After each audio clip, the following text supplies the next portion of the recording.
Chapter 1. Rebirth in the Pirate World. My name is Zhang Quanling, a young man blessed with a fulfilling family life, currently serving as a design director. At the age of 26, I have a loving wife, a home, and a decent salary, which positions me as a minor victor in the game of life. After all, residing in Kyoto, where the average property price per square meter is 41,000, owning an 81 square meter apartment invites envy from countless people. Yet for the sake of my beloved, I am willing to strive tirelessly. I was once destined for a bright future, with a warm family and a prosperous life ahead. However, all of this was abruptly shattered by a cruel prank. While en route to Japan for a business trip, I was pushed off the platform by a mischievous child who demanded my candy. I perished beneath the wheels of a speeding train, my soul returning to the heavens. What transpired after my death remains unknown to me, but I sincerely hope that my beloved lives a good life, free from grievances. Little did I know that I would be reborn once more, this time in a fantastical world, embarking on a new adventure. I was also unaware that my past abilities would resurface, only to entangle me in a madman's scheme, leading to my pursuit. Year 1515 of the Sea Circle. Chapter 2. Sacrifices and Gains. Presently, boom! A terrifying roar erupted from the heart of the Kirolo Islands, flames shooting towards the heavens, with shockwaves rippling far and wide. Haha! White-haired giant ape, surrender. You stand no chance against me. A melodious laugh echoed from the depths of the forest, resonating throughout the island. Roar. In response, a fierce, unwilling roar shook the skies. What is happening? How could there be humans on this island? Deep within the dense forest, beneath a waterfall that had clearly been cultivated by human hands, a massive, fanged ape stood defiantly, riddled with fist-sized wounds, its fur disheveled, breathing heavily in utter disarray. Opposite it stood a 17-year-old youth, draped in a mere beast skirt. Though not conventionally handsome, he possessed an appealing ruggedness, dragon-like brows and tiger-like eyes, with clear, profound gaze that seemed to draw one in. His physique was devoid of excess fat, yet not overly muscular tousled hair danced with the wind, and he held an unusual pistol in each hand. Like the giant ape, the youth bore wounds all over, yet his aura roared like a river, robust and turbulent, his blood simmering within. Surrounding him was a faint mist, the condensation of moisture produced by his cell's respiration. His name is Zhang Quanling, or rather, Long Air Bai Shui, which translates to Lonely Zhang Quanling. Zhang Quanling is his name from his previous life. Long Air translates to the Lonely One, and Bai Shui is derived from the dissection of his name, Quan. This is his sole means of commemorating his past existence. He is not of this world. He hails from the great celestial empire, originally a wandering soul destined for hell. Yet by a twist of fate, he arrived in this realm. When on the brink of death from thirst, he mistakenly consumed a fruit known as the energy fruit, a devil fruit, exchanging a lifetime of being a poor swimmer for remarkable abilities. Thus, he cherishes his rebirth immensely. Moreover, during the transition from hell to rebirth, he finally understood a mystery that had long troubled him. The dreams he had experienced were indeed real. In his previous life, he had traversed to the world of Naruto, and had become its absolute ruler. The only regret was that the powers from a Naruto world clashed with this realm, preventing him from inheriting them, even rendering him unable to use the name Fey Village E. To survive, he must once again undergo training. However, having trained once before, he found it significantly easier compared to others. Thus, in order to survive, he embarked on a grueling journey, engaging in a battle of wits with the island's monstrous inhabitants day and night. This struggle persisted for 5 long years. Throughout these 5 years, he challenged nearly all the ferocious beasts of the Kirolo Islands, defeating them all, with this giant ape being his final target. As the mightiest beast on the islands, it held the title of King of the Forest. Upon vanquishing the King of the Forest, he would prepare to leave. Having lived here for 5 years, he had not succumbed to the tedium of the environment because he possessed a clear goal, which kept his restlessness at bay. Yet now, his strength had reached its zenith, and the beasts of the Kirolo Islands no longer satisfied him. Furthermore, after 5 years on this island, he remained oblivious to his exact location and the passage of time. Chapter 3. A young person should explore the world. All he could do was continuously fight, grow stronger, fight, and grow stronger. The only knowledge he possessed was that he was in the world of One Piece. Now that he had gained strength, it was time to pursue other endeavors. At the very least, as a human, he should not live like a beast, aimlessly wandering. After 5 years of the same routine of grilled meat and fruit, his palate had grown weary. He longed to explore the world beyond. He had considered venturing out before, but it became evident that without strength, escape was impossible. In his earlier attempts, had it not been for sheer luck, he would have perished. Let's not forget, he was a poor swimmer. Contact with seawater would spell his doom. Those near-death experiences extinguished any thoughts of venturing out without sufficient strength, enabling him to remain here for a full 5 years. During these 5 years, while he may not have made significant progress elsewhere, his appetite had only grown. Now, he could consume food equivalent to the height of a mountain. Hud. After a tense standoff lasting over a minute, the giant ape finally let out an unwilling roar that echoed like thunder, pounding its chest several times before turning to leave. In doing so, it acknowledged Long Air's victory, relinquishing the title of king of the forest to him. I've won. The 5-year period has concluded perfectly. Once the giant ape departed, Long Air collapsed onto the ground, gasping with laughter, his face radiating joy. The world of One Piece. How could I not venture forth and explore? Luffy, Shanks, Garp, Whitebeard, so many fascinating individuals to meet. After setting sail, should I join the pirates or the navy? Still undecided. I'll figure it out later. The immediate priority is to set sail. The beautiful sea. Jean Quanling Fei Village. Am coming.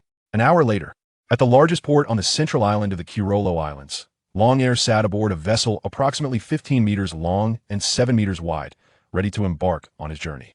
The ship was laden with 10 barrels of fresh water, his lifeline for survival. He could endure hunger for an extended period, but he could not go without water.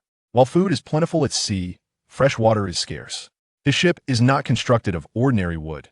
Instead, it is crafted from a unique hollow ironwood found on the Kororo Islands, renowned for its lightweight yet unparalleled sturdiness, making it an indispensable material for seafaring expeditions. Although Bai Shui had never encountered the famed atom wood from the world of One Piece, he believed that the hollow ironwood from Kororo Islands was not significantly inferior. After countless days and nights of anticipation, this day has finally arrived. Bai Shui proclaimed, standing at the bow of the ship, arms wide open as if to embrace the entire expanse of heaven and earth. With that, he bellowed, "Set sail." As soon as the words left his lips, a brilliant beam of white light shot forth from the stern of the ship, propelling it forward with tremendous force, and the vessel sped across the waves. Roar! In that very moment of Bai Shui's departure, joyous roars erupted throughout the entire Kororo Islands, as if the Demon King Bai Shui had finally taken his leave. Even the Kororo Islands seemed to breathe a sigh of relief as Bai Shui departed. The sun shone down once more upon the islands, bathing them in a resplendent glow. This is the sensation of sailing. This is the essence of freedom. How delightful! Bai Shui lay back at the bow, eyes squinted in enjoyment, allowing the briny sea breeze to caress his face. Chapter 4. The Dongwushun Pirate Crew.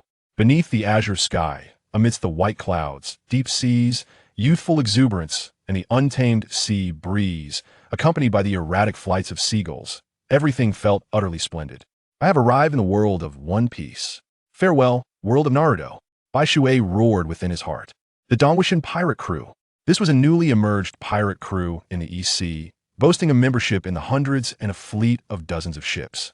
With formidable strength, they were notorious for their nefarious deeds, causing dread among the inhabitants of northern East Sea.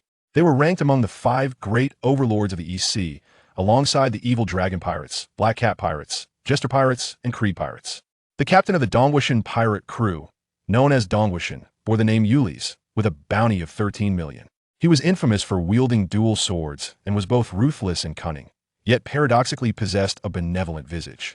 Nearly half of his adversaries were deceived by his appearance, ultimately meeting their demise at his hands. The flagship of the Dongwushun pirate crew was named Meat Mountain, a Tintin vessel equipped with 5 cannons. Their pirate flag featured Ulis' visage alongside a skull and crossed swords, set against a black backdrop, with Ulis' crimson face appearing particularly menacing. On this day, the Dongwushun pirate crew anchored near a small island named Kuro. Having run out of fresh water and provisions, their arrival was akin to a bolt from the blue for the island's residents, shattering the previously tranquil atmosphere and plunging it into chaos. The pirates, known for their merciless ruthlessness, had instilled a deep-seated fear. The only recourse upon encountering them was to flee farther and faster. Otherwise, it could only lead to a dead end. However, how could the terrified civilians hope to outrun these sea warriors? Before they could escape even a few paces, the entire island was encircled by the Dongwushun pirate crew. Under the threat of guns and blades, all were herded together, gathered in the open square of the small island. Haha, what do you think you're running to? Ulysses, with his rotund belly, approached the trembling civilians, a sinister yet somewhat regretful smile gracing his face. I suppose I need not elaborate on what will transpire next. Ulysses cackled with a grin. Please no, don't kill us. We don't wish to die. Have mercy. We shall offer you all our food. Instantly, the crowd erupted in a cacophony of pleas, voices rising in desperation. Some even fell to their knees, clutching the pirates' pant legs, tears streaming down their faces as they begged. Among them were also a few elderly individuals. Haha, very well. If you wish for us to spare your lives, you must indeed deliver all your food and fresh water. Ulysses replied with a devious smile, reveling in the sensation of their supplication. Of course. Upon hearing this, the crowd felt as if a great weight had been lifted, hastily bowing in gratitude. Then what are we waiting for? Get moving. Ulysses glared fiercely, his voice a thunderous command. Yes. The crowd nodded vigorously, about to rise to fetch the provisions when a clear voice suddenly rang out. Don't listen to him, Grandpa. He's a villain, a wicked villain. How can you trust the words of a villain? A young girl, her voice bright and clear, pulled at the hand of an elderly man, her face a mask of discontent. Chapter 5. The most unreliable female protagonist. Having spoken, the little girl shot Ulysses a fierce glare, embodying the adage that the fearless young are unperturbed by the ferocious old. By the time the old man had comprehended her words, it was too late. The little girl had already finished speaking. The expressions of all present shifted dramatically, faces paling, and the sounds of swallowed breaths rose like a symphony, strikingly beautiful in its horror. Ha! Upon hearing this, Ulysses burst into laughter, yet his eyes gleamed with a menacing light, transforming him into a terrifying beast. At the harbor, in a spot that would go unnoticed by anyone, Bai Shui had anchored his small boat there, having run out of fresh water and seeking to replenish his supplies. He and the Dongwuashan pirate crew had entered from opposite directions, one heading south and the other north, hence he had not seen the immense fleet of the Dongwuashan pirates. Otherwise, he might have found it quite intriguing. Damn it, luckily my constitution is robust.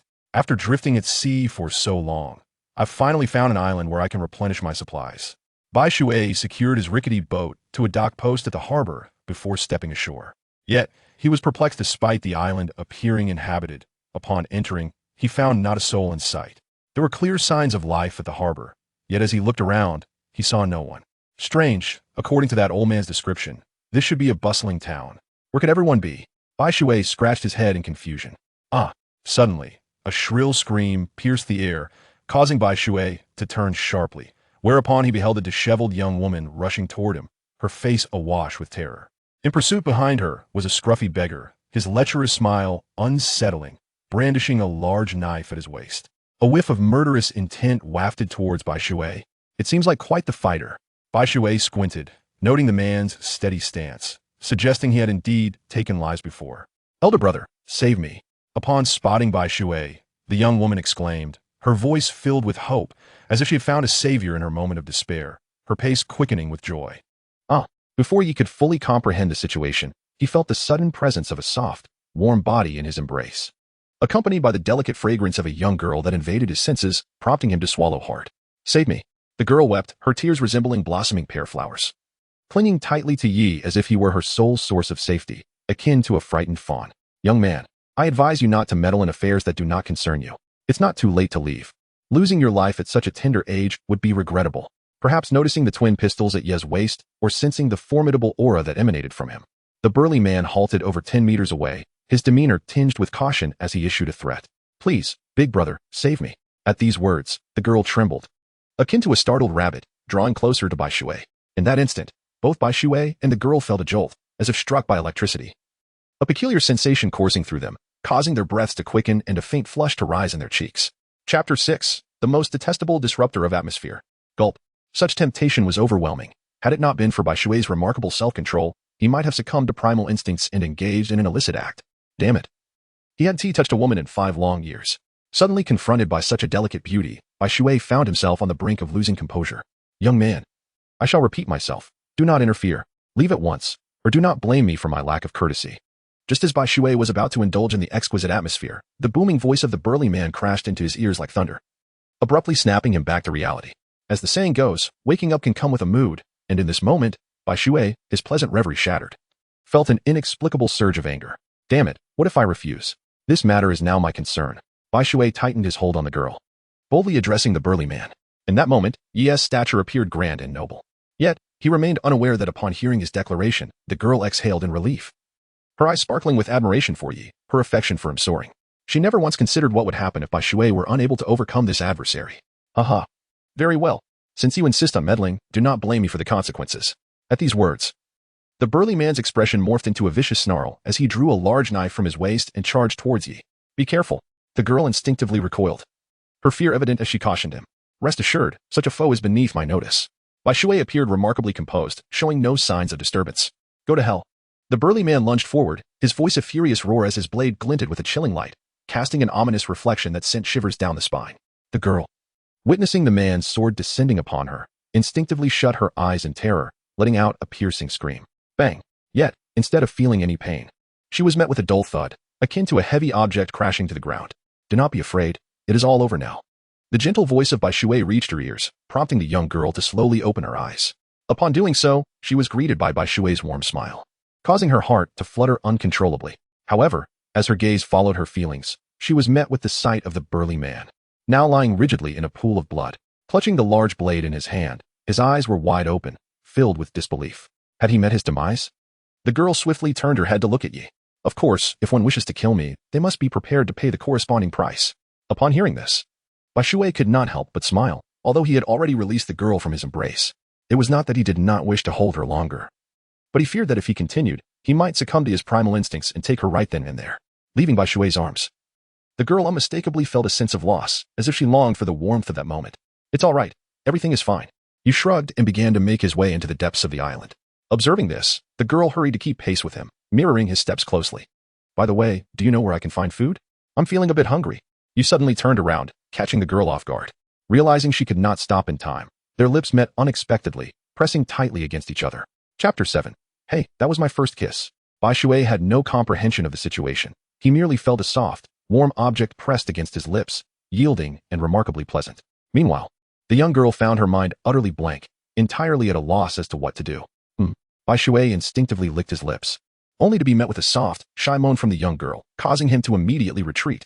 I'm so sorry, I didn't mean to, he exclaimed, raising his hands in apology. Yet, despite his words, he couldn't help but savor the lingering taste of her lips, as if it were an exquisite delicacy. This was a serious matter, one that could tarnish his reputation, and regardless of the context, it was a grave issue. However, his flustered demeanor only amused the girl, who couldn't help but cover her mouth and laugh, her laughter ringing like silver bells. Yet, upon closer inspection, one could detect a faint trace of melancholy in her eyes. At that moment, Bai Shui's stomach growled audibly, causing his face to flush crimson, rendering him utterly adorable. The girl burst into laughter once more, her voice sweet and melodious, gently caressing Bai Shui's spirit. Come with me quickly. There is something very important I need to ask of you, and I believe you could help. Suddenly, as if struck by a sense of urgency, she grasped Bai Shui's hand and dashed forward, but after just a few steps, she stumbled and fell to the ground. Are you all right? Bai Shui helped the young girl to her feet and inquired with genuine concern. I am fine, but the village chief and the others must surely be in peril now. Those pirates would not spare them. Hurry, we must rescue the village chief. The girl stood up, grasping Bai Shui's hands in a plea. Very well, lead the way, and I shall assist in their rescue. Upon hearing her words, Bai Shui realized that refusal was not an option. He lifted her in a princess carry and said, just go straight, and after crossing this mountain, you will arrive. A flicker of gratitude crossed the girl's face upon hearing Bai Shui's agreement, and she promptly replied, all right. Hold on tight. Bai Shui nodded, offering a brief counsel to the young girl before, perplexed by his intentions. She gasped as he leaped into the sky with a powerful thrust. This audacious act startled the girl, prompting a terrified scream to escape her lips. Whoosh. Yet Bai Shui's actions did not cease there. As his form began to descend, 3 beams of white light erupted from beneath him, generating an upward force that propelled him over the towering mountains, akin to an aircraft. All this transpired in a mere 2 seconds. In the square, Yuri's, with a sinister grin, declared, how amusing. Since you deem me a villain, allow me to demonstrate how a villain operates. Seize her. He laughed heartily, signaling to 2 henchmen beside him. Understood, boss. The henchman replied, revealing a bloodthirsty smile, akin to that of a ravenous wolf, as they lunged towards the young girl. Grandpa, I'm scared. The menacing demeanor of the 2 thugs frightened the girl, making her retreat 2 steps and hide behind the old man. Her chubby little hand clutched his pant leg, and her delicate face was etched with fear. Little did she know, the old man was also in grave danger. However, in the face of familial bonds, Even death could be momentarily suppressed. Chapter 8. Provoking the wrong person. Sir, you are magnanimous. Please spare her. She is but a child. Why harbor such anger? The old man pleaded, shielding the girl behind him like a hen protecting its chick. Boss, what should we do? Upon witnessing this, the henchmen halted their advance, turning to Yuri's for guidance. Humph, what a thoughtless remark. Yuri chuckled, tapping his head, his eyes narrowing into slits. Yet a glimmer of green flickered within them. Unexpectedly, Yuri's chose a path of bloodshed. The old man could not fathom Yuri's cold-bloodedness as he mechanically bowed his head. Watching the knife pierce through his chest, he struggled to utter words, but silence enveloped him, and his gaze gradually dulled. What are you waiting for? Capture her. Yuri's barked at the henchman with a fierce glare. Panic erupted among the crowd, screams piercing the air. Swoosh, swoosh. The cacophony of chaos bore the grim price of blood as Yuri swung his dual blades, cutting through the throng like ripe vegetables. In mere seconds, over 10 heads flew into the air, their bodies collapsing into pools of crimson. Enough noise. Silence. Yuri's bellowed impatiently, his murderous aura erupting. The panicked crowd fell into a hushed stillness, as if their throats had been constricted, unable to produce a sound. Silence enveloped the surroundings, eerie in its intensity. Even the soft sobs of women sounded deafening, and the sound of breathing felt superfluous. However, the young girl was an exception. Witnessing her grandfather collapse into a pool of blood, she erupted into sorrowful cries, shattering the quiet atmosphere. You seek death. Yuri's brow furrowed. His murderous intent directed at the girl as his blade descended mercilessly. In his eyes, anything that moved was fair game for slaughter. Wah! Yet the threat of death did not silence the girl. Rather, it intensified her wails. No one dared to intervene, for none possessed the power to thwart Yuri's. If his blade fell, without a doubt, the young girl would be reduced to mere fragments. The razor-sharp edge had already left a faint scar on the girl's delicate face. Just as the crowd closed their eyes in despair, unable to witness the impending tragedy, a sudden rush of wind sliced through the air, emanating a chilling aura that made them tremble. Clang! A sharp, resonant sound echoed, jarring the audience as they turned to behold a pristine shield that had deflected Yuri's strike, saving the young girl. Who dares? Yuri's retreated, positioning himself at a distance, his eyes fixed with hostility upon the luminous barrier. His right hand rested on his blade, poised for either attack or defense should the situation demand it. Heh, you would harm such a small girl? Is there no virtue within you? As the shield gradually dissipated, it revealed Bai Shui's visage, along with the girl he protected and the young lady standing behind him. Who are you? You seem rather unfamiliar. Upon seeing Bai Shui, Yuri's hesitated, signaling his henchmen to flank him, ready to strike should he give the command. Chapter 9. Who are you exactly? Heh, a name is but a trifling matter. I am Long Heir Bai Shui. Bai Shui gestured for the girl not to stray from his protective embrace, revealing a broad grin that showcased his gleaming white teeth. I propose, my stout friend, that for the sake of my humble standing, we let this matter rest, ensuring that all parties remain amicable, he suggested. Humph, let it rest? Who do you think you are? Came the retort. However, it is not entirely out of the question. If you would permit the woman behind you to accompany us for an evening, we might find a way to negotiate. Yuli's was initially inclined to reject the proposition outright. But upon catching sight of the girl's breathtaking beauty, he broke into a lascivious grin and changed his tune. Aki, who is he? Is it acceptable? As Bai Shui and Yuli's engaged in their verbal sparring, a middle-aged man emerged from the crowd, addressing the girl. I am uncertain, but I believe he is capable. After all, he was the one who saved me. The pirate pursuing me fell effortlessly to his might. Upon hearing this, the girl appeared uncertain yet chose to place her trust in ye. Perhaps you were unaware that this could spell our doom. If he triumphs, all is well. But what if he falters? However, Aki's words ignited a furious backlash from the man, who pointed an accusatory finger at her. It was as though Bai Shui's potential failure would solely rest upon her shoulders. Enough, sir. Rest assured, I shall prevail, and my success or failure should have no bearing on her. Bai Shui suddenly turned around, squinting with a smile. Although he appeared unremarkable, the middle-aged man caught a glimpse of a chilling light within Bai Shui's narrowed eyes, causing him to shudder and instinctively retreat. The hell with you. Be careful. At that moment, an exclamation of triumph erupted from behind Bai Shui, prompting a pale-faced girl to scream a warning. Before him, the muscular man to the right of Yuri swung a heavy, wicked-looking blade downwards, mere inches from Bai Shui. The muscular man was alight with excitement, convinced that this strike was destined to succeed without fail. It's over. This thought flickered through everyone's minds as despair engulfed them. The hope sparked by Bai Shui's earlier rescue of a little girl was extinguished in an instant. Over? What a ridiculous notion. However, just when all believed Bai Shui was doomed, a beam of white light suddenly pierced through the muscular man's body, sending him flying. How is this possible? The thrill on the muscular man's face was swiftly replaced by agony and terror as he staggered back, shouting in disbelief. Bang! He crashed heavily to the ground, stirring up a cloud of dust. What? The dull thud of his fall roused everyone from their stupor. Upon opening their eyes, they were astonished to find Bai Shui still standing, completely unscathed. In stark contrast, the once formidable muscular man lay lifeless in a pool of blood, his eyes wide open as he slowly succumbed. Who on earth is this person? When did the EC have such a powerful figure? Yuri's expression turned grave as he regarded Yi with suspicion. The muscular man, who had just been defeated by Yi with a single blow, was a notorious pirate with a bounty of 8 million, known as Norman the Barbarian, a crucial ally of Yuri's.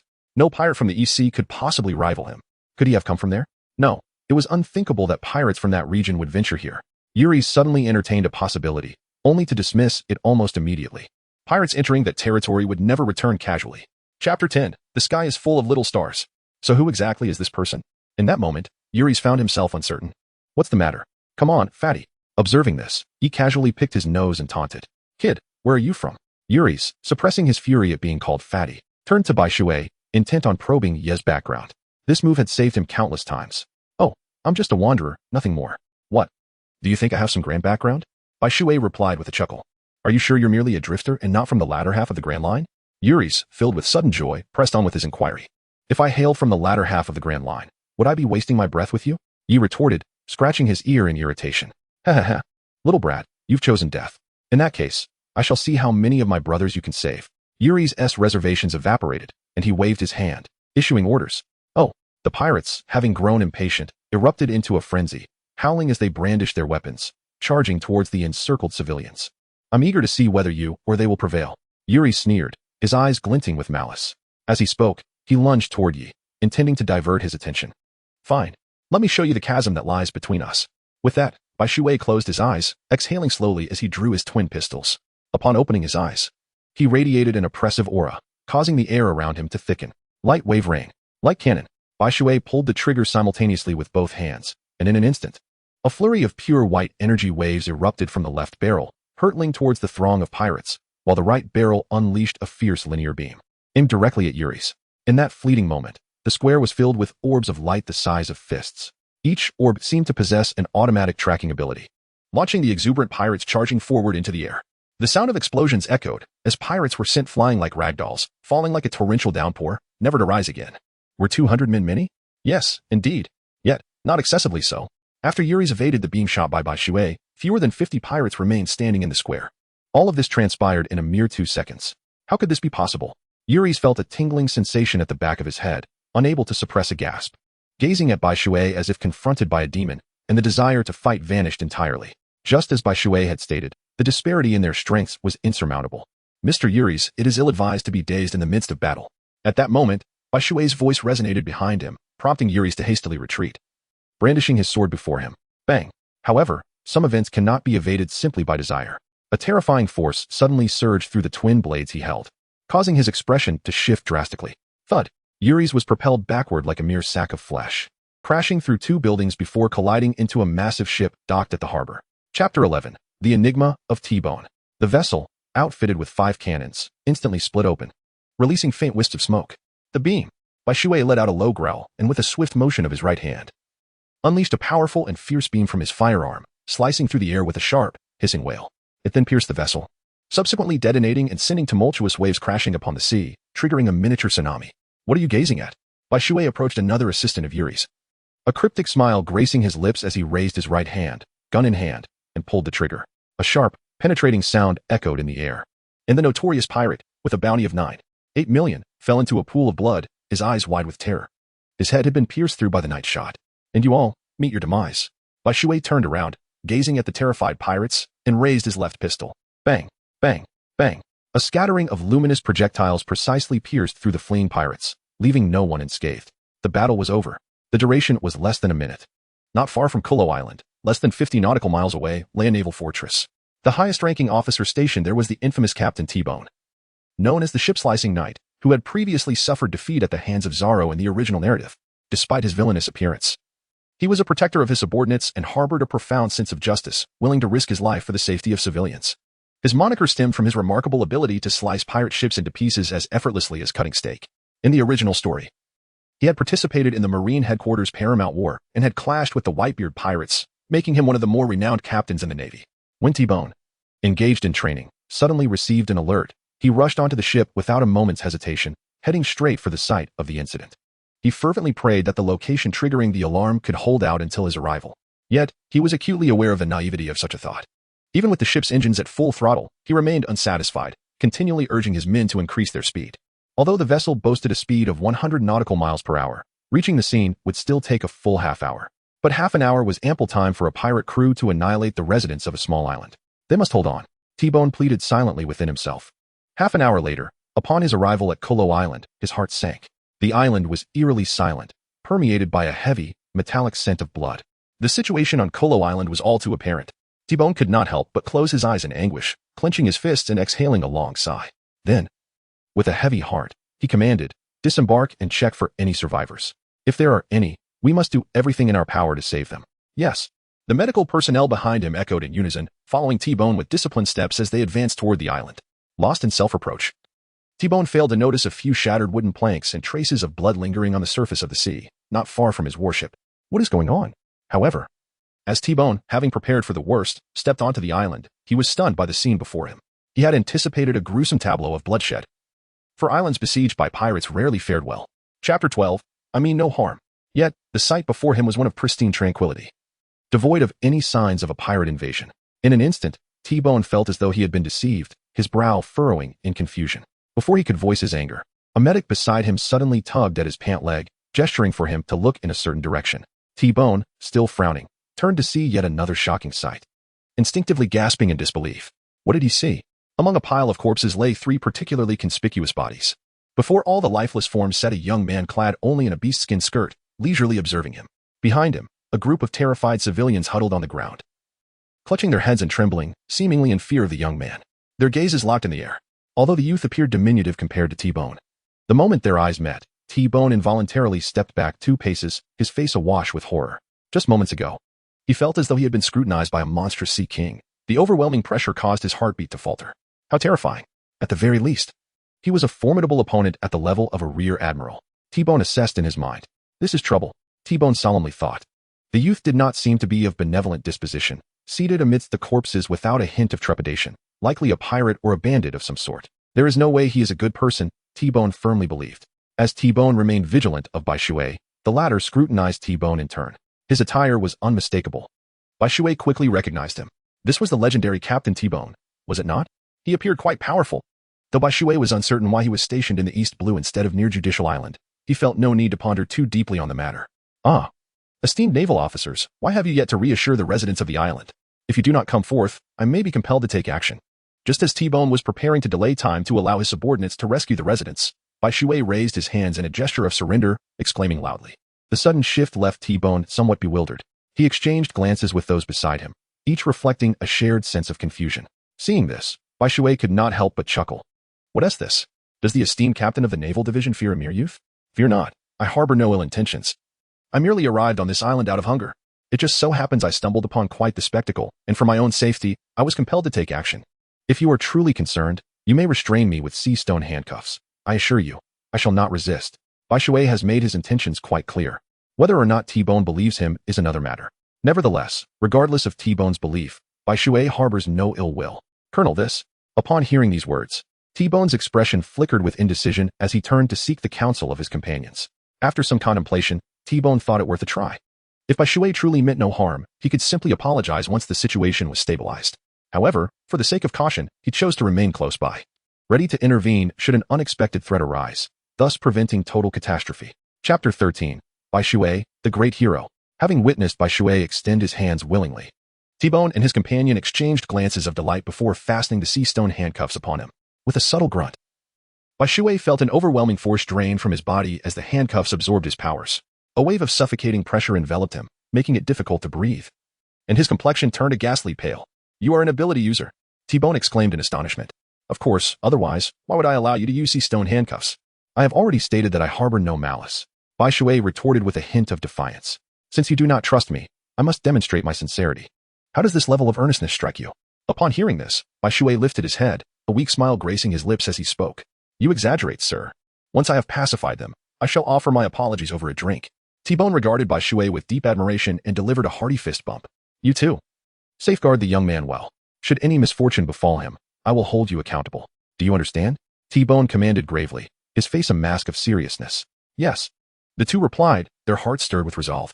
After T-Bone had reassured the residents of Kuro Island, Over an hour had elapsed, and Bai Shui, exhausted, had succumbed to slumber.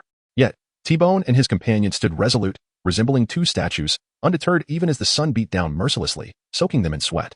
Bai Shui is a person deserving of their admiration. Thus, despite their fatigue, they harbor no grievances. Bai Shui, Bai Shui, Bai Shui. In a haze, Bai Shui seemed to hear someone calling his name.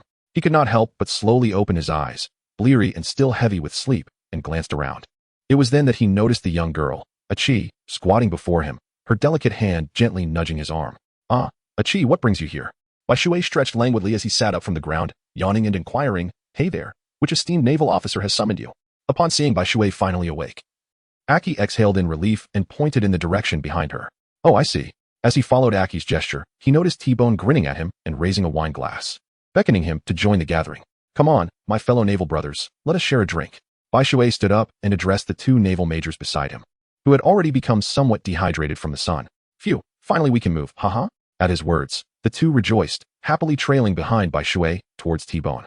"This drink shall serve as my apology for my previous indiscretion. I shall drink first." As Bai Shui settled down at T-Bone's feet, T-Bone lifted a bowl of wine and downed it in one gulp. "Haha, as the saying goes, one must fight to truly know another. Although we've never clashed, we are acquainted now. Haha, between men of the sea, there is no need for grudges. Come, my naval brother, I toast to you. Henceforth, we are friends." Hearing this, Bai Shui raised his glass, signaling to T-Bone, his hearty spirit evident. "Haha, splendid. You indeed possess the gallantry of a seafarer. I shall drink this." T-Bone laughed heartily and clinked glasses with the knight, then tilted his head back to finish it. Around them, the common folk were enveloped in a joyous celebration.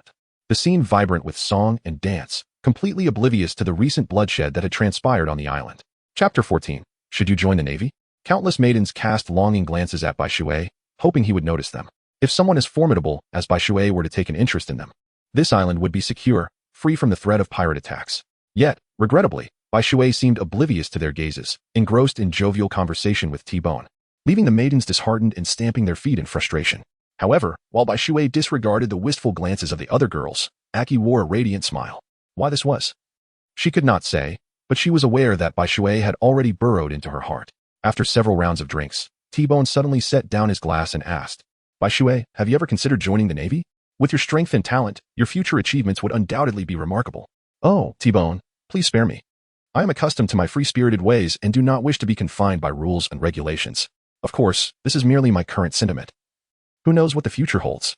Perhaps one day I may suddenly feel inclined to join the Navy." Bai Shui chuckled, leaving a glimmer of possibility for T-Bone. "The future is uncertain, isn't it? Very well, since you have your own plans for the future, I shall not press the issue. However, should you ever change your mind and wish to join the Navy, I would arrange it for you immediately. With your recent accomplishments, a promotion to at least lieutenant is inevitable. With your prowess, you could catch up to me in just 2 or 3 years." T-Bone was genuinely hopeful that Bai Shui would join the Navy. After all, a person of Bai Shui's caliber joining the pirate ranks could potentially introduce another terror akin to red-haired shanks upon the seas. He believed Bai Shui possessed such potential. "Do you mind if I report your recent achievements?" T-Bone inquired suddenly. "Not at all. Feel free. It's merely a modest record. If they wish to investigate, let them do so. I have no sordid past." Bai Shui shrugged, appearing entirely unconcerned. The notion of piracy held no allure for him. Why endure the hardships of wandering the seas when he could relish the pleasures of life? He harbored no interest in the fabled treasures of the world. His life creed revolved around enjoyment and merriment, nothing more. Without this, he felt he would succumb to loneliness. He detested solitude. It had plagued him in his previous life and continued to do so in this one, even though fate had granted him a second chance. The fear of isolation remained deeply rooted in Bai Shui's heart. "Now I can rest easy." T-Bone sighed in relief upon hearing Bai Shui's response. He had feared that Bai Shui might refuse. The feast continued joyously throughout the night. The next day, when Bai Shui awoke, T-Bone had already departed with the Navy. Beside him lay Aki, peacefully resting with a sweet smile upon her face. Bai Shui merely shrugged his shoulders and stealthily slipped past Chi. On the path of cultivation, one must either advance or retreat. Bai Shui possesses a profound awareness of the formidable nature of this world. Should he allow himself to bask in complacency due to his current abilities, he risks being consumed entirely by the world of One Piece. His strength may be formidable in the first half of the Grand Line, where few could rival him. However, once he enters the latter half, the New World, his prowess pales significantly. In truth, he possesses only the strength equivalent to that of a subordinate captain among the 7 warlords, akin to the power of Monkey D. Luffy after he unlocked his 3rd gear during the Enies Lobby arc. Is such strength impressive? Not particularly. There are 2 individuals in the first half of the Grand Line whom he cannot defeat, the warlord Crocodile and the god of Skypiea, Enel. Yet, to dismiss his strength outright would be unjust, for such capability would suffice to establish him as a supernova were he to pursue a pirate's life. Nevertheless, Bai Shui's aspirations extend far beyond the confines of mere bounty. A bounty of 1 or 200 million represents merely the threshold of entry. Among the forces under the 4 emperors, how many lack a bounty exceeding 100 million? And when considering the primary powers, each one boasts a terrifying bounty of over 500 million. It is worth noting that in the original narrative, the pirate known as Rockstar, with a bounty of 94 million, was relegated to the role of a mere messenger before the 4 emperors. A bounty approaching 100 million is, in their eyes, akin to that of a child. At Marine Headquarters, Marineford. Admiral, this is an urgent document just delivered by Colonel T. Bone. In the Admiral's office, the current Fleet Admiral, Sengoku the Buddha, was engrossed in official duties when a lieutenant suddenly entered, saluting before him. Bring it here. Sengoku replied without lifting his gaze, casually tossing a document he had just reviewed into the mouth of an alpaca beside him. Ah, this is indeed good news. I never expected such a remarkable talent to emerge from the East Blue. Upon opening T. Bone's document, a rare smile graced Sengoku's face, and the furrowed lines on his brow began to ease. Bai Shui, 17 years old, origins unknown, possesses formidable strength. He single-handedly vanquished the notorious pirate crew of East Blue's Dungwa Mountain, saving the residents of Kuro Island. Currently disinterested in the Navy, yet not inclined to become a pirate, Sengoku leaned back, unable to suppress a grin. What an intriguing young man. The youth of today are truly impressive, alas. I feel old and out of touch with the times, haha. The 2 guards stationed outside the office exchanged glances, pondering what delightful news had prompted such an uncharacteristic display of mirth from Sengoku. Just then, a hearty, booming laughter echoed down the corridor as a robust middle-aged man approached. Clutching a bag of senbei, he barged in and sat down across from Sengoku, oblivious to the sudden change in the Admiral's demeanor. This middle-aged man, adorned with the insignia of a vice admiral, bore a face brimming with a bushy beard and eyes as sharp as an eagle's, exuding an aura of intimidation. Kapu, how many times must I tell you not to eat senbei while I'm handling official matters? Do you take my words lightly? Sengoku erupted, slamming his hand on the table, his expression darkening. Oh, come on, Sengoku, it's no big deal. Kapu replied, unfazed, picking his nose while waving a dismissive hand. Clearly, this was not the first time he had done such a thing. Chapter 16. Kapu can no longer wait. Aha, more news from the East Blue. I must see what formidable pirate has emerged this time.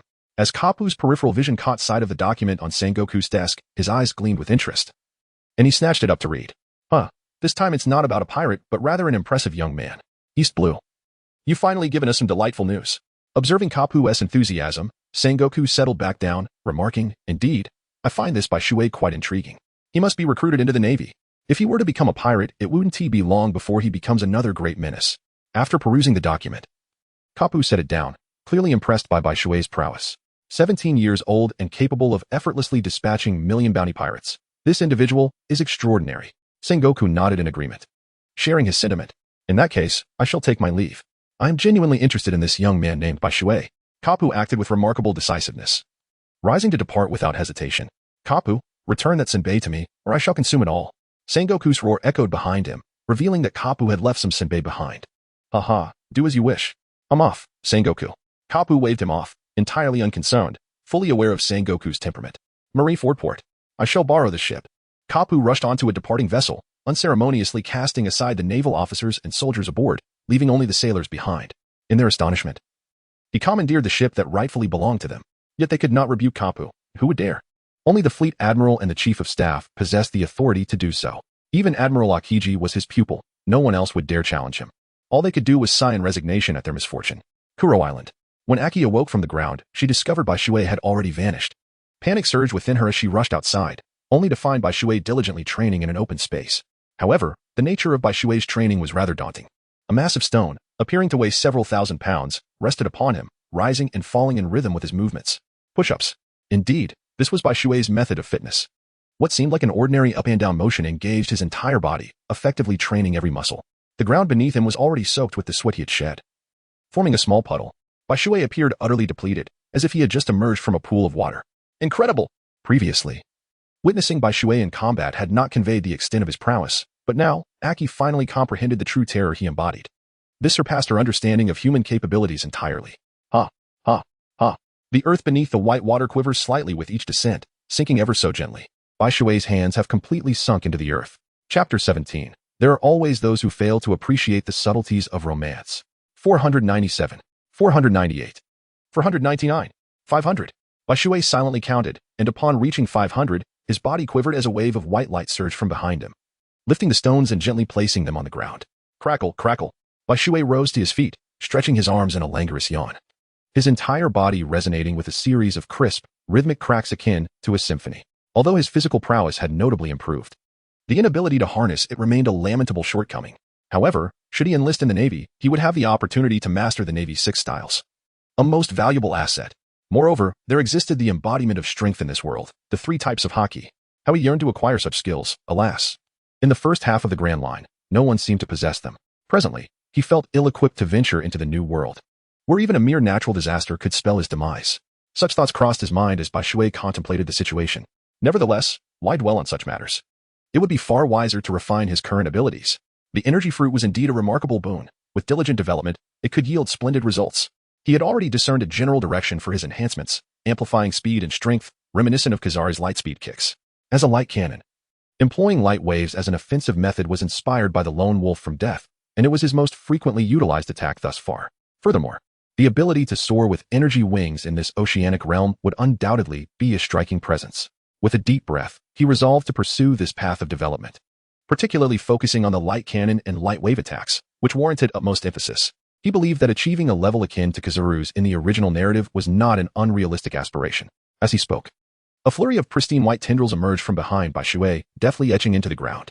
The moment Bai Shui could inscribe upon the hard earth with the same ease and grace as wielding a brush, he would be nearing success. Creak, creak, creak. The sharp, piercing sounds resonated, causing Aki, standing behind Bai Shui, to instinctively cover her ears in discomfort. This sudden noise jolted Bai Shui from his reverie, prompting him to pause. I apologize for the disturbance. Bai Shui rose to his feet, offering an apology to Aki. It's nothing. It was my fault for interrupting your cultivation. Upon hearing this, Aki's fair face flushed slightly as she lowered her head and responded.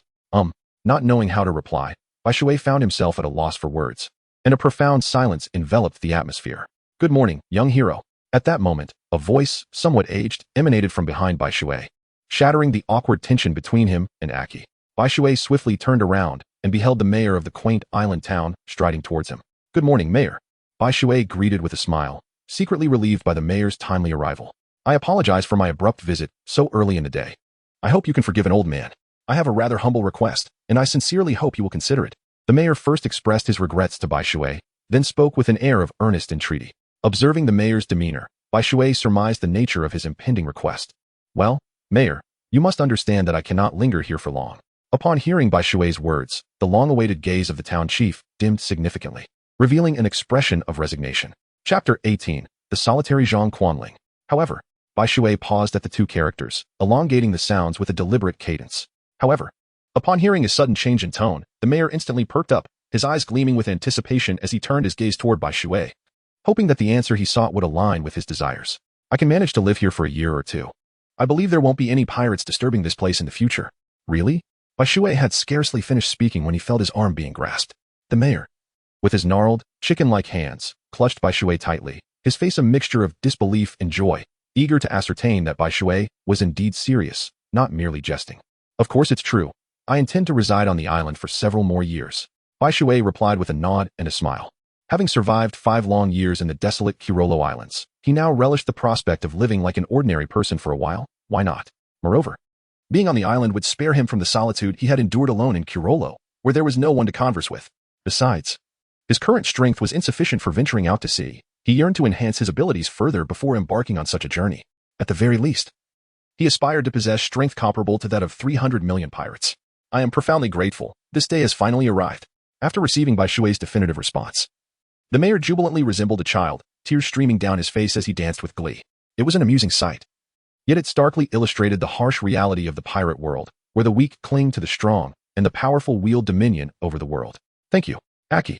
Tears cascading down her cheeks, embraced Bai Shui from behind, akin to a little bird finding refuge from the storm, her face radiant with relief. Conventionally, Bai Shui ought to have rebuffed Aki's intimate gesture, as propriety dictates that men and women maintain a respectful distance unless a romantic relationship has been established. However, he did not resist Aki's embrace, for he had come to realize that he had developed a fondness for her. Her innocence and simplicity were utterly irresistible. In his previous life, he had encountered numerous women, yet few possessed the unique charm of Aki. She was like an orchid amidst a sea of blossoms, unassuming, serene, and naturally captivating to those who understood her essence. Furthermore, Aki was not lacking in beauty, though she may not rival the likes of Empress or Robin. She embodied the enchanting allure of a coastal maiden, which was more than sufficient. Bai Shui, thank you so much. The islanders emerged, gathering before Bai Shui to express their heartfelt gratitude, creating a vibrant scene. Oh, dear friends, you are too kind. From now on, we shall all be one family. There is no need for formalities. Bai Shui responded warmly. Should you require assistance in the future, do not hesitate to ask. I will help wherever I can. And of course, if I encounter difficulties, I hope you will lend a hand as well. Bai Shui bowed in appreciation. Despite his formidable strength, he understood the importance of humility as an outsider. It was wise to show respect in someone else's domain. Absolutely. The crowd cheered, raising their arms enthusiastically. All right. Let us disperse for now. We must not delay important matters. Bai Shui gestured for them to leave. Yes, yes. Upon hearing this, the crowd quickly dispersed, smiling as they made their way home. Chapter 19. The pirates have arrived. The events of yesterday had unfolded with remarkable swiftness, now that safety was assured. They needed to begin tidying up the aftermath, reconstructing the damaged homes and buildings. Please, don't leave, stay and keep me company. After everyone had departed, Aki realized the extent of the intimacy between her and Bai Shui. Just as she contemplated leaving, Bai Shui grasped her delicate hand and gently pulled her into his embrace. Bai Shui's sudden and fervent confession left Aki somewhat flustered, her heart racing like a multitude of startled deer, and her cheeks flushed in an instant. However, she indeed harbored feelings for Bai Shui, which could even be described as affection. Perhaps this is what they call love at first sight. Although Bai Shui may not possess striking looks, his resolute visage and formidable strength instill a sense of security that captivates her heart.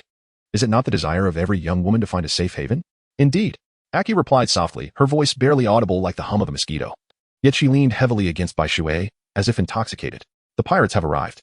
Just as Bai Shui began to relish the atmosphere, a piercing scream of terror rent the air, shattering the serenity entirely. How could I have foreseen this?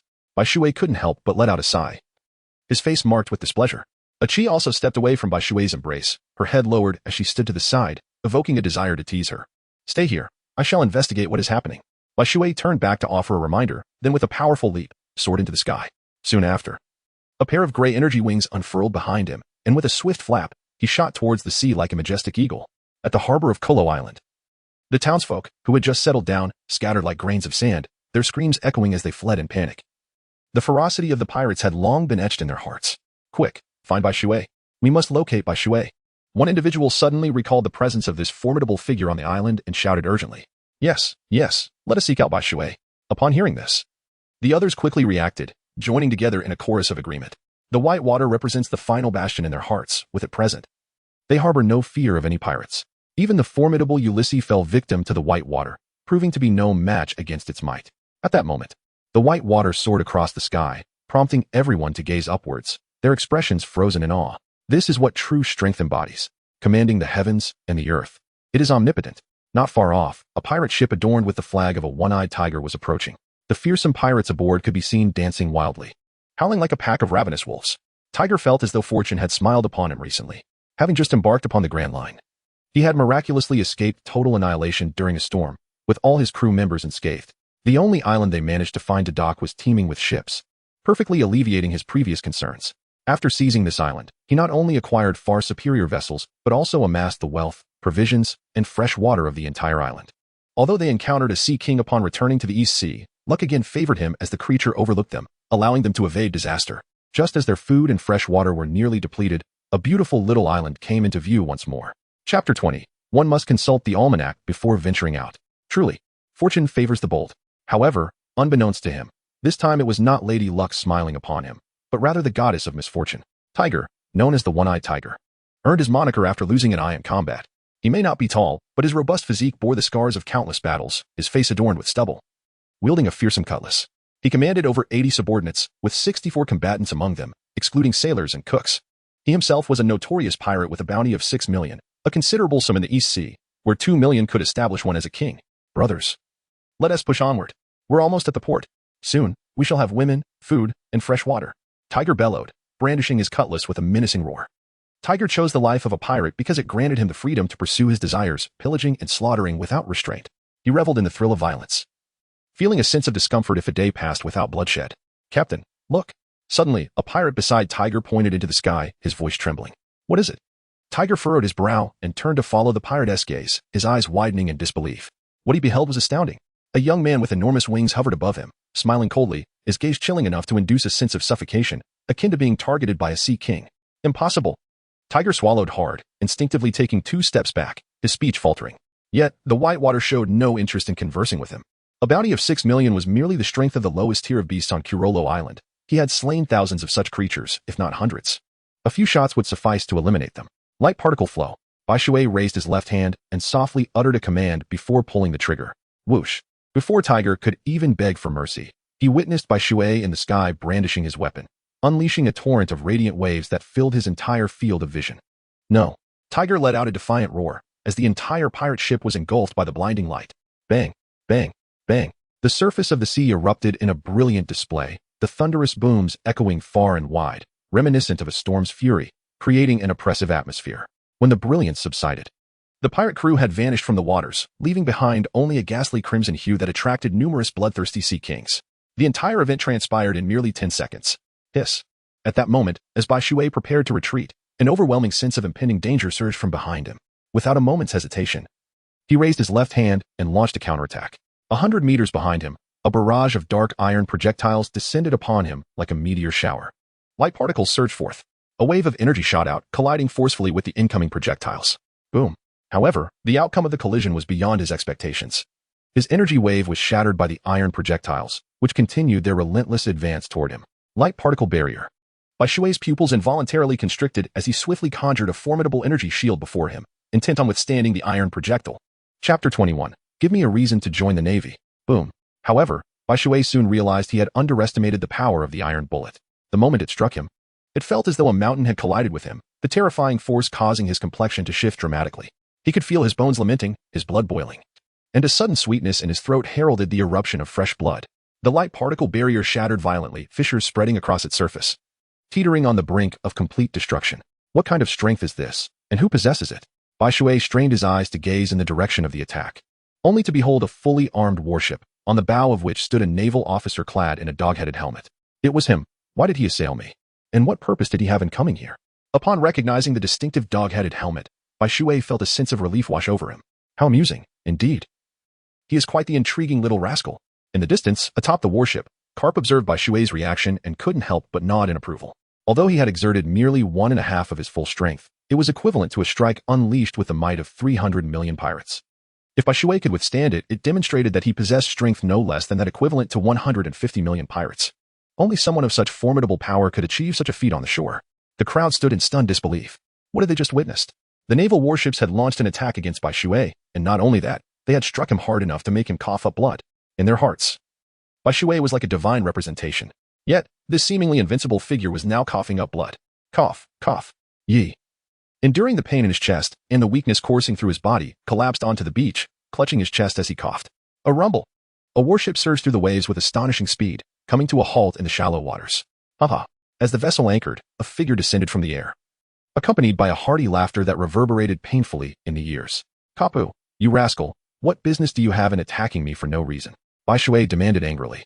His face contorted in displeasure, ready to pounce on Kapu should he fail to offer a satisfactory explanation. Haha, you're quite unreasonable. But it's rather surprising that you know my name. This must be our first encounter, Kapu remarked, his gaze fixed on Yi, a hint of curiosity on his face. What is so surprising? A little inquiry reveals that everyone knows you, the infamous Iron Fist Kapu. Bai Shui replied, scratching his nose, his expression one of condescension. Kapu was momentarily at a loss for words, taken aback by Bai Shui's audacity and lack of formality. Now, tell me, what brings you, the esteemed Vice Admiral Kapu? Here? If I can be of assistance, I shall do my utmost. Bai Shui, aware that Kapu was a man who never visited without reason, directly broached the subject. It was no coincidence that Kapu arrived shortly after T-Bone's departure. Bai Shui would bet his life on that. Well, since you insist, I shall be straightforward. Why don't you consider joining the Navy? With your talents, it would be a remarkable fit, Kapu said, sitting on the ground, his gaze intent upon Bai Shui. Curiosity evident in his tone. What benefits does joining the Navy offer? If there are none, why would I trade my current freedom for a shackle? Bai Shui replied. His disinterest palpable as he regarded Kapu. Kapu was once again struck speechless. He hadn't anticipated such a simplistic rationale behind Bai Shui's reluctance. He had expected a plethora of elaborate excuses. What, do you think I would regale you with a multitude of nonsense? Apologies, but that is just who I am. Bai Shui rolled his eyes in response. Haha, you're truly a fascinating young man. It's no wonder T-Bone holds you in such high esteem. You certainly possess a unique charisma. Kapu chuckled, his impression of Bai Shui markedly favorable. The villagers observed the two seated on the beach, conversing joyfully as if they were long-lost friends.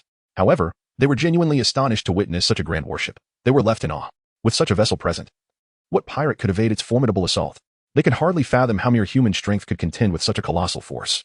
Enough of this chatter. Let us get to the point. I'm in agony and need to rest at home. Bai Shui halted the interminable conversation, once more inquiring about Carp's intentions. Nothing much. Merely came to see you. If possible, I wanted to invite you to join the Navy, but it appears that this notion is now unfeasible. Upon hearing this, Carp waved his hand, indicating that he had merely come to visit Bai Shui. Well, let us set this matter aside for the moment. How about we discuss something else? Bai Shui suddenly adopted the demeanor of a shrewd merchant, rubbing his hands together with a smile. What is it? Carp felt an unsettling premonition in his heart, responding with a hint of caution.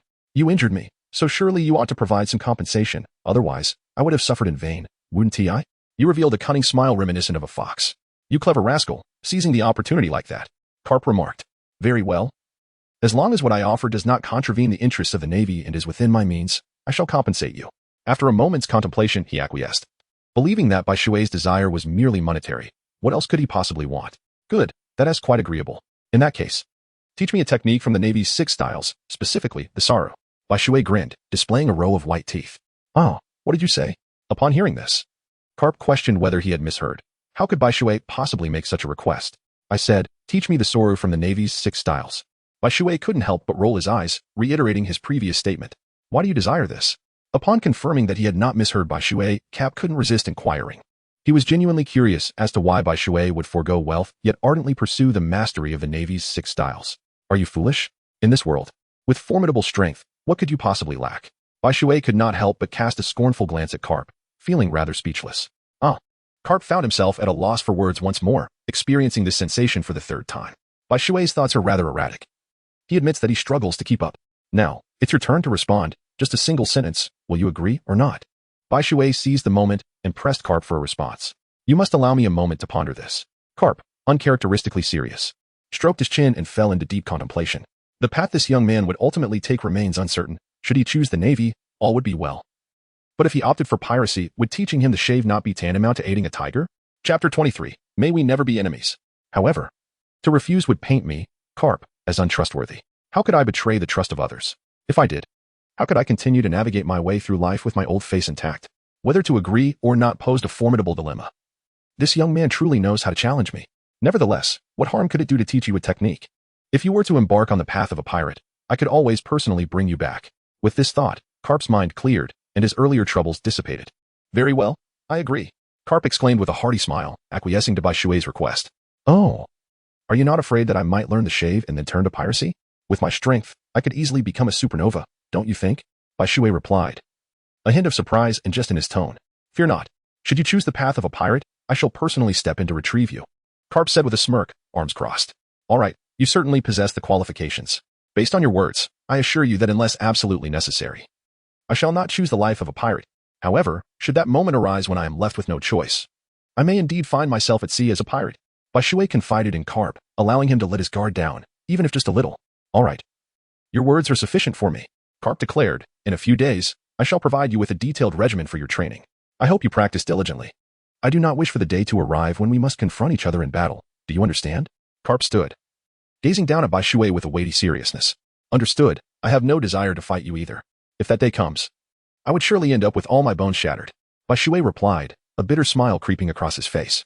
In the realm of pirates, if there was anyone Bai Shui wished to avoid clashing with, it would be the pinnacle warriors of the Roger era, be it Sengoku, Carp, or even Whitebeard. He had no inclination to engage them in combat, for one must possess ample mental fortitude to face such formidable foes. The strikes from these 3 were cataclysmic in nature, unyielding in force, and would be excruciating to endure. Without a robust physique, one would hardly dare to challenge them. Even a powerhouse like Marco, after being felled by a single punch from Carp, could only lament his misfortune, his face etched with trepidation. Given this, I extend my gratitude to Rear Admiral Carp for his generosity. If there is nothing further, I shall take my leave and return to tend to my injuries. With their understanding reached, Bai Shui decided against further idle chatter, trusting Carp felt similarly. Very well, depart, Carp acknowledged with a nod, before gracefully returning to the warship with his moonwalk.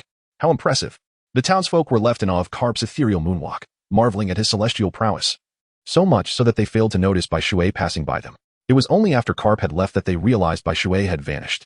3 days later, a middle-aged man in a suit, one of Carp's subordinates, delivered a scroll adorned with the techniques of the moonwalk to Bai Shui before departing. In the span of 3 days, Bai Shui engaged in but a singular endeavor, the construction of a grand abode for himself and Aki. The residence comprises 3 bedrooms, a living room, a kitchen, and a bathroom, fully equipped. Upon further inquiry, Bai Shui discovered that Aki was, in fact, an orphan. Before his arrival, she had subsisted by foraging for shellfish on the island, supplemented by the meager assistance of her neighbors, barely managing to survive. Chapter 24. The Navy's Sixth Form. Aki's previous dwelling had long been reduced to rubble by the formidable Eurus during his assault, a mere makeshift hut of scanty condition. The townsfolk could not help but harbor envy for Aki, who had found a prince charming like Bai Shui. To claim otherwise would be disingenuous.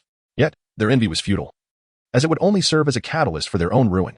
Thus, they offered their timely blessings. However, Aki and Bai Shui's union left the other young women of the island in a state of despair, each consumed by disappointment, wishing fervently that they had been the ones pursued by the pirates. Had that been the case, perhaps they would now be in Bai Shui's company. To speak candidly, there were indeed girls on the island who surpassed Aki in beauty, possessed a more refined demeanor, and boasted more alluring figures. Yet, had the circumstances been different, Bai Shui might not have been drawn to them. His heart was captivated by Aki's radiant sunshine and warmth, embodying the essence of a daughter of the sea, evoking a sense of vivacity. Much like the character Ma Chinua from the original tale, being with her instilled a sense of comfort and gentle affection. Moreover, Aki possessed an added charm of youthful exuberance, for she was merely 16 and had not yet fully shed her childlike innocence. Alas, such nuances remained unbeknownst to the other young women. Only Aki and Bai Shui were privy to this truth. Bai Shui unfurled the scroll, and at the very beginning, 10 lines of striking red text captured his attention. It read, "Shave, one of the 6 styles of the Navy, is a martial art that transcends the physical limits of humanity. Only by surpassing these limits can one master it. It requires one to strike the ground more than 10 times within 0.36 seconds, harnessing the explosive speed generated by the ground's recoil. Due to its extraordinary nature, it is imperceptible, hence it is also referred to as shadowless movement. The practice of this technique demands exceptionally high standards from the practitioner. Those whose physical capabilities do not meet the requirements must refrain from attempting it, as it may lead to severe muscle strains and ruin one's future." Following these 10 lines, the scroll details the specific methods of practice, including how to exert force, which body parts to engage, the appropriate intensity to begin training, the duration of practice, methods of rest and relaxation, how to ascertain readiness for the next stage of training, and how to accurately reach the desired destination, among other instructions. Bai Shui then realized that the cultivation of the technique known as shave was indeed quite troublesome. The reason he prioritized learning this technique was that, at his current stage, speed and destructive power were of utmost importance and required immediate attention. Shave presented itself as an excellent choice. Should he later join the Navy, he would also study iron body and paper drawing to enhance his defensive capabilities and bodily coordination. As for techniques like Hiryu, moonwalk, and spear of the finger, he deemed them unnecessary.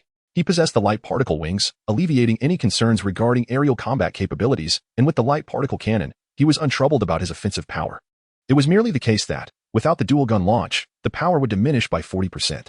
His 2 firearms were not crafted items, rather, they were manifestations of his awakened abilities, harder than steel yet endowed with self-repairing properties. Thus, for the Navy's 6 styles, it sufficed for Bai Shui to learn only 3 of them. Bai Shui did not believe that he needed to learn the other 3 naval techniques, which he deemed useless. Could he truly achieve 10 earth-shattering steps in a mere 0.36 seconds? Given his physical prowess, it seemed possible. In the open space, after perusing the contents of the scroll, Bai Shui mused to himself. Chapter 25. Why did it fail? Bang. However, when Bai Shui attempted to cultivate according to the scroll's instructions, he encountered failure. The ground erupted violently, leaving him in a disheveled state. Why had he not succeeded?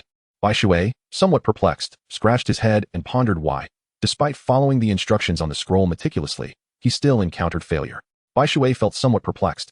Once more, Bai Shui brushed off the dust from his body, gathered his focus and energy, and then swiftly propelled his legs once more, striking the ground over 10 times in the brief span of 0.36 seconds. Bang. Yet, an inexplicable event unfolded once again. Once again, the river has met with failure, and the earth has erupted, creating a gaping chasm. What on earth is happening? Bai Shui once again unfurled the scroll, meticulously perusing its contents. After a thorough examination, he confirmed that not a single word had been overlooked, and he had adhered strictly to the instructions provided. Yet, the question lingered, why had he not succeeded? Bai Shui found himself in a state of perplexity. Never mind, let us try again. Bai Shui took a deep breath, ready to start anew. Bang. Yet, Bai Shui encountered failure once more. What in the world was happening? Why was he unable to succeed? At last, Bai Shui could no longer contain his frustration and erupted in a flurry of expletives. Damn it, I refuse to believe that I cannot master such a trivial task. Bai Shui, Feeling indignant, thought to himself, isn't it merely a Navy Six style? I refuse to believe that he cannot master the art of shaving. Little did he know that anyone aspiring to learn this skill must practice it more than 100 times before even beginning to grasp its essence, regardless of innate talent. Without 100 attempts, one cannot truly comprehend the quintessence of shaving. It is akin to learning to ride a bicycle. Although one is told that maintaining an upright posture and pedaling continuously will enable one to ride without falling, how many succeed on their first try? It is through the inevitability of stumbling that one truly learns. Bang, bang, bang. The entire island reverberated with the sound of resounding thuds, a dull echo that made the earth tremble as if it were lamenting. Finally, after the 100th failed attempt, whoosh, the white water transformed into a fleeting apparition, vanishing without a trace, while the air emitted a piercing shriek. Bang! When the white water re-emerged, it crashed heavily into a formidable tree due to a lack of control. Yet the smile on its face was unmistakable. Once he mastered the technique of shaving, coupled with the enhancement from his fruit ability, he felt confident that his speed would rival the utmost velocity described in the scrolls. Corresponding to this speed was an exponentially magnified power, even a small stone, when accelerated to a certain velocity, could unleash devastating lethality. Just imagine the potential of the white water. His strength was already considerable, honed through battles against fierce beasts, cultivating formidable power. In the world of pirates, regardless of one's fruit abilities, strength remained indispensable, whereas speed was secondary. This world presented myriad challenges that necessitated brute force to overcome. Dealing with colossal predators, for instance, often demanded sheer power over terrifying speed. Exhaling with satisfaction, he exclaimed, "At last, I have succeeded. So it turns out, it wasn't that my method was flawed. It was simply a matter of insufficient experience." Lying on the ground, gazing up at the sky, the whitewater chuckled. Having made significant progress in shaving, his capabilities had experienced a substantial enhancement, at the very least. Mastering this technique allowed him to better harness every ounce of his strength. Chapter 26. Life should be fully enjoyed, not like now, where he could only rely on instinct, which squandered considerable stamina. This was utterly intolerable for the ambitious whitewater, who aspired to ascend. Time slipped away during his month of training. Whoosh! A sharp roar resonated through the air as the whitewater vanished from sight, only to reappear 100 meters away, his stance remarkably steady, devoid of the awkwardness he had experienced a month prior. Finally, he had achieved something tangible. He eagerly anticipated just how swift he could become with the fruit's augmentation. Bai Shui rose from the ground, closed his eyes, and took a deep breath. Then, his body tensed abruptly, emanating a radiant white light. With a sharp whoosh, he vanished from his original position, only to reappear 150 meters away in an instant. Remarkably, he managed to cover an additional 50 meters in the same span of time, suggesting that the fruit's enhancement could increase his speed by nearly 1/3. Fascinating. This velocity should rival half of the speed attained by T after complete mastery. Knight silently contemplated this comparison. Very well, let the day conclude on this note. After exhaling a long breath, Bai Shui wiped the sweat from his brow and turned back. When Bai Shui returned home, Achi had already prepared a sumptuous feast for him. Much like most formidable figures in the world of One Piece, Bai Shui possessed a hearty appetite, and the provisions available on the island were scarcely sufficient to satiate his hunger. Consequently, the sea kings in the surrounding waters bore the brunt of his voracity, as he would capture one every 2 or 3 days to feast upon. Naturally, subsisting solely on fish became rather monotonous. Every edible fruit and vegetable from nearby islands had been thoroughly explored by Bai Shui, brought back through the vessels of Eurus. The result of Bai Shui's endeavors was a noticeable enhancement in the living standards of the townsfolk on Kuro Island. At the very least, prior to this, they had never tasted the sea kings and were utterly oblivious to the flavor of such terrifying beasts, which had felt akin to a natural disaster. "Thank you for your efforts." Bai Shui embraced Aki, who was busy cooking, from behind and said, "You truly are something. The moment you return, you start causing trouble." Startled by Bai Shui's sudden advance, Aki couldn't help but gasp in surprise. However, upon realizing it was Bai Shui, she rolled her eyes in exasperation, her expression a portrait of resignation. "What does it matter? You are my wife. If I don't play mischief with you, who else would I?" Bai Shui, with an air of defiance, insisted stubbornly, displaying a countenance that suggested he was unyielding to any reprimand. "Let go. You're drenched in sweat and utterly disheveled. Hurry and take a shower. Dinner is almost ready," Achi remarked, swatting away the unwelcome hand that dared to trespass upon her bosom, a mix of irritation and amusement evident in her tone. "Yes, my dear wife," Bai Shui promptly responded. Before Achi could fully comprehend the situation, he planted a swift kiss on her cheek and vanished into the room with remarkable speed. "This guy is simply infuriating," Achi exclaimed. Her cheeks flushed with embarrassment as she stamped her foot in vexation, feeling utterly powerless against Bai Shui's antics. "Ah, the sensation of soaking in a bath is truly delightful. Though this sense of helplessness is somewhat discomforting. The bathroom of Bai Shui is situated in the most coastal part of his abode. Utilizing the knowledge acquired from his previous life as a chief engineer, he devised a system to convert seawater for daily use. Yet, despite transforming seawater into fresh water, The dread of the devil fruit towards the ocean remains unchanged, leaving him with a sensation of being utterly drained of energy. Nevertheless, this does not diminish his enjoyment of the soothing experience that a warm bath provides. Chapter 27. Let's go out and have some fun. Here is your orange juice. As he has not yet reached adulthood, Bai Shui refrains from consuming alcohol. Instead, he discovered a variety of orange tree on a small island over 30 nautical miles from Kuro Island, which yields a drink rich in flavor. After tasting it once, Bai Shui developed a fondness for its delightful essence. Haha, the flavors of the meals prepared by my beloved wife are simply exquisite. They are truly delicious. Bai Shui, like most pirates, indulged in hearty feasts, devouring meat and guzzling beverages with little regard for decorum. Yet, Aki remained unfazed, seated serenely across from him, savoring her meal with an air of tranquility. Her demeanor exuded a captivating charm that was simply enchanting.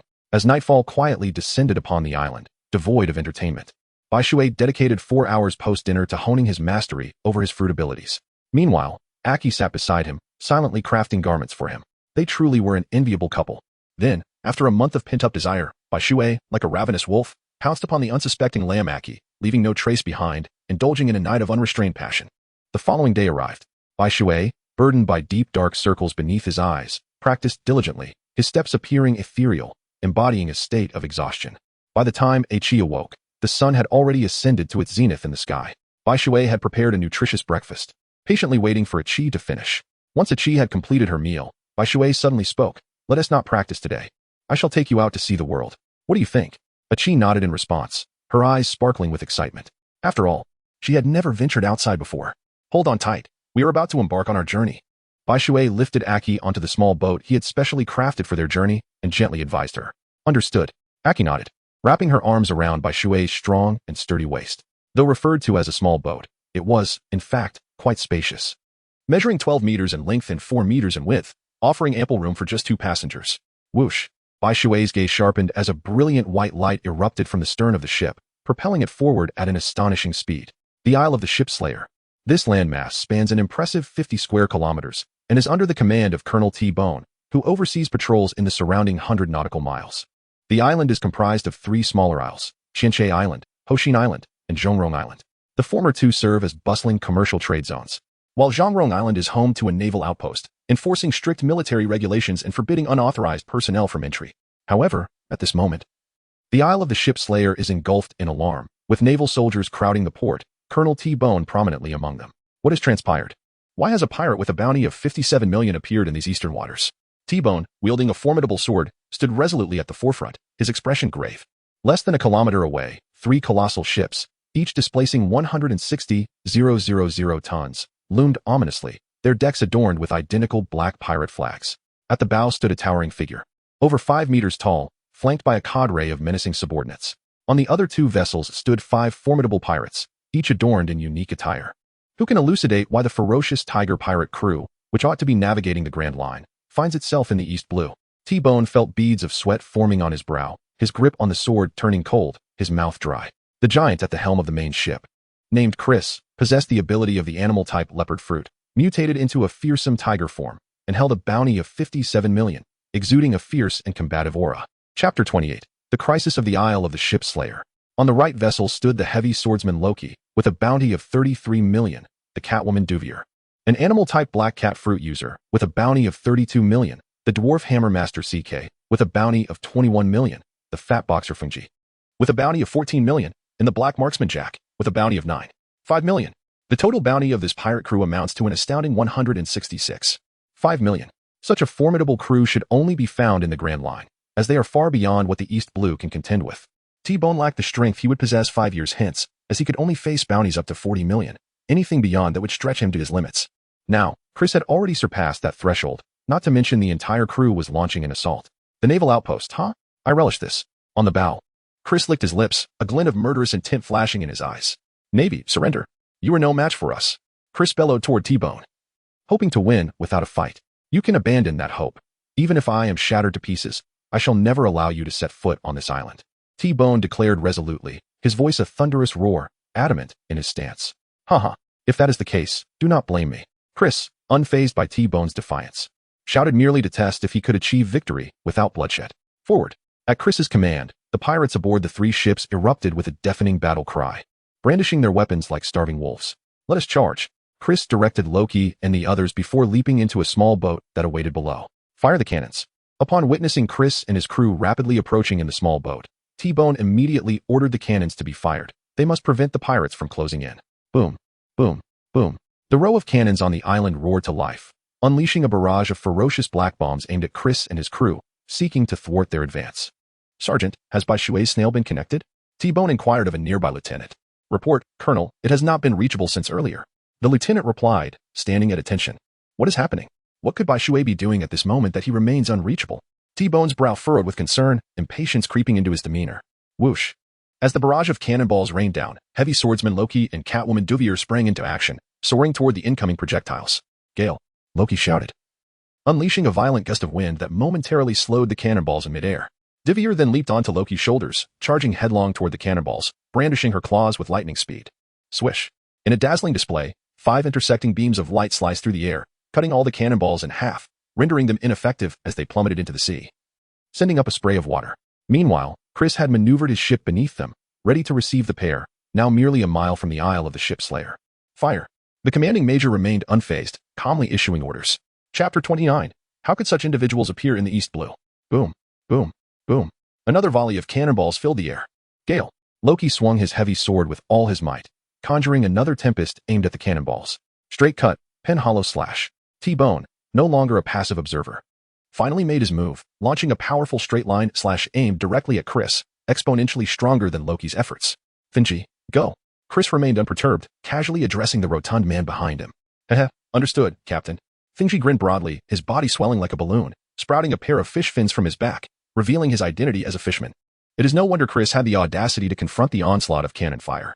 Finji dove into the water, lifting the small boat. Yet the oncoming cannonballs and slashes were too numerous to evade. If they did not escape, they would be forced to flee. However, in the vast ocean, there were no points of leverage, only the grim fate of sinking, as Finji could not possibly save them all at once. Heh, a slash? That is what I fear the least. With a reassuring glance to his comrades, Chris leapt forward, arriving in front of the cannonballs and slashes in an instant. He unleashed a flurry of powerful air blasts, detonating the cannonballs and slashes mid-air, generating a tremendous wave of wind. Forward. Chris landed atop Finji, exultantly shouting. How can there be a fisherman? Upon witnessing Finji plunge into the sea, T-Bone's eyes nearly bulged from their sockets. The presence of a fishman sending chills down his spine. Boom, boom, boom. Another round of cannon fire erupted. However, this time, the fishman deftly dodged every projectile. The onlookers on the island could only stare, dumbfounded. Lion King barrage? Seizing the opportunity, Chris swiftly unleashed a barrage of punches, sending a tempest of air directly into the formation on the island. In an instant, he felled a line of soldiers who were poised to fire, their cries echoing through the air. Meanwhile, Finji accelerated abruptly, having the distance of 1 mile in just 2 seconds. Not good. T-Bone shouted in alarm. But before he could react, an overwhelming sense of danger enveloped him. A dense mass of air surged toward him, leaving no room to issue commands to his comrades. Bang. Even with T-Bone's towering stature, he felt an immense force that propelled him backward over 20 meters. At the harbor's edge, the Catwoman sprang into action, leveraging the strength of the heavy swordsman, resembling a darting blade as she landed. With a whoosh. Upon landing, Catwoman Duvier charged into the fray, embarking on a spree of carnage. The soldiers had no chance to react before suffering severe casualties. Bang. Following closely, the heavy swordsman made his entrance. Boom. With Finji's assistance, Chris was the third to land. Subsequently, the entire team disembarked. Upon landing, Chris immediately signaled the fleet stationed a kilometer away. The sailors, invigorated, revved their engines, propelling themselves toward the harbor. Haha, come forth and revel in the thrill of slaughter. Chris cackled, charging toward T-Bone. The remaining 4 dispersed, denying the Navy soldiers any opportunity to return fire. Meanwhile, where was the elusive Bai Shui, whose phone had been unreachable? Chapter 30. Aki's Maiden Voyage. Lying leisurely on the small boat, Bai Shui hummed an unfamiliar tune. Beside her sat Aki, her expression tinged with fear, her pallor evident as she tightly grasped Ye's hand, unwilling to let go. Surrounding the boat, enormous sea creatures occasionally swam by, and each time Aki spotted one, panic flickered across her face. She harbored a deep fear of these marine behemoths. Ahead of the boat, a sea creature with several prominent bumps on its head reluctantly pulled the vessel, its lantern-like eyes filled with a sense of grievance. Above its head, a telephone bug lounged lazily in the sun, utterly disengaged from its duties. No wonder there was no response. Aki, do not be afraid. Everything is fine. With me here, those sea creatures will not dare to cause trouble. Observing her distress, Bai Shui gently placed Aki's delicate hand against her own heart, reassuringly patting her hand and smiling, signaling her not to worry. Perhaps it was the strong rhythm of Bai Shui's heartbeat that instilled a sense of safety in Aki. Or perhaps it was Bai Shui's words that offered her some comfort. In any case, Aki's complexion improved slightly, and her body relaxed a bit from its earlier stiffness. Well, after experiencing this a few more times, it will be all right. They're just larger fish. You have eaten them before. What is there to fear? Noticing Aki still trembled with fear, Bai Shui sat up and enveloped her in an embrace, gently patting her back while softly coaxing her. Indeed, this gesture caused Aki's tense body to loosen, and her expression became much more natural. However, there were always sea creatures lacking in awareness, ready to stir trouble. Suddenly, a serpentine sea beast emerged from the water before Bai Shui's boat, obscuring an area of nearly 50 meters around them.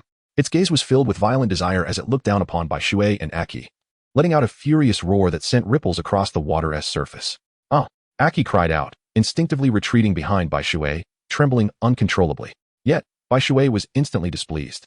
He thought to himself, I've finally brought my wife out for a trip, and here you are, scaring her? Are you seeking death? Bai Shui's gaze instantly sharpened, becoming cold and merciless, emanating a fierce aura.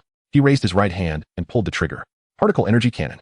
A beam of blinding white light, akin to the girth of a water tank, erupted from the depths of the tranquil waters, slicing through the air with the swiftness of lightning, hurtling towards the sea creature. A roar echoed as the creature sensed the encroaching specter of death, unleashing a terrified shriek. Alas, it was too late. The luminous beam struck true, penetrating the creature's cranium with a single, devastating blow, continuing its trajectory and etching a pristine arc across the sky. With a resounding crash, the creature's lifeless form plummeted onto the surface of the water, creating a tumultuous wave reminiscent of a tsunami, causing the small boat to sway perilously. On the verge of capsizing, Aki's complexion drained to a ghostly pallor. Having been raised by the sea, she understood all too well the terror that a tsunami could invoke. If you don't secure the boat, do you intend to witness my engulfment by the ocean?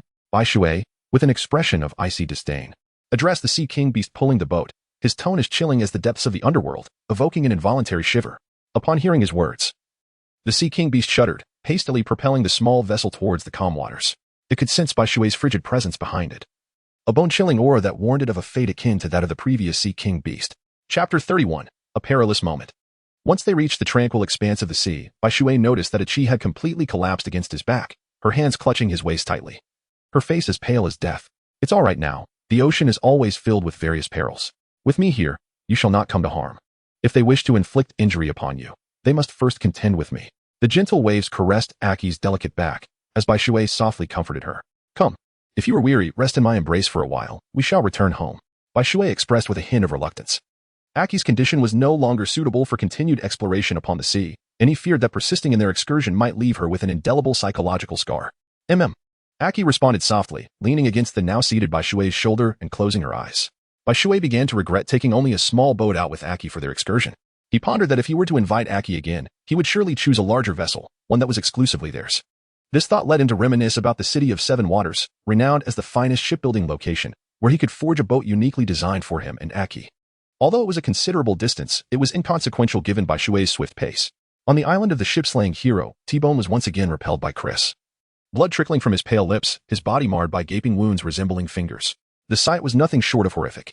T-Bone, surrender. You stand no chance against me. If you capitulate now, I may yet spare your life. Chris exhibited scarcely a scratch, dominating the confrontation with ease. Similarly, throughout the island, the Tiger pirate crew maintained an overwhelming advantage in this fierce battle for dominance. Impossible. I, T-Bone, shall never yield, even if it costs me my life.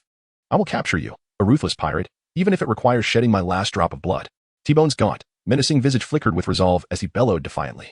Beside him, the Din Mushi remained in a state of dialing. Bai Shui, answer. Answer, please. T-Bone implored fervently within his mind. He believed that the only person capable of saving them on the island of the ship-slaying hero was Bai Shui. Seeking assistance from the Navy would be futile without a minimum of 4 to 5 hours, but Bai Shui might succeed in a mere half-hour given his swift strides. However, if Bai Shui continued to remain unresponsive, the final defenses of the island would soon be breached. The last vestige of resistance was upheld by a contingent of captains, majors, and lieutenant colonels. All other soldiers had succumbed, lying lifeless in pools of their own blood. Heaven above, please let Bai Shui answer the call. T-Bone fervently prayed within his heart. The existence of white water is the last straw for him. As long as he can connect with white water on the phone, he is confident that he can successfully apprehend the ferocious tiger pirates. Perhaps T-Bone's sincerity has moved the heavens, or perhaps it is due to some other reason. Less than 15 kilometers away, the snail phone placed atop the Sea King's head, which Whitewater had left there, suddenly sprang to life. Bloop. Just as Whitewater was admiring the beautiful visage of Aki in slumber, he was startled by this sound, prompting him to look towards the source. He saw the snail phone opening its mouth and continuously emitting such noises. Chapter 32. Let us hope it is not a summons to death. Upon noticing this, Whitewater extended his hand, using his energy tentacles to retrieve the snail phone.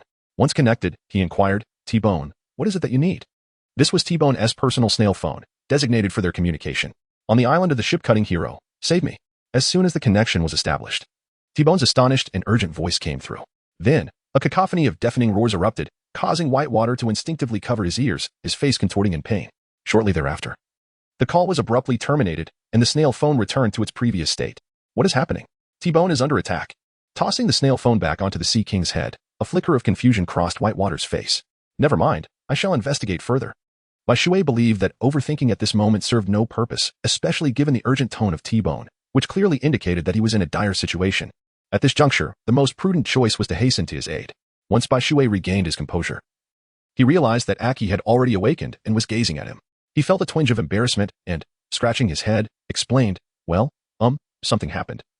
And I can't return home right now. Aki, you see, it's imperative to save lives. However, before Bai Shui could finish his sentence, Aki flashed a smile, displaying her understanding nature. Haha, I knew you were the best. Upon hearing this, Bai Shui exhaled in relief and turned to the Sea King beast, commanding, swim with your utmost speed and reach the island of the ship's lair within 10 minutes. Do you understand? His gaze was sharp as a blade, exuding a formidable pressure that made the massive Sea King beast tremble. Woo! The Sea King beast nodded vigorously, acknowledging the command. In an instant, it surged forward like it was under a spell, racing across the sea while the small boat cut through the waves with great speed. The island of the ship's lair. I am curious who else in this vicinity could assist you. Are you calling someone to their doom, perhaps? Haha. Chris couldn't help but laugh out loud at T-Bone's plea for help. He dared to attack the naval base where T-Bone was stationed precisely because he knew it was isolated. With rescue taking 4 to 5 hours to arrive by then, he would have long departed. He had never heard of any formidable figures near the island of the ship's lair. The strongest here was none other than the retreating Colonel T-Bone, who was currently being battered. Humph, you are merely ignorant. Soon, you will see whether he is coming to meet his demise. Let us hope you can still laugh then, and continue to mock as you do now. Before me, you are nothing more than an ant. T-Bone retorted with a cold smile, his face devoid of the earlier panic as though the call had bestowed upon him boundless courage. In that case, I shall slay you first. I am eager to witness just how formidable the person you await truly is. In response, Chris, enraged, stomped the ground, his fists radiating a powerful aura as they hurtled toward T-Bone. Clang! T-Bone parried with his sword, instantly creating a shower of sparks, the sound of metal clashing resounding sharply. Lion King strike! Chris bellowed, his fists moving rapidly, unleashing massive air blasts the size of basins toward T-Bone, leaving him no escape. Chapter 33. Dare to kill him, and you shall see. Clang! T-Bone could only defend himself, continuously being pushed back, blood oozing from his wounds. His long sword, now chipped, had begun to crack under the relentless barrage of air blasts. T-Bone realized he had severely underestimated Chris's strength. The power he displayed was far beyond the bounty of 57 million. Based on his calculations, Chris's true strength warranted a bounty of at least 70 million. Crack! The longsword finally succumbed, shattering into pieces. T-Bone's pupils constricted as he reacted just in time to see Chris before him, launching a kick. Crack! Every bone in T-Bone's body seemed to crack, and he spat out blood, his massive form retreating rapidly. Lion King slash. Seeing this, Chris executed a high-difficulty backflip in midair, then unleashed 5 claw-shaped sword waves, relentlessly pursuing T-Bone, leaving him no chance to survive. Thud! T-Bone had no means to evade, and a bloody claw mark was torn across his chest, his vision becoming increasingly blurred. Whoosh! Chris charged at him again, showing no intention of sparing T-Bone. His claws sharp as blades, thrusting into T-Bone's chest like a spear. Subtle force, Chris murmured, his eyes gleaming with intensity, unleashing a powerful wave that left a deep indentation the size of a barrel on T-Bone's sturdy chest, resonating with a thunderous sound. Bone fragments erupted from his body, mingling with flesh, the scene exceedingly gruesome. Thud! T-Bone felt darkness engulf him, even envisioning the specter of death approaching. He thought to himself, am I, T-Bone, to perish here? My death is inconsequential, but who will protect the people of the island in my absence? Bai Shui, you must arrive swiftly. The safety of the island's inhabitants rests upon you. Die. Chris stepped forward, his right arm swelling as he prepared to strike, his fist poised to obliterate T-Bone. If this punch connected, T-Bone would undoubtedly meet his end. Not even a celestial being could save him. You dare. At that moment, a furious shout echoed in Chris's ears like thunder, causing him to shudder and his pupils to constrict, halting his fist midair. He turned to see a streak of white light racing towards him, the sound of its passage roaring like a tempest, its momentum overwhelming. How is this possible? What kind of powerful figure could exist in a place like this? This is absurd. Upon sensing the aura emanating from the white light, Chris's pupils shrank to pinpoints, disbelief flooding his voice. Why is it impossible? The white light paused 20 meters before Chris, exhaling softly and smiling as he inquired. How infuriating. A shape-shifting tiger man? Chris exclaimed, retreating abruptly, transforming midair into a vibrant tiger man, a veritable imitation of the original Rob Lucci. So, you wish to fight to the death? Yet you must possess the qualifications for such a struggle. Noticing this, you couldn't help but chuckle, and in a blink, he appeared before Chris, who gazed at him in astonishment. Chapter 34. I shall slay you like mere chickens and dogs. With a force akin to a mountain, the power descended upon Chris, propelling him into the air, his eyes wide with terror as he screamed through the void. Ultimately, he crashed into a building, causing it to cave in with numerous fissures. Whoosh. After sending Chris flying, the white water surged through the air, reappearing before the heavy swordsman, Loki. Now, it is your turn. The sudden appearance of the white water caught Loki off guard. He had never anticipated that Chris would falter so easily against it. Light particle kick.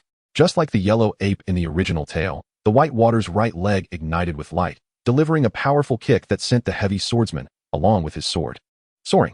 Similarly to Chris, he crashed heavily into the building, creating an enormous gash.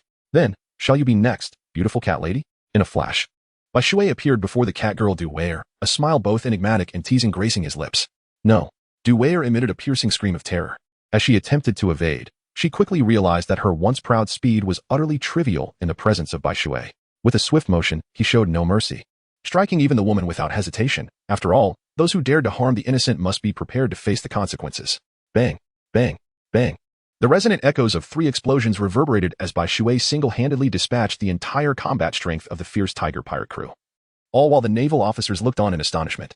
As for those wretched minions, their fate was sealed. Death awaited them all. Light particles cascaded. Bai Shui raised his left hand, from which a pistol materialized, and he pulled the trigger.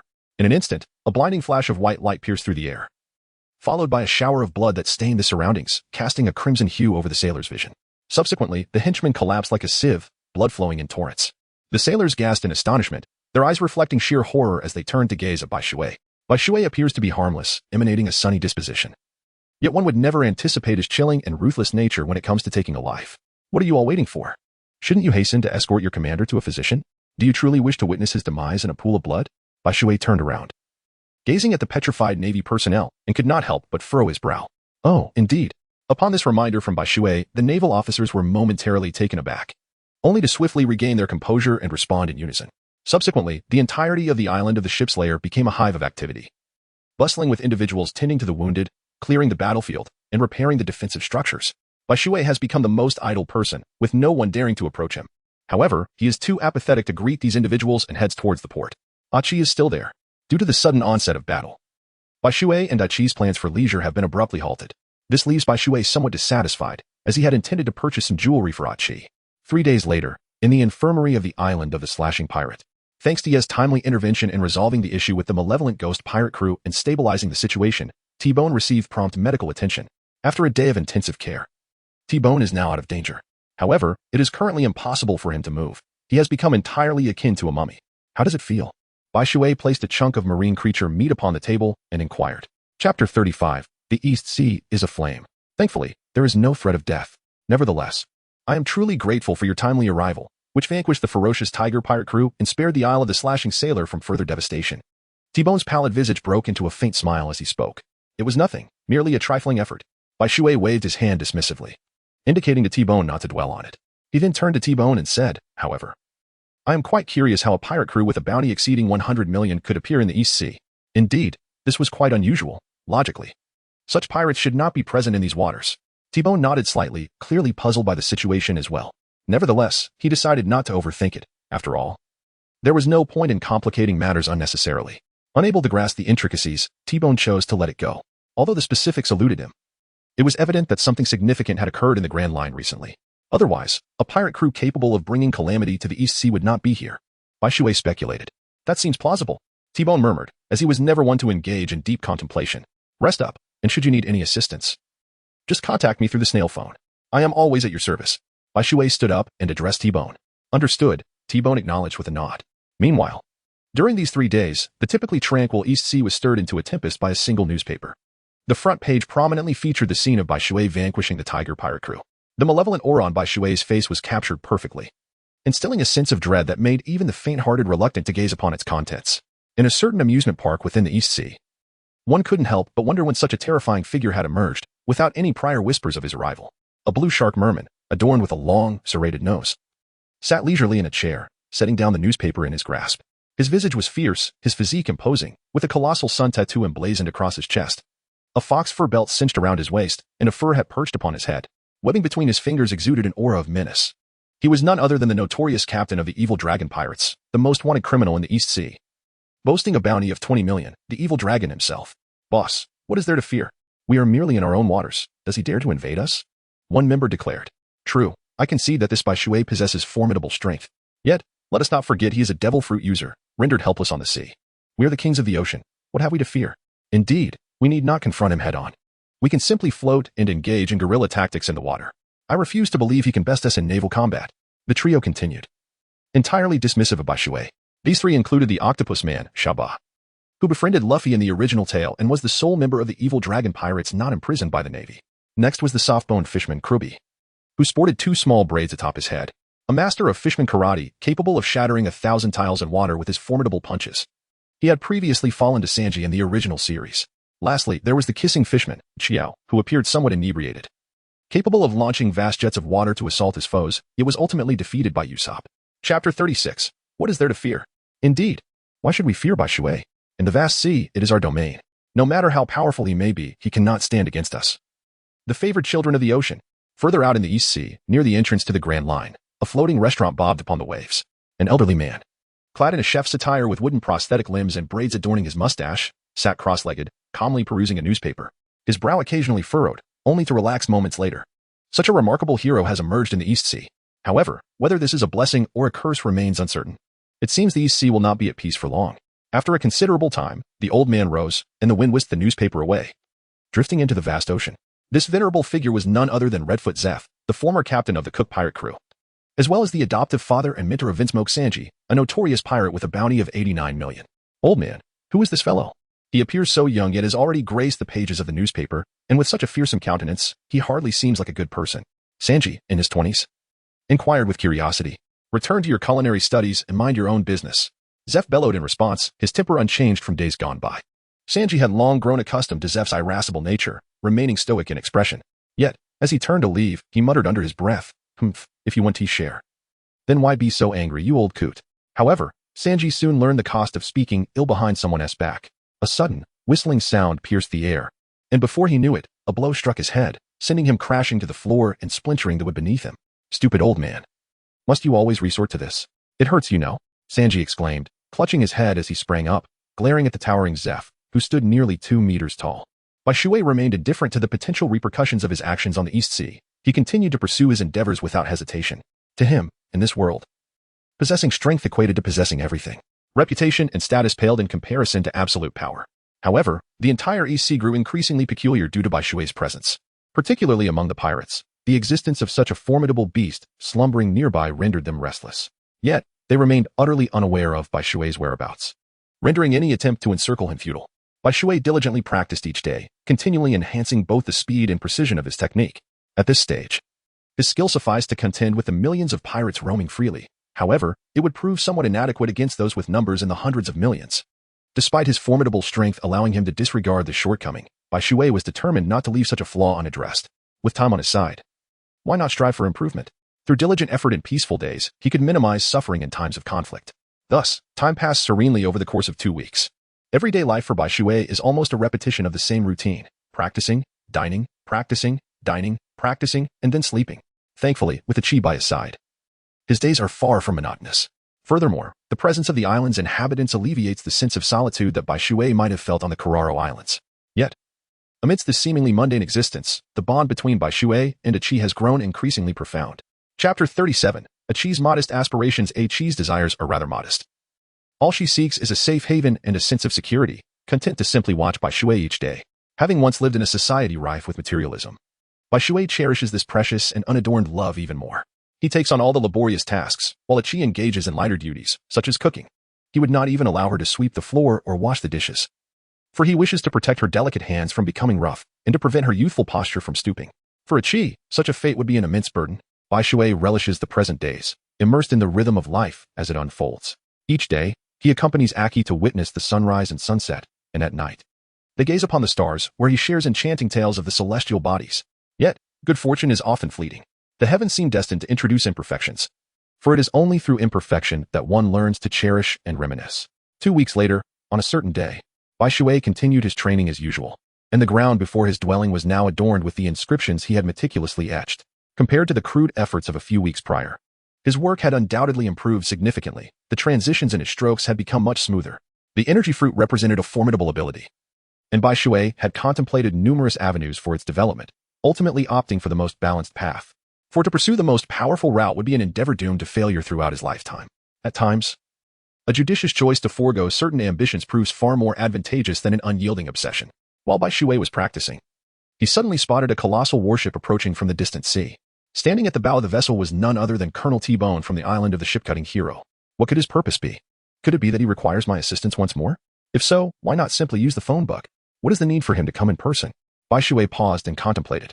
Oh well, I shall await his arrival to uncover the truth. There is no reason to engage in speculation. Bai Shui shook his head and closed his eyes, concentrating deeply to enhance his control over his abilities. After 2 minutes, T-Bone, with his imposing stature, stood before Bai Shui, somewhat sheepishly admitting, I truly regret to disturb you, but there is a matter that urgently requires your assistance. What is it this time? It must be significant if you have come personally, Bai Shui replied, not even opening his eyes. Well, since you insist, I shall be forthright, T-Bone said, producing a slip of paper from his pocket and presenting it to Bai Shui. Here, take a look at this intelligence, and you will understand my reasons for seeking you. Upon hearing Bai Shui's words, T-Bone couldn't help but exhale in relief. The saber-toothed tiger pirate crew? Bai Shui opened his eyes and, upon glancing at the paper handed to him, raised an eyebrow in realization of T-Bone's intentions. He was taken aback to discover such a connection between them. With a soft exhale, he crumpled the intelligence report in his hand into shreds. The document conveyed the following message. The captain of the saber-toothed tiger pirate crew is set to intercept 6 members of the fierce tiger pirate crew midway. Exercise caution. Upon seeing the bounty placed on Torsen, Bai Shui felt assured of T-Bone's purpose for coming. The bounty for the saber-toothed tiger Torsen is a staggering 30 million. Such an amount, even in the Grand Line, signifies a formidable power, certainly not to be trifled with. T-Bone and his crew would undoubtedly be unable to contend with Torsen. Therefore, for T-Bone to successfully complete his escort mission, he would need to seek external assistance. Undoubtedly, he had set his sights on Bai Shui. Chapter 38. The desire for solitude yet unable to find it very well. I have consented. I shall lend my aid. Bai Shui rose from the ground, exhaling deeply. Thank you. Upon hearing this, T-Bone could not help but breathe a sigh of relief, his face lighting up as he bowed to Bai Shui. All right. Let me inform Ah Chi, and then we shall depart. Your time must be quite precious. Faced with T-Bone's enthusiasm, Bai Shui merely shrugged and walked towards the house. What is the matter? Ah Chi, surprised by Bai Shui's sudden return, inquired curiously. However, Bai Shui remained silent, which seemed to lead Ah Chi to some understanding. A fleeting look of melancholy crossing her face. Although Bai Shui had been decisive when agreeing with T-Bone, he found himself at a loss for words in front of Ah Chi. After a moment of silence, he finally spoke. Ah Chi, I need to set out to sea for a while. It may take a bit longer. That's all. Understood. You go ahead, and please be cautious. Ah Chi replied, forcing a smile, yet the bitterness on her face was evident to all. Rest assured, I shall return promptly. Do not worry about me. You must eat on time at home and answer my calls every day, understood? If I come back and find you have lost weight, you know what will happen. Therefore, do not hold back. You are my woman, Bai Shui's woman, and I will not permit you to suffer. Do you understand? I will have T-Bone assign personnel to patrol the island's perimeter, ensuring your safety. Additionally, there will be Marine Guardians cooperating in the defense efforts, allowing you to roam the island with peace of mind. Well, I must take my leave now. Think of me. Bai Shui embraced Ah Chi, asserting fiercely in her ear. Then, gently wiping away the tears from her face, he pressed a passionate kiss to her before resolutely turning to depart. Bai Shui, I will wait for your return. Remember to come back soon. Ah Chi called out, waving to him from the doorway. Bai Shui called out, giving a thumbs up to Ah Chi behind him. T-Bone, could you dispatch 2 teams to safeguard Kuro Island? I do not wish for any harm to come to Ah Chi. Approaching T-Bone, Bai Shui inquired. Certainly, no problem. T-Bone replied without hesitation, having prepared for this task prior to their arrival. Well then, let us proceed. Bai Shui nodded slightly, then stepped forward, as luminous particles unfurled behind him, soaring into the sky. The radiant stream of light. The white water soared to the surface of the sea before coming to a halt. Then, with a swift motion of its left hand, it pulled the trigger, unleashing a multitude of luminous orbs that hurtled towards the ocean. Bang, bang, bang. In an instant, the ocean erupted as if it had been set ablaze, its surface roiling violently. Soon, massive dark phantoms surged up from beneath the waves, a dense swarm that sent chills down one's spine. A monstrous sea creature, resembling a deer, emerged from the water, its blood-red eyes fixated on the white water above, its gaping maw ready to strike. But at that moment, a series of ferocious roars erupted from below, revealing 5 more fearsome sea creatures that encircled the white water, their crimson eyes glinting malevolently as they lunged toward it. "Dare you?" The white water glared fiercely, an unimaginable aura of terror radiating from its being, spreading swiftly in all directions. With a thunderous roar, the 6 sea creatures froze in place, trembling in fear, their intentions to devour the white water vanishing entirely. Chapter 39. Guard her well. A sharp intake of breath escaped the sailors on the nearby warship, rendered speechless by the sheer terror emanating from the white water. How could such a formidable being exist, instilling fear in the hearts of the sea creatures with merely a glance? "You 6, ensure the protection of this island. Any vessels approaching must be intercepted. Do you understand?" Bai Shui glared at the 6 sea kings, his voice resonating with authority that compelled submission. One of them emitted a reluctant growl, a flicker of ferocity flashing in its eyes. "Humph." Observing this, Bai Shui let out a cold snort. Raising his right hand to rest his finger on the trigger, resolutely aiming at that particular sea king, his intent to kill palpable. "Are you unwilling?" Bai Shui revealed a bloodthirsty smile, exclaiming, "Woo-woo." Instantly, fear filled the eyes of the sea king race, and upon hearing Bai Shui's words, they emitted trembling whimpers, completely succumbing to his intimidation. "Very well, it's settled then. Upon my return, should I find that you have not fulfilled your duties, do not blame me for my ruthlessness." As he spoke, Bai Shui unleashed 5 robust beams of white light from his hands, transforming them into colossal chains that pierced through their bodies. After completing this act, Bai Shui's complexion abruptly turned pale, and his breath weakened significantly. Bai Shui cast the other ends of 5 chains onto the island. Subsequently, the chains seamlessly sank into the ground, transforming into a seal that bound the 5 sea kings. "Very well, you may leave now. Before my return, should anyone dare to flee, do not blame me, Bai Shui, for my ruthless nature. Do you understand?" Bai Shui squinted his eyes, his voice cold. Yet the murderous intent around him intensified to a degree that sent a prickling sensation throughout one's body. The 5 sea kings nodded repeatedly, their demeanor utterly ridiculous. "Very well, go." Upon witnessing this, Bai Shui donned a smile, gesturing for the 5 sea kings to depart. Instantly, the 5 sea kings, as if released from a great burden, let out a wail and plunged into the depths of the ocean, eager to distance themselves from Bai Shui. The oppressive atmosphere in his presence made even breathing seem arduous. No one took the earlier agreement with Bai Shui seriously. The ocean was their domain, and why should they heed his commands? However, after darting over 50 meters, they suddenly felt an excruciating pain coursing through their bodies as if bound by an invisible force. A fist-sized hole erupted on one of their heads, blood splattering forth. "Humph, you think you can renege on our agreement? Consider this a lesson. Unless I release these chains, it will take you at least a year to break free. Now, you better remain obedient for a few days, otherwise death awaits you." Sensing the commotion below the water, Bai Shui could not help but let out a cold chuckle, his expression one of anticipated inevitability. He then took flight, heading towards a nearby warship.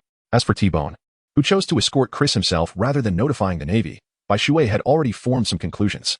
There is no utopia as long as humanity exists. Where there are people, there is a world of conflicts, and this world is far from idyllic. Utopia belongs solely to the strong, while the weak are condemned to sorrow. T-Bone's decision not to inform the rest of the Navy was motivated by the significant merit of personally escorting Chris. Chapter 40. The Slothful Bai Shui. Although this accomplishment may seem trivial to a naval officer of the rank of Rear Admiral, even a minor general would not dismiss such an achievement. For T-Bone, who was merely a Navy colonel at the moment, this was even more significant. His current position was that of a colonel in the Navy's 4 Seas branch, which would only equate to a lieutenant at the naval headquarters. With a grand achievement at hand, why not strive for it? Yet, this was a matter that could not be vocalized. A wise man knows to see through without revealing. Bai Shui, I never expected you to be this formidable. It seems selecting you is indeed the right choice. Upon arriving aboard the warship, the astonishment on T-Bone's face had yet to fade. Glancing at Bai Shui with an air of discomfort, he remarked, "It's just mediocre. Let us proceed, as the mission is of utmost importance." However, Bai Shui had little to say in response. After casting a brief glance at T-Bone, he sought a comfortable spot and lay down to sleep. Alas, Bai Shui's demeanor left T-Bone feeling somewhat dejected, as he awkwardly touched his nose, shrugged, and departed. The warship set sail. The distance from Judicial Island to Kuro Island spanned 2,000 kilometers, requiring a week of travel by naval vessel. Thus, the essence of maritime navigation proved to be rather tedious. Apart from the initial novelty, there was little else to evoke interest.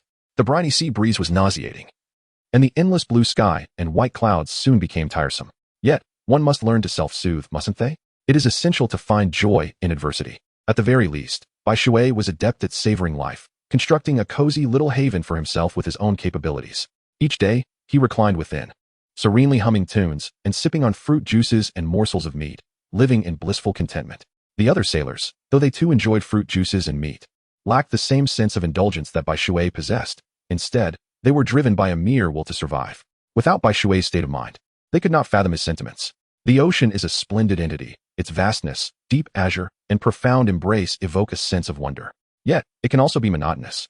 Its uniformity and tranquility often fail to inspire appreciation. Gazing upon the same scenery day after day can wear on anyone's spirit, perhaps sensing their comfortable existence or disapproving of a particular individual's idleness. Fate decided to introduce an element of unpredictability. On this day, the sailors continued their routine of hoisting sails, forming ranks, and training. However, the skies darkened unexpectedly, and just as they prepared for their drills, a sudden tempest struck, compelling them to abandon their training in favor of confronting the storm. To be candid, while Bai Shui was unafraid of rain, he held a deep-seated fear of storms. The tumultuous winds at sea could unleash torrents of water, posing an existential threat to one endowed with abilities. A single misstep could spell doom beneath the waves. Even a formidable individual like Golden Lion approached storms with utmost seriousness, never daring to be careless, a testament to the terror they invoked. All hands, prepare. Lower the sails. Secure yourselves, and avoid being swept away. T-Bone commanded urgently, curling into a compact form and gripping the mast of the warship in anticipation of the impending storm.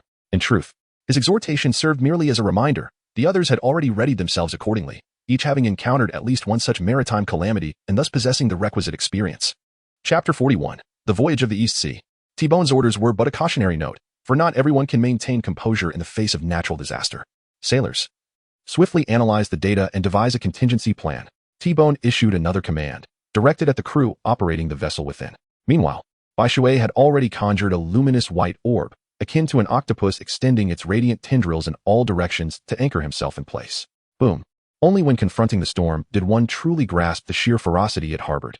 The furious waves crashed against the warship, causing the entire vessel to shudder violently, emitting a resounding clatter that reverberated through the soul. Although Bai Shui had previously weathered several storms during his solitary journey to Kuro Island, each experience brought forth unique sensations. Ding ding ding. Countless swift droplets pelted the ship from every angle, transforming it into a symphony of sound, resonating in a rhythm of chimes. Despite the melodious cacophony, no one possessed the inclination to listen. Bai Shui sat serenely within the sphere of light, gazing at the raging storm outside, while humming a carefree tune. A tempest was merely a tempest. What relevance did it hold for him? None whatsoever. Since it bore no significance, why should one be perturbed? Though the seawater affected ability users, it held no sway over their powers themselves. The barrier of white water is exceedingly robust, impervious to the onslaught of storms. However, encountering such tempests signifies their imminent approach to the Grand Line, for it is only within this legendary route that one might face such ferocious weather. The East Blue, in stark contrast, is seldom troubled by storms. It is indeed a curious phenomenon that in prosperous environments, formidable individuals seldom emerge. Conversely, it is in harsher conditions that true strength is forged. Yet, the East Blue stands as an anomaly, akin to a realm of privilege, having produced an abundance of extraordinary talents. Roger, Rayleigh, Garp, Dragon, Ace, Sabo, Luffy, Zoro, and Sanji. This region, remarkable for its serene surroundings, also boasts an impressive array of powerful figures. After enduring for over 5 minutes, the storm eventually waned, relinquishing its grip. The sky transformed instantaneously, revealing a brilliant blue expanse bathed in sunlight, adorned by a magnificent rainbow that captivated the heart. Ah, what a delightful experience it is to traverse the seas. Bone approached Whitewater and settled beside him, offering a refreshing glass of juice. It's quite tolerable, I assent it. Such is the essence of the ocean. None can predict when a storm may arise, how long it shall endure, or when it will finally dissipate. Bai Shui took the juice with a nonchalant expression and remarked, as we approach the Grand Line, are you beginning to feel anxious? Noticing the serious demeanor on T-Bone's face, Bai Shui couldn't help but jest. Well, I am a bit concerned. After all, the Grand Line is not the same as the Four Seas, and there are numerous formidable pirates there. T-Bone nodded, his voice tinged with anxiety. What is there to be anxious about? We'll cross that bridge when we come to it. Just focus on your own responsibilities. As long as those pirates dare to show themselves, I wouldn't mind having a few more prisoners aboard the warship. Bai Shui raised his cup and clinked it against T-Bone's, breaking into a smile. His assistance in escorting the prisoners undoubtedly came with a reward. If they happened to capture a few more along the way, the remuneration would be even greater, a considerable temptation for Bai Shui, who was in need of funds. Haha, indeed. With you here, what do I have to fear? T-Bone replied with an amused chuckle. Chapter 42. The Upside-Down Mountain. Moreover, do not underestimate the deterrent power of the Navy. At least in the first half of the Grand Line, the Navy's reputation holds significant weight. Most ordinary pirates dare not openly attack naval vessels, as they surely wish to avoid a fate and impel down. Bai Shui then remarked, urging T to remain calm. You are quite right, I must admit. I have been overly anxious. Upon hearing this, T nodded in agreement, the tension etched upon his face visibly dissipating. Report, we are about to enter Upside Down Mountain. Just then, a Marine swiftly approached, saluting respectfully. At this, T's demeanor shifted abruptly, and he issued a command. Order all sailors to be on high alert. There must be no room for negligence. Should any grave losses occur due to carelessness, the consequences will be severe. It is no wonder T felt such trepidation, for incidents at Upside Down Mountain were alarmingly frequent. Out of every 10 encounters, 3 would result in unforeseen mishaps. We have arrived at Upside Down Mountain.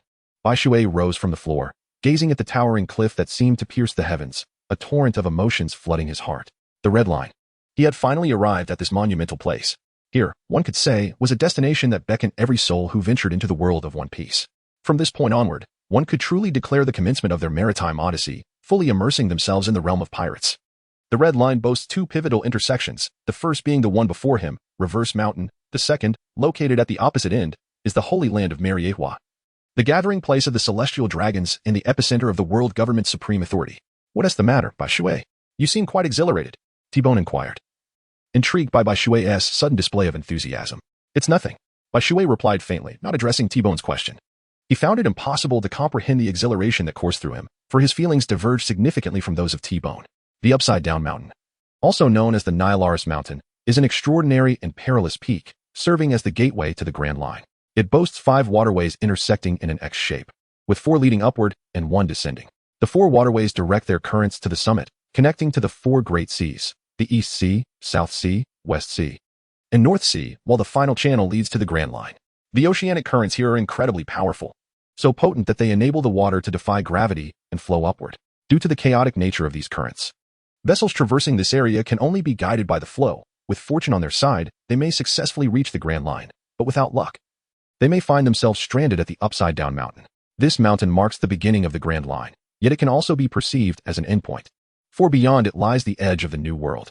However, to enter the Grand Line, one must also traverse the doldrums, a feat that requires formidable strength, which few dare to attempt. For Bai Shui, this posed little obstacle, as he possessed the ability to fly. Nonetheless, lacking sufficient power would deter him from attempting it lightly. The doldrums, devoid of wind, imply that he would need to exert considerably more energy to sustain flight. He is no Iron Man. Should he falter, a descent would plunge him into peril. The sea creatures of the doldrums are not as easily intimidated as those of the East Sea. Chapter 43, The Little Whale Labu. Have you not seen how even the flying squirrels dare not act too recklessly in the doldrums? Everyone, secure yourselves. We are about to enter the Upside Down Mountain. T-Bone commanded, his tone grave and his focus unprecedentedly intense. Aye. The crew responded in unison, securing themselves to pillars, tightly grasping the mast, or clinging to the internal handrails. All set. Once he saw that everyone was prepared, T-Bone tightened his grip on the mast and exhaled, rallying himself internally. This was not his first crossing of the Upside Down Mountain, but it was the first time he led a team through it. With a roar, the ship spun violently, turning 90 degrees and sailing against the current, leaving everyone suspended in midair. Some were caught off guard, feeling as though they were being yanked downward by an immense force, plummeting toward the sea. Ah! They screamed in terror, yet nothing could alter their fate. Sighing, Bai Shui extended a multitude of tentacles behind him to catch each falling crew member, suspending them in the air. This was the extent of his capabilities. The terror of the Upside Down Mountain exceeded his expectations, leaving him slightly dizzy. Not good, we're off course. Suddenly, a panicked voice echoed from the ship, revealing that the once steady vessel was veering toward a nearby cliff. What? T-Bone gasped in astonishment, a chill running through him. The unexpected turn of events had caught everyone off guard. A collision would surely spell disaster. Bai Shui, it's up to you. T-Bone turned to Bai Shui, his face filled with urgency and desperation. Understood. Bai Shui nodded, and then suddenly, a colossal orb of light erupted from the right side of the warship, propelling it backward. Subsequently, the vessel was imbued with an overwhelming thrust, accelerating at a speed 4 to 5 times greater than before, soaring upward in a nearly straight trajectory toward the mountaintop. Upon reaching the summit, the warship plummeted downwards at an astonishing speed, causing the naval crew to crash heavily onto the ground, only to be launched into the air once more, emitting terrified screams. The tendrils of light, as Bai Shui uttered a single remark. The entire warship suddenly appeared to be supported by an unseen force, its speed drastically diminishing. The crew focused their attention, only to discover that the vessel was ensnared by numerous robust tentacles, the other ends firmly anchored to the cliffside, descending at a languid pace. Thus, the warship came to a halt. How remarkable! How formidable! Truly, they are worthy of being summoned by the esteemed colonel. The naval personnel exclaimed in admiration as they gazed at Bai Shui. Enough chatter. Since the immediate danger has passed, let us promptly resume our respective duties. The crisis is far from averted. Observing the situation, Bai Shui furrowed his brow. They had only traversed half the distance up the treacherous mountain. Bai Shui recalled that at this moment, a whale should make its appearance.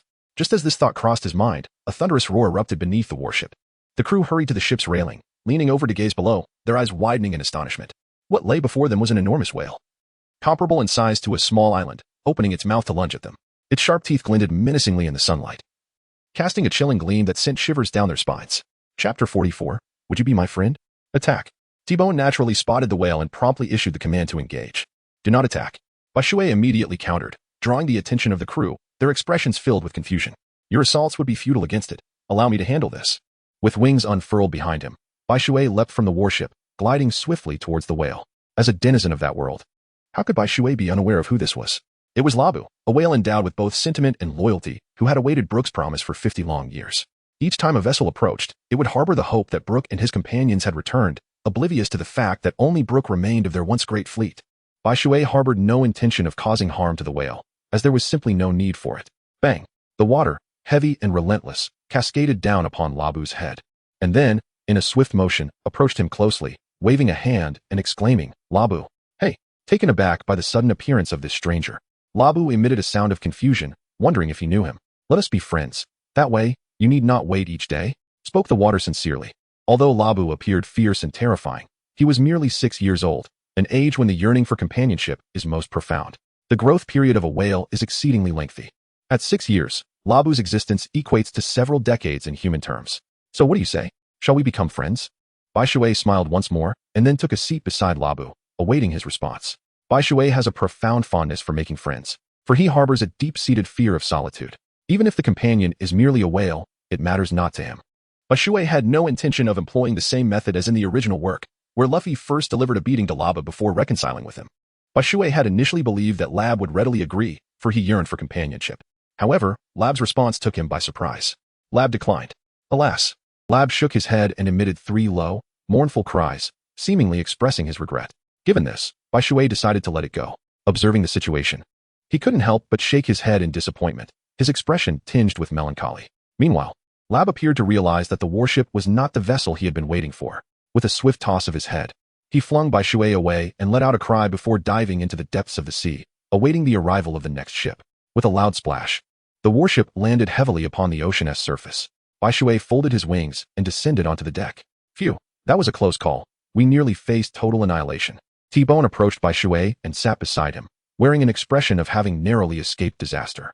Isn't this a smooth arrival at the Grand Line? You should be celebrating. Upon hearing this, Bai Shui tucked away his feelings of despondency and smiled at T-Bone.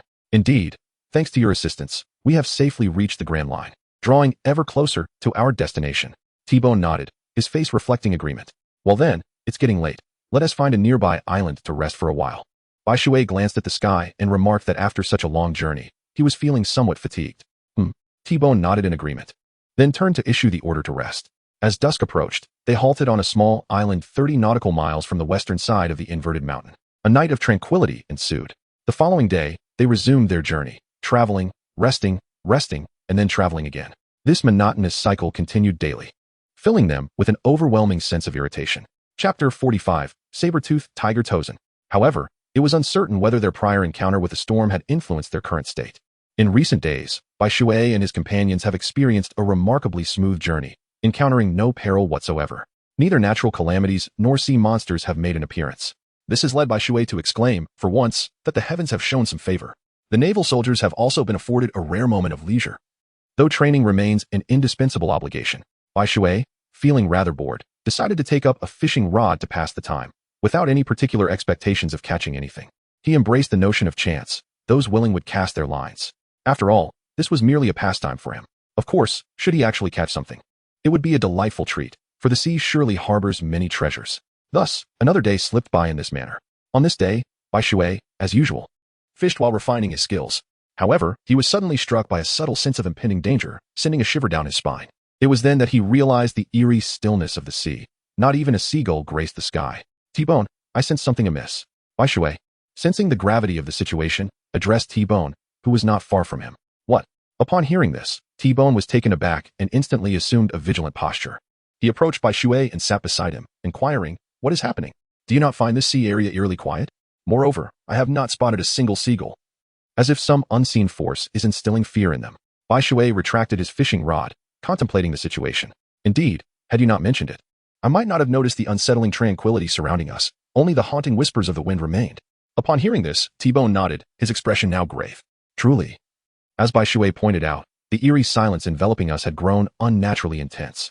It appeared that they had indeed arrived, and we must brace ourselves for battle. Bai Shui clapped his hands and rose to his feet, stating, Indeed, the enemy is aware of our presence while we remain in the shadows.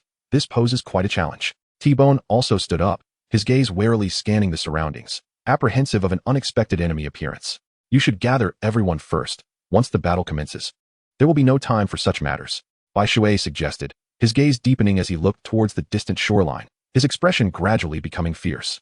Beneath the waves, less than a kilometer from the warship, a vessel adorned with the menacing visage of a saber-toothed tiger lay in silent ambush. Have they arrived yet? Inquired a towering figure within the ship, his 3-meter frame imposing as he set down his greatsword. The muscular man was bare-chested, clad only in retro denim trousers. His body a testament to strength. Yet, his face was obscured by a thick mane of hair, and his eyes, resembling those of a fierce tiger, glinted with a predatory intensity. Most strikingly, a sharp tooth dangled from his waist, still bearing traces of blood. This formidable figure was none other than Torsten, the notorious pirate with a bounty of 130 million. Captain, they are just a kilometer above us, reported one of Torsten's crew. This individual was diminutive in stature, yet his pale complexion and keen, lively eyes suggested an extraordinary perception, as if he could see through any barrier. Haha, they surely do not expect us to be lying in wait beneath the waves. I can hardly wait to witness their stunned expressions when they come under attack. That will be quite the spectacle. Alongside the diminutive man, 3 others chimed in, their voices brimming with pride, reveling in the thrill of their underwater concealment. Chapter 46. Torsten was momentarily taken aback. All right, prepare for battle. We must seize the warship in one swift strike and rescue Chris. Otherwise, the nearby navy will not be lenient. The seas have been tumultuous lately, with former Admiral Zifa hunting down pirates relentlessly. We may encounter him at any moment. So let us avoid prolonged skirmishes with the navy, understood? Torsten, despite his fearsome appearance, displayed an unexpected intelligence and insight. Truly, one should not judge solely by appearances. The depths of the sea are unfathomable. Understood, Captain. The crew responded in unison, their expressions turning slightly somber. Yet, they dismissed the threat posed by Bai Shui entirely. Even if Bai Shui were to arrive, they believed he would be no match for their captain. They could not fathom that Bai Shui's strength might far exceed their expectations. How much farther? Torsten inquired again, rising to his feet, his greatsword now gripped firmly as he entered a state of readiness. Less than 500 meters. The diminutive man, known as House, exclaimed, rubbing his hands together in anticipation, his face alight with eagerness. House, nicknamed Ghost Mouse, was renowned for his speed, even earning Torsten's admiration as an exceptional assassin. Formerly a premier killer for a certain kingdom, he had joined Torsten's crew at the latter's invitation. Haha, it has been far too long since I tasted the blood of the navy, one of the crew members declared, his countenance exuding a hunger for violence. On the surface of the sea, the atmosphere was charged with anticipation. Are you ready? Bai Shui gazed at T-Bone and exhaled deeply. This time, even Bai Shui could not afford to consider him while engaged in battle. After all, his opponent was the saber-toothed tiger, Torsten, who would not be as easily dealt with as the mere millions of pirates from before. Come on, I am ready. Upon hearing this, T-Bone's expression turned serious. His eyes filled with resolute determination. In this confrontation, Bai Shui would occupy the main combatants of the saber-toothed tiger pirates, but the rest would be left to T-Bone himself. The saber-toothed tiger pirates were indeed formidable, not to be underestimated. In that case, let us commence. Warship, accelerate and leave this area, Bai Shui commanded. Yes.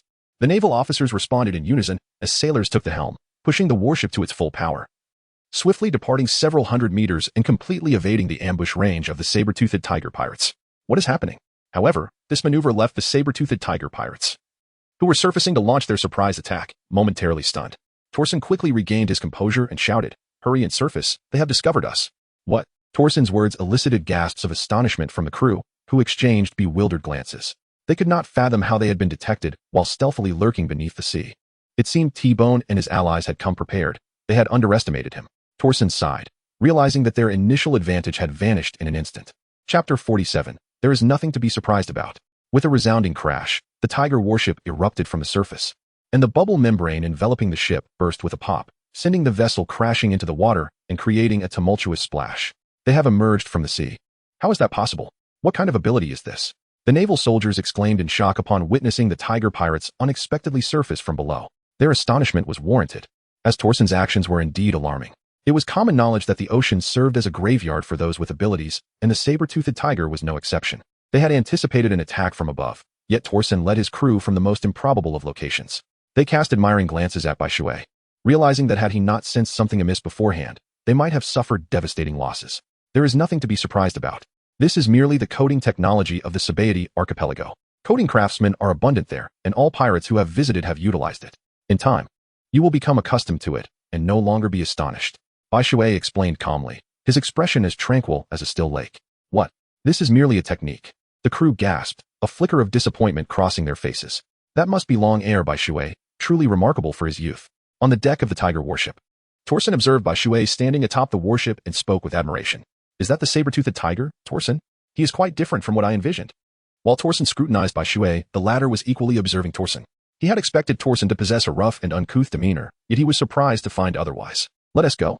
Torsen, having no intention of engaging in further banter with Bai Shui, commanded his crew before leaping heavily, transforming into his tiger-human form as he soared through the air. That is moonwalk. Bai Shui's pupils constricted upon witnessing Torsen's rocket-like approach. Howling moonslash. Without a word of warning, Torsen unleashed a blade imbued with tremendous killing intent, hurtling it toward them. Interesting. Bai Shui beamed with an excited smile. As radiant particles unfurled their wings behind him, with a single leap, he ascended into the sky. The luminous particles unleashed their power. Bai Shui raised his right hand, pulling the trigger to unleash a beam of light that collided fiercely with the blade's radiance, resulting in a terrifying roar that caused the very air to tremble violently. What formidable strength! On board the warship, T-Bone observed the clash between Bai Shui and Torsen with a grave expression. Oh, noticing that his attack was effortlessly dispelled by Bai Shui, Torsen's brow furrowed slightly in surprise. He realized he had underestimated Bai Shui. The prowess of Bai Shui is surprisingly on par with his own. Are you astonished? Observing the look of astonishment on Torsen's face, Bai Shui couldn't help but chuckle. Indeed, the emergence of a formidable individual like you in the East Sea is a true blessing for its people. Upon hearing this, Torsen smiled. Then once more propelled himself into the air with a powerful leap, akin to an arrow released from its bow, charging forth with great urgency. Bang! Without a moment's hesitation, Bai Shui lifted his leg to block, instantly unleashing a deafening roar that distorted the very air around him. The mighty roar of a tiger echoed. Suddenly, Torsen raised his head, opened his mouth, and emitted a thunderous roar that reverberated through the earth, carrying an overwhelming force that caught Bai Shui completely off guard. Chapter 48. Just how strong? A fleeting expression of pain crossed Bai Shui's face as his movement momentarily faltered. Sword tooth slash. A glimmer of brilliance sparked in Torsen's eyes. He could not let such an opportunity slip away. Light particle barrier. Yet, Bai Shui was no pushover. His hard-won experience from battles on the Kororo Islands was undeniably formidable. With a sharp sound, brilliant sparks erupted from the light energy barrier, accompanied by a piercing shriek. Realizing his strike had missed, Torsen attempted to retreat. However, escape was far from simple. Light particle torrent, Bai Shui coldly declared, and from the muzzle of his left hand, a multitude of luminous projectiles surged forth, causing Torsen's expression to shift dramatically. Iron block, he bellowed, a dense aura erupting from his body, rendering him as formidable as a solid mass of iron. Yet, he underestimated the formidable power of the radiant particles. When faced with the full force of the attack, his visage contorted with pain, his countenance flushed suddenly, and he spewed forth a mouthful of blood. Just then, a piercing shriek echoed through the air, and Bai Shui vanished from sight, reappearing before Torsen. His right foot glowed ominously, radiating a fierce energy as it descended mercilessly upon Torsen. No, Torsen cried out. But it was futile. He was struck down like a cannonball, hurtling towards the tiger's fury. With a resounding crash, Torsen collided heavily with the ship, producing a dull, shattering sound that reverberated throughout the vessel, sending ripples across the water. Several henchmen were caught in the aftermath, crushed into a bloody pulp. A collective gasp escaped the officers. Bai Shui's might had consistently defied their expectations. Radiant particle surge. Bai Shui clearly had no intention of letting them off easily. Raising his left hand, he unleashed another barrage of terrifyingly dense light waves. Be careful. The crew members felt a chill run down their spines, each one bracing for impact, no longer daring to underestimate Bai Shui in the slightest. In aerial combat over the ocean, throughout the East Sea, and even the first half of the Grand Line, it seemed no one could rival Bai Shui's prowess. Archie, shouted a man whose face was marred by a murderous expression. His muscles began to vibrate in a peculiar rhythm, forming an impenetrable barrier, akin to a strong shield. With a swift motion, a diminutive man brandished two short blades, unleashing sharp waves of sword energy that clashed with Bai Shui's luminous projectiles. Fist of the fighter. Another individual launched rapid punches, their red gloves creating a flurry of illusions that met the light orbs head-on. Were they on land, they would not be so defenseless, at the very least. They would have to face Bai Shui's assault merely to protect their ship. However, they had no choice, being at sea. Their survival depended on safeguarding the vessel beneath their feet. Yet, Bai Shui's luminous projectiles were no trifling matter, and they were no match for the onslaught. Each one struck and sent flying. The projectiles, now unobstructed, tore through the air like harbingers of destruction, creating a gaping hole the size of a vat, splintering wood as they pierced through. Chapter 49. No one on the Grand Line can match me. Not good. We're taking on water. Someone help. The ship is sinking. Suddenly, a henchman shouted, and the sound of rushing water echoed from the large hole created by the light projectiles. This news sparked widespread panic. The henchman shouted frantically, with some even leaping into the sea in terror. Fierce Tiger's light wave. From another hole on the deck, Torsen's furious voice erupted. 5 vicious claw-like waves shot forth from the breach, aimed directly at Bai Shui in the sky. Particle energy barrier, Bai Shui murmured, raising his hand to conjure a transparent shield of light to protect himself. However, Bai Shui quickly realized he had underestimated this attack. The particle energy barrier shattered upon impact, producing a thunderous crack, and he was sent tumbling backwards several meters. This revelation caused Bai Shui's pupils to constrict, and his entire being tensed, his focus sharper than ever. Misfortune seemed to compound. As if sensing Bai Shui's peril, Torsen approached with a moonwalk, his sharp claws converging like a lance, thrusting toward the energy barrier. Crack! One blow shattered the barrier into fragments. Torsen grinned wickedly at Bai Shui, a fierce glint in his eyes as his claws lunged unimpeded towards Bai Shui's chest. Should he be struck, it would surely cost Bai Shui dearly. Particle energy cannon. Bai Shui also curled his lips into a cold smile, swiftly raising his right hand and pulling the trigger to unleash a devastating beam of energy. Since he sought to take his life, Torsten would not escape unscathed either. Madman! Torsten exclaimed, his hair standing on end as he instinctively crouched and dodged to the side. Light particle stream. As Torsten evaded, Bai Shui's lips curled upward once more, his left hand lifting the gun to fire a barrage of concentrated light, plunging Torsten into yet another perilous situation. Damn it! Torsten cursed, his expression darkening as the advantage he had just gained vanished. I underestimated you. Although he was aware of having underestimated Bai Shui, he had not anticipated the extent of his error. This fellow would undoubtedly be a formidable ruler even on the Grand Line. Such power could warrant a bounty of around 200 million. Raging Tiger Light Blade. Torsten bellowed, his legs moving rapidly through the air, slicing arcs of pale blue energy that tore through the atmosphere and struck the incoming light waves. Boom, boom, boom. The powerful and tumultuous energy waves surged in all directions, causing the very heavens to tremble, resounding with a thunderous roar. Incredible. He is on a completely different level. Truly a prodigy. If only I possessed even 1/10 of his strength, I would be utterly content. The naval officers marveled in awe, astonished by Bai Shui's prowess. Is this truly your strength, Bai Shui? T-Bone mused, hand resting on the hilt of his sword, his expression a mix of complexity. Damn it, kill. At that moment, a voice laden with murderous intent echoed before T-Bone and his comrades, as the Tiger-S Fury ship rapidly approached them. Fire! T-Bone grinned, signaling the sailors to continue their assault, refusing to grant the pirates a moment's respite. Light particle cannon. In the sky, Bai Shui suddenly raised his right-hand gun, firing a beam of energy as thick as a water barrel directly at the pirates aboard the Tiger-S Fury. No! Torsten cried out in a piercing scream, yet he could do nothing to prevent it. Boom! Flames erupted, thunder rumbled, and the entire Tiger-S Fury was cleaved in two, its hull obliterated, splintering with scattering in all directions. Fire! T-Bone commanded, urging the sailors to maintain their relentless assault, unwilling to grant the pirates even a moment to breathe. The energy beam struck the ship, and the explosion consumed all in its path, turning the crew to ash as they fell like ants. Even the notorious ghost rats fleeing in disarray, covered in soot. This was a battle far beyond their capability to withstand. I will kill you. Torsten's eyes blazed with fury as he stomped down heavily, tearing through the air to reach Bai Shui in an instant. Boom! Bai Shui intercepted Torsten's kick with his elbow, a radiant light flashing from his body. Suddenly, he unleashed a formidable force that sent Torsten staggering back. With a swift extension of his wings behind him, he pursued relentlessly. Huh! Bai Shui exclaimed, his right leg executing a stunning hook as it descended heavily towards Tua's senator. How infuriating.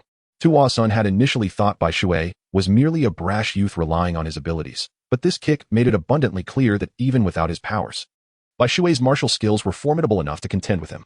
Thud, thud. The force behind Bai Shui's kick was immense, causing even Tua soon to feel a slight numbness in his hands.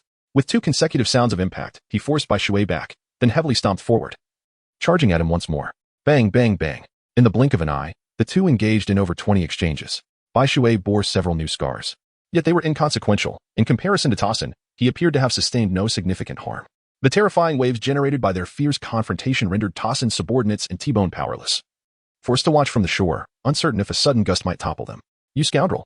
Tossin stood amidst the skies upon his lunar steed, panting heavily. His eyes ablaze with reluctance as he fixated on Bai Shui, sending shivers down Bai Shui's spine. Tossin realized he had underestimated Bai Shui. What he had initially thought would be an effortless task had now transformed into an insurmountable chasm. Bai Shui's prowess exceeded their wildest expectations. Defeating Bai Shui was imperative. For without doing so, rescuing Chris would be utterly impossible, and their very existence could be at stake. Long ere Bai Shui. Very well, I shall remember you. With no alternative, Tossin was compelled to abandon this mission and forsake Chris, lest the entire saber-toothed tiger pirate crew be left at Bai Shui's mercy. Trying to escape? Did you seek my permission? As Tossin attempted to retreat, Bai Shui grinned, raising his gun. A beam of energy surged forth, hurtling towards Tossin, leaving him no chance of escape. Damn you, do not push me too far. Tossin roared in fury, pivoting abruptly, and with a powerful stomp, he launched a fist toward the oncoming energy blast. Chapter 51. Make a hasty retreat. Bang! The collision between the energy beam and Tossin's fist erupted with a terrifying force, reverberating like a thunderous roar, sending shockwaves in all directions. Below, the Ghost Mouse and T-Bone watched in alarm, instinctively shielding their subordinates from the aftermath of the clash. What of pushing too far? This world speaks the language of strength. If you are stronger than I shall utter not a word. In a moment of overwhelming power, Bai Shui became merciless, his wings unfurling as he transformed into a fleeting specter, slicing through the air with a hissing sound. Seizing the opportunity, his left hand wielded the gun, aimed squarely at Tossin, and pulled the trigger. A torrent of light particles surged forth.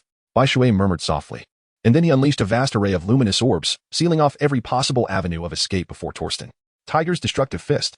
Upon witnessing this, a sinister expression suddenly flickered across Torsten's face. A faint, blood-red glow enveloped his fists, instilling a sense of trepidation in Bai Shui. If you refuse to let me have my way, then do not expect to fare any better. The eyes of Torsten were filled with unrestrained ferocity as he rapidly swung his arms, conjuring a series of pale red orbs resembling the heads of fierce tigers.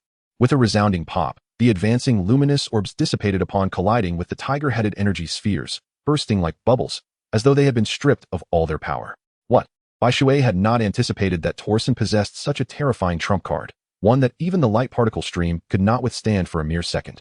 The light particle barrier. Bai Shui merely felt a tingling sensation on his scalp. He hastily erected a barrier to shield himself, only to be enveloped by a dense mass of air, much like a kite caught in a tempest. The sounds of two people spitting blood echoed simultaneously, as they plummeted towards the bows of their respective ships, resembling kites severed from their strings. Bai Shui, Captain! Two distinct cries of alarm arose from the vessels, revealing Bai Shui, bloodied and breathless, being caught by Tigo on the warship. On the opposing side, Torsten was similarly rescued by a burly man. Quickly depart. Unlike the others, Torsten, upon regaining a semblance of consciousness, urgently uttered these words, his tone laced with desperation. The crew was taken aback. They had not anticipated Torsten's first command would be to hasten their retreat. I said, get moving. Torsten's eyes widened in anger as he seized the burly man, tossing him backwards. Then, as if rejuvenated, he sprang from the ground, executing a moonwalk over the air, his fists crashing down upon the surface of the sea, generating colossal waves to facilitate the retreat of the Menghu ship, while simultaneously hindering Tigo and his men from pursuing. It was then that the crew aboard the Menghu comprehended the rationale behind Torsten's astonishing actions. They abandoned their sorrow, and Gui Shu promptly assumed the role of helmsman, revving the engines to retreat. Meanwhile, Bai Shui, bloodied and battered, raised his left hand, firing a barrage of luminous projectiles, striking Torsten even as he pursued the Menghu. Yet, it was ultimately too late. Gui Shu's swift decision had already taken the Menghu beyond the reach of his attack. Severely injured, Bai Shui could only resign to his fate. Tigo, unable to spare a moment for Torsten, was solely concerned for Bai Shui's well-being. Seize Torsten while we have the chance. After firing that shot, Bai Shui seemed utterly drained, and after uttering this command to Tigo, he succumbed to unconsciousness. Chapter 52. What are you waiting for? What are you waiting for? Get moving. Witnessing the sailors frozen in shock, Tigo could no longer contain his frustration. Known for his calm demeanor towards his subordinates, this was the first time he had raised his voice in such a manner. The crew trembled at his outburst, yet none dared to descend and apprehend Torsten. What if he still retained the ability to resist? What if he possessed hidden tricks? They were unwilling to take the risk.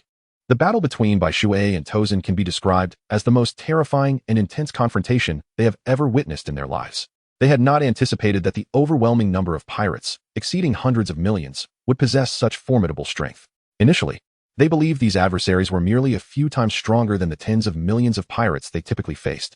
However, when confronted with the reality, they realized that the tens of millions of pirates were utterly insignificant in comparison to the hundreds of millions. As no one moved, A seemingly inconspicuous Marine at the back of the line suddenly flashed a look of determination across his face. Then, with a splash, he plunged into the water. Within 2 minutes, Tozen was pulled from the depths by this Marine, though he had already succumbed to unconsciousness, barely clinging to life. Yet even in his unconscious state, he remained Tozen, the notorious pirate with a bounty of 120 million. In truth, when T-Bone saw Tozen being retrieved, he was momentarily seized by a desire to claim the credit for capturing Bai Shui. However, this fleeting thought was swiftly banished from his mind. It was absurd. Even if he were to declare that it was he who apprehended Tozen, the Navy headquarters would never believe it, for he lacked the requisite strength. "Captain, this man," the Marine who had rescued Tozen exclaimed, rubbing his hands together with evident excitement, inquiring how T-Bone intended to handle him. Regardless of whether T-Bone would allow him to deal with Tozen, he had already established a significant achievement the moment he dove into the sea. The nature of this accomplishment could range from boosting morale to successfully pursuing the enemy. It all depended on how T-Bone chose to frame it. "Leave it to you.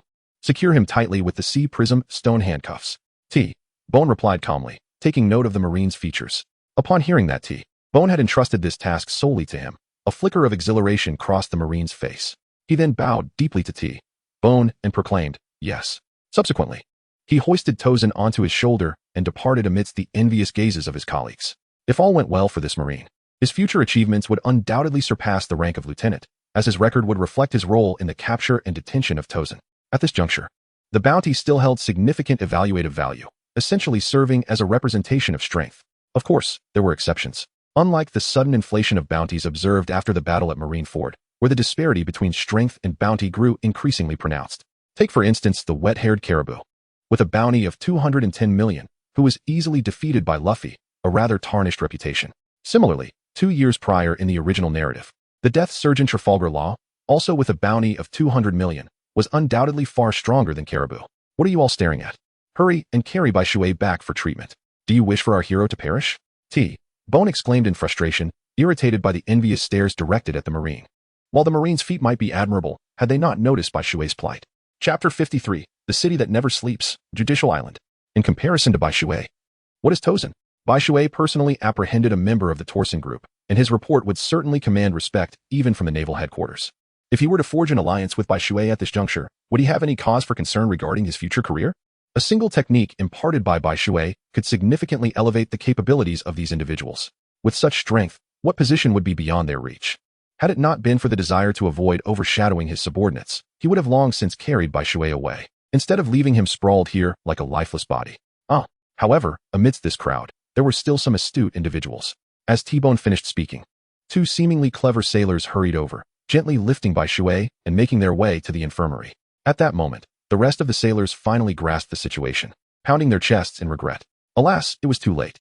Opportunities are always reserved for those who are prepared and quick to react. Thus, 2 days passed. Due to Bai Shui's unconscious state, T-Bone adopted a more subdued demeanor, refraining from drawing attention, fearful of any remnants of the saber-toothed tiger pirates causing disturbances. Yet, T-Bone felt fortunate that, upon reaching Judicial Island, they encountered no pirate assaults. Meanwhile, Bai Shui gradually regained consciousness in the infirmary. Bai Shui's injuries were not as severe as T-Bone had imagined. His dire condition was largely exaggerated by the bloodshed. Coupled with the robust physique he had developed on Kirolo Island, his wounds had nearly healed within just 2 days. T-Bone couldn't help but exhale in relief. Truth be told, he felt somewhat uneasy without Bai Shui guarding the warship. The arrival at Judicial Island took a day longer than T-Bone had anticipated, but that mattered little. The important thing was that they had arrived. Judicial Island, also known as the Island of Eternal Night, serves as the gateway connected to the world government's core, housing its most significant judicial institution. Alongside Marine headquarters and Impel Down, it forms the triad of power that maintains world equilibrium. The prisoners who enter Judicial Island are condemned to remain there indefinitely, with the exception of Monkey D, Luffy, and his crew. Why is that? Because Judicial Island possesses merely 2 exits.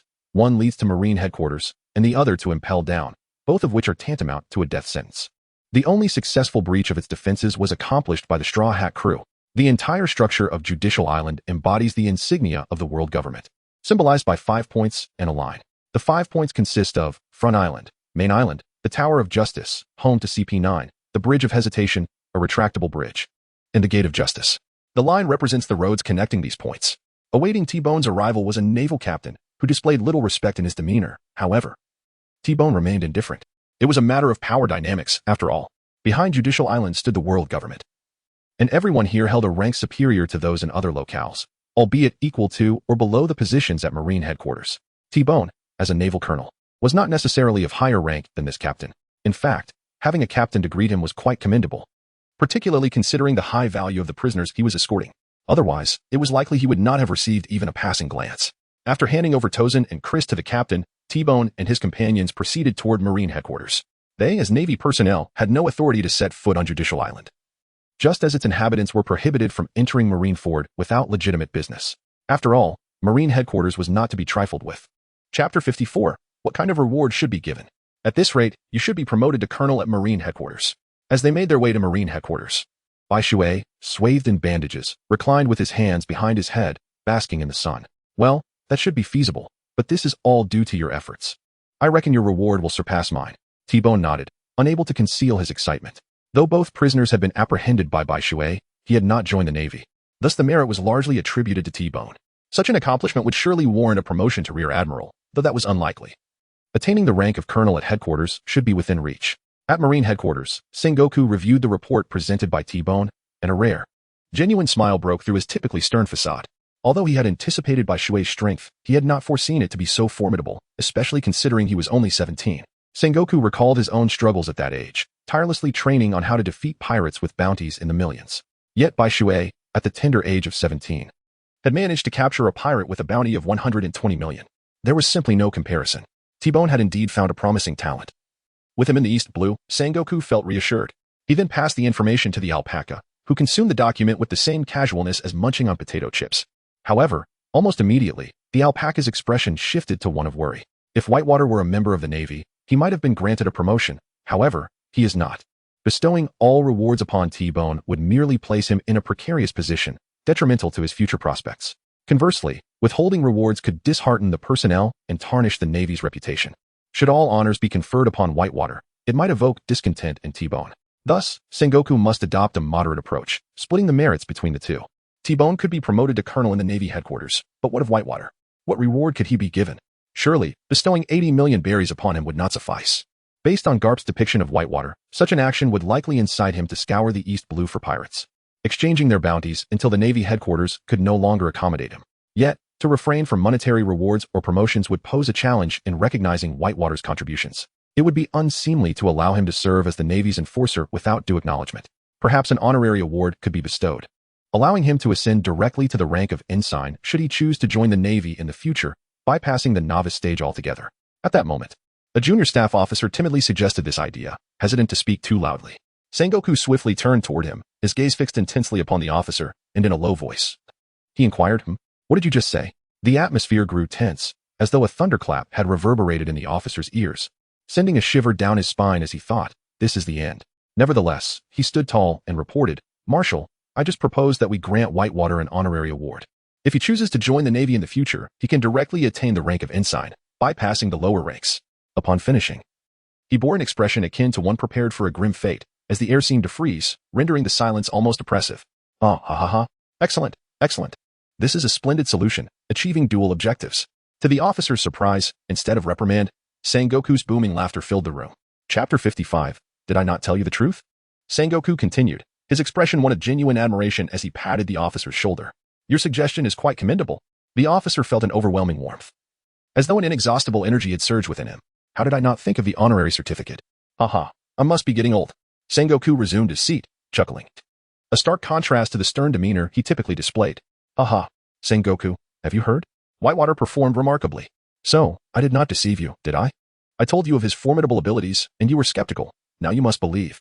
At that moment, Garp burst through the door, cradling a sack of Sabaody pearls, plopping down in Sengoku's chair with a beaming smile that could light up the room. "Ah, Garp, you have finally done something reasonably normal. So, has your grandson returned?" Sengoku remarked without looking up, his hands swiftly signing documents. "What do you plan to reward Whitewater and T-Bone with?" "I am genuinely curious what you will bestow upon Whitewater. He is a man who expects results before he acts. Satisfying his desires is no simple task," Garp said, his expression turning serious as he munched on the pearls. His speech slightly garbled.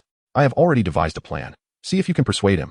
Sengoku handed Garp the document outlining his earlier idea, seeking his opinion. "Ah, Sengoku, you are as thorough as ever. Very well, with this approach, that lad will have little to contest." Garp's eyebrows raised slightly. a satisfied expression crossing his face as he reviewed the document. Good, since you find it satisfactory, I shall rest easy. Sengoku accepted the document back from Garp and returned to his other matters.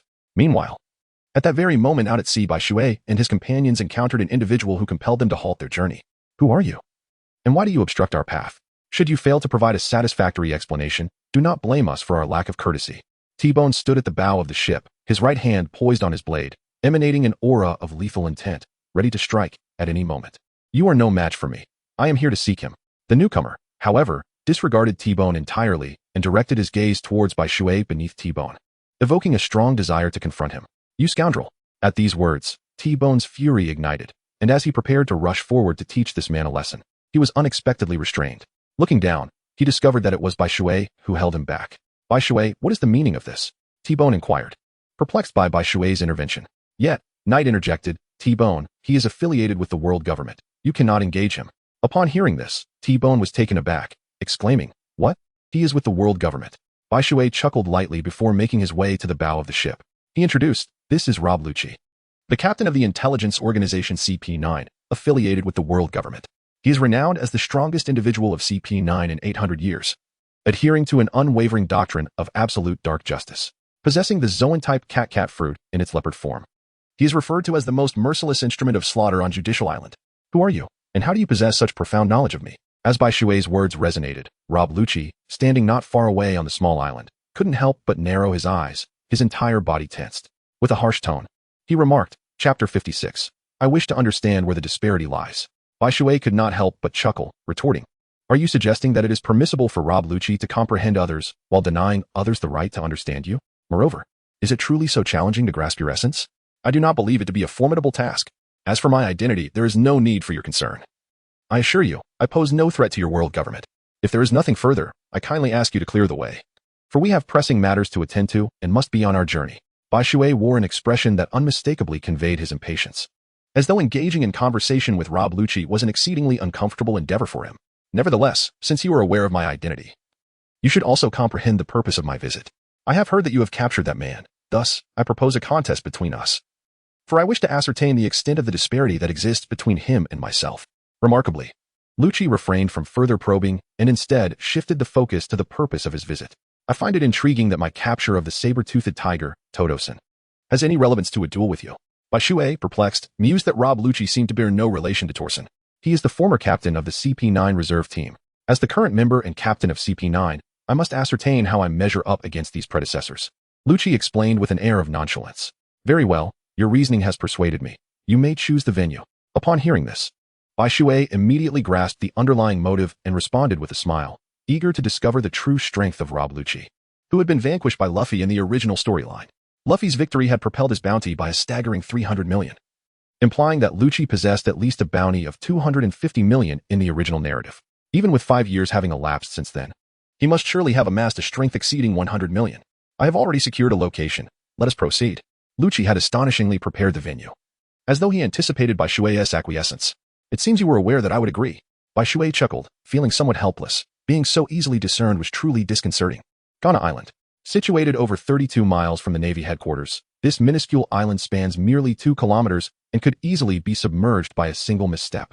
Upon arrival, Bai Shui was surprised to find that the entire CP9 team had gathered, accompanied by a government official draped in a black suit, his countenance icy and pallid, presumably the judge. Let the match commence, the official stated coldly, his demeanor sending shivers down one's spine. The moment the judge announced the start, Lucci instantly transformed into his leopard form, vanishing in an instant. Finger pistol. Lucci reappeared behind Bai Shui, pivoting swiftly, his fingers poised like blades, emanating a sharp aura as they lunged toward Bai Shui.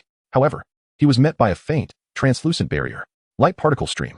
Bai Shui raised his left hand, and a brilliant orb of light shot forth, causing Lucci's expression to shift slightly as he hastily sidestepped.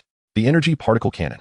Observing this, Bai Shui lowered his left-hand weapon and elevated his right hand, unleashing a fierce beam of light that hurtled toward Lucci. How swift! The giraffe man, Kaku, narrowed his eyes. No wonder Lucci dared to challenge him. Khalifa finally grasped the reason behind Lucci's audacious challenge to Bai Shui, who was nearly a decade younger. It was because Bai Shui possessed the strength to warrant such a challenge. Chapter 57. I will satisfy you. The velocity of this light cannon was astonishing, leaving Lucci with no time to evade entirely. He could only fortify his defense with a metal block, bracing himself against the onslaught. Thud. However, after withstanding the blow, Lu Qi's complexion abruptly changed, and he spat out a mouthful of blood. Lu Qi, your mentor must have advised you against losing focus during combat. As Bai Shui appeared behind Lu Qi, he aimed his gun at Lu Qi's head and pulled the trigger. In that fleeting moment, Lu Qi also moved. He floated into the air like a fragile piece of paper, evading all of Bai Shui's attacks with an erratic grace. However, was Bai Shui an easy opponent? Certainly not. With a sudden burst of light emanating from his right leg, Bai Shui delivered a powerful kick to Lu Qi. The sound of bones shattering echoed as Lu Qi was sent hurtling backward like a cannonball, crashing violently into a distant cliff. Boom. The immense force of the impact caused a gust of wind that compelled the CP9 members to shield their faces from the onslaught of dust and debris, their astonishment unmistakable. The strongest among them, Lu Qi, had unexpectedly found himself at a disadvantage. Light particle cannon. Bai Shui's voice resounded again. And a razor-sharp light cannon pierced through the swirling dust, hurtling towards Lu Qi with the swiftness of lightning. 6 Power's secret technique, 6 King's gun. Faced with the incoming light cannon, Lu Qi gritted his teeth, bringing his hands together as his entire body tensed with anticipation. He unleashed a wave of invisible and formidable power from his palms, charging directly at the light cannon. Boom. In an instant, the world around them faded into a blinding white, yet an overwhelming sense of danger surged through their bodies. The island trembled violently, causing everyone to stagger. The earth itself groaned under the strain, cracking open with fissures as wide as an arm, instilling a profound sense of dread. Furious waves roared, transforming into an unseen force that swept across the sea, raising a cascade of distant, towering waves. Cough, cough. Bai Shui, in a rather disheveled state, coughed twice. His face smeared with dirt, yet no visible injuries could be discerned. Cough. On the other side, another cough echoed. Albeit this one bore a hint of frailty compared to Bai Shui's robust condition. Lanjiao, the Kai bird. However, underestimating Lu Qi would be a grave error. Suddenly, a series of azure, bird-shaped energy blades sliced through the dust and mist, sending a shiver of trepidation coursing through Bai Shui. Light particles cascaded. Bai Shui raised his left hand, brandishing a firearm that unleashed a barrage of luminous orbs, leveraging his numerical superiority to contend with the formidable Kai Niao. The deafening sound of explosions reverberated through the air, while the tempest raged, yet it could not quell the fervor of their duel. Suddenly, Lu Qi transformed into an ethereal specter, vanishing from sight only to reappear before Bai Shui, his index fingers extended and slightly curved. In an instant, he unleashed a flurry of phantom strikes directed at Bai Shui, who could not help but feel an overwhelming sense of impending peril. Light particle barrier. A crystalline barrier of water shimmered into existence before Shirahoshi, forming a translucent shield that barely withstood Lu Qi's tempestuous assault. The relentless barrage produced a cacophony of shrill metallic clangs that reverberated painfully through the air. Kaku, Jabra, and Fukaru instinctively clasped their hands over their ears, their sensitive hearing amplifying the excruciating noise as their expressions twisted in discomfort. Chapter 58. Victory is yours. Tekai. A resounding crack echoed across the battlefield, drawing all eyes toward the duelists. Fractures spiderwebbed across Shirahoshi's aqueous defense, her composed demeanor giving way to subtle tension. Given time, Lu Qi would undoubtedly breach her protection. Yet Shirahoshi had no intention of granting him that opportunity. Saru. Bai Shui struggled to utter a cry, and then, the barrier vanished. Subsequently, Bai Shui transformed into a fleeting shadow, preparing to disappear. Upon witnessing Bai Shui's intent to flee, Lu Qi could not allow such an escape. With a decisive step forward, his finger spear sliced through the air where Bai Shui had been moments before, producing a sound akin to tearing fabric. Suddenly, Lu Qi's expression shifted dramatically. With no time to pivot, he activated his defensive technique, Iron Block. Bang! A torrent of white water emerged from the space behind Lu Qi, its right leg glowing with intensity, delivering a formidable blow to Lu Qi's back. Despite having fortified his defense with an iron block, Lu Qi still underestimated the sheer force of the white water. The might of the white water was so profound that even he could not help but emit a pained groan, his face flushed crimson. Yet, the blood that surged up his throat was swallowed back with sheer will. With a sudden flourish, the leopard tail behind Lu Qi stood erect and shot towards the white water, emanating a sharp, threatening aura that the white water preferred to evade, retreating instead. The light particle surged forth. However, the white water's attacks were a seamless chain, and if one could not react swiftly, they would inevitably fall behind his rhythm. Once the rhythm faltered, chaos ensued. With a swift movement, Lu Qi's expression shifted as he unleashed a flurry of bird-shaped energy blades, aimed at countering the impending strike. The light particle cannon. Just as Lu Qi exhaled in relief after successfully deflecting the attack, a new peril loomed ominously. The 6 styles, 6 King Spear. Gritting his teeth, Lu Qi clasped his hands together, unleashing a terrifying force that collided heavily with the light cannon. With a sickening thud, Lu Qi, confronting the light cannon with his flesh and blood, was overwhelmed. Spewing forth a mouthful of blood, his complexion turning ashen. The rebounding invisible energy sent him hurtling away. With a resounding crash, Lu Qi plunged into the island's dense jungle. carving a path through the underbrush before falling silent. Longer, Whitewater, you have triumphed. The black-clad referee abruptly declared Whitewater's victory and with a heavy step, departed to a ship anchored offshore, leaving the scene behind. This is the conclusion. Gabra's eyes still held a glimmer of disbelief. Indeed formidable, I am no match. Kaku silently assessed and acknowledged the truth. Hey there, young man. Would you care to test your strength? It's on the house. At that moment, the Owl of Soundless approached Whitewater, a grin upon its face. Sure, but I fear you may not withstand it. Whitewater eagerly responded, eager to ascertain the extent of his power. Come then, strike me at will. I assure you, I shall be unscathed. Upon hearing Whitewater's acceptance, the Owl of Soundless beamed with delight. If that is the case, then brace yourself. With that, Whitewater cast aside all reservations. In a flash, he vanished from sight, only to reappear before the Owl of Soundless, his right leg aglow, delivering a powerful strike to its chest. Chapter 59, The War of the Buddha. Bai Shui could distinctly hear the sound of his own heart shattering within his chest. Then, like a ball being kicked, he was propelled backward at great speed, plunging into the depths of the forest, much like Lu Qi. Farewell, members of CP9.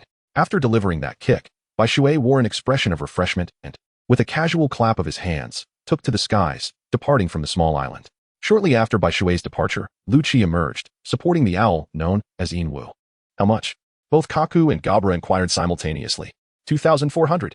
The owl gritted its beak to utter this figure. Hiss. At this revelation, everyone was taken aback. It is essential to note that Lu Qi currently possesses only 2,000.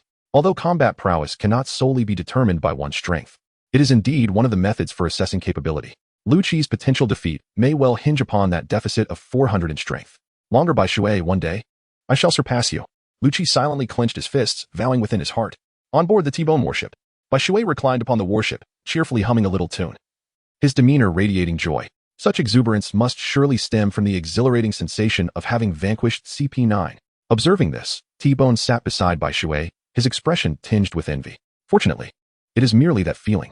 Were it not for your assurance that the journey to the Navy headquarters would not take long, I might have already embarked on my return journey. I cannot help but feel a twinge of concern for Aki, who is home alone. In the realm of trivial conversation, Bai Shui incessantly mentioned Aki, prompting T-Bone to roll his eyes in exasperation, utterly bewildered. Must one always boast? T-Bone mused silently. After an arduous journey of 3 hours, T-Bone and his companions finally arrived at the expansive Navy headquarters. Gazing upon the grand structure, Bai Shui sincerely remarked, truly, it is Marie Ford, exuding an air of solemnity and majesty. At that moment, a young captain approached at a brisk pace, saluting T-Bone before inquiring, Are you Colonel T-Bone? Indeed, I am Colonel T-Bone, he replied. Please follow me. The Marshal has been awaiting your arrival for some time. Upon receiving T-Bone's affirmative response, the captain offered another salute, gesturing for T-Bone to proceed ahead. T-Bone, eschewing any pretense of modesty, took the lead with purposeful strides. Meanwhile, Bai Shui felt the weight of numerous gazes upon him as soon as he disembarked, rendering him quite uncomfortable. In the Marshal's office, a young lieutenant announced, Report to the Marshal, Colonel T-Bone has arrived. Understood. Let him in, Sengoku replied without lifting his head, his voice imbued with authority. Colonel T-Bone of the East Blue T-31 unit reporting. Upon entering, T-Bone promptly saluted Sengoku, who was engrossed in reviewing documents. Behind him, Bai Shui adopted a more relaxed demeanor, mirroring Garp's casualness as he plopped down in Garp's usual seat, unabashedly staring at Sengoku. The Sengoku before Bai Shui was a stark contrast to the one he had envisioned. Perhaps it was due to the current year being 1515 of the Sea Circle calendar, but Sengoku appeared robust and vigorous, devoid of the aged demeanor he would exhibit 2 years later, in 1522. His eyes sparkled with intensity, and his countenance bore an air of authority that only augmented his enigmatic presence.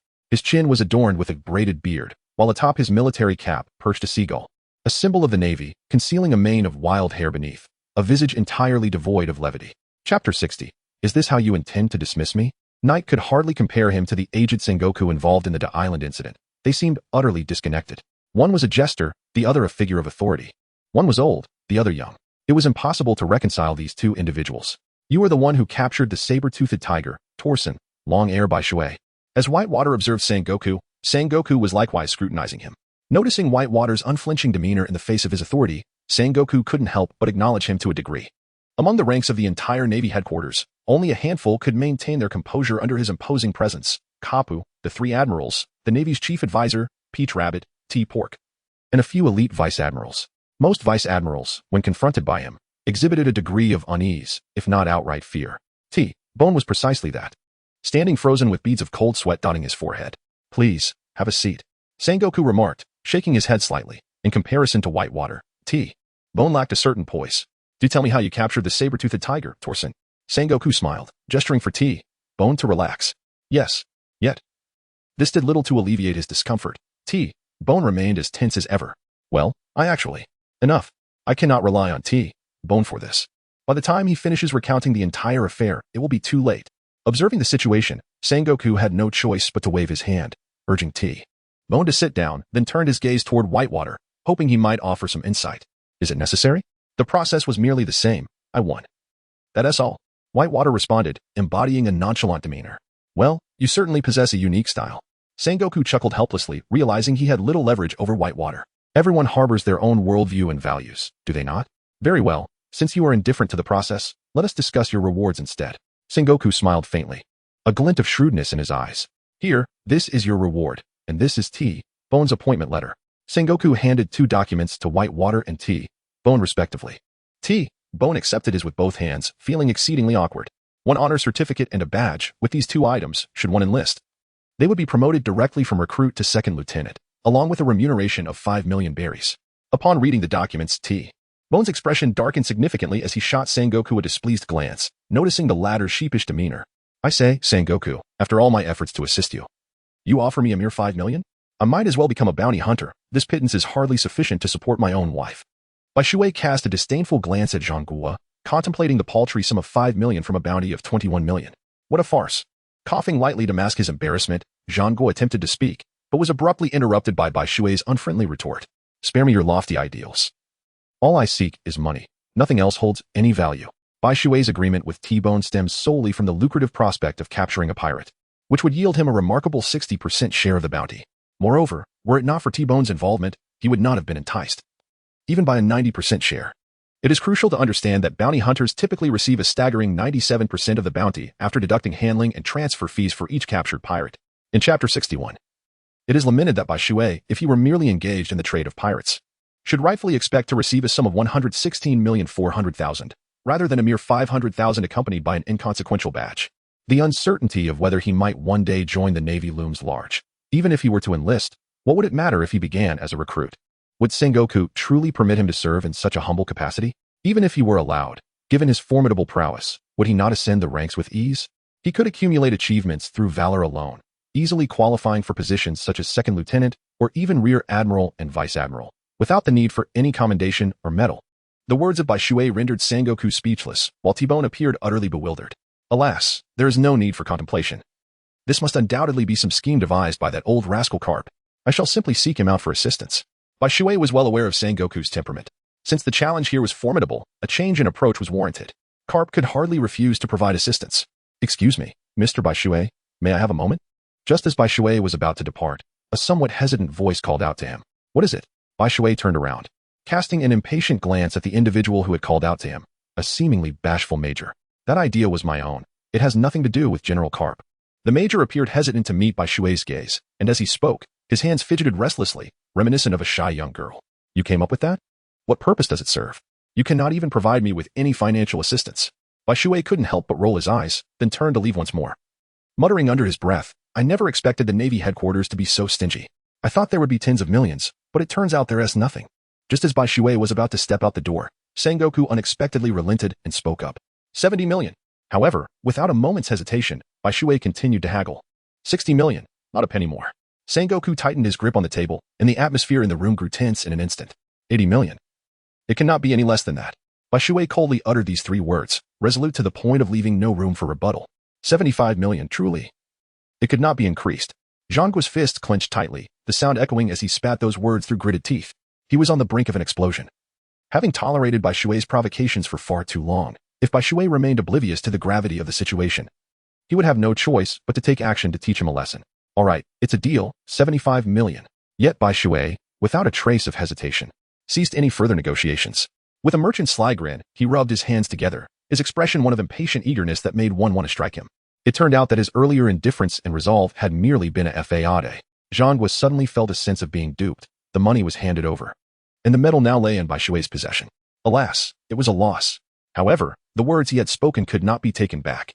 Akin to water spilled on the ground, he signaled to the major, indicating for him to procure an 80 million balaika for Bai Shui. Thank you, Marshal Zhonghua. For your generous support. Bai Shui caught the $1 million bailika with both hands, a smile gracing his face. All right, you rascal, take your prize and be off. You annoy me just by being here. The expression on Zhonghua's face resembled that of someone who had just swallowed a fly. His countenance darkening as he urged Bai Shui to vanish from his sight. Aboard the warship. Hee, fortune has smiled upon me.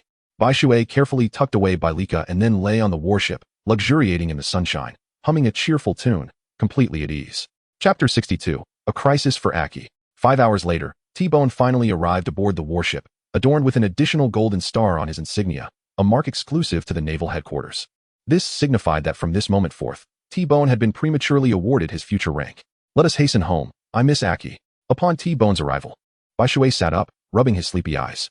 Indeed, T-Bone replied, as sailors deftly maneuvered the ship, departing the harbor in an orderly fashion under the guidance of the port personnel, embarking on their journey home.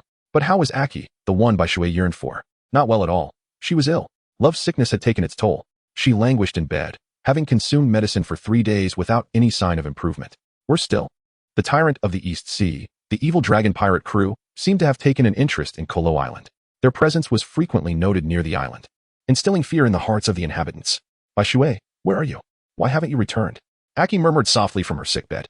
Tears had flowed from her eyes ever since Bai Shui left, rendering her gaze as red as rubies, resembling a sorrowful rabbit. Aki appeared incredibly frail. Her complexion as pale as wax paper, and a potent scent of medicinal herbs permeated the air, causing one to instinctively cover their nose. When Aki first fell ill, she was discovered by others, yet even now her condition remained unchanged, with ominous signs of worsening. The physicians on the island were at a loss. They could all see that Aki suffered from love sickness, and conventional remedies proved ineffective. To restore her health, they could only await Bai Shui's return. However, as the deadline Bai Shui had set approached, there was still no word from him, causing a heavy sense of dread to settle over everyone. What has happened to Bai Shui? Why has he not returned at the appointed hour? As the deadline approached, Aki's condition deteriorated daily, reaching a critical state. Were it not for her unwavering obsession to witness Bai Shui's return, she might have succumbed to unconsciousness long ago. Meanwhile, on the other side of the vast ocean, Bai Shui had just traversed the upside-down mountain and returned to the East Sea. Upon his arrival, a sudden pang of pain gripped his heart, as if it were being tightly clasped by an unseen hand, provoking an inexplicable sense of foreboding within him. I have matters to attend to, so I must take my leave. In an instant, Bai Shui's mind raced to the possibility that something had happened to Aki. Without pausing to bid farewell to T-Bone, he spread his wings and soared into the sky, transforming into a fleeting shadow that gradually vanished from T-Bone's sight. A day later, when the weary Bai Shui reached the outskirts of Kuro Island, he could not help but breathe a sigh of relief. Thankfully, Kuro Island had not suffered any pirate incursions.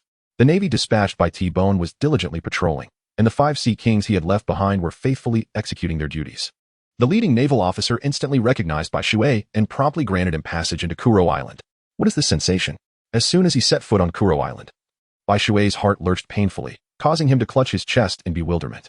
He fervently prayed within his heart, please, let it not be related to Aki. Yet, he understood that this was merely a wishful thought.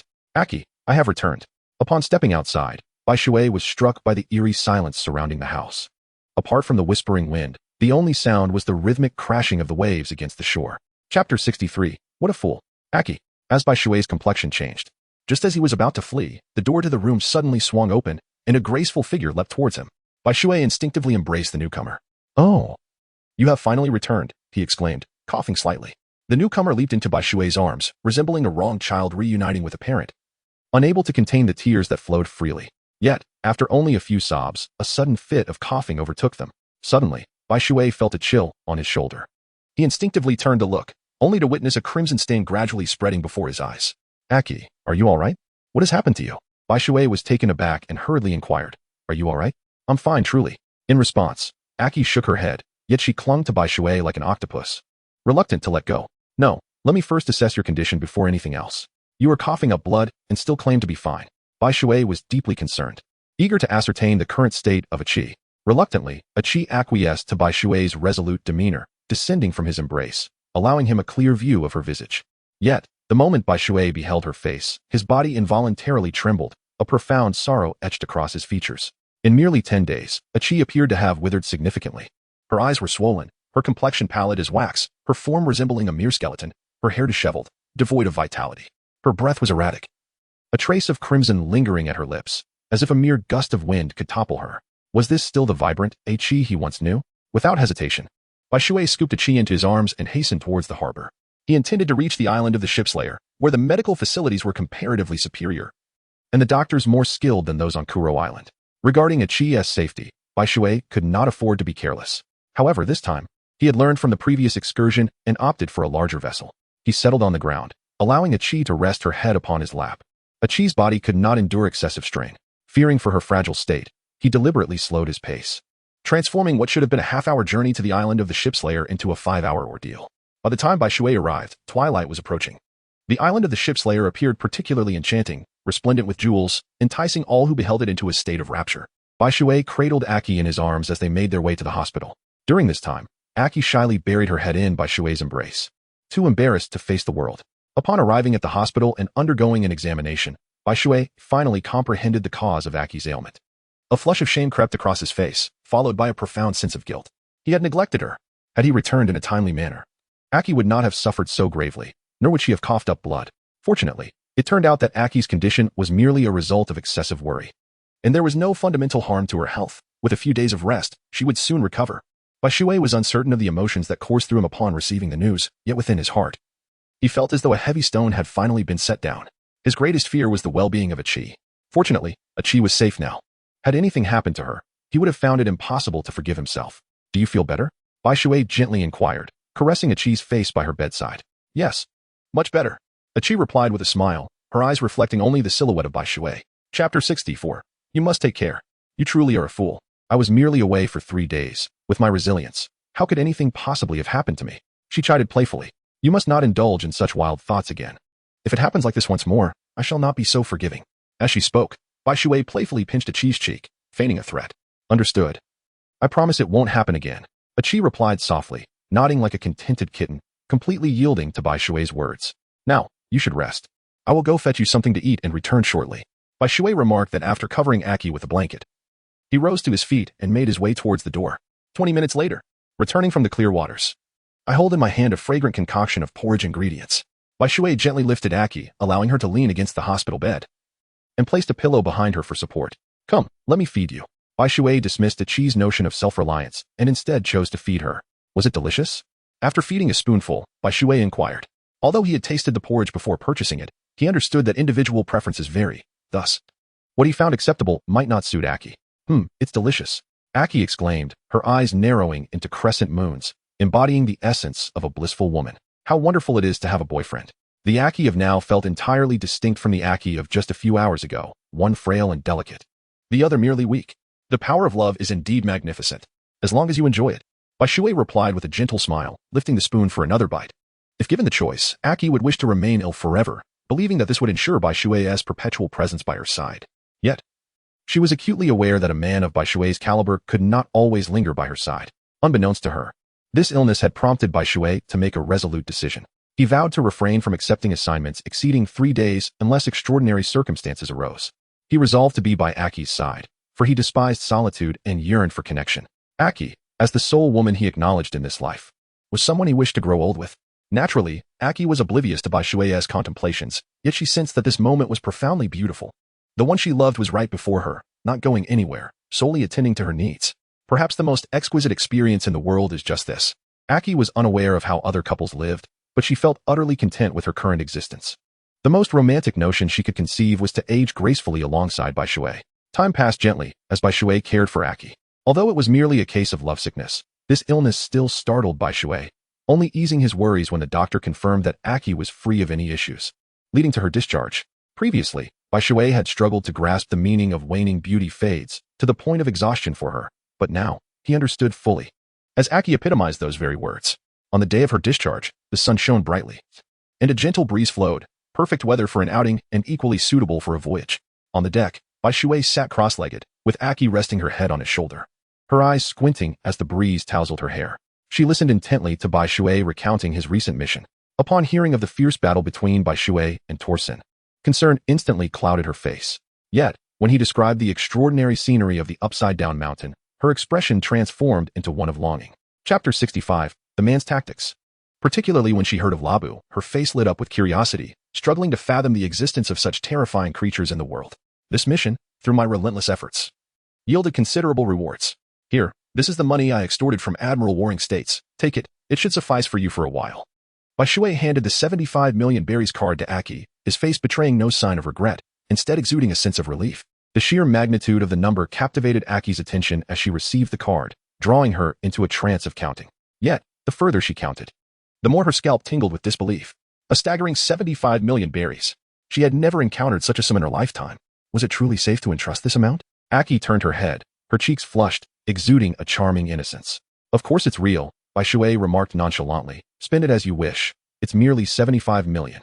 Once it runs out, I can always extort a bit more from warring states. In a previous life, such an amount might have driven him to frenzy, for it equated to over 4 million in his homeland's currency. This sum alone could afford a comfortable existence. Yet, in the world of One Piece, was 75 million berries considered substantial? Not at all. It wouldn't even suffice to purchase a decent ship. The Going Merry, owned by Monkey D. Luffy, would cost at least 200 to 300 million, largely due to Frankie's influence. Most larger vessels demanded upwards of 50 million. Thus, Bai Shui regarded this amount with indifference. However, Aki was utterly enraptured by the card in her hand, her demeanor akin to that of a small fortune seeker, rendered momentarily speechless. Bai Shui shook his head, pondering whether such excitement over a mere 75 million was truly warranted. Their journey continued smoothly, devoid of any pirates or troublesome sea creatures, allowing for a leisurely experience as Bai Shui and Aki engaged in a daring escapade aboard the ship. Naturally, considering Aki's recent recovery from illness, Bai Shui was cautious, indulging only in a mild flirtation. Should Aki suffer any adverse effects from this, he would never forgive himself. Scoundrel, Aki murmured, resting her head on Bai Shui's arm, her face blooming crimson like a ripe apple, irresistibly enchanting. Bai Shui indeed possesses a cunning strategy. He unexpectedly employed a substantial sum of berries to relax her, and in her moment of bewilderment, he stripped her bare. By the time she regained her senses, Bai Shui had already invaded her body. Even if she wished to refuse, it became an impossibility. Once passion is ignited, it is not easily extinguished. Perhaps it was Bai Shui's brazen act that provoked the heavens, for an envoy was dispatched, introducing a twist to his otherwise tranquil journey. The Creek Pirates, sovereigns of the East Sea. They command the mightiest fleet of pirate ships in the East Sea, led by Captain Creek, with a bounty of 17 million berries, making him the most formidable pirate after the Dragon of Evil. His vessel is known as the fearless warship, Blade, a majestic three-decked sailing ship, adorned with the visage of a black panther at the bow, and its flag displays a black skull flanked by hourglasses, symbolizing the captured prey. Chapter 66. I feel like I've seen you somewhere. Eventually, he was severed by a single strike from the warlord of the sea, Dracula Mihawk. However, Creek had recently encountered a series of misfortunes, troubled by how to acquire sufficient warships to form his fleet. Once he assembled his dream armada, he was confident in his ability to defeat the dragon pirates and ascend to the throne of the East Sea's foremost pirate crew. Yet, no matter how diligently he searched, suitable ships eluded him. Just then, he seemed to catch sight of a massive vessel approaching from the distance. His spirit jolted, and rubbing his eyes confirmed the sight of a grand ship making its way toward him, igniting a surge of excitement within him. Based on his years of experience at sea, this ship was at least of equal caliber to his own. With such a vessel, the position of East Sea Sovereign would not be far from his grasp. Men, prepare to set sail. Target, 12 o'clock. Creek bellowed, fully armed and standing at the bow, commanding his crew with fervor. His crew, a band of ruffian pirates, transformed from their previous lethargy into a pack of ravenous wolves, howling in response to his command. What a remarkable coincidence to encounter him here. However, those who wish to seize from me must be prepared, for I am not one to be easily overpowered. Bai Shui, who had been resting, suddenly shifted with an expression of keen interest, a smile gracing his lips. Aki, we have visitors. I must go and greet them. Bai Shui gently patted Aki, who immediately sat up as if startled like a frightened rabbit. You seem rather excited, Bai Shui remarked with a smile, his expression one of helpless amusement. Encountering pirates again, and they appear quite formidable this time. Who are they? With Bai Shui by his side, Aki felt no trepidation regarding a pirate assault and instead inquired about their identities. They are the Cliquey pirate crew, led by Captain Cliquey, with a bounty of 17 million. He aspires to become the sovereign of the East Sea, Bai Shui explained, dismissing Cliquey's threat without a second thought. In truth, to earn his respect, a bounty of over 100 million was an absolute prerequisite. After his battle with Torsen, he had lost interest in pirates with bounties below that threshold. There was simply no one in the East Sea capable of contending with him. Look, they seem to be coming to rob us.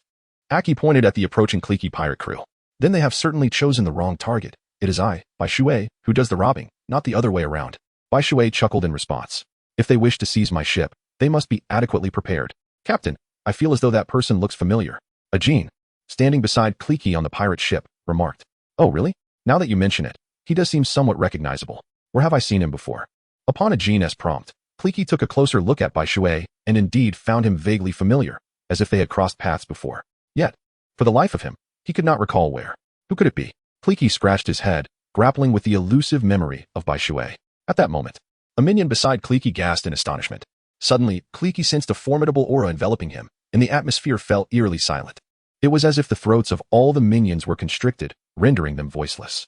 "Ah, greetings, Kliki." A youthful voice broke the stillness, prompting Kliki to look up, his mind momentarily blank as he processed the sight before him. In that instant, recognition dawned upon him, and he recalled who Bai Shui was. The realization sent a chill through his body, akin to plunging into an icy abyss. "Long ere Bai Shui," he stammered, sweat pouring from him as if he had just emerged from a bath. Fear and emotion he believed he had long since outgrown now coursed through him.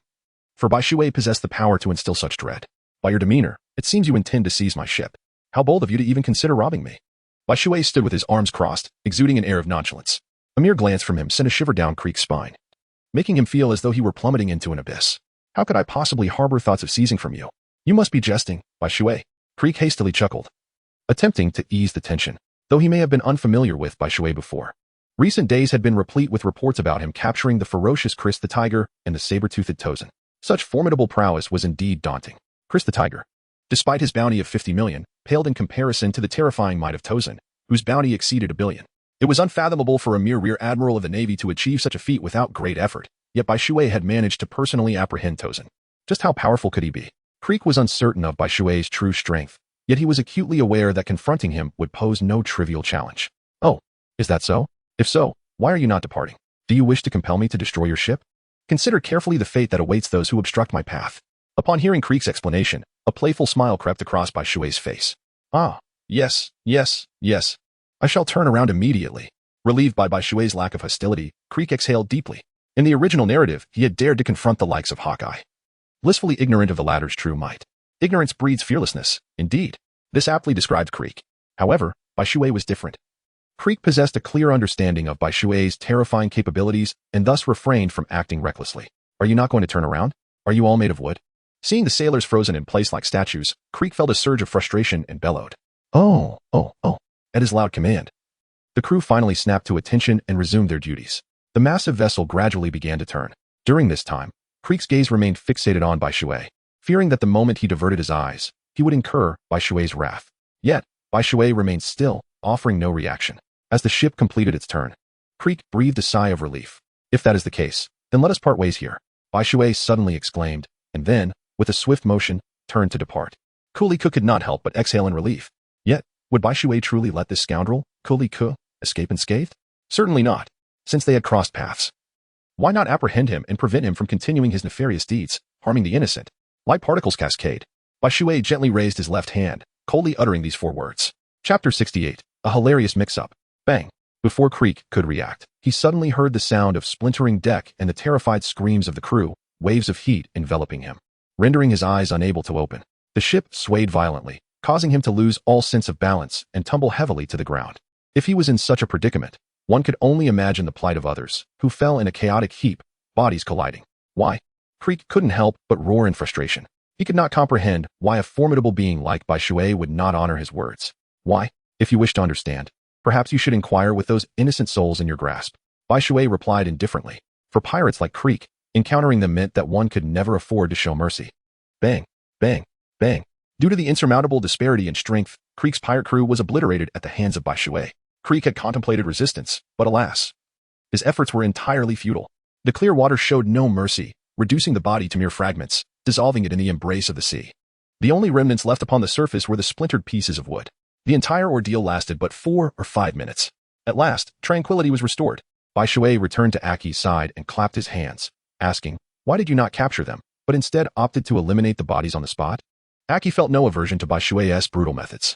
Having grown up by the sea, there was little she despised more than pirates. It was simply a matter of personal distaste. In response, Bai Shui shrugged. He refrained from apprehending Crick because he deemed him unworthy of becoming Bai Shui's prey. Furthermore, if he felt the urge to kill, he would do so without concern for descent. By the time they arrived at Kulo Island, dusk had already settled in. Bai Shui and his companion had no intention of alarming anyone. However, their vessel was undeniably conspicuous. As soon as they emerged in the waters near Kulo Island, they were spotted by the vigilant guards stationed on the island. Consequently, even the desire to remain inconspicuous was rendered futile. The onlookers mistakenly assumed that pirates had arrived, prompting a hasty retreat that caused a commotion. By the time Bai Shui and his companion reached the shore, it was only then that the guard realized it was indeed them returning. This blunder escalated into quite an incident. The guard hastily sounded the false alarm. Yet, upon hearing it, the fleeing crowd did not return immediately. Instead, they dispatched a few individuals to scout ahead. Only after confirming that there was no threat did they cautiously make their way back. Upon their return, the guard could not escape a barrage of reprimands from the gathered crowd, to which he could only respond with incessant apologies. Meanwhile, Bai Shui and Aki had seized the opportunity to return home. Upon their arrival at Kolo Island, Bai Shui released the 5 Sea Kings from their confinement, allowing them to return to their natural habitat. The patrolling navy had vanished, presumably having received orders from T-Bone to withdraw. Kolo Island remained unchanged, serene, and shrouded in obscurity. Of course, disregarding the occasional visits from the island's inhabitants, Bai Shui and his companion could expect to enjoy a rather pleasant life. Bai Shui despises solitude, yet simultaneously, he is not fond of overly boisterous atmospheres. Having Aki by his side suffices, as they gaze upon the stars and the moon together. No one desires an unwelcome third party in their life. Aki's recent illness has compelled Bai Shui to relinquish his plans for sailing, as he resolves to devote himself entirely to her companionship. Chapter 69. What an enchanting little tormentor. Come, Aki. Savor the taste of the dumplings I have specially crafted for you. Bai Shui sat down beside Achi, holding a plate of dumplings. After picking one up and blowing on it to ensure it was not too hot, he fed it to Achi. Delicious. I never expected such simple ingredients could create such a delightful dish. Bai Shui, you are truly remarkable, Achi exclaimed, her face radiating enjoyment. It seemed she did not mind the taste of the dumplings at all. Is it really that good? I must try it too. Seeing her reaction, Bai Shui chuckled and picked one up for himself. However, as soon as the dumpling entered his mouth, the look of anticipation on his face vanished. What was so delicious about this? The moment he bit into it, all he could taste was saltiness. Suddenly, without warning, a sharp sound echoed as Achi playfully smacked Bai Shui on the rear, the sound crisp and clear. What the heck? Even a kind white lie deserves a reprimand. Achi immediately pouted in displeasure, her delicate fingers pinching the flesh at Bai Shui's waist, her rosy lips forming a sulky expression. Oh dear. Bai Shui was suddenly drenched in sweat. Hastily, she set down the plate and slapped her delicate hand, which was resting on her waist. It seemed that every girl possessed this innate talent, mastering it effortlessly without any instruction. Wasn't this a gesture of consideration? After all, if I exerted so much effort only for you to declare it unpalatable, it would undoubtedly dampen your spirits and leave you devoid of any sense of achievement. Wouldn't it? Observing the subtle disappointment on Bai Shui's face, Achi, like a wild cat, burrowed into her embrace. With fervor, she nudged Bai Shui's chest with her head, sending a ticklish sensation that rendered Bai Shui utterly defenseless. You truly are a mischievous little sprite, adept at offering comfort. Bai Shui shook his head helplessly, yet his heart was warmed by Aki's thoughtfulness. In the future, I shall take you to explore the Grand Line, shall we? After all, we have ample time and no shortage of funds. Venturing out is the best option. Bai Shui gently caressed Aki's silky hair. Sure, I'll follow your lead. Aki replied with a smile, her eyes narrowing into charming slits, utterly adorable.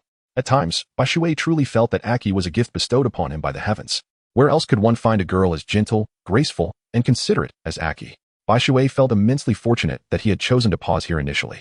Otherwise, how could he have discovered a partner as remarkable as Aki? However, reality proved that such blissful moments were destined to be fleeting. Just as Bai Shui and Aki reveled in the tranquil atmosphere, the arrival of a warship shattered the serenity entirely, particularly when Bai Shui caught sight of the figure at the helm, donning a dog-headed mask. A wave of trepidation washed over him. Carp. This was clearly a harbinger of trouble. Haha, young Bai Shui, I have come to pay you a visit. Carp remained unchanged, unabashedly carefree, devoid of any decorum befitting a seasoned vice-admiral. He strolled into Bai Shui's home, a bag of senbei in hand, laughing heartily. What brings you here? Bai Shui inquired, his demeanor reflecting impatience. After all, who would relish having their intimate moments with their spouse interrupted? What is this? Am I not allowed to come and see you without a reason? Carp retorted, his expression instantly turning petulant, which provoked an amused reaction from Aki, who couldn't help but stifle a laugh, her silvery giggle ringing melodiously. Did you truly come just to see me? Bai Shui still harbored some skepticism about Cap's intention to visit him. It was akin to expecting a sow to climb a tree or a metal tree to blossom. Chapter 70. It is a good thing for the youth to have dreams. This individual, seemingly with nothing better to do, would come to see him. Is it truly the case that the image of an old man appears so dismal in your eyes? Listening to the words of Bai Shui, Carp felt a surge of indignation, gazing at him with an exceptionally piercing glare and retorting, Very well, I reluctantly accept your perspective. It was only upon observing that Carp did not seem to have any pressing matters to discuss that Bai Shui began to trust his words. Have you just returned from Windmill Village? Since Carp was not there to seek his assistance, Bai Shui felt at ease and engaged him in conversation. Indeed, I just encountered those 3 unruly rascals. They infuriate me to no end. each aspiring to become a pirate. Their faces lighting up with excitement at the mere mention of piracy. I fail to comprehend what is so appealing about a life of piracy. As soon as Carp mentioned Luffy and the others, his frustration erupted, his face contorted with anger. Had it not been for the consideration that this was Bai Shui's home, he might have unleashed a punch right then and there. Haha, how delightful it is to think that my grandfather is a Navy man while my grandson is a pirate, Bai Shui mockingly remarked, knowing full well that Carp would be indifferent. Aki, however, silently withdrew and proceeded to serve food, wine, and beverages for the two men. This is their world of men. The women merely stand by and await their return. Oh, if only they could be like you, what a difference it would make. Being a pirate, constantly pursued. Carp sighed deeply, a look of melancholy etched upon his face. Well, there is no need to dwell too much on it. Since they each harbor their own dreams, let them pursue them. Who among us did not have dreams in youth, whether of the sea or the navy? What matters is that they cherish what they love. At times, I find myself envying those pirates. They feast heartily, drink deeply, and embark on adventures with their comrades, experiencing a myriad of events. Such a life is not without its worth. Of course, if the aim of being a pirate is merely for wealth, then that is a different matter altogether. I would not hesitate to eliminate such individuals. Bai Shui poured a bowl of wine for Carp. You better not follow in their footsteps and become a pirate. Carp sighed, his hair now completely white. Should you choose the path of piracy, I would risk my very life to bring you back. Do you understand? Carp took a sip of his drink, his demeanor grave, his gaze sharp as that of a hawk, as if he would overturn the table and enact justice upon Bai Shui should he dare to avert his eyes. Rest assured, old man, I have no desire to face your affectionate iron fist, nor do I wish to be chased across the world. I am not Roger. I lack such prowess. Bai Shui lifted his juice glass and clinked it with Carp's before tilting his head back to drink it all. Though Carp smiled daily, who could fathom the anguish concealed within his heart? Luffy, Ace, and Sabo all aspired to become pirates, which naturally pained Carp, who yearned for them to join the navy. If they chose the path of piracy, regardless of Carp's wishes, a confrontation between grandfather and grandchildren would be inevitable, reminiscent of the epic Marineford War in the original tale. A battle between grandfather and grandson. How tragic. Was Carp wrong in his thoughts? Not at all. As a Navy officer, he certainly did not wish for his grandson to become a notorious pirate. What parent would desire to witness their child stray onto a misguided path? Dragon had already traversed that way, becoming the leader of the Revolutionary Army, a reality Carp felt powerless to change. Yet, he painfully discovered that Luffy took pride in being a pirate. Chapter 71. In the name of the White Eagle, no matter how fervently he wielded his compassionate iron fist, he could not alter Luffy's resolve. Carp was undeniably a good grandfather. This was widely acknowledged. He could have prevented Luffy from setting sail. With his formidable strength, it would have been simple to thwart Luffy's ambitions. He could even have compelled Luffy to join the navy. However, in the end, he merely scolded him verbally a few times, watching as Luffy embarked on his journey to chase his dreams, occasionally providing him with covert protection from the shadows. Without Carp, Luffy's adventures would have been far more perilous. Countless individuals could have easily brought Luffy to ruin, yet they refrained from doing so, mindful of Carp's reputation. Otherwise, Luffy would have perished long ago. The world of pirates is rife with powerful foes. Extinguishing a mere ant like Luffy would be child's play. Ah well, they all have their choices. This old man shall not intervene. At least you haven't strayed too far. After downing a drink, a glimmering tear unexpectedly coursed down Carp's face. Falling to the ground. A man does not shed tears lightly, but only when sorrow strikes. Carp was no exception. He wished fervently for Luffy and the others to comprehend the depth of his concerns. Yet, in their youth, they were consumed solely by thoughts of freedom and adventure, oblivious to his worries. Perhaps during the Marineford War, Ace grasped the gravity of the situation. But Luffy, without a doubt, remained oblivious to it all. Bai Shui was utterly convinced of this. The evening wore on, and they continued to drink until 8 o'clock. Carp, appearing quite inebriated, departed. Piloting his warship into the fading twilight of Kuro Island, Bai Shui reclined on the ground, gazing at the stars above, lost in contemplation. There is a saying that goes, in the heavens, there is always a star that watches over you silently, and on the earth, there is someone who cares for you from afar. The night passed quietly and serenely. The following day, Bai Shui continued his routine as usual, practicing, dining, practicing, and then resting.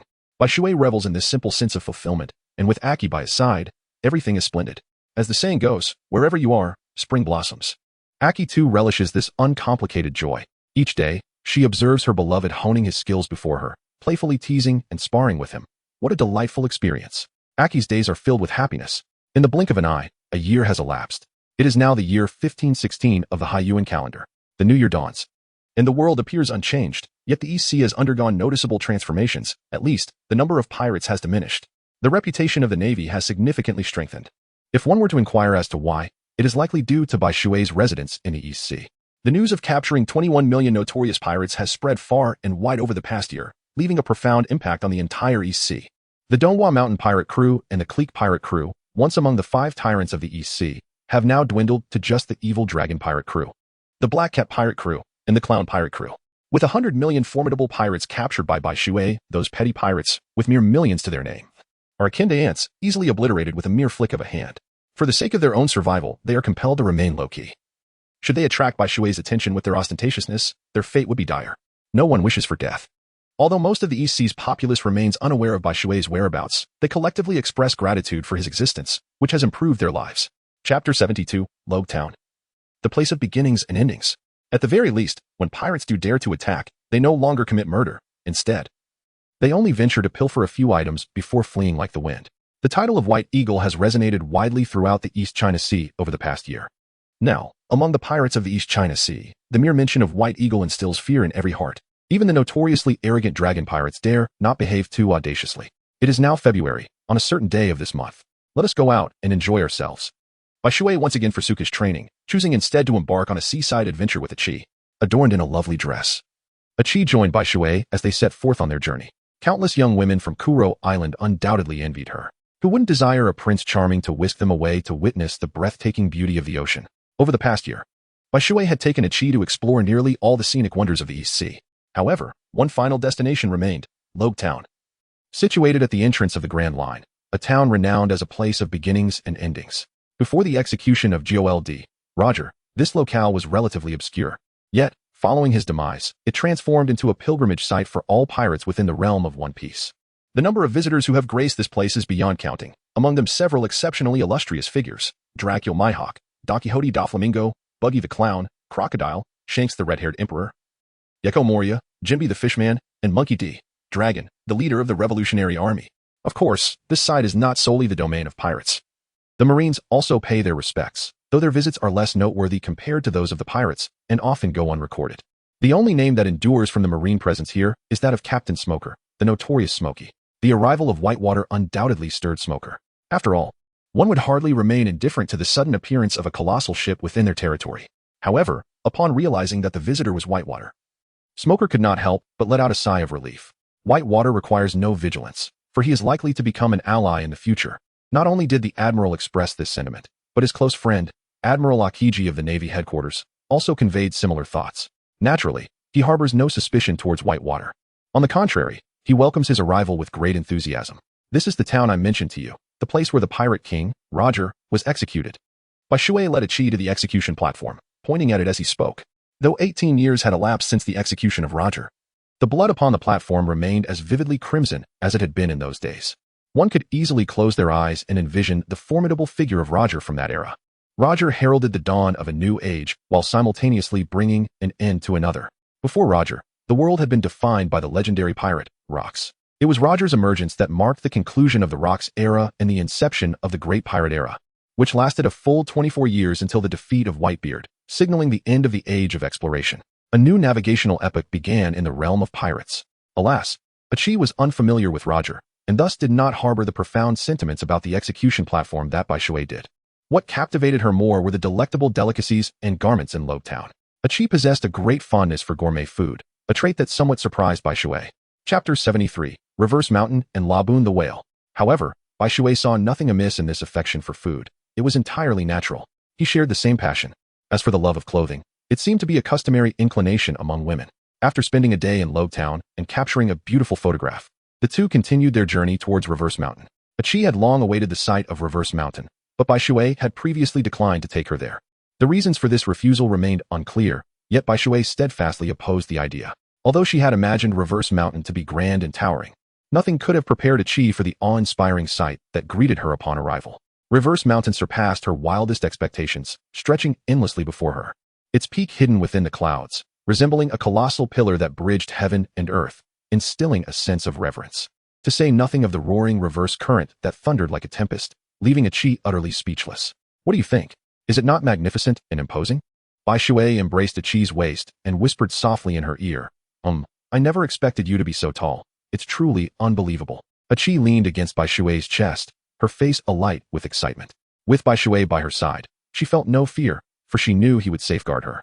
Now, Are you ready? We are about to embark on the Grand Line. Bai Shui whispered softly into Aki's ear, and suddenly 8 tentacles shot out from his body, anchoring themselves to the 8 cardinal points of the ship, securing him in place and preventing any tilt. Boom. As the vessel entered the turbulent waters, it was as if struck by lightning, causing Aki to lean heavily against Bai Shui's chest, emitting a muffled sound. Instantly, the entire ship, within her wide-eyed terror, ascended vertically at a 90-degree angle against the cliff, surging upstream at a dizzying speed. Ah! Aki shrieked in fright, her voice piercing and shrill. This seemed to be a skill inherent to every girl. While she screamed, her hands flailed about, reflecting her fear of the ship plummeting. Do not fear, for I am here. There is no need to worry about falling. Bai Shui reassured her, tightening his embrace and gently patting Aki's delicate back, indicating that she should relax. It was only then that Aki recalled Bai Shui's protective presence, alleviating her fears. Her cheeks flushed slightly as she playfully stuck out her tongue, comfortably nestling into Bai Shui's embrace, her eyes closed, savoring the refreshing breeze against the cliff. However, her back was completely drenched in cold sweat. Suddenly, a soul-piercing roar jolted Aki's eyes open once more. As she did, she froze in place, gripping Bai Shui tightly like an octopus, too terrified to let go. What she beheld was a whale, as large as an island, opening its gaping, menacing mouth towards her, seemingly ready to swallow her whole. Haha, fear not. That is Labu. Despite its fearsome appearance, it harbors no malice. Bai Shui chuckled, patting Aki's back in a comforting manner. Really? Upon hearing this, Aki lifted her head from Bai Shui's embrace to look back, only to find a colossal eye glaring at her menacingly.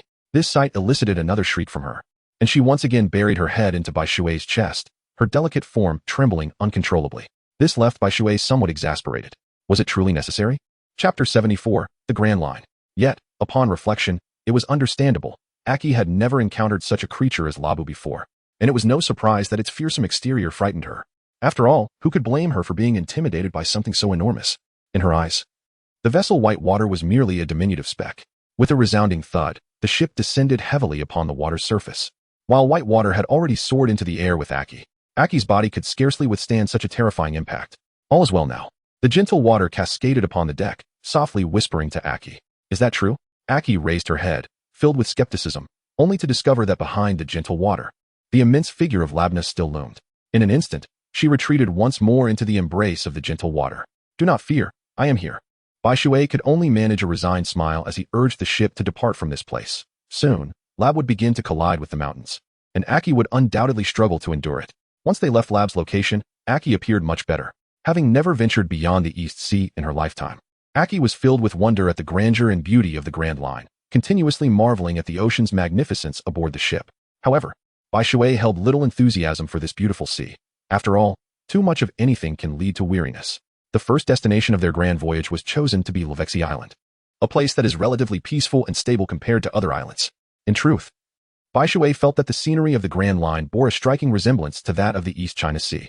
The only distinction he noted was the capriciousness of the weather, yet he did not perceive any other notable differences. However, Aki was quite delighted, and naturally, Bai Shui indulged her. With wealth at their disposal, why not relish the experience? Upon arriving on the island, their foremost activity was to visit a clothing store. Young girls possess an unimaginable obsession with attire. As the saying goes, one is often judged by their clothing. Without donning exquisite garments, one may never truly grasp their own excellence. This was evident in the case of Aki and Bai Shui. Both were already striking in appearance, yet their previous attire had been somewhat lackluster. However, once adorned in new garments, they transformed as though they were entirely different individuals, leaving the shopkeeper in awe, exclaiming at their remarkable compatibility. He was tall and handsome, she was delicate and charming, a sight that was indeed captivating. Each boutique they visited brought forth a unique impression, eliciting gasps of admiration from onlookers. Had Bai Shui not been so resolute, many shopkeepers would have eagerly sought Aki to promote their wares. By the time they concluded their shopping, it was approaching 6 in the evening. Twilight was beginning to descend. The sun dipped toward the horizon, casting its golden rays upon the sea, creating a shimmering spectacle that was nothing short of enchanting. Bai Shui and Aki sought out a restaurant that offered a perfect view of the breathtaking scenery, where they dined beneath its splendor. Naturally, this establishment was rather costly. However, Bai Shui was not one to fret over finances, although he was reluctant to admit it. The flavors of the cuisine from the Grand Line indeed surpassed those of the East Blue. The culinary offerings of the East Blue often felt somewhat constrained, lacking the full expression of their intended tastes, resulting in dishes that failed to reach their potential. In contrast, the Grand Line showcased a vibrant explosion of flavors that enveloped one in a delightful culinary experience. Meanwhile, as Bai Shui and Aki relished their exquisite meal. A group of individuals gathered in the small garden, their expressions grave. Rumor had it that a certain individual had arrived in the grand line. The speaker was a man with a candle-shaped hairdo resembling the number 3, clad in a striped shirt with a server's demeanor, his frame slight, yet exuding a formidable presence. This was none other than Mr. 3, the senior assassin of the Baroque works, under the command of the warlord Crocodile. "Trouble has arrived," remarked a little girl beside Mr. 3, adorned in a multicolored hat. She held a sketchpad in one hand and several pens in the other, her brow furrowed. This was Miss Glonweek, a young girl possessing the ability to alter others' emotions through color. Though not a devil fruit user, her powers bore resemblance to those of one. In the original narrative, after Crocodile's defeat, she initiated a rescue operation and served as an artist at the Baroque Tavern. "Let him be, as long as he does not provoke us. We shall not instigate any conflict. Should he choose to challenge us, he will soon learn the extent of our capabilities," Mr. 5 declared, a man with curly hair clad in a brown suit, resembling a rock singer. He, too, was a senior assassin of the Baroque works and possessed the bomb fruit powers. Every part of his body, including the mucus from his nose and the air exhaled from his mouth, could explode. Even consuming a bomb would not harm him. In the original tale, he had caused considerable distress to Zoro and even incapacitated the giant warrior Dory. "Let's heed the boss's advice," Mr. 3 said, sipping his coffee leisurely. "Lunger Bai Shui is not a man to be trifled with casually. If he does not overstep, we shall let him be. Should he go too far, however, we will make him aware of our prowess. The boss's plans must not be compromised. You are well aware of the consequences of thwarting them." "Understood," Mr. 5 shrugged, offering no rebuttal to Galdi-O's words. He was acutely aware of the methods employed by their boss, a thought that sent a chill down his spine. He was not a man to be taken lightly. On Lu Shui Island, Bai Shui and Aki were captivated by the island's nocturnal beauty, blissfully unaware that someone was keeping a watchful eye on them from a distance. How beautiful! Bai Shui hung a camera around his neck, frequently capturing beautiful moments of Aki, as if it were an innate talent possessed by every man. Aki radiated joy like a little sprite, drawing glances from passers-by. However, the ominous aura emanating from Bai Shui deterred many from harboring impure thoughts. After all, when weighed against their own lives, a woman pales in significance. As the clock struck 10, the streets of the island began to grow somewhat desolate. Aki, feeling fatigued from her revelries, was soon carried on by Shui's back toward their inn. After securing a room, they indulged in a soothing bath to alleviate the weariness accumulated throughout the day. Finally, they collapsed onto the bed, entwined in each other's arms, surrendering to slumber. That night may have been Aki's most restful, for her exhaustion was profound. The following day, it was not until 10 in the morning that Aki stirred from her dreams, rubbing her sleepy eyes. Meanwhile, Bai Shui sat cross-legged on the bed, propping his chin on his hand, leisurely observing Aki, which caused her cheeks to flush with a delightful crimson. In a playful display of indignation, she hurled a pillow at him, sending him tumbling off the bed. Chapter 76, Delay Parenthood. The memory of last night's fervor ignited a fresh blush upon her face. Undeniably alluring. Nevertheless, considering Aki's tender age, Bai Shui had no intention of pursuing parenthood just yet. He envisioned waiting until they were both around 24 or 25, at which point their bodies would be fully developed, making the prospect of childbirth less burdensome and perilous for Aki. For a woman, childbirth is akin to traversing the gates of hell. A misstep could lead to irreversible consequences. Having witnessed others give birth, she was acutely aware of the heightened risks associated with becoming a mother at her age. Bai Shui had seen women perish in childbirth, and it was precisely this experience that instilled a deep-seated fear within her. Yet, she found solace in having met the right person, one who genuinely cherished her. She could distinctly sense that in Bai Shui's eyes, the significance of a child paled in comparison to her own worth. It seemed that a child was merely an accessory to their lives together. Bai Shui gazed at her with an unwavering affection in his eyes. Aki felt immensely fortunate to have encountered Bai Shui on that beach, a man who treated her with unparalleled kindness. "Come on, it's already noon, little lazy pig." At that moment, Bai Shui cheekily popped his head in, feigning disdain.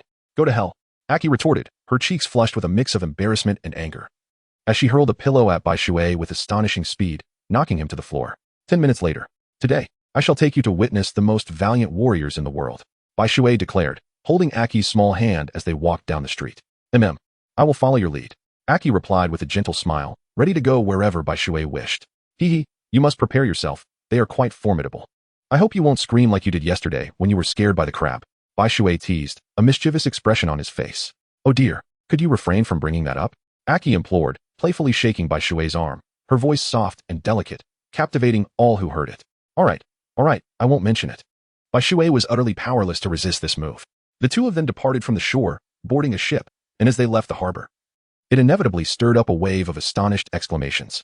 After all, such a massive warship was a rare sight even in the Grand Line. Little Garden. After a day's arduous journey, the duo finally reached their destination.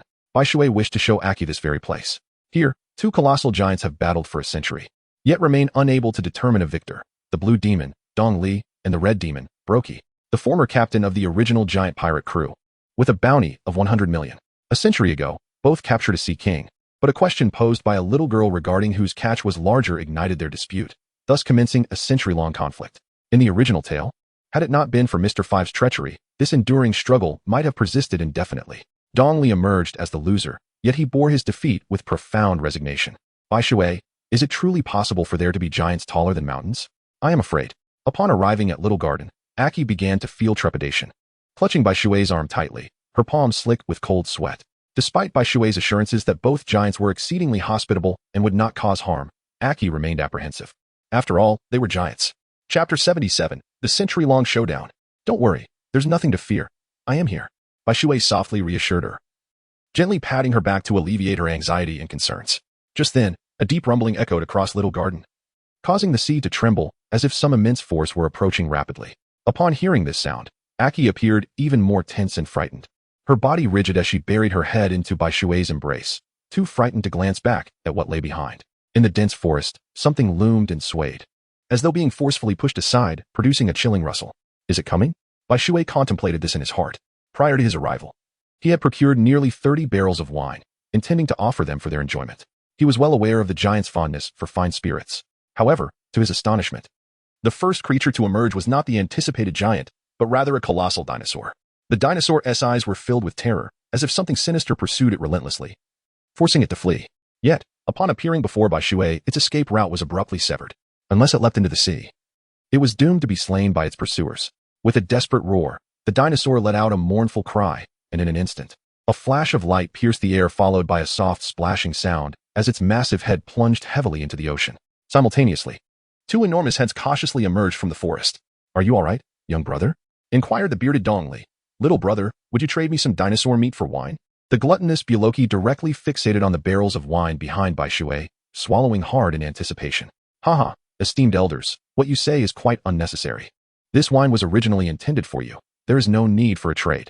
Bai Shui responded with a hearty laugh, clasping his fists in greeting. Really? Buloki exclaimed with delight, though his expression still bore a hint of disbelief. To dispel any doubt, Bai Shui decided to demonstrate his sincerity by tossing 2 barrels of strong liquor towards them. Excellent.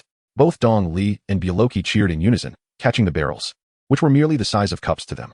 So, esteemed elders, will you not invite me to the island for a chat? Bai Shui laughed heartily after tossing the wine. Haha, indeed, it was our oversight. Young friend, please. They replied, sharing a smile and gesturing welcomingly towards Bai Shui. What did I tell you? They are not terrifying at all. In Bai Shui's embrace, Aki had already turned away, observing the astonishment reflected in Dong Li and Brokey's eyes. Indeed, they are quite large. Aki responded, tilting her head upwards. Giants are, of course, tall. Now, let us proceed to the island. Bai Shui lifted Princess Aki into his embrace, then spread his wings and soared towards the island. Upon reaching the island, Dong Li and Buluo Ji swiftly cleared a space on the ground with their weapons, skewering the recently captured dinosaur with logs to roast it. The group then settled on the ground to commence their feast. Dong Li, the green demon, possessed a relatively lean physique, adorned with a helmet. He wielded a colossal sword in his left hand and a round shield in his right, his long beard flowing elegantly. Buluo Ji, the red turtle, had a somewhat plumper build, his chin encircled by a ring of yellow whiskers. He brandished a massive iron axe in his right hand and also held a round shield in his left. Chapter 78, The eruption of the volcano is the signal. To their astonishment, it was already the year 1516 of the oceanic calendar. How swiftly a century had passed. Upon hearing from Bai Shui that it was indeed 1516, both men could not help but express their astonishment. They then exchanged knowing smiles, their laughter echoing through the air, resonating with the boldness of maritime heroes. Come, let us drink. The maritime heroes never inquire about one's origins. As long as one bears no ill will, they can forge friendships. Due to his unfamiliarity with strong spirits, Bai Shui was served fruit wine, with a lower alcohol content, suitable for his palate. After downing a bowl of fruit wine, Bai Shui felt an invigorating rush throughout his body, exhaling with relief. See? I told you, they are quite approachable. Bai Shui turned to his companion, Aki, and spoke. Aki gently nodded, no longer exhibiting the fear she once had, quietly sipping her juice. Young friend, come, sample the flavor of the dinosaur meat from this island. The island may be a bit rustic, but I hope you don't mind. The green-skinned man chuckled as he handed Bai Shui a large leg of dinosaur. Haha, brother Dongli. You jest. What man of the sea is so finicky? As long as there is food and drink, what does it matter how the surroundings are? It is sufficient that we enjoy our drinks and savor our meals. Bai Shui took the cup and, with a nonchalant smile, said, Come. I propose a toast to both of you. Bai Shui filled a bowl with wine and raised it, gesturing towards the two individuals. Observing this, the pair lifted their wine barrels and clinked them against Bai Shui's before tilting their heads back to drink it all in one go. Is not the essence of male camaraderie forged through the act of sharing drinks? Suddenly, just as the trio was reveling in their merriment, an ominous roar erupted from the island, startling a Qi, who clutched Bai Shui's hand tightly. Bai Shui too was taken aback, yet he comprehended the significance of this sound. He turned his gaze to the sky, where a crimson wave of fire surged forth, enveloped in a haze of dust that obscured the air. The eruption of the volcano on Little Garden Island signified the impending clash of two giants, a duel they had mutually agreed upon. Each volcanic eruption would herald a battle. Consequently, the two men, who had been enjoying their drinks, set down their barrels, their expressions turning gravely serious. They each grasped their weapons and stood poised. As an eerie silence descended upon the atmosphere, fear not, for this was merely their daily ritual of combat. Observe closely how men engage in battle upon the vast sea. Bai Shui embraced Aki's waist as they sat on the ground, gazing upwards. Aki nodded, resting her head on Bai Shui's shoulder, her face alight with anticipation. Cheers! They exclaimed in unison, and in that moment, an overwhelming and terrifying aura erupted from both of them. It was as if two warships had collided. The sound of metal striking metal reverberating throughout the island, causing it to tremble violently, instilling dread in all who felt it. The towering trees on the island were uprooted as if they were mere weeds, a sight both formidable and chilling. Yet, remarkably, Bai Shui and Aki remained unaffected, their surroundings enveloped in an eerie calm. Bang, bang, bang. The two engaged in rapid exchanges, the combat escalating into a breathtaking display of pure martial prowess, resonating like thunder and captivating all who witnessed it. Chapter 79, The Battle of Giants. The other creatures on the island fled in terror, unwilling to venture into the tumultuous battlefield. With every clash, sparks erupted like lightning, dazzling in their brilliance. Aki, utterly entranced, could hardly believe the intensity of the battle unfolding before her. Back and forth they went, exchanging blows for another 20 strikes, yet only 5 minutes had elapsed. The island lay in ruins, a landscape of devastation marking their path. Swish! The blue demon's sword sliced through empty air, and his expression shifted as he hastily raised his round shield to block the red demon's axe strike. He staggered backward, sent flying several meters away. Ha! The blue demon chuckled, thrusting his iron sword, forcing the red demon, Brokey, to retreat, also sending him sprawling several meters away. Cheers! They shouted once more, colliding with renewed vigor. Boom! The earth erupted, fissures rapidly spreading as gusts of wind uprooted trees and sent them flying, the open space expanding dramatically. Swish! The fierce exchanges continued for dozens of strikes, shaking the ground and resonating through the heavens, a spectacle of astonishing intensity. Both combatants were fueled by a desire to vanquish one another. This was no mere game. At last, battered and bruised, they paused to declare. The 3,745th match ends in a draw. Indeed, they affirmed simultaneously, then, as if nothing had transpired, they settled back down, raising their barrels of wine to clink together before downing their contents in one go. Haha, my apologies. Are you both all right? After finishing their drink, they finally remembered Bai Shui and Aki were nearby, scratching their heads in embarrassment. Not at all. You've treated me to a truly magnificent spectacle. Come, let us drink. Bai Shui raised his wine cup, clinking it heavily with those of the two others. Haha, splendid, invigorating.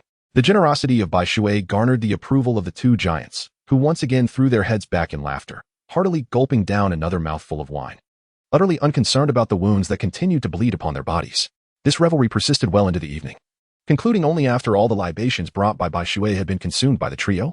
Dongli and Brokey were thoroughly delighted, having not only made a new friend but also enjoyed a splendid feast of drink. When Bai Shui departed, the two personally saw him off, cleaving the golden fish of the food island in twain to spare Bai Shui's vehicle from calamity. Farewell, my friends, I shall return to visit you. Bai Shui waved to the two as he took his leave. Their hearts were lightened, and they laughed heartily, encouraging Bai Shui to come back whenever he had the time to share a drink with them. The nature of Bai Shui is inherently reasonable. Although it may take a bit longer in terms of time, the opportunity to reunite with friends is truly worthwhile. How wondrous is the grand line. Bai Shui, holding Aki's hand, inquired, isn't it marvelous? Indeed, it is astonishing. It opens one's eyes to a plethora of fascinating occurrences upon the sea. In the future, shall we make time specifically to admire the scenery? Aki, her cheeks flushed with excitement, gazed at Bai Shui with anticipation.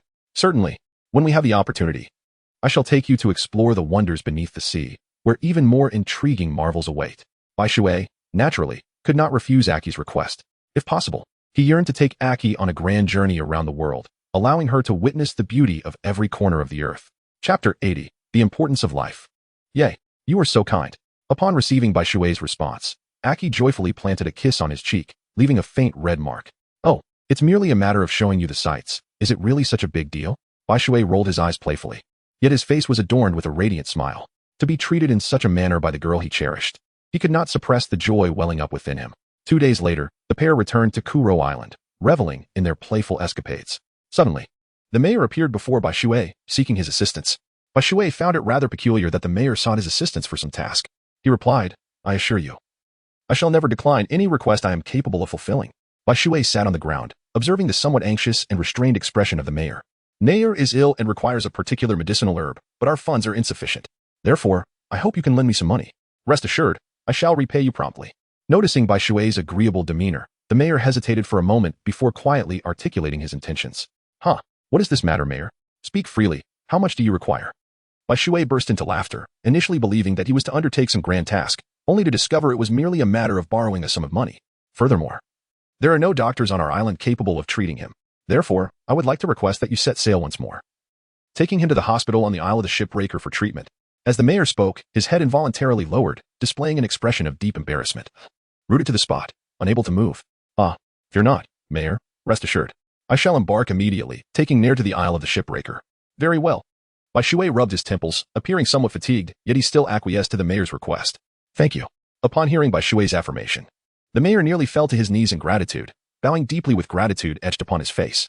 All right, mayor, please do not overwhelm me with such grand gestures. As a mere junior, I cannot withstand your overwhelming courtesy. Prolonging the illness is not an option. Let us hasten to set out for Nair. Bai Shui rose to his feet, assisting the mayor with a wry smile upon his face. Yes indeed. Upon hearing this reminder, the mayor immediately displayed a look of enlightenment and hurriedly rushed outside. Stay at home and await my return? Do you understand? Bai Shui embraced Aki, gently caressing her silky hair. I understand. Please be cautious on your journey. Aki nodded and adjusted Bai Shui's attire. Well, I shall take my leave now. Releasing Aki, Bai Shui turned and departed, gradually diminishing in Aki's sight. By the harbor, Bai Shui had just arrived at the seaside when he spotted the mayor and his wife hurrying towards him, cradling a small child, breathless with urgency. You are quite overwhelmed. My dear, come along. Bai Shui lowered the gangplank, gesturing for the two to board the boat. Thank you. The mayor's wife approached and bowed deeply to Yi, who quickly turned aside, not daring to accept such a grand gesture. He was not worthy of such reverence. Sit tight. With a solemn command, Bai Shui narrowed his gaze, and the entire vessel erupted with a resounding roar, swiftly parting the sea as it surged forward. Half an hour later, Bai Shui and his companions arrived at their destination, the island of the sword-slaying hero. The soldiers guarding the island were mostly familiar with Bai Shui. Upon recognizing him, they promptly unlatched the protective barrier and respectfully bowed, inquiring, What brings you here? Circumstances beyond my control. Bai Shui replied with a hint of exasperation. The mayor of my island is in distress. His grandson is ill, and I have brought them here for treatment. Upon hearing this, the soldier nodded in understanding, stepping aside to gesture, Please, disembark. Bai Shui and the village chief, accompanied by one other, disembarked. Considering it was their inaugural visit to this place, Bai Shui led them directly to the finest hospital on the island. After completing the necessary formalities, the village chief's grandson was finally admitted to the ward, allowing both men to exhale deeply, their faces reflecting a profound sense of relief. All is well now. You need not worry. The medical expertise here is quite reliable. Since Nair has already entered, you should be fine. Please, take a moment to calm your emotions while we await the doctor's updates. Everything will be all right. Observing their anxious expressions, Bai Shui offered a reassuring smile. Indeed. You are right. It seems we are not as perceptive as a young person like you. The village chief chuckled, scratching his head, and settled into the waiting area chair like a well-behaved child. With legs together and heads bowed, they sat motionless, resembling two statues. It was evident that they felt quite out of place, for this was their first experience in such an opulent hospital. In the past, not only could they not have imagined being here, but they also dared not dream of it. Yet, such is human nature, once they become accustomed to their surroundings, they will surely feel at ease. Bai Shui naturally accompanied them in their wait. If he were to leave, the mayor and his companion would likely succumb to despair. Without Bai Shui's presence, they would undoubtedly feel lost, as if without a guiding star, and one could only wonder what unforeseen events might transpire. Meanwhile, shortly after Bai Shui's departure, an extraordinarily luxurious yacht anchored near Kuro Island. The insignia on the yacht suggested it belonged to a notable figure from a certain kingdom. The first to disembark were a group of burly men clad in black suits, their expressions stern and unyielding, with crew cuts and imposing statures. They were clearly not to be trifled with. At the forefront stood an intimidating figure, his visage marred by excess flesh, exuding an aura of ferocity. He resembled a towering iron fortress, instilling fear in those who beheld him. In their midst was a young man, seemingly no older than 18, who carried himself with an air of entitlement. Though not exceptionally handsome, he possessed a certain charm. Dressed in opulent purple garments and adorned with a small crown, his slender frame, hooked nose, and slightly upturned lips suggested he was no beacon of warmth. Judging by his demeanor, he appeared to be a prince from some kingdom. Flanking him were two sycophantic youths, trailing closely behind and wearing expressions of obsequiousness. Who he was remained a mystery, as did his intentions. Nevertheless, they proceeded ashore without any opposition. The entire island seemed to cower before them as they made their way directly to Baishui's residence. To their surprise, such a stylish house existed on this remote isle. Well, I shall take refuge here today, declared the prince, seemingly oblivious to the opinions of Aki. You there? Summon the owner of this house. I, Aurora Rich, have claimed this dwelling. The prince, Aurora Rich, proclaimed. Yes, the leader of the guards, the imposing man, replied and headed towards Baishui's abode. You lot, these trees are rather unsightly. Dispose of them, Rich remarked inexplicably, targeting the very trees Baishui had cultivated for juice extraction. His domineering attitude suggested that anything he laid eyes upon was his to command, without any regard for the owner's sentiments. Chapter 82. The king's decree must not be contested. Bang. Aki, who was meticulously preparing a meal, was startled by a sudden pounding on her door. In her surprise, she inadvertently added too much salt, ruining her dish in an instant. Frustrated, she abandoned her spatula and marched to the door, exclaiming in irritation, "Who is so rude as to knock like that?" Expecting to find a local islander, she was taken aback to see a nearly 3-meter-tall brute bending down to glare at her. His fierce gaze sent a shiver down her spine. "Who are you? And what do you want?" she questioned, regaining her composure upon recalling Baishui's reputation. "Our prince has taken a liking to your house and has requisitioned it. You are to vacate immediately. Failure to comply will result in our employing of force." The burly man delivered his bewildering proclamation. "What? Requisitioned? By whom? Why must I comply?" Aki responded, scratching her head in confusion, her bewilderment stirring a flicker of intrigue in the man's eyes. "This woman doesn't seem half bad. Very well. I have decided, she shall be my wife." Upon seeing Aki, Rich's eyes gleamed with a predatory desire, commanding his companions to follow suit. "Yes. We shall promptly arrange the necessary procedures for your 91st wife." One of them replied confidently, straightening his attire before striding towards Aki. "Greetings. Allow me to introduce myself. I am Daiware, chief assistant to His Highness, Prince of the Kingdom of Qinghua. I am honored to inform you that you have just become our kingdom's princess. Come, my princess, let us depart." He reached out to grasp Aki's hand. Smack. In response, Aki delivered a resounding slap. "How dare you touch me?" he exclaimed. Disbelief etched across his face as he clutched his reddened cheek. "What is wrong with hitting you? Who wants to become some inexplicable princess? I have a boyfriend, you know. A meal may be haphazardly consumed, but words must not be carelessly spoken." Aki retorted defiantly, embodying the spirit of a protective lioness. This is getting interesting. However, I regret to inform you, young lady, that you have no choice in the matter. You must come with us, or I shall be forced to take action." The guard leader chuckled, blocking the doorway with his imposing frame. "Move aside. You lot are utterly nonsensical. One moment you're claiming my house, and the next time to be a princess? What madness is this?" Aki glared at the brute, her brows furrowing in frustration. "Will you move, or not? If you don't, I'll call for help," she threatened, watching as he remained obstinately in place. "Call for help if you wish. I would be honored to share my surname with you," the brute replied, unfazed by her threats. How infuriating. Where on earth did these people come from? And just as Baishui has stepped out, Aki thought, her resolve to call for aid waning as she recognized the futility of her situation. "Greetings, my princess. It is a pleasure to finally meet you. I am Aurora Rich." At that moment, Aki found herself face to face with Rich, his gaze ablaze with unrestrained desire, as if he wished to strip her bare and claim her on the spot. Chapter 83. You are now my wife. Rich's eyes sparkled with a blatant hunger, a ravenous longing that made Aki instinctively step back in alarm. "Come now, my princess, do not retreat. Let us dine together," he urged, an air of certainty radiating from him, as though he had already secured Aki's compliance. "Don't come any closer. I have a boyfriend," Aki protested, shrinking into a corner as her voice quivered. Your boyfriend? There is only one man for you, and that is me. As for your former suitor, should he happen to encounter an unfortunate accident, so be it. No one would care, would they?" Rich laughed with a sense of triumph. "I assure you, my boyfriend is formidable.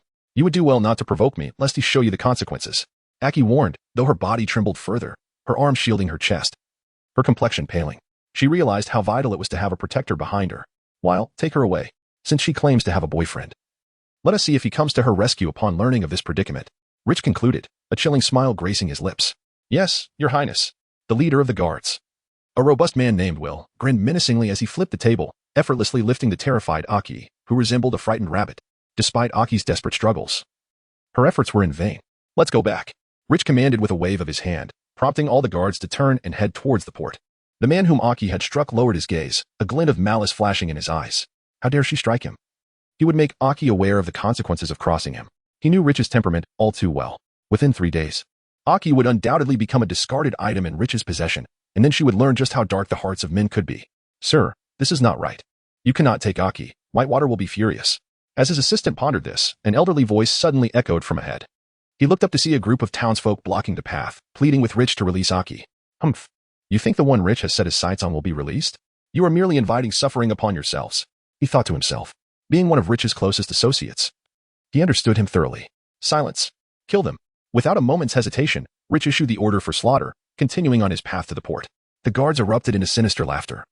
Drawing their firearms with practiced precision, forming ranks, and, under the horrified gaze of the townsfolk, they pulled the triggers. No. A villager screamed in terror. But their cries could not halt the impending doom. The sound of gunfire resonated, and the townsfolk fell like wheat, collapsing into pools of crimson. In their final moments, disbelief filled their eyes, wide open in shock, unable to comprehend Rich's audacity. Why? Those spared from death shouted, desperate for an explanation, unwilling to perish without understanding. Chapter 84. This could end badly. Why? Is there even a need for an explanation?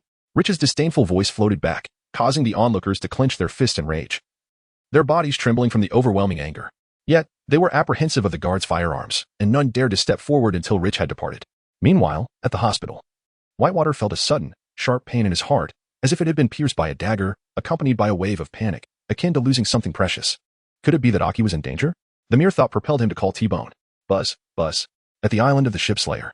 T-Bone was deep in training when his phone insect buzzed, startling him, for it was a direct line to Whitewater. He understood the urgency of the call. Whitewater. What is it? T-Bone inquired, puzzled by the timing of the call. What? Oh, very well. I will arrange it immediately. After hearing Whitewater's words, T-Bone's expression shifted from surprise to gravitas. Hello, is this Lieutenant Jader? Dispatch a team to Kuro Island immediately. Yes, Kuro Island. Investigate what has transpired and report back to me without delay. T-Bone hung up, exhaling deeply, praying that nothing untoward had occurred, especially concerning Aki. Otherwise, the entire East Sea would be thrown into turmoil. He trusted Whitewater's capabilities. Should anything happen to Aki on Kuro Island, he would promptly report to Admiral Sengoku. This matter, while neither trivial nor monumental, was not to be overlooked. A careless misstep could birth a new pirate with terrifying power upon the seas, heralding disaster for the East Sea. Anyone who harmed Aki would face Whitewater's wrath. An hour later, buzz, buzz. The direct line from Lieutenant Jader rang through. T-Bone picked up. But the lieutenant's first words chilled him to the bone. Yes, something has happened. Who did this? T-Bone gritted his teeth as he uttered the words. Prince Aurora Rich of the Chingwa Kingdom. Jado's voice trembled on the other end. What happened? T-Bone pressed for details. Aki has been taken. The statement struck T-Bone like a thunderbolt, causing him to shudder involuntarily, a cold wave sweeping from his feet to the crown of his head. If Kuro Island had merely encountered a problem, that would be acceptable, but Aki had been captured. T-Bone could not fathom the implications. Yet, as often happens, what one fears becomes reality. Just as he pondered how to report this to Whitewater, another call came through. What is it? The phone insect simulated Whitewater's anxious expression, his eyes piercing T-Bone, who struggled to maintain his composure. I don't know. My fleet has yet to arrive. Let us wait a while, T-Bone responded, trying to mask his unease. He would first deflect Whitewater's concerns before setting off to converse with the king of Chigwa. Aki must be rescued, or all would be lost. Chapter 85. Urgent action required. Understood. Baishui responded in a tone devoid of any emotional fluctuation, as if he genuinely believed the words of T-Bone. In reality, however, Baishui stood atop the highest edifice on the island of the ship's lair, conversing with T-Bone. Just an hour prior, he had witnessed a warship setting sail towards Kuro Island. According to his calculations, it should have arrived by now. Thus, his call was indeed timely. Yet now, T-Bone informed him that the warship had not yet arrived, and the situation remained unclear. How could that be? Unless something truly amiss had occurred on Kuro Island. And T-Bone was at a loss for how to proceed. The only circumstance that could leave T-Bone bewildered would pertain to Aki. Only matters concerning Aki could render him uncertain. Very well, even my wife Baishui is not exempt from danger. I am eager to discover who possesses such audacity. Baishui let out a cold laugh, a glimmer of icy menace flashing in his eyes as he turned and leaped down. Naval headquarters. The marshal's office. What? Sengoku exclaimed in shock, his face a canvas of astonishment. Do not panic. You must not reveal the truth to him. Do you understand? Also, immediately investigate the situation of the ships near the East Sea. I will provide you with the necessary support. We must first locate Aki and stabilize him. Otherwise, it could indeed unfold as you have described. Even Sengoku could not help but break into a cold sweat. If Baishui were to become a pirate, With his formidable strength, the seas would soon witness the emergence of a notorious new pirate. Sengoku would undoubtedly be troubled by this. Rubbing his temples, Sengoku promptly contacted the entire naval force of the East Sea. Under his directives, reconnaissance boats swiftly set out, conducting extensive searches throughout the East Sea. Although the East Sea is deemed the weakest, its vast expanse is undeniable. It is immense, truly immense. Finding a single ship amidst the boundless ocean is no simple task. Within an hour, a vessel could cover considerable distance. Tension enveloped the East Sea as numerous pirates sought refuge.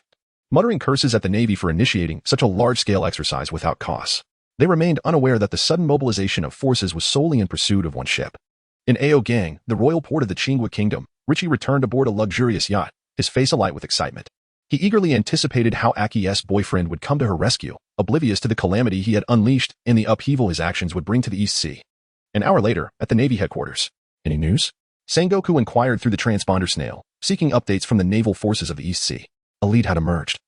Pointing towards Prince Aurora Richie of the Qingwa Kingdom, one naval officer reported. Is this information reliable? Sengoku's interest peaked as he pressed further. I am 70% certain. Based on my investigation, this prince has a notorious reputation, known for his bully-like behavior, arrogant and overbearing.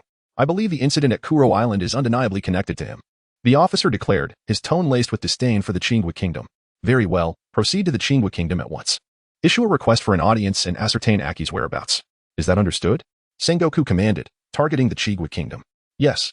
The assembled officers responded in unison through the transponder snail. The Qingwa Kingdom, oblivious to the impending danger. Sengoku narrowed his eyes, a glimmer of murderous intent flickering within. Any news from the island of the ship-cutting hero? Bai Shui dialed T-Bone's number once more.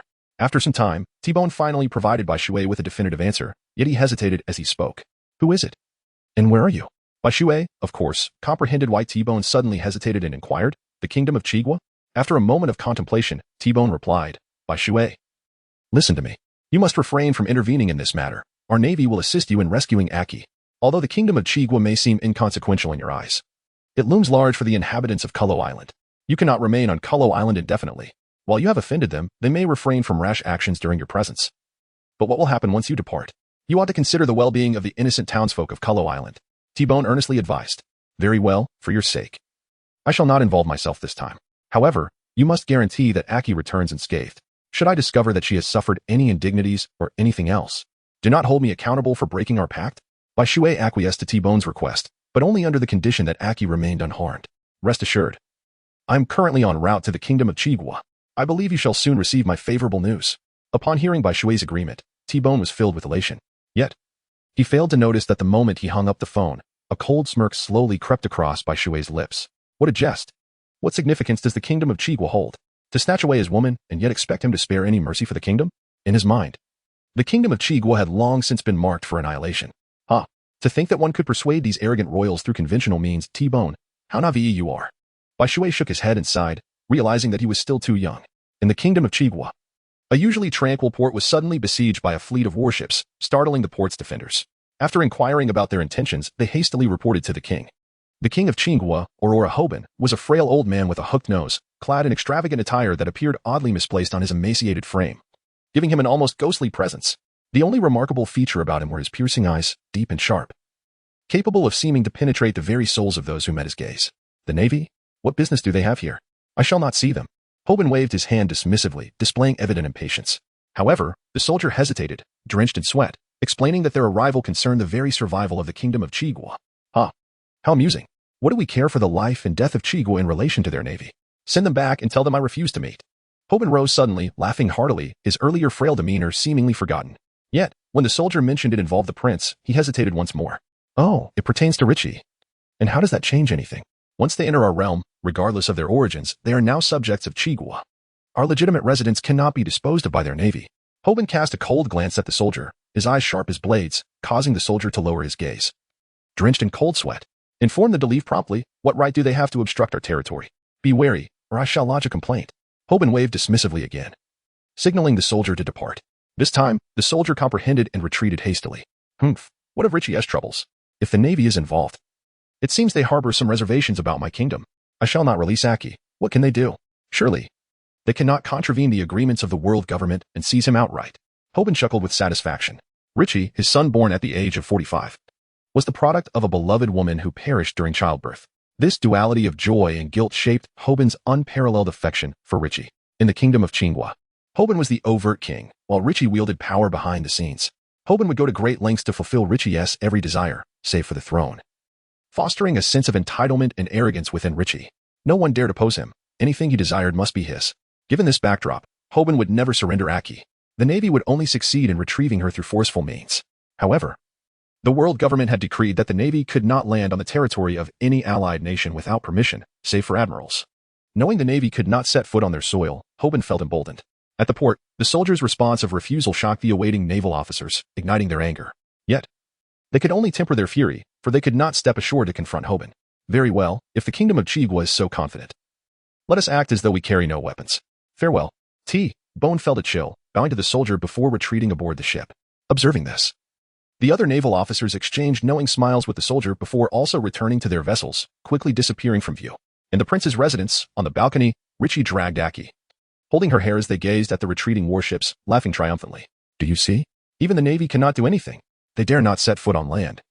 And with my father's refusal, they must return in disgrace. So give up. No one will come to save you. The Navy is the most powerful force in the world, yet they do not dare touch Qinghua, let alone your young suitor. Rest assured, you shall be my princess. With every luxury at your disposal. In this world, there are countless good men. Why cling to your boyfriend? To be chosen by me is a stroke of fortune. Do not think of escaping, for it is impossible. Do not even contemplate self-harm. If you do, I shall annihilate everyone on that island and disgrace your corpse, leaving you without honor and death. Do you understand? Richie sneered, clutching Aki's delicate face with an almost monstrous glare. You will die. All of you will perish. Bai Shui will come. I am certain of it. Aki remained steadfast in her belief that Bai Shui would rescue her, undeterred by Richie's threats. You wretched girl. Richie, infuriated, struck Aki, sending her sprawling to the ground, leaving a deep crimson mark upon her flawless visage, a stark blemish that marred her beauty. Very well. If you believe so fervently in him, let us see if he still loves you should you become disfigured. Richie cackled, seizing a fruit knife from the table and advancing menacingly towards Aki. Stop. No. Aki screamed in terror, yet could do nothing to alter her fate. A splash of blood erupted, staining the balcony. East Sea. Fleet Admiral, I presume your efforts have met with failure? Bai Shui directly communicated with Sengoku. After a moment of silence lasting several seconds, Sengoku finally spoke. Do not go too far. I still need to report to the world government. With a sly grin, Bai Shui replied, Rest assured, I have everything under control. Upon hearing Sengoku's words, a sinister smile spread across Bai Shui's face, his expression brimming with bloodlust, while the murderous intent in his eyes manifested palpably, sending chills down one's spine. Now, let me see if your kingdom of Qinghua can withstand wave after wave of pirate assaults. The Whitewater's scarlet tongue caressed the lips, imbued with a hint of anticipation. Is Bai Shui a benevolent figure? Certainly not. The 5 years spent on the Kurolo Islands have transformed Bai Shui into a monster. His malevolence and ferocity instill fear even in the fiercest beasts of the island. However, upon encountering Aki, Bai Shui managed to temper his inner turmoil, presenting a facade of warmth and sunshine. Yet this time, the fury within him has been fully unleashed. The kingdom of Qinghua must pay the price for their actions. In the East Sea, the domain of the evil dragon pirates, the revelry was abruptly interrupted by Bai Shui's unexpected arrival. Long ere Bai Shui, what brings you to my territory? I don't recall having wronged you, the evil dragon said, his gaze fixed menacingly upon Bai Shui. Evil dragon, I have a favor to ask of you. Bai Shui lifted his head and gazed at the malevolent dragon. Assistance? A scoundrel like you requires the aid of a pirate? Do not jest. Upon hearing this, the dragon could only perceive Bai Shui's words as mockery. If he, Bai Shui, could not defeat his foes, how could the dragon expect to prevail against such adversaries? The enemies were not particularly formidable, yet their numbers were somewhat overwhelming. I detest trouble, hence I sought you out. Bai Shui gazed at the malevolent dragon and spoke in an utterly indifferent tone. What is it? Upon hearing Bai Shui's words, the dragon's interest piqued slightly as it inquired. A transaction that could compel Bai Shui to owe a personal favor was undoubtedly advantageous. Chapter 89. Should you dare to disrupt, do not blame me for being unforgiving. The conquest of the Qinghua kingdom. Bai Shui articulated each word meticulously. What comes after the conquest? The malevolent dragon licked his lips, aware of Bai Shui's close ties with the Navy. Yet, this time, Bai Shui sought him out. Did this imply that he could lawfully seize an opportunity and relish the privileges of the 7 warlords? Do as you please. I neither require nor will I allow the Navy to encircle you. Bai Shui lifted his lips slightly and declared, All right, it's a deal. The wicked dragon readily agreed. No matter how impoverished a kingdom may be, its treasury is unlikely to lack in gold and silver. A legitimate plunder that would not incur the wrath of the Navy is an opportunity too tempting to resist. After all, seizing a nation is merely a trivial endeavor for pirates such as themselves. However, I implore you to remember one crucial point. Your sole task is to conquer the kingdom of Qinghua. Should any of your subordinates dare to seize this opportunity to commit heinous acts, such as assaulting innocent women, do not blame me, Bai Shui, for showing no mercy. I shall execute them on the spot. As he prepared to depart, Bai Shui suddenly turned and issued a cold warning. His indifferent gaze sent a shiver down the spines of the entire evil dragon pirate crew. It dawned upon them just how naive they had been. Believing that even Bai Shui could do them no harm at sea, they finally understood that if Bai Shui wished, they would be annihilated in an instant. Just as he had obliterated the tiger pirate crew, the clown pirate crew, Buggy had always thought he would never have any dealings with Bai Shui, yet unexpectedly, Bai Shui came knocking at his door. Buggy, sensing an impending threat, regarded Bai Shui with apprehension. This unannounced visit clearly boded ill. Clown Buggy, I need a favor. But Bai Shui's opening words left Buggy utterly astonished. A favor? What could possibly require his assistance? What task could Bai Shui, a figure of such prowess, need help with? What is it? Buggy replied, wearing a look that suggested he was being jested with. To conquer the kingdom of Chigua, and that is all. Bai Shui spoke indifferently. What can I gain from this? He was no stranger to the kingdom of Chigua, yet he sought to understand what he might receive in return for assisting Bai Shui. The entire treasury is yours. I desire not a single coin. Bai Shui gazed at Buggy, a smile lingering on his lips. Very well, it is settled. With aspirations to become one of the 7 warlords and to establish the largest courier company in the pirate world, Buggy undoubtedly possesses a keen vision. Such a lucrative enterprise was an opportunity he readily accepted without hesitation. However, there is one point I wish for you to remember. Your sole task is to conquer the kingdom of Chigua. Should any of your subordinates dare to seize the opportunity to indiscriminately slaughter the innocent or engage in heinous acts, such as assaulting women, do not blame me, Bai Shui. For lacking compassion, I shall not hesitate to execute them on the spot. Bai Shui recounted the words he had just spoken to the evil dragon to Buggy. Understood. Buggy felt a shiver run down his spine as he met Bai Shui's piercing gaze. I hope you can properly restrain your subordinates and ensure this transaction is executed flawlessly. With those parting words, Bai Shui took flight, departing from Buggy's pirate crew. Soon after, the pirates throughout the East Sea became abuzz, as Bai Shui had stirred them all. However, he only troubled those pirates he deemed capable of seizing the kingdom of Chigua, dismissing those with bounties of merely 3 or 4 million. Chapter 90, it is him. Yet, even with this selective approach, he still amassed a formidable army of pirates, all set to march towards the kingdom of Chigua. Hiss. Upon returning to the island of the slashing ship, T-Bone felt a sharp pain in his teeth, involuntarily gasping in dismay. He then managed a bitter smile. Hastily issuing multiple commands to dispatch nearly the entire naval division to guard various locations. Such a vast pirate army could not be taken lightly. Perhaps they would be restrained on the way there by Bai Shui, but what about their return?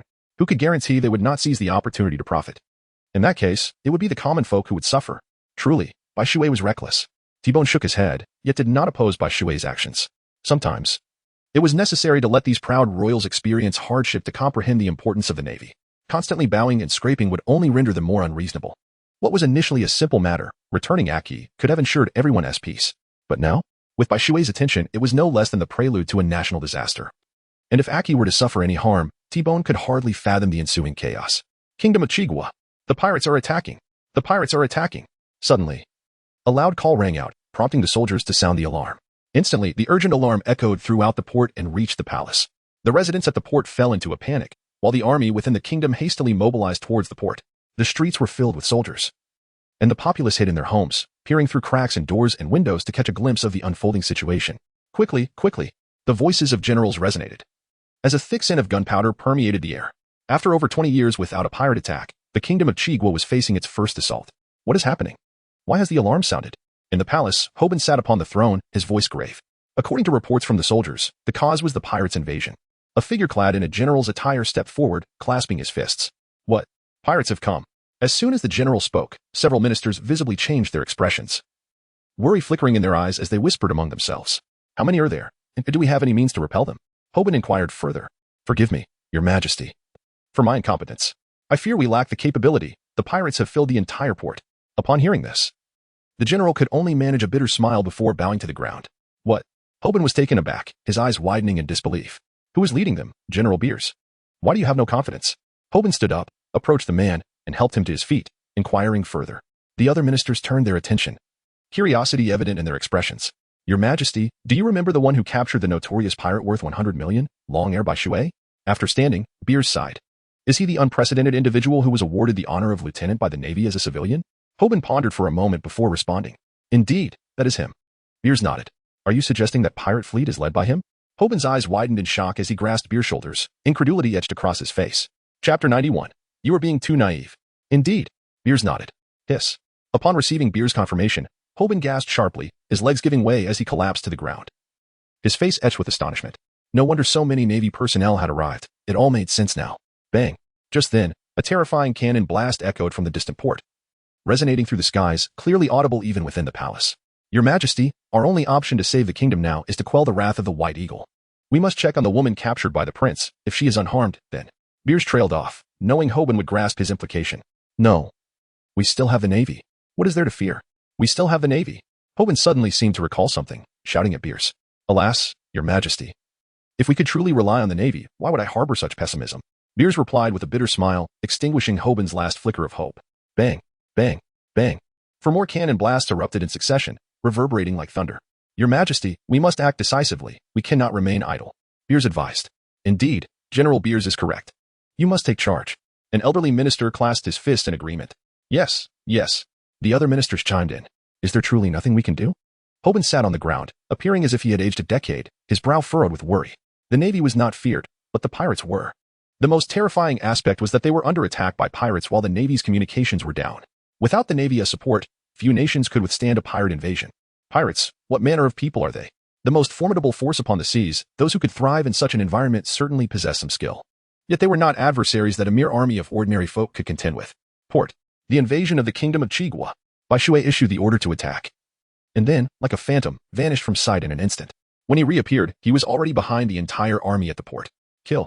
With a single command from Baishui, the pirates, who had long been restless, surged forth like rabbits released from their cages. Their eyes gleaming with a vibrant emerald light that sent chills down one's spine. In the prince's residence, he has arrived. Unlike the grim-faced rich, Aki was filled with joy. Leaning against the balcony railing, tears of happiness streaming down her face. How extraordinary he truly came.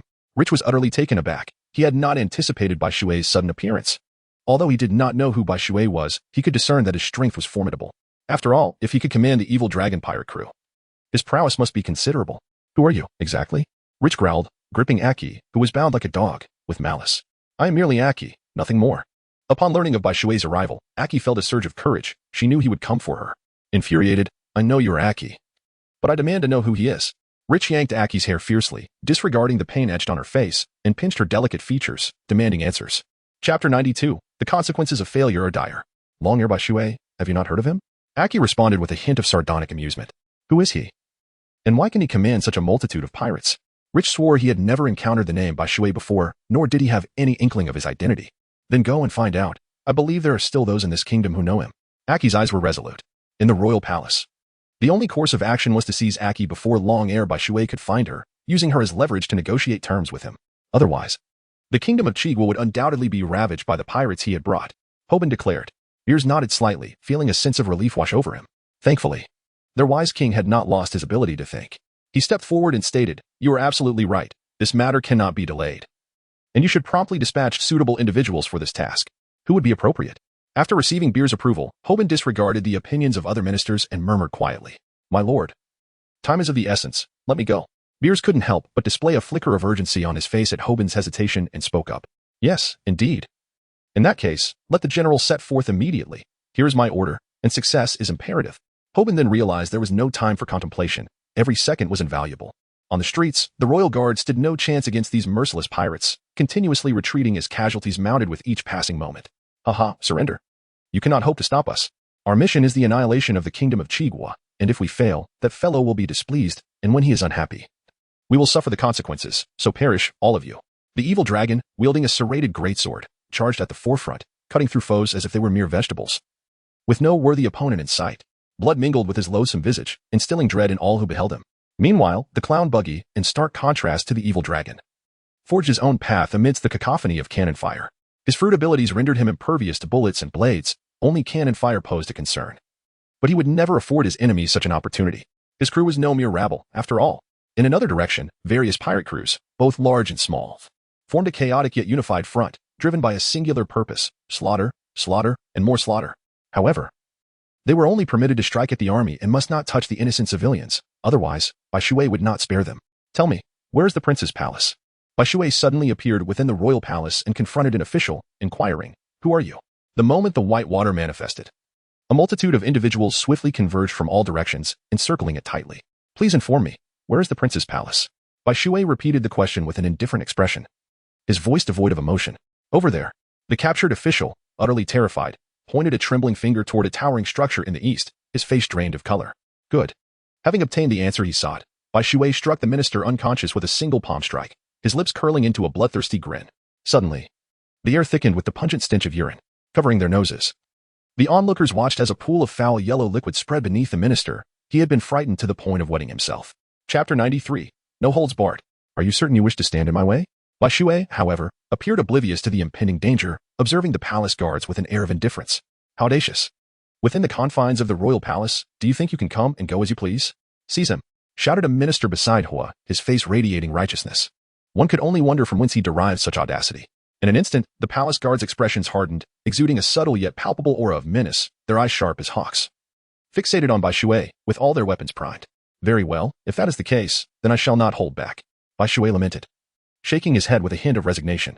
Fire, commanded the minister from above, and in an instant, a cascade of sparks erupted. Yet, all the bullets, as if encountering an invisible barrier, fell harmlessly to the ground, failing to breach the 3-meter radius surrounding Bai Shui. Clang, clang, clang. The assembly of ministers could not help but gasp in astonishment. They were aware of Bai Shui's formidable prowess. Yet they never anticipated that even bullets could not penetrate his defenses. A stream of luminous particles danced in the air. Bai Shui slowly raised the firearm in his hand and uttered a word, whereupon a vast orb of white light erupted from the gun's barrel, striking his guard ahead like an illusion. In that fleeting moment, all the guards hit fell into a pool of blood, their bodies riddled as if by a sieve. Bai Shui then pulled the trigger, a spray of crimson blood erupted, and all the guards collapsed into a pool of gore. Until we meet again. Bai Shui, seated in the highest position, chuckled lightly before forcefully stomping his foot and charging towards the direction indicated by the minister. To his surprise, there was someone even faster, seemingly intending to use Aki as leverage against him. How foolish. Bai Shui sneered upon seeing Beers galloping towards the prince's palace. Ah, what a twist of fate. I never anticipated that I would inadvertently provoke such a fearsome adversary. Since he is bound to pursue me, I might as well savor the taste of this encounter. Even in death, I shall ensure he wears the green cap of betrayal, so that even in the afterlife, he shall never hold his head high. Haha.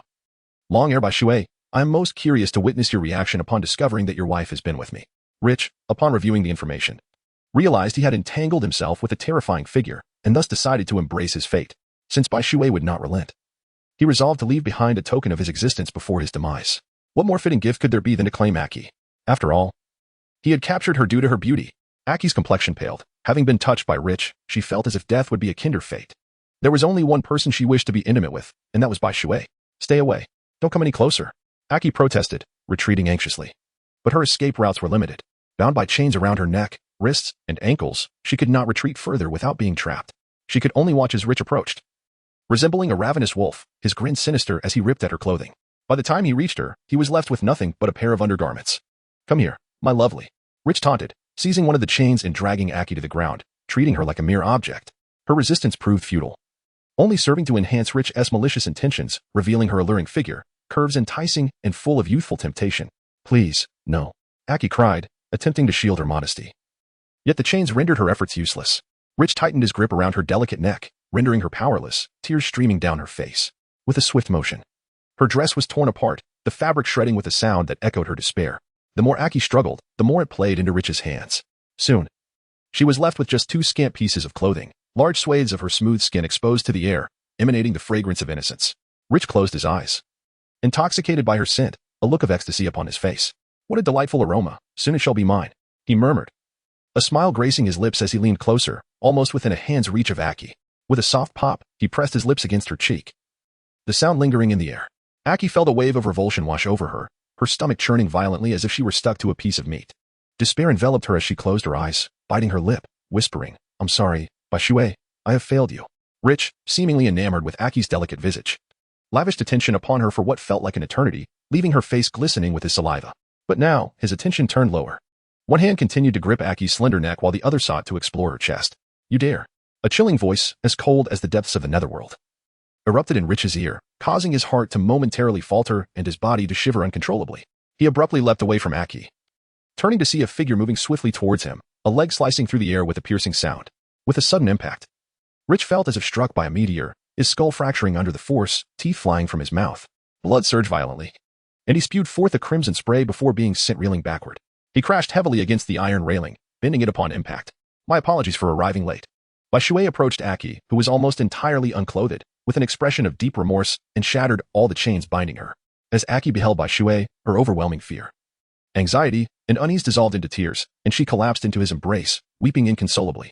There. It's all right. It's nothing to be concerned about. Let us return home. Shall we? Bashui gently caressed Aki's hair, enveloping her in the silk curtains that had been torn down. Then, with a graceful lift, he cradled her in his arms and, with a decisive step, burst forth from the room. How audacious of any woman to dare touch Bashui. Behind the cascading water, twin wings fluttered swiftly, allowing him to linger in midair, gazing upon the opulent edifice before him. He raised his left hand, firearm poised. For every misdeed, one must face the consequences. The souls of those you have slain on Kuro Island rest uneasily, and now it is your turn to join them. Bang, bang, bang, bang. Under the relentless bombardment of radiant orbs, this luxurious structure, a symbol of princely grandeur, was reduced to mere rubble. Henceforth, the kingdom of Chigwa shall cease to exist. In his heart, Bashui mused, then unfurled his wings and glided towards the ship. Chapter 95, We are going home. The light particle cannon.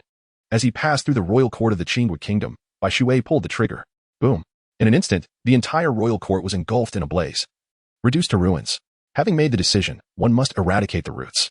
The inhabitants of Kolo Island were utterly innocent, yet Richie could mercilessly take their lives. Similarly, Bashui could do the same.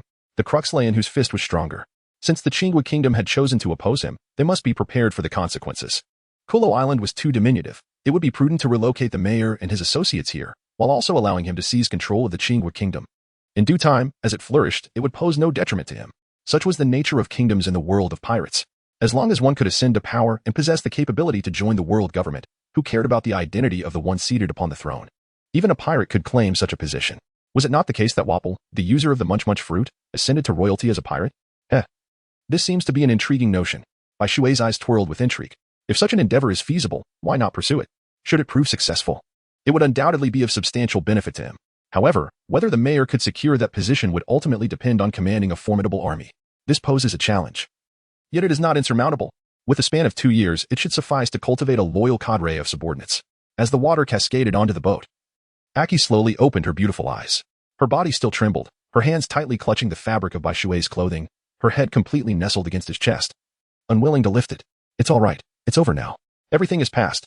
Observing her state, Bashui seated himself and gently laid Aki across his lap, caressing her silky hair and occasionally patting her delicate back, softly comforting her.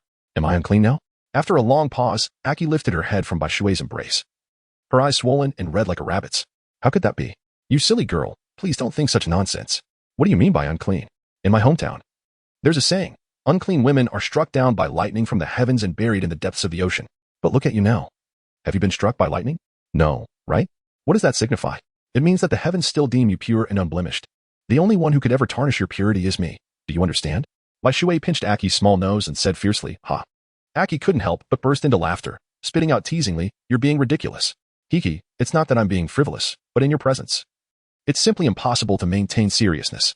What can I say? You are simply too charming and alluring. Bashui whispered sweet nothings into Aki's ear, truly a shameless fellow. Aki instantly covered her face, her cheeks flushing a deep crimson, extending to her neck, with her ears adorably rosy. Shall we go home? Bashui murmured, causing her to instinctively retract her neck.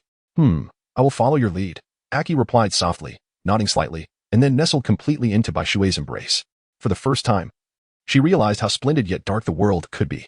Chapter 96. It is said that a genius has emerged from the East Sea. Bang. Suddenly, a cannon shot reverberated towards the heavens, causing the entire expanse of the sky to tremble with a thunderous roar. Was this the conclusion? It felt as though the revelry had barely begun. Observing the signal in the sky, the pirates could not help but display expressions of lingering desire. Let us depart. While gold and silver treasures are enticing, one must possess life to enjoy them. If that fellow is dissatisfied later, we shall all face dire consequences. Yet, some among them possess clarity of thought, suppressing their innermost cravings as they grasped the jewels they had seized and commenced their return journey. 10 minutes later, excellent. You all have honored your promises, and I am gratified. As previously agreed, I shall take not a single fraction of what you have earned. All shall belong to you. Bashui remarked with a smile, clasping his fist in salute before being the first to steer his ship away. Around him, naval vessels slowly approached, causing the pirates to pale in horror. Their earlier intentions to continue raiding the shore in Bashui's absence were instantly extinguished. Damn it, we have been outmaneuvered. The pirates cursed in frustration, their expressions darkened. Yet, they could find no fault with Bashui. He had indeed fulfilled his promise. The Navy was no concern of his. Let us go. The Dragon was the first to react, bellowing at his crew of pirates, seizing the moment before the naval ships could encircle them, and set sail. Quickly. Depart. The pirates cursed themselves for not having grown an extra pair of legs, as they scattered in disarray. Only an expansive sea remained, accompanied by a kingdom reduced to ruins. Brothers, let us strive. This bounty is a gift from Brother Baishui. How much we secure depends solely on your prowess. On board the warship, each leader shouted with excitement, rallying the spirits of their comrades. Such a dense gathering of pirates had never been seen in the East Sea before. Yet Baishui's emergence had rendered it possible. This lad is indeed reckless. At the Navy headquarters, upon receiving news from T-Bone, Sengoku could not help but exhale in relief. Shaking his head in resignation. Utilizing pirates to achieve his aims and then selling them to the Navy, he had swiftly garnered the favor of numerous naval officers. Yet, though this maneuver was straightforward, not everyone could remain utterly unperturbed in the presence of so many pirates, as Baishui had done, completely selling them to the Navy. He is indeed a person of great ambition, Sengoku sighed deeply. The youth of today are truly formidable at such a young age. His prowess makes me fear for my own position as a general, clad in a yellow-striped suit and adorned with yellow frog-eye glasses. The lecherous visage spoke in that tone. Who else but Kizaru? Haha, Kizaru, is this not a good thing? Each generation surpasses the last. This is an undeniable truth. Sengoku laughed heartily, clearly delighted. Well, I suppose I should take my leave. Otherwise, I shall lose my appetite for coffee. Kizaru rose, carrying a cup of coffee as he exited the commander's office. Sengoku, I hear that another remarkable genius has emerged in the East Sea? No sooner had Kizaru left than a stern middle-aged man, adorned with a flower on his chest, entered the room, wearing a naval cap and dressed in red. His knife-like visage bore an expression of solemnity, exuding the essence of a soldier. He was none other than one of the three admirals, Akina Sakazuki. Here's his dossier, personally verified by Garb. He should be joining the Navy soon. Sengoku handed a classified document to Akina. At 17. He captured a saber-toothed tiger worth 100 million. Indeed, he seems to be a promising talent. As Akina perused Baishui's dossier, surprise flickered across his face. However, to incite an entire sea of pirates for the sake of a woman, leading to the destruction of a nation, could such a person truly be welcomed into the Navy? This was sheer madness. What would become of the world government's dignity? The world government has been humiliated time and again. What, are you still not accustomed to it? Sengoku responded nonchalantly, even jesting. It was apparent that his spirits were high. Such a lawless individual. I sincerely hope your decision will not be misguided. Sengoku. Yet Akainu. Being Akainu, dared to address the admiral by his first name, even in the presence of Sengoku. This was simply his nature. Sengoku shook his head, finding himself powerless against Akainu. As an admiral, unless Akainu committed a particularly grievous error, even Sengoku could not casually reprimand or dispose of him. Moreover, Akainu's concerns were not without merit. Baishui's temperament indeed warranted correction, lest he become as troublesome as Smoker, though this particular thorn was likely far more troublesome.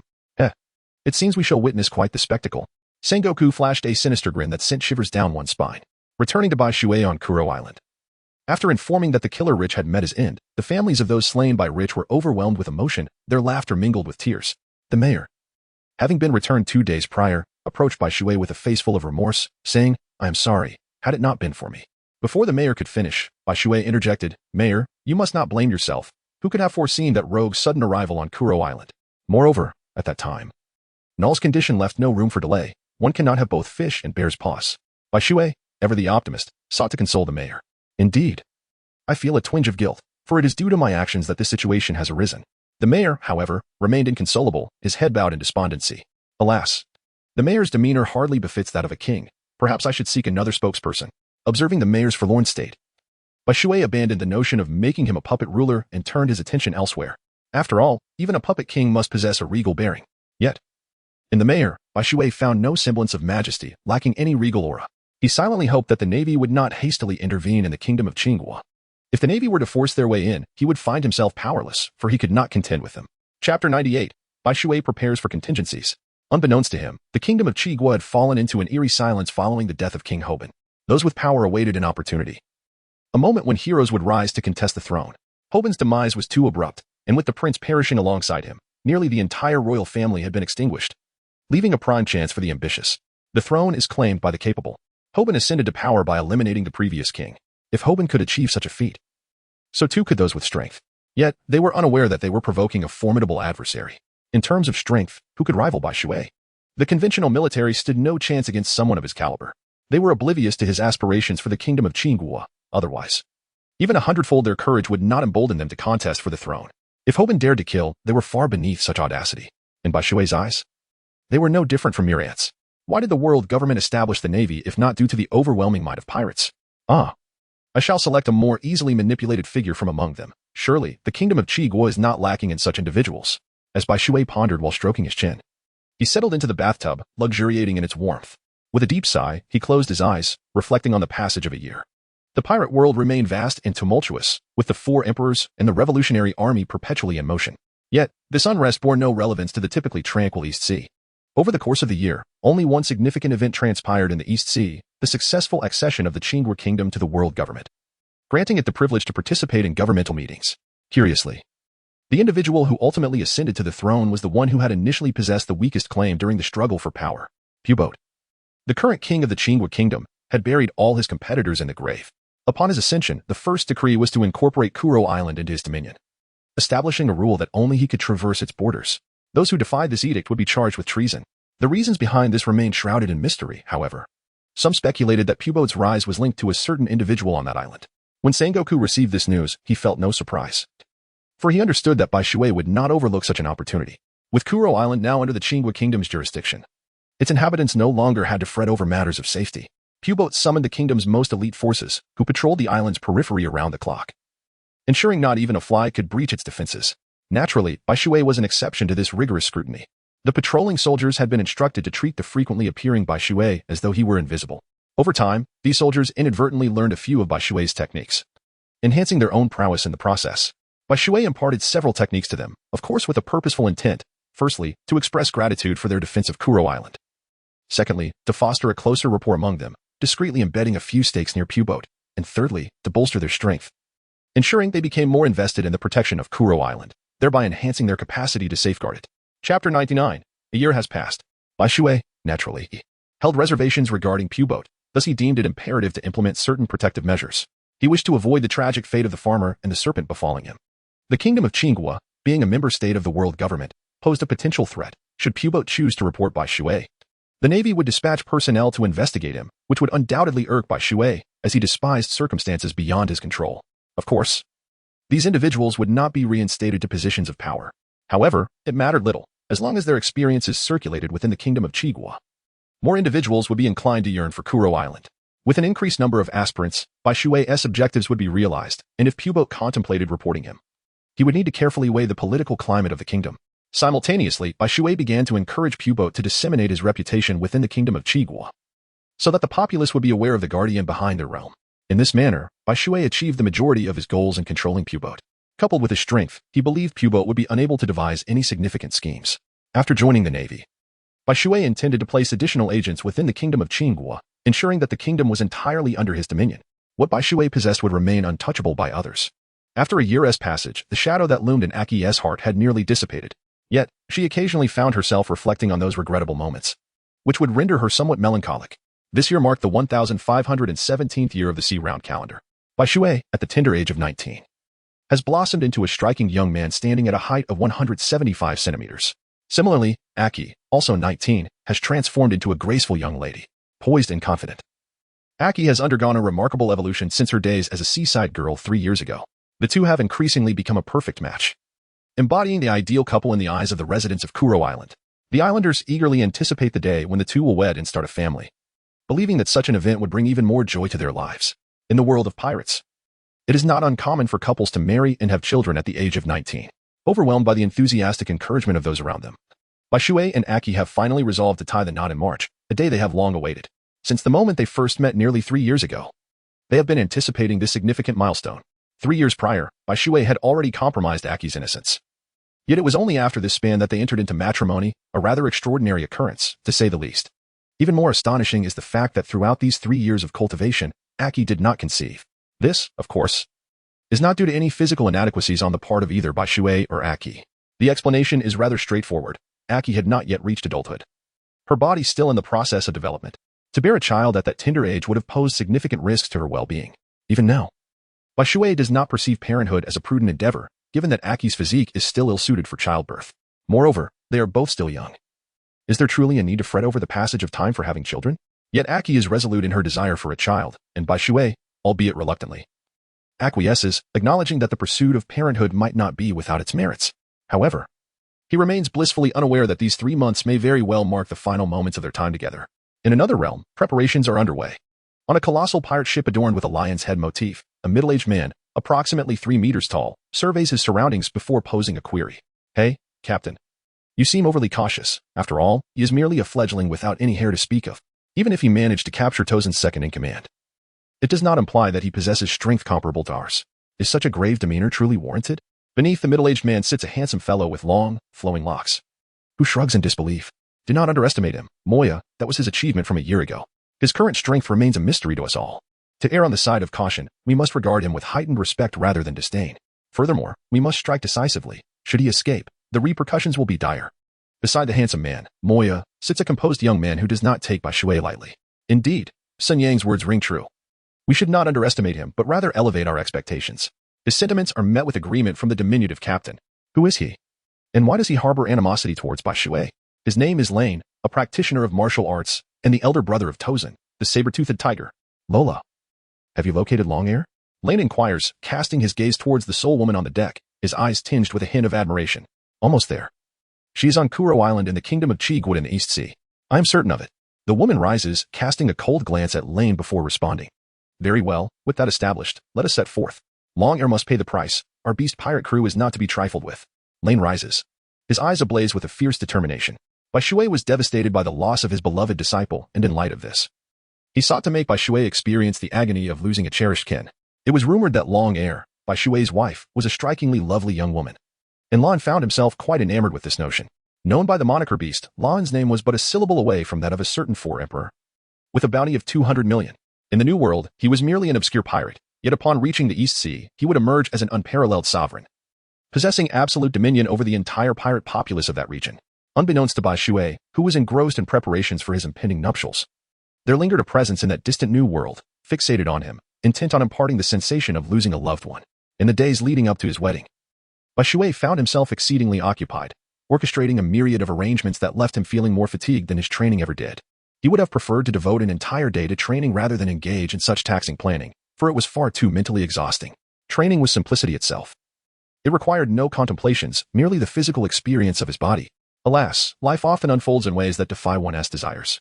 Even in his exhaustion, Bai Shui was determined to leave an unforgettable memory for Aki on the one and only wedding day of their lives. Aki, however, could only watch as Bai Shui insisted on doing everything himself, stating that a woman is meant to be cherished, not to toil. This sentiment earned Bai Shui the admiration of the island's inhabitants, affirming the old adage, having confirmed the gaze, I have met the right person. Time swiftly passed as Bai Shui prepared for the wedding, and soon it was March, the eve of their nuptials. No wedding would be complete without wedding rings. And despite Aki's indifference, Bai Shui felt that a ceremony without rings lacked something essential. Thus, he resolutely sought the finest custom jewelry shop in the nearby area to craft a pair of rings that would symbolize their love, capturing their most beautiful moment. Simultaneously, the beast pirates made an unexpected appearance near Kuro Island. The island's residents, who had not encountered pirates in nearly 2 years, felt a strange sense of familiarity upon seeing them again, quickly followed by an overwhelming wave of fear. They knew all too well what pirates represented. The beast pirates, with their fearsome flag adorned with the heads of 2 colossal beasts, were clearly not benevolent. The first to react were the soldiers of the Green Fruit Kingdom patrolling the island, but they were no match for these pirates emerging from the New World. Before Lon even had to lift a finger, a few cannonballs were enough to send them sinking to the depths of the sea. The next to respond was T-Bone, who had been invited as a witness. Aware that he might not stand a chance, he resolved to delay the inevitable for as long as possible. Accompanied by a dozen elite members from various branches. How dare you attempt to stop me with such feeble strength? You must be tired of living. Lon scoffed at T-Bone's approach. In his eyes, T-Bone was not even worthy of comparison to any of his subordinates. The standards set in the New World were exceedingly high. Xuanyang, Mayan, Lola, who will deal with him? Lon glanced back at the 3, seeking their input. I will handle it. Lola stepped forward nonchalantly, undeterred by Lon's presence. Her demeanor was not a matter of rudeness but rather her inherent nature. As Lon's lover, she revealed her true self only in the privacy of night. Only Lon knew the warmth hidden beneath her icy exterior. As T-Bone engaged Lola, he launched a powerful attack. A streak of greenish-blue energy sliced through the air, hurtling toward her. Phantasm, she declared, raising her hand effortlessly to meet the assault. To everyone's astonishment, she touched the energy without harm, causing it to dissipate into nothingness. How is this possible? T-Bone exclaimed in disbelief. Why wouldn't it be? Lola replied coolly, her gaze fixed on the towering figure of T-Bone. I am the wielder of the Phantom Fruit, capable of obliterating any object I desire. Not only can I erase your previous attack, but I could extinguish one 100 times stronger. With newfound resolve, T-Bone unleashed a swift blue air blade, the speed so rapid it seemed to catch Lola off guard. Yet, as she had proclaimed, she could make anything she wished vanish, and the air blade was no exception. So, Navy Colonel, I bid you farewell. With that, Lola vanished from sight as if erased from existence, reappearing beside T-Bone, delivering a swift kick. Feeling the impending danger, T-Bone instinctively raised his arm to block. But the force of her kick sent him sprawling back, leaving his armor behind. What a terrifying ability. Stay away from her. Do not let her touch you. Scatter and attack from a distance. T-Bone shouted in a panic as his subordinates rushed toward Lola. Is that all you think will help you evade her attacks? Lon chuckled, amused by their naivety. Phantom missed. Lola exhaled a dense pink fog that enveloped T-Bone's retreating men, rendering them transparent before vanishing from the world forever. What have you done to my men? T-Bone roared angrily, retaliating with a flurry of sword strikes aimed at Lola. Yet, she evaded effortlessly, his attacks landing harmlessly as though striking cotton. Phantom wave, echoed her voice from above. Startled, T-Bone looked up just in time to see Lola, resembling an ethereal being, extending her hand as a pink wave surged forth. He barely had time to raise his sword in defense, only for it to disintegrate into ash. Cursed witch, he muttered under his breath, drawing another sword to strike at the airborne Lola. Right angle flying bird. T-Bone's great bird. A streak of emerald sword energy shot towards Laura, who, as before, extended her hand to counter it. However, her expression suddenly changed, and she swiftly retreated. To her astonishment, the sword energy, which should have traveled in a straight line, abruptly veered just as it reached her. Had she not retreated, that very strike would have turned at the moment she extended her hand, sending her plummeting from the sky. Impressive. Laura emerged not far from T-Bone, her countenance slightly grave, a trickle of blood oozing from her right hand. A commendable move, but alas, you remain no match for me. Whoosh. With that, Laura vanished from her spot, reappearing before T-Bone, delivering a swift kick. Bang. T-Bone was once again thrust back several dozen meters, causing the ground to tremble, the massive sword gradually dissipating. Laura advanced, unleashing another kick. Chapter 103. What is your true intent? Gale kick. With no other option, T-Bone had to counter with the gale kick. Boom. Laura vanished before T-Bone, then materialized right in front of him, landing a punch squarely on his chest. T-Bone felt as though he had been kicked by a Tyrannosaurus, his ribs cracking audibly, a significant dent forming in his chest. Vanish. Laura uttered coolly, her delicate hand reaching for T-Bone's chest. Laura, spare his life. I wish to treat him properly. Ron suddenly commanded, causing Laura's hand, poised to strike, to halt midair. Shattering strike. Yet Laura would not allow T-Bone any chance to resist. She kicked him hard beneath the ribs. A pain cry escaped T-Bone as the sound of splintering bones echoed, his right ribs collapsing completely. Laura's kick had utterly shattered his ribcage, rendering him incapable of rising. You are the queen of vanishing, Laura, the infamous pirate with a bounty of 98 million. Why have you suddenly appeared here? What is your purpose? T-Bone coughed blood, his face contorted in agony as he forced himself to speak through the pain. Is it necessary to divulge that to you? Ron approached T-Bone, a derisive smile playing on his lips. I heard you were promoted 3 ranks for capturing Torsten, ascending to the rank of colonel in the Navy headquarters. But do you know who Torsten is? He is my younger brother. Since you have deprived me of my kin, I shall ensure you experience the same loss, Ron declared, a cruel smile spreading across his face. What? T-Bone's eyes widened in disbelief. Come, brothers. Let us confront this long-haired Bai Shui, Ron announced, proceeding deeper into the island. Though puzzled as to why Bai Shui did not emerge immediately to thwart them, it did not deter their intent to find him. Hiki, I've been eagerly awaiting this. Mu Yen licked her lips, exuding a bloodthirsty demeanor. Hiki. Sun Yang rubbed his hands together, equally unable to contain his anticipation. Mo Yin, with a bounty of 120 million. Sin Yang, with a bounty of 140 million. At that moment, the sudden arrival of pirates raised concerns. I hope Colonel T-Bone and the others can handle these intruders. If only Bai Shui were here, we wouldn't have to flee. The mayor muttered as he led the townsfolk to a designated shelter. Not good. Aki hasn't arrived. Suddenly, a young man slapped his forehead. A look of regret etched across his face. What? His words caused everyone to gasp in shock, swallowing hard. Aki's significance to the entirety of Kuro Island was beyond question. How could you be so careless? Do you not know who Aki is? How could you leave her behind? If anything were to happen to her, how would we explain it to Bai Shui? The mayor stood up, pointing an accusatory finger at the young man, his agitation palpable. His fervor was understandable. Ever since Aki had nearly been sullied due to his assistance, he had been particularly attentive to her safety, vowing to protect her while Bai Shui was absent. Such an incident would never happen again, yet he had erred once more. Chapter 104. Experience the pain. Bang. Just as the mayor prepared to rush out to rescue Aki, the shelter was suddenly struck with tremendous force, dust swirling as cracks spiderwebbed across the walls. Hiki. I didn't expect you all to be hiding. This saves us the trouble of searching. A sinister voice infiltrated the space, accompanied by a malevolent gaze that sent chills down their spines. Who are you? The mayor stammered, fighting to suppress his fear. The others huddled together, trembling in trepidation. Haha. Is that even a question? Are you blind? We are, of course, pirates. Sun Yang laughed heartily, an incongruous expression for such a situation. Enough, Sun Yang. Why waste words? Let us kill them, and see what the boss is up to. I am certain Long-Air Bai Shui will go mad upon witnessing this scene. Seeing his fellow townsfolk perish because of him, he should finally grasp our leader's sentiments. Sun Yang chuckled, his smile repugnant to the onlookers. Then let us strike together, allowing them to perish in fear and anguish. Mu Yin declared, her body emanating a cacophony of gas that shrieked through the air. Mu Yin, a user of the boiling fruit, wielded the power of scalding water. Very well, then I shall not hold back. Sun Yang licked his lips as his form became fluid, dripping viscous, dark green liquid. Sun Yang, a user of the acid fruit, excelled in combat with sulfuric acid. Torrential flood, corrode the heavens, they shouted in unison. Then, before the horrified gazes of the onlookers, a surge of transparent steam enveloped by viscous green liquid surged toward them, forcing them to retreat until there was nowhere left to go. Sizzle, the earth could not withstand the corrosive nature of the liquid, transforming into wisps of green smoke rising into the sky. The entire shelter expanded with the flow of the corrosive liquid, exposing the surface.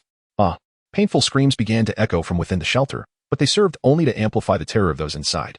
The flood filled the shelter entirely, transforming it into a small pond, bubbling with noxious steam and incessant hissing, the stench unbearable. Once engulfed by the tide, all felt as if they had plunged into volcanic lava, an unbearable heat inflicting immense suffering. It was as though countless hands tore at their flesh while dousing them in chilly powder. Struggling within the torrent, their cries were muffled, unable to escape the deluge. Let us depart. Xuanyang clapped his hands and said to Mayan, observing the smiles on their faces. One could easily discern that such occurrences were not infrequent in their daily lives. In the abode of Bai Shui, Aki, who was eagerly awaiting his return, succumbed to her excitement and fell asleep, oblivious to the escape of others. Indeed, she was a stunning woman. And long ere Bai Shui certainly knew how to relish such moments. Since you have personally apprehended my brother and sent him to the advancing city, I shall now take the life of your wife, allowing you to experience the anguish of losing a loved one.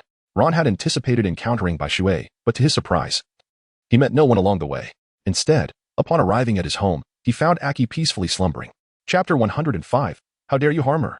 At that moment, Aki seemed to sense danger. Her eyes fluttered slightly before she opened them, revealing a hint of confusion. Who are you? Upon waking, she was met with a towering shadow gazing intently at her, sending chills down her spine as she instinctively recoiled against the wall, clutching her pillow. Who am I? It matters not. You need only to know that we have come to end your life. Ron's laughter echoed, his eyes filled with a fervent bloodlust that left Aki profoundly uncomfortable, as if countless daggers were piercing her flesh. She instinctively clutched herself tighter, seeking a semblance of safety. Enough. It is time for you to depart. Lola stepped forward, emanating a chilling aura. Please. No. Don't. Aki pleaded, her pupils constricting to pinpricks as she trembled uncontrollably at the sight of Lola approaching. As Lola reached out to touch Aki, her hand suddenly halted, a flicker of pain crossing her face. You wretch. Lola glanced down to find Aki's hand stained crimson, clutching a sharp dagger, blood gushing uncontrollably from her abdomen like a fountain. This was a jest Bai Shui had once shared with Aki during a playful moment. Bai Shui mentioned that there exists a particularly vulnerable spot beneath a person's ribcage. Striking this area could enable even an ordinary individual to vanquish a pirate with a bounty of several million. Aki initially believed Bai Shui was jesting, yet just moments ago, she succeeded in putting this theory into practice. Lola's expression darkened as she pressed her hand against her wounded abdomen, attempting to staunch the flow of blood. Lan was utterly unprepared for Aki's ability to inflict such a precise and grievous injury upon Lola. By the time he registered the situation, Lola had already collapsed to the ground, a pool of blood the size of a basin forming beneath her. Just as Bai Shui would lose his composure when Aki was in danger, Lan too became frantic at the sight of Lola's injury. At that moment, he no longer cared whether Aki was a girl or defenseless. In his eyes, she was merely an adversary. With a thud, Aki's frail form was no match for Lan's might, crashing against the wall with a resounding impact that left a dent. The sound of cracking bones echoed painfully as she grimaced in agony. Lan's kick landed squarely on Bai Shui's vulnerable spot, a clear message to Aki about the consequences of harming his beloved. He intended for Aki to lose her femininity for all eternity. The force of Lan's kick was insurmountable for Aki, who fell heavily to the ground. As she struggled to rise, a gush of blood erupted from her mouth, mixed with fragments of her insides. Her complexion turned waxen, suggesting her life was slipping away. Aki had never experienced such severe devastation before, but now she was acutely aware. It felt as if her insides were ablaze, yet the pain was unbearable. Every bone in her chest felt shattered, reduced to a mere mass of flesh. Each movement threatened to tear her apart, unleashing unimaginable agony. Chapter 106. What is this sensation? Lola, are you all right? Lan crouched beside her, his face etched with concern. I'm fine, not dead yet, but I require immediate treatment. Lola, no longer the icy beauty, leaned weakly against Lan's shoulder. All right. Let's find a doctor, quickly. Lan exclaimed, elated that Lola was still alive. What about her? Lola gestured toward Aki, who lay sprawled on the ground. Do not worry. That kick was beyond her endurance. She is merely clinging to life now. I refuse to believe that internal bleeding combined with shattered ribs won't claim her life. He scooped Lola into his arms, a cold smile gracing his lips. As they reached the doorway, Lan suddenly seemed struck by a thought. Using his foot to trace words in Aki's blood upon the ground. Murderer, beast Lan. Bai Shui, I am sorry. I can no longer accompany you to gaze at the stars and moon. If fate allows us to meet again in the next life, I wish to grow old with you. Aki felt her eyelids growing heavy, the light before her fading.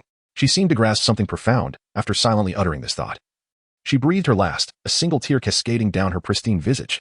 Her white gown, once unblemished, was now stained crimson. Boss, Lola is injured. Lan encountered Sun Yang and Mu Yin as he exited, their faces registering shock upon seeing Lola in his arms. Enough talk. We must set sail and find a doctor immediately. Lola cannot afford the delay, Lan declared, hastening toward the harbor. They exchanged glances, shoulders slumping in resignation before following suit. As for Aki, since Lan himself had dealt the blow, there would be no mercy shown. They could still scent the blood wafting from her room. Meanwhile, Bai Shui, who had just located the finest jeweler for crafting engagement rings, felt as though his heart had been pierced, a sudden torrent of blood spilling forth. His face contorted in agony. How could this feeling be?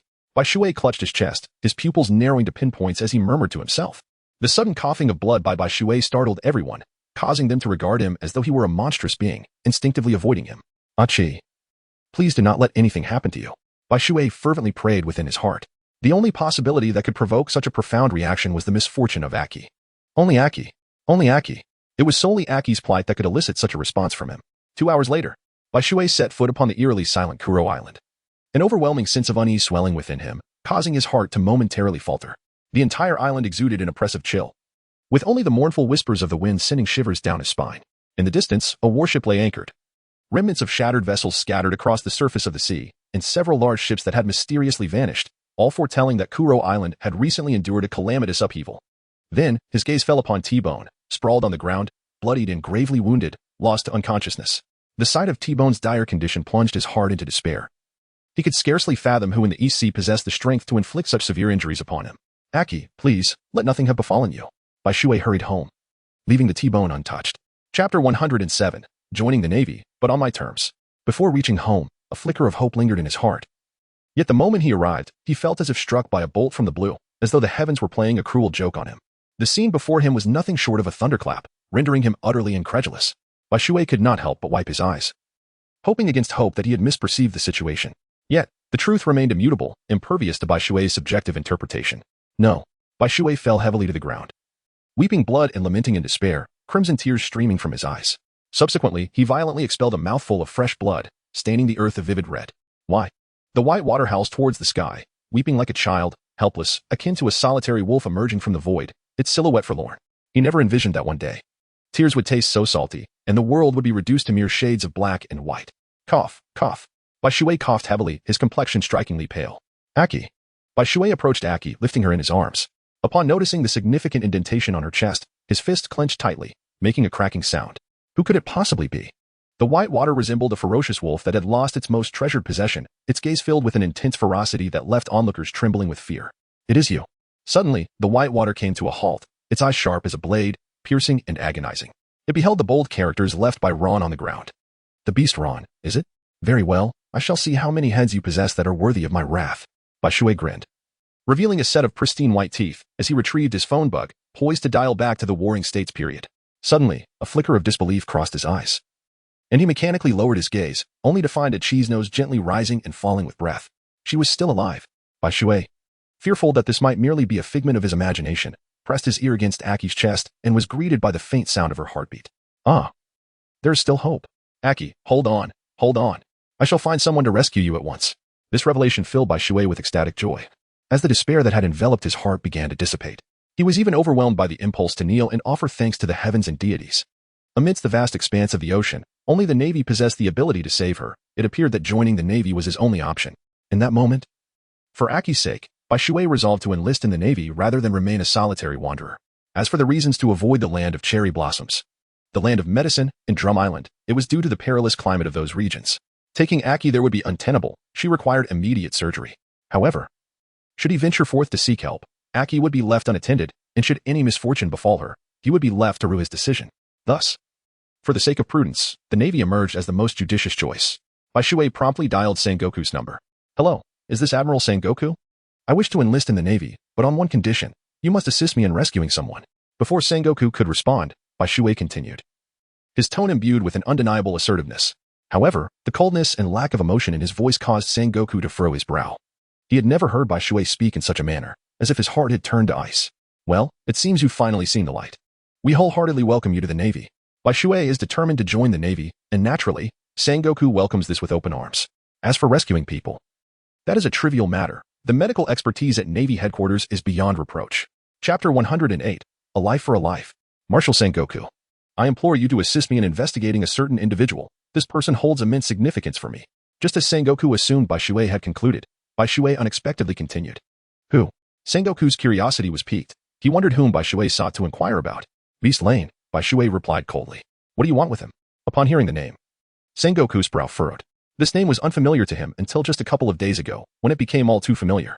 Why, you ask? Because Lane had suddenly emerged in the East Sea, launching successive assaults on multiple East Sea branches, and now a dossier regarding Lane lay on his desk. Had Lane not made an abrupt appearance in the East Sea, he would never have discovered that the saber-toothed tiger was his own brother. Lane, known as the Beast, is a pirate from the North Sea with a bounty of 200 million. He has a brother whom you apprehended, the saber-toothed tiger, Tozan. The pirate crew comprises only 4 members, the Phantom Queen, Lola, with a bounty of 98 million, the Boiling Man, Mu Yen, with a bounty of 120 million, and the Corrosive Acid Demon, Sin Yang, with a bounty of 140 million. This is indeed a pirate crew with a substantial bounty. Sengoku relayed all of Lane's information to Bai Shui. 200 million. Indeed, Bai Shui murmured under his breath, and then the transponder snail fell into disconnection. What is this kid up to in such a rush? Sengoku was taken aback, perplexed by Bai Shui's intentions. A pirate with a bounty of 200 million poses considerable pressure. Could it be that he intends to hunt down Lane? Sengoku suddenly considered a possibility. So, it is a pirate with a bounty of 200 million. No wonder he dares to be so audacious. Very well. If he dares to harm Aki, then it shall be his head that avenges her. Is this Major Reggie? Your T-Bone has suffered severe injuries and is in a coma following an unidentified attack on Kuro Island. Please come to assist. Bai Shui successfully established a connection with the naval branch of the island of pirate slayers, yet this solitary call cast a shadow over the entire base. T-Bone lay gravely injured and unconscious. What a jest. However, the call was indeed made by Bai Shui. His solemn tone did not betray any semblance of deception, and Reggie could discern his voice amidst the turmoil. Yet, Reggie found himself perplexed. How could T-Bone, under Bai Shui's watch, fall into such a state? Time was of the essence, and regardless of the truth, he had to ascertain the situation. Before long, Reggie navigated his warship to Kuro Island, where he immediately spotted the unconscious T-Bone on the shore. A wave of shock washed over him. Bai Shui's words were not mere fabrications. However, upon disembarking, Reggie conducted a thorough search but found no trace of Bai Shui. In reality, Bai Shui had departed with Aki aboard the warship for the naval headquarters shortly after delivering the news. Positioned at the terminus of the first half of the Grand Line, Bai Shui remained confident that Aki would reach the naval headquarters unscathed. At the naval headquarters, Sengoku had summoned doctors to await their arrival at the port. Although Bai Shui appeared rather aloof, Sengoku could detect an undercurrent of urgency and concern in his words. After a full day of relentless effort, amidst the blaring alarms of the warship, Bai Shui finally arrived at the naval headquarters, his face etched with exhaustion. Kapu awaited him at the port. What transpired? He inquired, keenly perceiving the flicker of anxiety on Bai Shui's visage. Chapter 109. Are you certain you have resolved this? Aki lies gravely wounded, faced with Kapu. Bai Shui held nothing back. Who did this? Kapu's expression darkened instantly as he demanded. I will handle this myself. Whoever dared to harm Aki shall pay dearly. Bai Shui clenched his fists, his teeth grinding audibly. Rest assured, once we reach the Navy headquarters, Aki will be safe. But have you truly made up your mind? Are you resolved to join the Navy? You must contemplate this carefully. Once you enlist, there is no turning back, except upon the completion of your service term. Should you choose to abandon the Navy abruptly, you would be deemed a traitor, and at that point, I might very well pursue you. Karp said, patting Bai Shui on the shoulder. The decision is made. Only the Navy can safeguard Aki from harm. Whether one becomes a pirate, a rogue, or joins the Revolutionary Army, none can ensure Aki's life is secure. Bai Shui had come to a clear understanding, and thus responded without hesitation. Excellent, Karp exclaimed, a broad smile illuminating his face as he patted Bai Shui on the shoulder, which made Bai Shui grimace in pain, muttering to himself, damn, that hurts. Karp then inquired, will you officially join the Navy now, or will you wait until you have avenged yourself? Hiki, you truly understand me, Bai Shui replied. I must first exact my revenge for Aki before I can join the Navy. Until I capture Lane, I cannot find peace within myself. Bai Shui clutched his chest. His words laced with a smile, yet his gaze was chillingly cold. Meanwhile, Aki had been carefully taken away by the doctors to the emergency room. Bai Shui and Kapu were waiting outside. On Bai Shui's face, an expression of acute anxiety was evident. To speak frankly, once he attained a semblance of calm, an overwhelming sense of dread consumed him. What if the naval doctor lacked the ability to save Aki? Her frail body was a testament to her vulnerability. The fact that she had not succumbed on the spot was already a stroke of fortune. Thus, despite Karp's relentless attempts to offer him solace, he remained unable to quell the rising tide of panic within him, pacing back and forth in the hospital's dimly lit, interminable corridor. He yearned fervently for the moment he turned, hoping that the despairing crimson light of the emergency room would transform into a beacon of verdant hope. Bai Shui had never felt so helpless as he did at this moment, akin to a forlorn child, his silhouette desolate. Were there cigarettes at hand? He would likely have consumed several packs by now. The act of waiting stretched interminably, tormenting Bai Shui's spirit. Akin to being engulfed in raging flames or pierced by 1,000 swords. He felt an intense pressure within, yearning for release. This prolonged wait had extended over 10 exhausting hours. Kapu sat on the hospital bench, resembling a monk in deep meditation, while Bai Shui had long lost track of how many times he had paced back and forth. At last, during yet another turn in his restless wandering, the crimson light finally transformed into a soothing green glow. Bai Shui was overwhelmed with joy, his face radiating delight as he fixated on the doorway. Bai Shui, do not be overly elated. The green light does not necessarily signify that Aki has escaped danger. It is also possible that the situation remains critical. Karp felt compelled to temper Bai Shui's exuberance, believing a dose of reality was essential. How could this be? Yet, Karp's words struck a nerve with Bai Shui. In an instant, he lunged forward, seizing Karp by the collar and hoisting him up, his face contorted with fury as he bellowed, Chapter 110, should this happen again? I shall show no mercy. Family member, please maintain your composure. Immediately, 2 doctors emerged, their expressions filled with dissatisfaction as they addressed Bai Shui. I apologize. Bai Shui finally came to his senses, releasing Karp and turning to the 2 doctors to express his apologies. Karp was not mistaken. The green glow did not necessarily signify that Aki was safe. It could equally indicate a critical condition beyond salvation. What happened? As soon as the attending physician responsible for Aki's treatment emerged, Bai Shui hurriedly approached to inquire about her well-being. How could you allow a girl to endure such terrifying harm? If I weren't utterly powerless, I would truly want to teach you a lesson right now. When she was bullied and injured, why were you not by her side? However, the attending physician immediately berated Bai Shui without hesitation. Bai Shui could only bow his head in acquiescence, devoid of any grounds to contest the matter at hand. Very well, you should first inform him about Aki's condition. Let us not keep him in a state of anxious suspense. Karp interjected, thwarting the attending physician's intent to continue admonishing Bai Shui. Indeed, Vice Admiral Karp.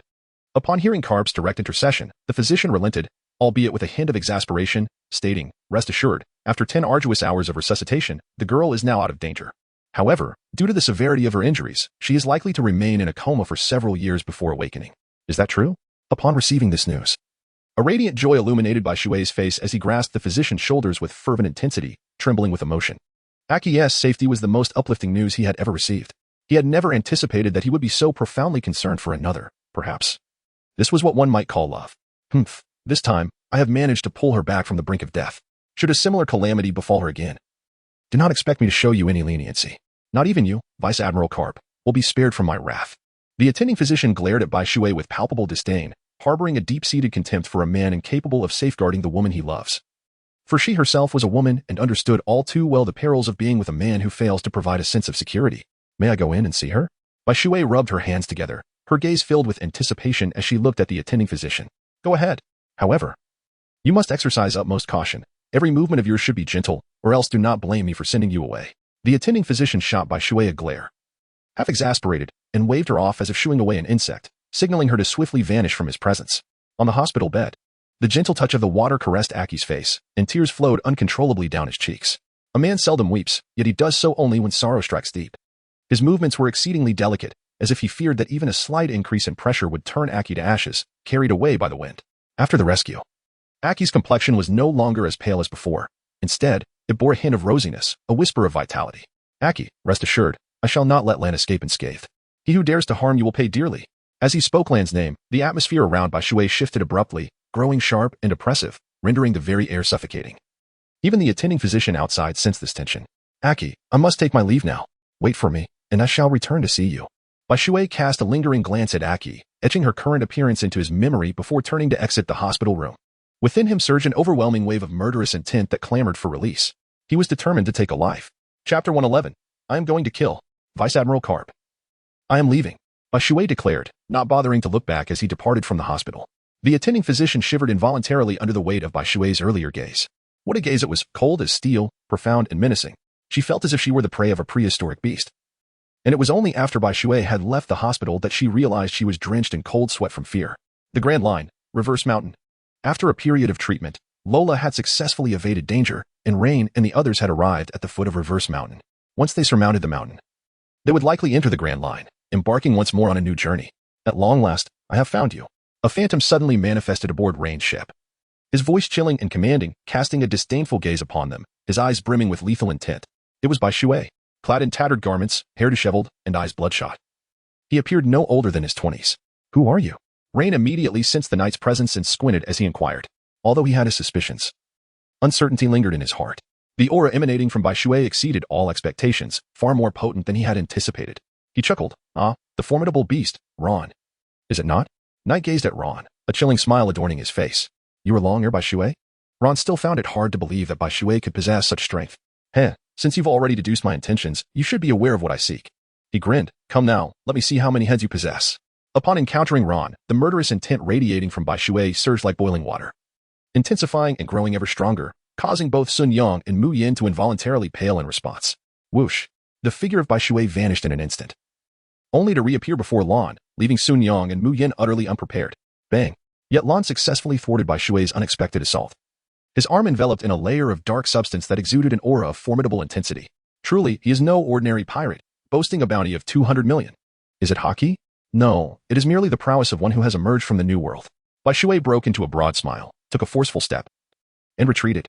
With his left hand, he unleashed a barrage of gunfire, sending a multitude of luminous orbs hurtling directly towards Ron, causing Ron to change color in an instant. The particle wings of light. With a resolute shout, Bai Shui sprouted wings from his back, soaring into the sky with a powerful flap. What a joke. Faced with Bai Shui's terrifying onslaught, Lane bellowed, his expression heavy with gravity. "Lanjiao, wind." He rapidly moved his legs, unleashing a series of azure energy blades that clashed with the incoming attack, neutralizing it. Particle cannon. However, before he could catch his breath, Bai Shui's icy voice pierced the air once more, launching a cataclysmic light cannon towards him. Lane's complexion changed dramatically. This strike had to be blocked, otherwise their ship would meet its doom. Boiling meteor cannon. Acid bomb. Naturally, Sun Yang and Mu Yin could not stand idly by, and they too unleashed their attacks towards Bai Shui in the sky. Yet, Bai Shui evaded them effortlessly. How could they possibly hit him in the air? On the ocean, Bai Shui possessed absolute dominance over his foes. Unless someone could also fly, no one could surpass him in the skies. Chapter 112. Speaking with Strength. Spear Technique. Impact Cannon. Lane roared, confronting the approaching light cannon. Gritting his teeth, he thrust his right index finger, unleashing a terrifying, invisible wave that collided with the light cannon. Boom. The entire sea was illuminated, the sound of thunder rolling across the waves, causing the ship beneath Lane and his companions to sink considerably as tumultuous waves surged forth. Particle stream. The white water cascaded downwards, utterly unperturbed, as brilliant orbs of light erupted from the firearm in his left hand, once more targeting the ship. "You fiend, perish." Yet, at that very moment, a thunderous roar erupted from an unexpected position on his lower left. He had scarcely a moment to react before a fist loomed larger in his vision and struck his face, sending him hurtling away. It was none other than Lane, who had ascended with a moonwalk. Corrosive shield. Below, the vessel was enveloped in a layer of dark green liquid, standing resilient against the onslaught of Whitewater's attacks. In that instant of impact, Whitewater felt as if his mind had gone blank, his neck strained as though it might snap, the immense force imparting a sensation akin to being struck by a colossal mountain. Cough, cough. Truly worthy of being a 200 million bounty pirate, indeed formidable. With a sharp pain from biting his tongue, he jolted himself awake. His wings unfurled behind him, allowing him to hover in midair. He wiped away the blood at the corner of his mouth, yet the fierce determination in his eyes remained undiminished. Once more, with a furious roar, Bai Zhu unfurled his wings and swiftly soared towards Lane. Lane's expression grew slightly grave. The previous injury inflicted upon Bai Shui was achieved through surprise. Now, having endured one of his strikes, Bai Shui would undoubtedly be on high alert. In aerial combat, Lane possessed no advantage whatsoever. Bang! To Lane's astonishment, Bai Shui refrained from utilizing his powers and instead engaged him in hand-to-hand combat. Overlord's might. Lane grinned, recognizing that Bai Shui was merely courting his own misfortune. Lane, had never feared anyone in the realm of physical prowess. Bang! A thunderous explosion echoed, yet the outcome was beyond Lane's expectations. He was sent hurtling away while Bai Shui remained steadfast in the air. All he could recall was the eruption of a radiant white light beside Bai Shui at the moment he unleashed his might. Light particle cannon. Bai Shui raised his right hand, and a searing beam of light swiftly shot towards him. A sense of terror enveloped Lane, sending chills down his spine. However, maneuvering in midair proved exceedingly challenging. Moonstep. Lane gritted his teeth and shouted, landing heavily in the air, managing to evade the beam's deadly trajectory as it struck the ship below. Not good. Lane exclaimed, suddenly realizing Bai Shui's true target was, in fact, the vessel beneath. Light particle stream. Before he could catch his breath, an intense wave of danger washed over him as Bai Shui's wound once more aimed at him. An onslaught of luminous orbs hurtling his way. Iron block. Without hesitation, Lane activated his defense. Boom. Despite the valiant efforts of Sun Yang and Mu Yin, the dual layers of protection faltered, failing to withstand the beam's assault. The ship was pierced in an instant, erupting into a violent explosion. Sun Yang and Mu Yin could only cradle Lola, landing upon the debris of the ship, propping themselves against the wooden planks to avoid plummeting into the sea. Chapter 113, The Battle Against Bai Shui. Lane felt as though he were being bombarded by a relentless barrage of searing iron balls. The luminous orbs not only possessed immense power but also exuded a terrifying heat. Were it not for the fact that this was Bai Shui, he might have believed it was the yellow ape himself. Utilizing the iron block ability, he had thus far remained unscathed, yet the discomfort was palpable. He turned to the two standing on the water's surface. Understood, they replied, as they dashed across the shattered decks floating on the sea. Racing towards a small island beside the upside-down mountain, they soon realized that engaging Bai Shui upon the water was an unwise endeavor. Long ere Bai Shui. If you dare, come chase after me. Lane's gaze sharpened, only to be blasted into the sea, creating a massive splash. Moonstep. As he hit the water, Lane swiftly propelled himself forward, darting through the ocean like a fish, then surged upward, breaking through to the island. Light particle cannon. Bai Shui discovered the trace of Lane. And with a single shot from the luminous particle cannon, he realized that mere luminescent particles were insufficient to harm Lane. Only the cannon could suffice. Truly, he was a formidable foe, a pirate of immense renown. Nevertheless, I refuse to believe that you are merely a reincarnation of a turtle. Observing them disembark, Bai Shui felt no stirrings of emotion within. Engaging in battle at sea favored him, yet combat on land imposed no constraints. Did they think he was merely a person reliant on abilities? Those years spent honing his skills with the beasts of Kararo Island were not in vain. Bai Shui possesses not only formidable abilities but also remarkable physical prowess. With a swift motion, he executed the Gale Step, super size, confronted by the impending light cannon. Ron did not hesitate. He unleashed a colossal azure blade of energy that collided forcefully with the cannon, resulting in a tremendous explosion. Whoosh! Whitewater retracted its wings, descending towards the island with the speed of a cannonball. Attempting to land? Not on my watch. Upon witnessing this, Xianyang and Mayan exchanged glances and, with a wave of their hands, a writhing sphere manifested behind each of them. From within, slender beams shot forth like an array of needles, all directed at the plummeting Whitewater. Light particle barrier. Whitewater murmured, not daring to underestimate the two. After all, they were notorious pirates with bounties exceeding 100 million. Bang, bang, bang, bang. The thin barrier remained unyielding, impervious to the relentless barrage of beams striking against it, sustaining no damage whatsoever. Boom. The torrential rain descended upon the earth, creating a massive crater on the ground. Up, Lon shouted, and in that instant, Xianyang and Mu Yin soared through the air, their speed dazzling to behold. Particle of light, cascade forth. Bai Shui raised his left hand, unleashing a radiant orb of light that caused both Sun Yang and Mu Yin to involuntarily change their expressions, hastily taking defensive measures. However, Lon remained unfazed, charging directly toward Yi, followed by a heavy kick descending upon him. Bang! Bai Shui immediately retaliated with a swift kick, causing a burst of light particles that collided heavily with his opponent.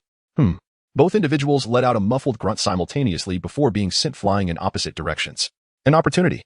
Xianyang and Mu Yan's eyes gleamed as they dashed toward two different directions, appearing behind Bai Shui. Each of them conjured a sphere of energy in their hands and launched a flanking assault, hurling it toward Bai Shui. Light particle barrier.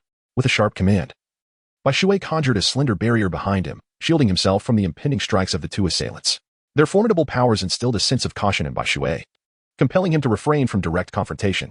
Yet, in a startling turn of events, rain materialized before Bai Shui, swiftly delivering a powerful kick. Chapter 114, The Wrath of Bai Shui. Bang!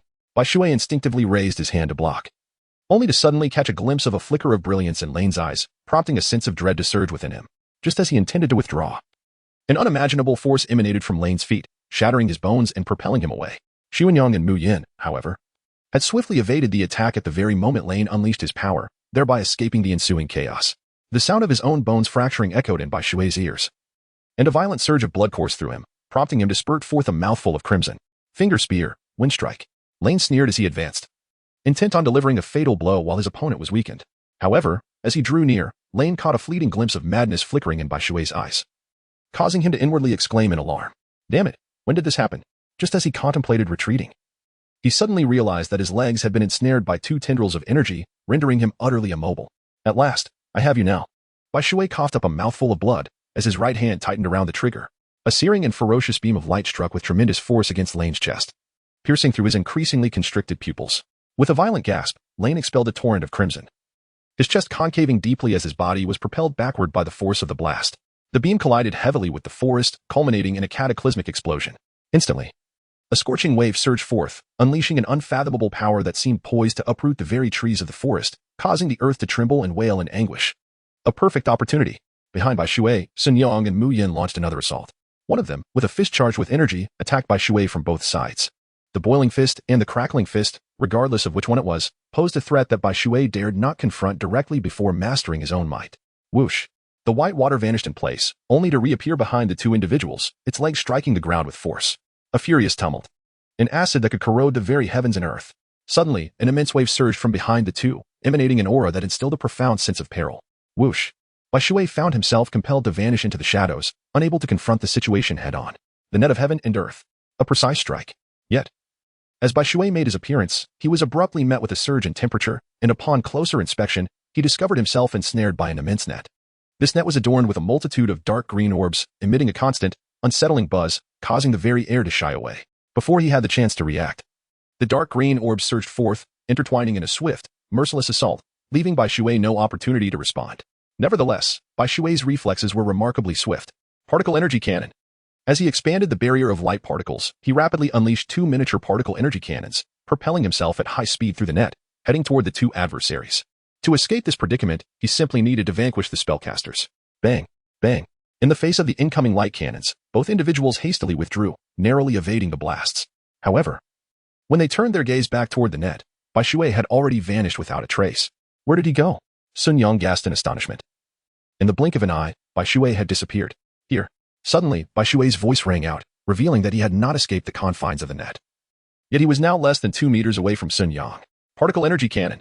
Bai Shui coldly remarked as his right hand gathered energy into a concentrated beam. A brilliant light cannon shot forth. Chapter 115. The ominous prelude to annihilation. Sun Yang's pupils widened to their maximum, yet he had no time to evade. Compelled instead to witness the light cannon magnifying before his eyes. No. The boiling meteor cannon. Mu Yan emitted a terrified shriek, unleashing a colossal sphere imbued with terrifying heat towards Bai Shui, desperate for him to relent. Boom. His attack was thwarted by Bai Shui, intercepted by a thin barrier. That mere layer of defense was everlasting. Boom. Sun Yang's head was obliterated by the light cannon, disintegrating into fine particles amidst the searing intensity of the blast. And you. A flash of brilliance flickered in Bai Shui's eyes as the particle barrier abruptly expanded, forcefully toppling the boiling sphere before Mu Yan. In his sorrow, Mu Yan was caught off guard. By the time he sensed the sudden surge in temperature, it was already too late. Ah! A cry of anguish escaped Mu Yan's lips, his face instantly becoming a gruesome mess. He covered his face with his hands and staggered backward. The particle cannon. Observing the situation, Bai Shui raised his right hand, aiming at him, and a laser shot forth. Bang! Mu Yan had no chance to react. Just like Lane, he was struck by the light cannon and sent flying, exploding amidst the forest, his fate uncertain. However, being directly hit by the particle cannon would surely leave him gravely injured, even if he survived. Lane, come out. I know you're not dead. After sending Mu Yan flying, Bai Shui suddenly turned, his right hand holding the gun aimed at a particular direction. Cough, cough. Truly worthy of long air, Bai Shui, your perception is indeed sharp. As the words fell, Lane emerged from the ruins of the forest not far away, clutching his chest and looking disheveled. I should never have provoked you, but alas, the arrow has been loosed, and there is no turning back now. Looking at the headless corpse of Sin Yang lying on the ground, a flicker of sorrow passed through Lane's eyes, his tone tinged with regret and lament. Having come this far, do you think there is any meaning left in uttering these words? Bai Shui chuckled softly, his chest rising and falling rapidly. The frequent exertion of his abilities weighed heavily upon him, especially after sustaining injuries from Lane on 2 occasions. Only by eliminating you can I eradicate this future threat. Lane straightened his posture and gazed earnestly at Bai Shui. Then let us commence. Bai Shui, unwilling to engage in unnecessary banter, propelled himself forward with a powerful leap towards Lion. Bang! The two collided emphatically, fist meeting fists. Bang! Lan delivered a knee strike aimed at Bai Shui, who, refusing to falter, raised his leg in defense, resulting in a resonant clash. With a shout, both retreated forcefully, then landed on one foot before charging at each other once more. Bang! Lan unleashed a punch, striking hard against Bai Shui, then, with a swift motion, vanished from sight only to reappear behind Bai Shui, his index finger emanating an unparalleled sharpness as it lunged toward him. Whoosh! The clear waters expanded the light particle energy barrier, and then, with a forceful grasp, 5 tendrils shot forth, compelling Larn to retreat. Light particle cannon. Arashi's ultra size. Both individuals unleashed their attacks simultaneously, colliding with a resounding impact that unleashed a powerful shockwave, rippling outward in all directions. Whoosh! The white water abruptly vanished from its original position, only to reappear above Lan's head, delivering a powerful axe kick aimed downward. If struck, Lan would undoubtedly suffer greatly. Chapter 116. Annihilation. Paper drawing. With a disdainful remark, Lan's figure fluttered like a leaf in the wind, elusive and intangible, skillfully evading Whitewater's attack. Finger gun. Bullet. Lan extended his hand and flicked it towards Whitewater, unleashing a rapidly flying illusion that swiftly closed the distance, reaching Whitewater in the blink of an eye. Sizzle. Bai Shui was taken aback, swiftly evading, Yet the phantom grazed past his head, splattering blood in its wake. Mountain foot. Cutting. Ron surged forward, his right leg slicing towards Bai Shui with a razor-sharp precision, causing Bai Shui's hair to stand on end. Time was of the essence, he dared not confront it head-on. Whoosh. Bai Shui swiftly darted out, and in the fleeting moment of his appearance, he unfurled a barrier of luminous particles. In the next instant, the barrier was violently struck by a powerful kick, trembling violently. Without a moment's hesitation after delivering the blow, Lon swiftly retreated, only to be met by 5 luminous tendrils hurtling towards him. It can be said that Lon evaded with remarkable timeliness.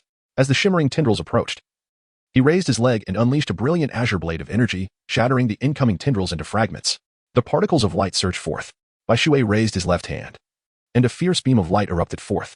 Subsequently, Bai Shui unfurled his wings and surged forward, trailing behind the radiant orb as he charged towards Lane. The storm of gale.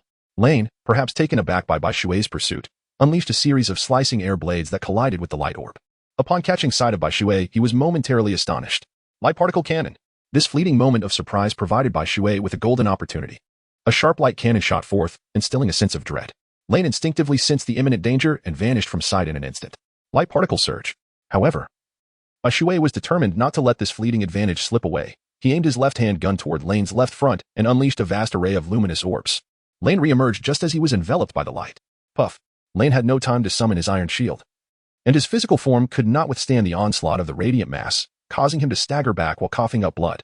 Farewell. Bai Shui raised his right hand, the gun poised, squinting as he spoke. In the next moment, a beam of light, far more slender than usual, shot forth, piercing directly through Lane's chest amidst his astonished gaze. Ah! Lane emitted a cry of agony, his voice resonating through the heavens. For the sensation of having his heart shattered was undeniably excruciating. The particle energy cannon. Bai Shui struck once more, his movements of ordinary precision not aimed at Lon, but rather at the figure behind him. That figure, the wounded Laura, who had not participated in the battle, was tantalizingly close to being struck by Bai Shui. Despite her being a woman and an injured one at that, Bai Shui could not dismiss the palpable threat emanating from her. Fearing her proximity, he unleashed a beam of light in her direction. No. Lon's voice erupted, filled with anguish. The ensuing scene left an indelible mark on Bai Shui's soul, one he would never forget. As if resigned to her fate, Laura spread her arms wide, embracing the impending blast, relinquishing any semblance of resistance. She slowly transformed into a charred corpse amidst the light, remaining silent throughout the ordeal. I will kill you. Lon, despite coughing up blood, found himself inexplicably invigorated by the sight. Instead of collapsing, his eyes blazed crimson, charging at Bai Shui like a rampaging bull. Bang! Bai Shui, of course, did not dare to be negligent and withstood the blow. However, Lane knew in his heart that he could not survive, so his techniques were all reckless and desperate. Chapter 117. A Death Struggle. After Whitewater successfully blocked the strike, Laren retaliated with a powerful kick, simultaneously leaning forward and thrusting his right elbow with ferocity. Despite Whitewater's swift reflexes and appropriate counter, Laren suddenly unleashed a terrifying force, akin to an overwhelming dominance, that sent him crashing to the ground. The impact caused Whitewater's bones to creak ominously, and he found himself spitting blood uncontrollably. Ugh. However, Laren, having exerted himself excessively, also coughed up a mouthful of blood, his vitality rapidly waning. Lola, I will accompany you, he said, cradling the charred, lifeless form in his arms with a tender gaze. In the next life, I wish to be with you again. Upon uttering these words, Laren's breath faltered and ceased. Cough, cough. From a distance, Whitewater struggled to rise, gasping violently. His chest caved in and his complexion alarmingly pale. He had not anticipated that such a final blow would possess such overwhelming strength. Bai Shui rose to his feet, striving to quell the tumultuous blood surging within him, desperately trying to suppress the urge to expel blood. Having sustained such a grievous injury, his vision began to blur. Jia, long ere Bai Shui, prepare to meet your demise. At that moment, a sinister laugh echoed through the air, startling Bai Shui and sharpening his focus, causing cold sweat to cascade down his back. Before him stood Mu Yin, her visage a grotesque mask of blood and flesh, brandishing a massive sphere of boiling water. Charging towards him. Should he be struck by it, his fate would surely be dire. Yet, the recent blow had left him utterly incapacitated, rendering him unable to utilize his abilities. His predicament was undeniably perilous. Ha, let's see how you cope. Mu Yin seemed acutely aware of Bai Shui's immobility, her laughter brimming with triumphant glee. Light particle tendrils. Bai Shui gritted his teeth and forcibly employed his abilities, unleashing 2 tentacles, each as thick as a finger, that shot forth to bind the tree. Just as the water orb was about to strike him, he was dragged backward like a dog on a leash, narrowly evading the blow. This is easy. Although Bai Shui managed to evade in time, he was still grazed slightly. Instantly, it felt as though hot oil had splattered onto him, hissing as it made contact, and a palm-sized wound was corroded into his abdomen. Bai Shui gritted his teeth, stifling any sound that might escape his lips. Yet the veins on his forehead bulged ominously from the pain. The agony wrought by the corrosion awakened him to a certain clarity, rendering the ache in his chest momentarily less severe. What does it matter to evade? I shall witness how you, on the brink of your limits, dare to confront me. Although Mu Yin had sustained serious injuries from directly enduring Bai Shui's attack, his condition was relatively better. Unless, of course, Bai Shui could unleash another strike. Corrosive rain bullet. With a flick of his wrist, Mu Yin conjured a water orb, from which a relentless barrage of attacks erupted from all directions, encompassing a full 360 degrees, an onslaught from which evasion was futile. Aha! Long ere Bai Shui, prepare to meet your demise. Mu Yin envisioned Bai Shui reduced to a mere pile of bones, reveling in his triumph with a boisterous laugh. Yet Bai Shui defied all expectations. For despite the improbability of employing such a high-intensity technique as the shave, he vanished from sight once more. But what of the shave? You cannot escape. Mu Yin proclaimed with unwavering confidence, asserting that the entire space was his domain. The moment Bai Shui reappeared, it would signify his end. Is that so? At that moment, an undeniable chilling voice emanated from behind Mu Yin, causing his body to freeze in place. Chapter 118. Resilience, reduced to ashes. Particle light cannon. Bai Shui squeezed forth the last remnants of light from his entire being, forming a luminous cannon of rather modest power, and pulled the trigger. With a soft hiss. Despite its lack of might, it still delivered a fatal blow, piercing through Mu Yan's heart. This maneuver could indeed be described as encompassing all angles, alas. The mere 20 centimeters behind you was its sole flaw, Bai Shui remarked. How could this be? Mu Yan's face was etched with disbelief, her eyes filled with profound resentment. The moment Mu Yan fell, a surge of blood erupted from Bai Shui's throat, spilling forth in a crimson cascade, while blood trickled from his nose, ears, and even flowed from his eyes. I cannot fall. The white water bit my tongue, a strong metallic taste of blood mingling with excruciating pain. Yet, the effect was minimal, failing to halt the inevitable descent of the white water to the ground. What a jest! How could I possibly succumb? Bai Shui gritted his teeth, his fists clenched tightly, veins bulging on his forehead. Astonishingly, he summoned his willpower and gradually straightened his body. The moment he stood upright, a wave of dizziness engulfed him, causing the very earth to tremble, leaving him on the brink of collapse. Just as he was about to fall, his arm instinctively grasped a nearby branch, halting his descent, albeit at the cost of a long, deep gash across his arm. Food. Bai Shui felt an emptiness in his abdomen, his vision momentarily blurred and faded. Yet his appetite surged with an unprecedented vigor. With a sudden snap, he bit into the tree bark and tore it away, savoring the bitter sap that flowed forth, which felt like a vital source of life, bringing him an unexpected sense of comfort. This tree was soon stripped of much of its bark by Bai Shui, who began to feel somewhat revitalized. Half an hour later, relying on his newly regained strength, Bai Shui captured a snake of moderate size and consumed it raw. The snake's gallbladder, though somewhat bitter, proved to be a beneficial remedy for his injuries. 2 days later, Bai Shui spent an arduous 2 days to reluctantly locate a wild telephone bug. Subsequently, he crafted a functional device, enabling him to dial the number of Zhang Guo and request assistance. Given his current condition, it was imperative to attend to his injuries promptly, lest he succumb to a lifelong affliction. The following day, Zhang Guo's warship arrived at his location, led by a brigadier general, whom Bai Shui did not recognize. However, upon reviewing Bai Shui's accomplishments, the general could not help but be astonished. Nearly half of the small island had been devastated. Lan was an adversary Bai Shui could never hope to confront. The bounty of 200 million had been set 2 years prior. He was unaware of the current worth of Lan's prowess. But the mere fact that Bai Shui single-handedly vanquished the entire beast pirate crew garnered him profound respect in the general's heart. The youth was indeed remarkable. Bai Shui was a testament to that. Upon his return to the Navy headquarters, Bai Shui was promptly dispatched back to the hospital for treatment. The tale of his solitary triumph over the beast pirates gradually spread throughout the naval command. Speculation abounded regarding the rank he would be awarded, particularly in light of his recent victory over the infamous pirate crew, which led many to recall his past accolades and honors. Even without this latest achievement, as a newly enlisted sailor in the Navy, he was already eligible for the rank of second lieutenant. In Chapter 119, the sailors heaved a sigh of relief. With his decisive elimination of the entire beast pirate crew, it was entirely reasonable to elevate him to the rank of major. As long as Sengoku refrained from making an announcement, the sailors' conjectures only multiplied, spawning numerous versions of potential outcomes.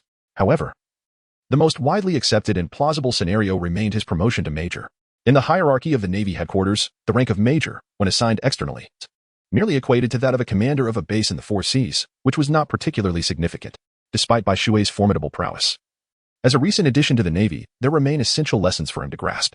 Thus, allowing him to hone his skills in the rank of lieutenant for a few years before promotion would not be untimely, given his capabilities. Ascension to the rank of officer was inevitable. However, speculation remained mere conjecture until Sengoku issued an official statement, leaving no room for definitive conclusions. Following this incident, Bai Shui unexpectedly became a figure of renown within the Navy headquarters, his name resonating from the highest ranks of the 3 admirals to the lower echelons of ensigns and non-commissioned officers. Achieving fame was never Bai Shui's intention. Yet now that he had garnered attention, he remained unfazed. After enduring nearly 2 weeks in the hospital, Bai Shui's injuries had largely healed, and he was subsequently invited to attend the awards ceremony. This event, held annually, primarily honors those Marines who have ascended through various ranks and the distinguished graduates from naval academies. Bai Shui's unique situation, however, set him apart. His presence added a layer of intrigue to the ceremony. Unlike many Marines engaged in discussions, Bai Shui held the rank of captain rather than lieutenant colonel, as Sengoku deemed it inappropriate to grant him a higher rank too soon, preferring that he undergo 2 years of practical experience before any elevation. This decision relieved many, as the thought of Bai Shui being promoted to lieutenant colonel upon entry would set a precedent where aspiring naval officers might feel compelled to emulate his path, vanquishing a band of pirates only to be elevated to naval officer status. Such a trend could transform the Navy headquarters into a haven for those lacking discipline, undermining the very essence of the naval force. Conversely, the rank of captain, while modest and devoid of significant authority, was still a notable advancement for a newcomer, allowing Bai Shui to leapfrog over multiple ranks including private, first class, and sergeant, among others. It is worth noting that many within the Navy may never attain the rank of captain throughout their careers. Upon arriving at the award ceremony, Bai Shui instantly became the center of attention, akin to a monkey in a zoo, drawing the gaze and whispers of the crowd. Bai Shui is a mere 20 years of age. Although he may not be particularly distinguished within the Navy headquarters, one could still regard him as a prodigy in his own right. He stands as the sole individual whose prowess is entirely disproportionate to his rank. If his capabilities were to dictate his position, he would undoubtedly be a vice admiral. Even among vice admirals, he can be considered a formidable force, save for a select few renowned special vice admirals. Sengoku has personally assessed range strength and deemed a bounty of 300 million to be quite reasonable. Chapter 120, The Youngest Lieutenant. A bounty of 300 million is beyond the capacity of an ordinary vice admiral. Only the more exceptional among them can contend with such a figure, like the likes of Gecko Moria, Don Quixote da Flamingo, and others. Simultaneously, as Bai Shui participated in the commendation ceremony, far across the East Sea, in a place known as Windmill Village, the son of the pirate king, Port Asti, Ace, dubbed the Son of Evil, set sail. The commendation ceremony took place in the Grand Square of the Navy, facing the vast ocean. Over 1,000 individuals attended the event. Aside from those like Bai Shui receiving their lieutenant commissions, there were also officers and generals being honored. Were it not for Bai Shui, the attention towards this batch of newly commissioned officers would have been minimal, as the spotlight primarily illuminated the generals, the true combat echelon of the Navy headquarters. Among the generals, Bai Shui recognized several familiar faces: Virgo, known as the Ghost Bamboo, who would eventually meet his demise at the hands of the death surgeon Trafalgar D. Waterlaw, and Drake, the genius rear admiral who would later defect from the Navy. The rest of the attendees left little impression on him. He could only recall a handful. Among the high-ranking Navy officials present at the ceremony were Sengoku, Garp, and Kizaru, one of the 3 admirals, along with Vice Admirals Gecko Moria and Squirrel.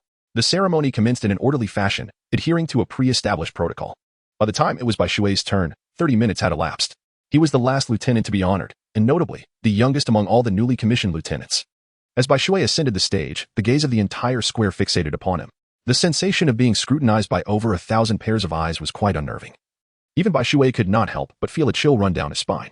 Upon receiving his uniform, he chose not to don it meticulously like the other lieutenants, but rather draped it over his shoulders, reminiscent of the 3 admirals.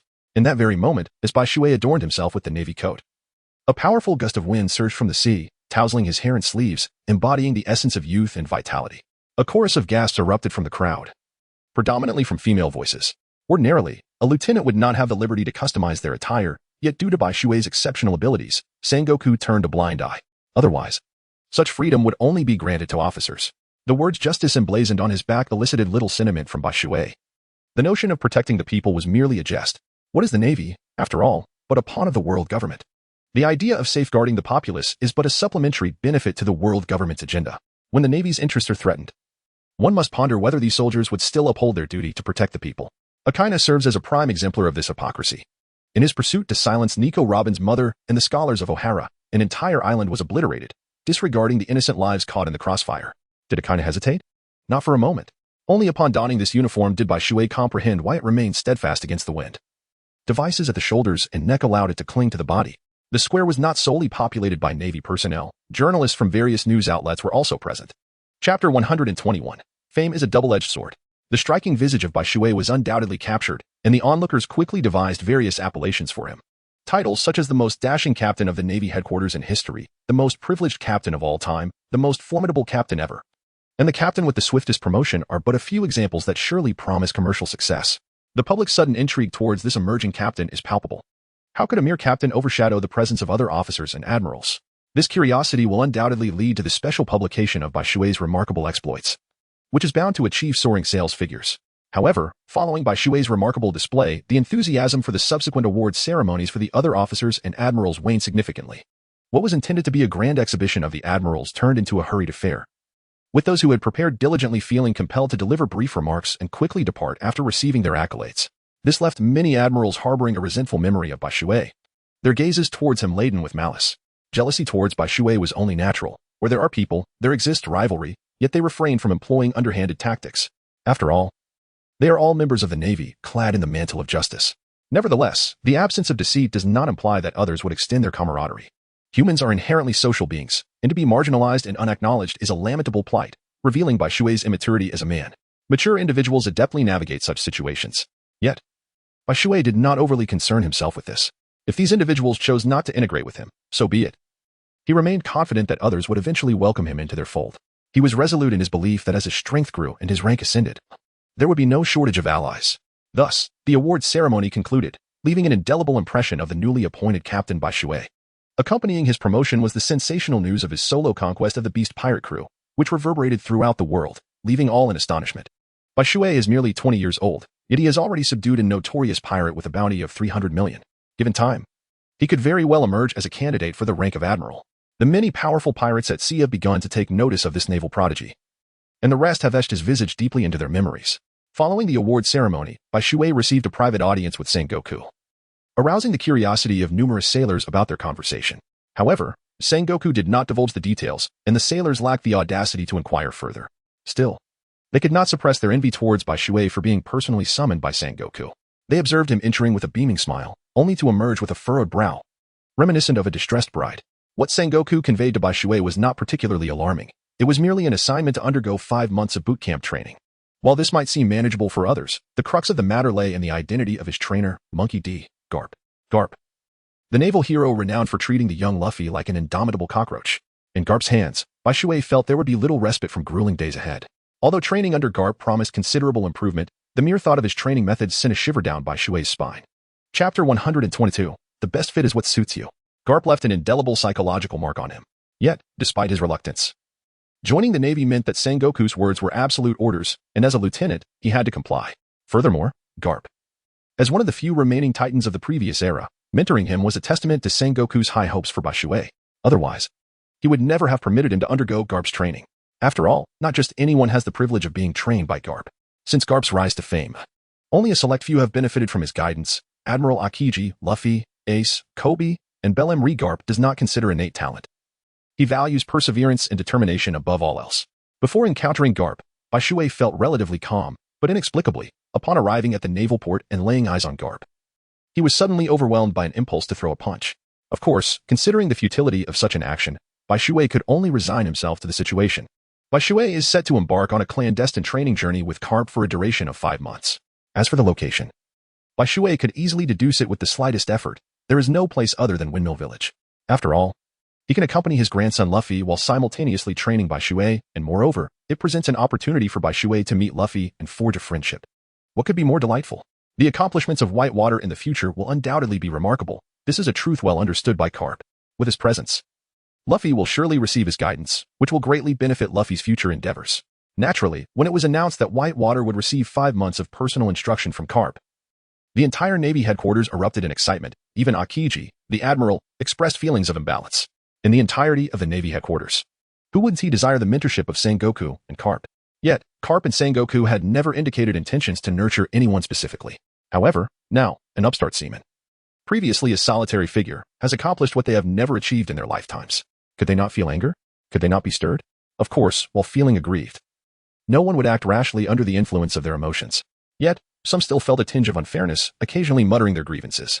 On the warship, I remarked, "Old Garp, what do you plan to teach me over these 5 months? I hope you won't get so engrossed that you end up watching your grandchild instead of attending to my lessons."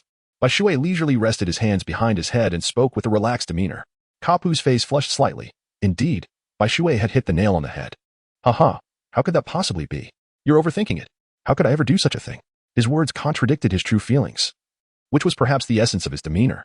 Well, I've long been aware that you wouldn't have any plans. Therefore, I have already devised my own. Please take a look at this plan. If it meets your approval, would you train me according to it?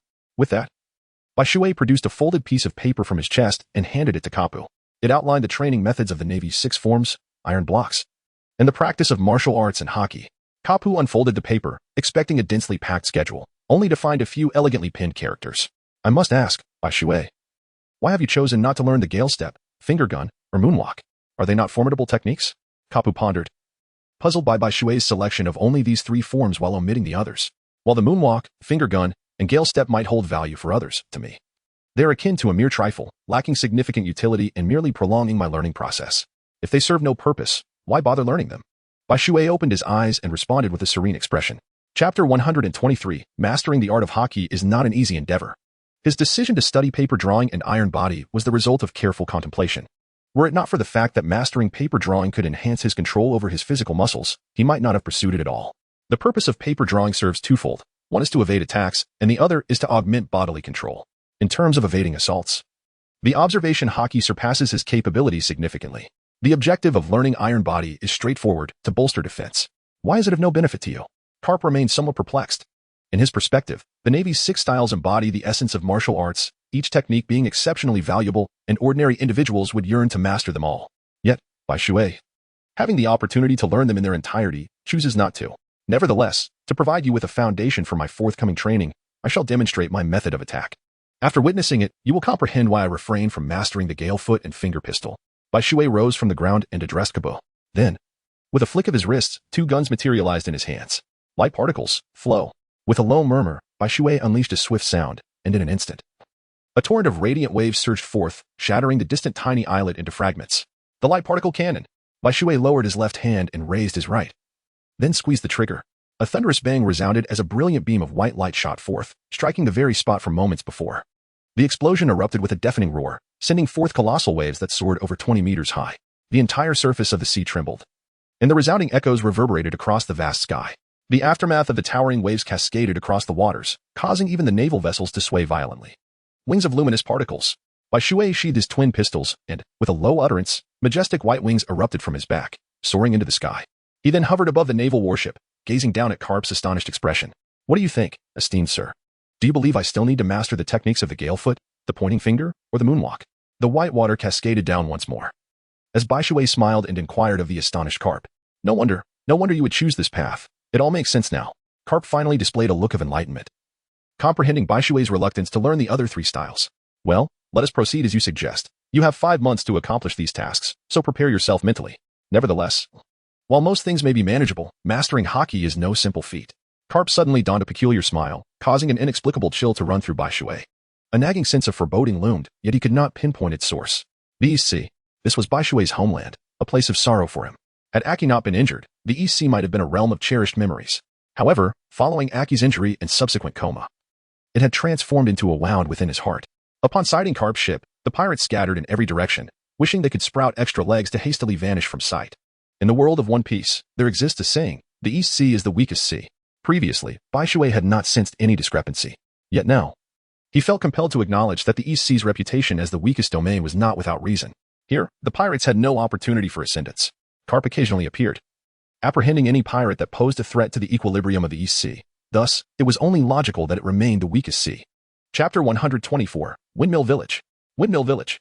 This enchanting locale would soon resonate across the world, having birthed the legendary pirates Monkey D, Luffy, and Port Asti, Ace, as well as the formidable Yonko Shanks, marine hero Monkey D, Karp, and revolutionary leader Monkey D, Dragon, alongside Sabo, all of whom had either emerged from or visited this place. Furthermore, it was the sole town in the East Sea where residents could live without fear of pirates unless, of course, a pirate was foolish enough to seek their own demise. Anyone daring to harm its inhabitants would surely face the wrath of Karp or Dragon. And now, Bai Shui would join their ranks. When Karp arrived, the entire Windmill Village erupted in exuberance. Although Karp visited several times a year, each return was a dazzling spectacle. For he was a hero of the Marines. Yet, one figure wore a furrowed brow. Who was she? That would be the mountain bandit Dayton. She had raised Luffy, Ace, and Sabo, though she bore no blood relation to them. Nevertheless, they regarded her as a maternal figure. Her frown stemmed from her belief that Bai Shui was yet another child to be fostered under her care.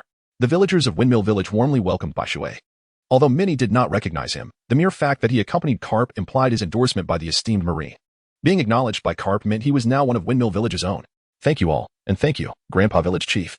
Baishui expressed his gratitude with humility and courtesy, endearing himself further to the crowd. Who could resist the charm of a polite child? Dayton, where are you? Carp suddenly bellowed, causing Dayton, who stood amidst the throng, to flinch, yet she had no choice but to grit her teeth and step forward. Carp, you rascal. What do you want with me? Dayton shot back, offering him no semblance of warmth. Haha, come along, let us go see Luffy and the others. To Dayton's surprise, Carp did not mention Baishui staying under her care. Instead, he proposed to visit Luffy and the others, which relieved her greatly. Truth be told, while she felt a wave of relief, a flicker of doubt crossed her mind. Did Carp believe she was incapable of raising Baishui? However, she ultimately refrained from voicing her thoughts. Once Carp departed, the crowd dispersed, some revealing expressions of eager anticipation.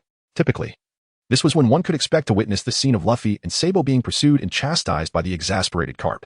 As the saying goes, deep affection often breeds strictness, and Carp was certainly that way. As expected, upon entering the house with Carp and Baishui, Dayton found Luffy and Sabo in disarray as they slept. Carp's anger surged, and he approached them, unleashing a flurry of punches.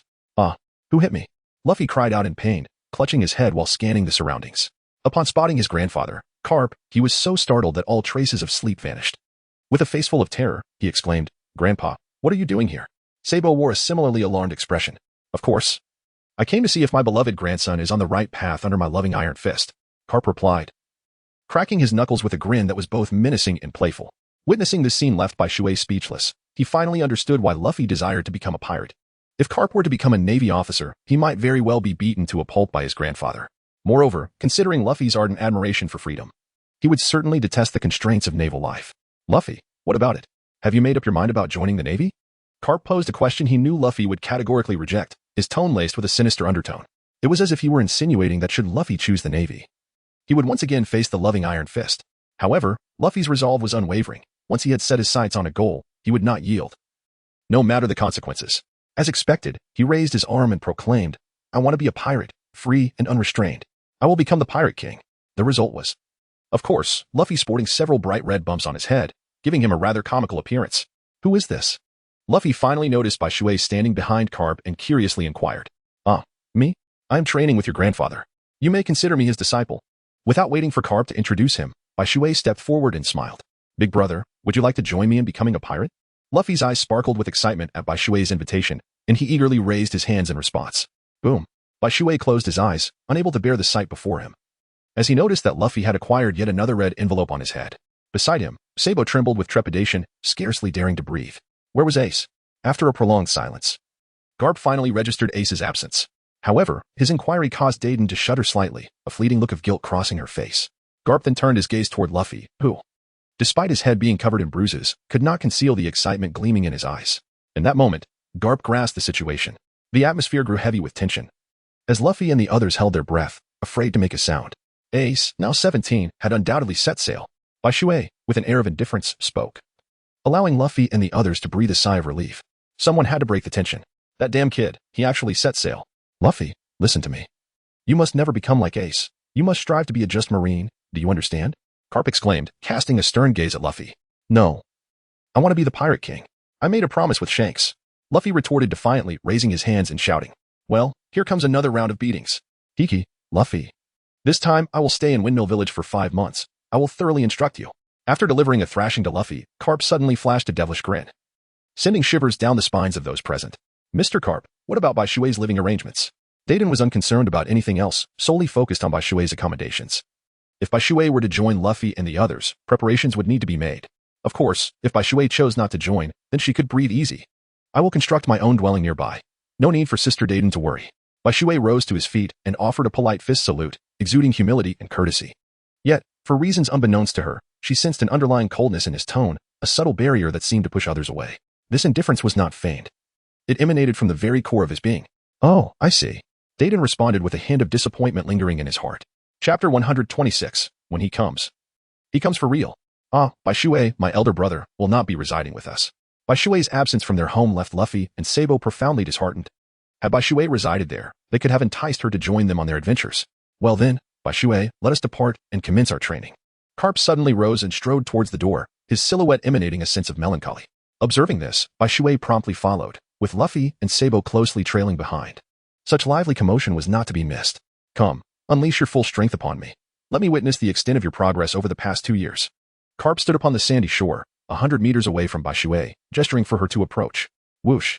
Bai Shui, exhibiting no hesitation, swiftly employed his disappearance technique, materializing before Carp.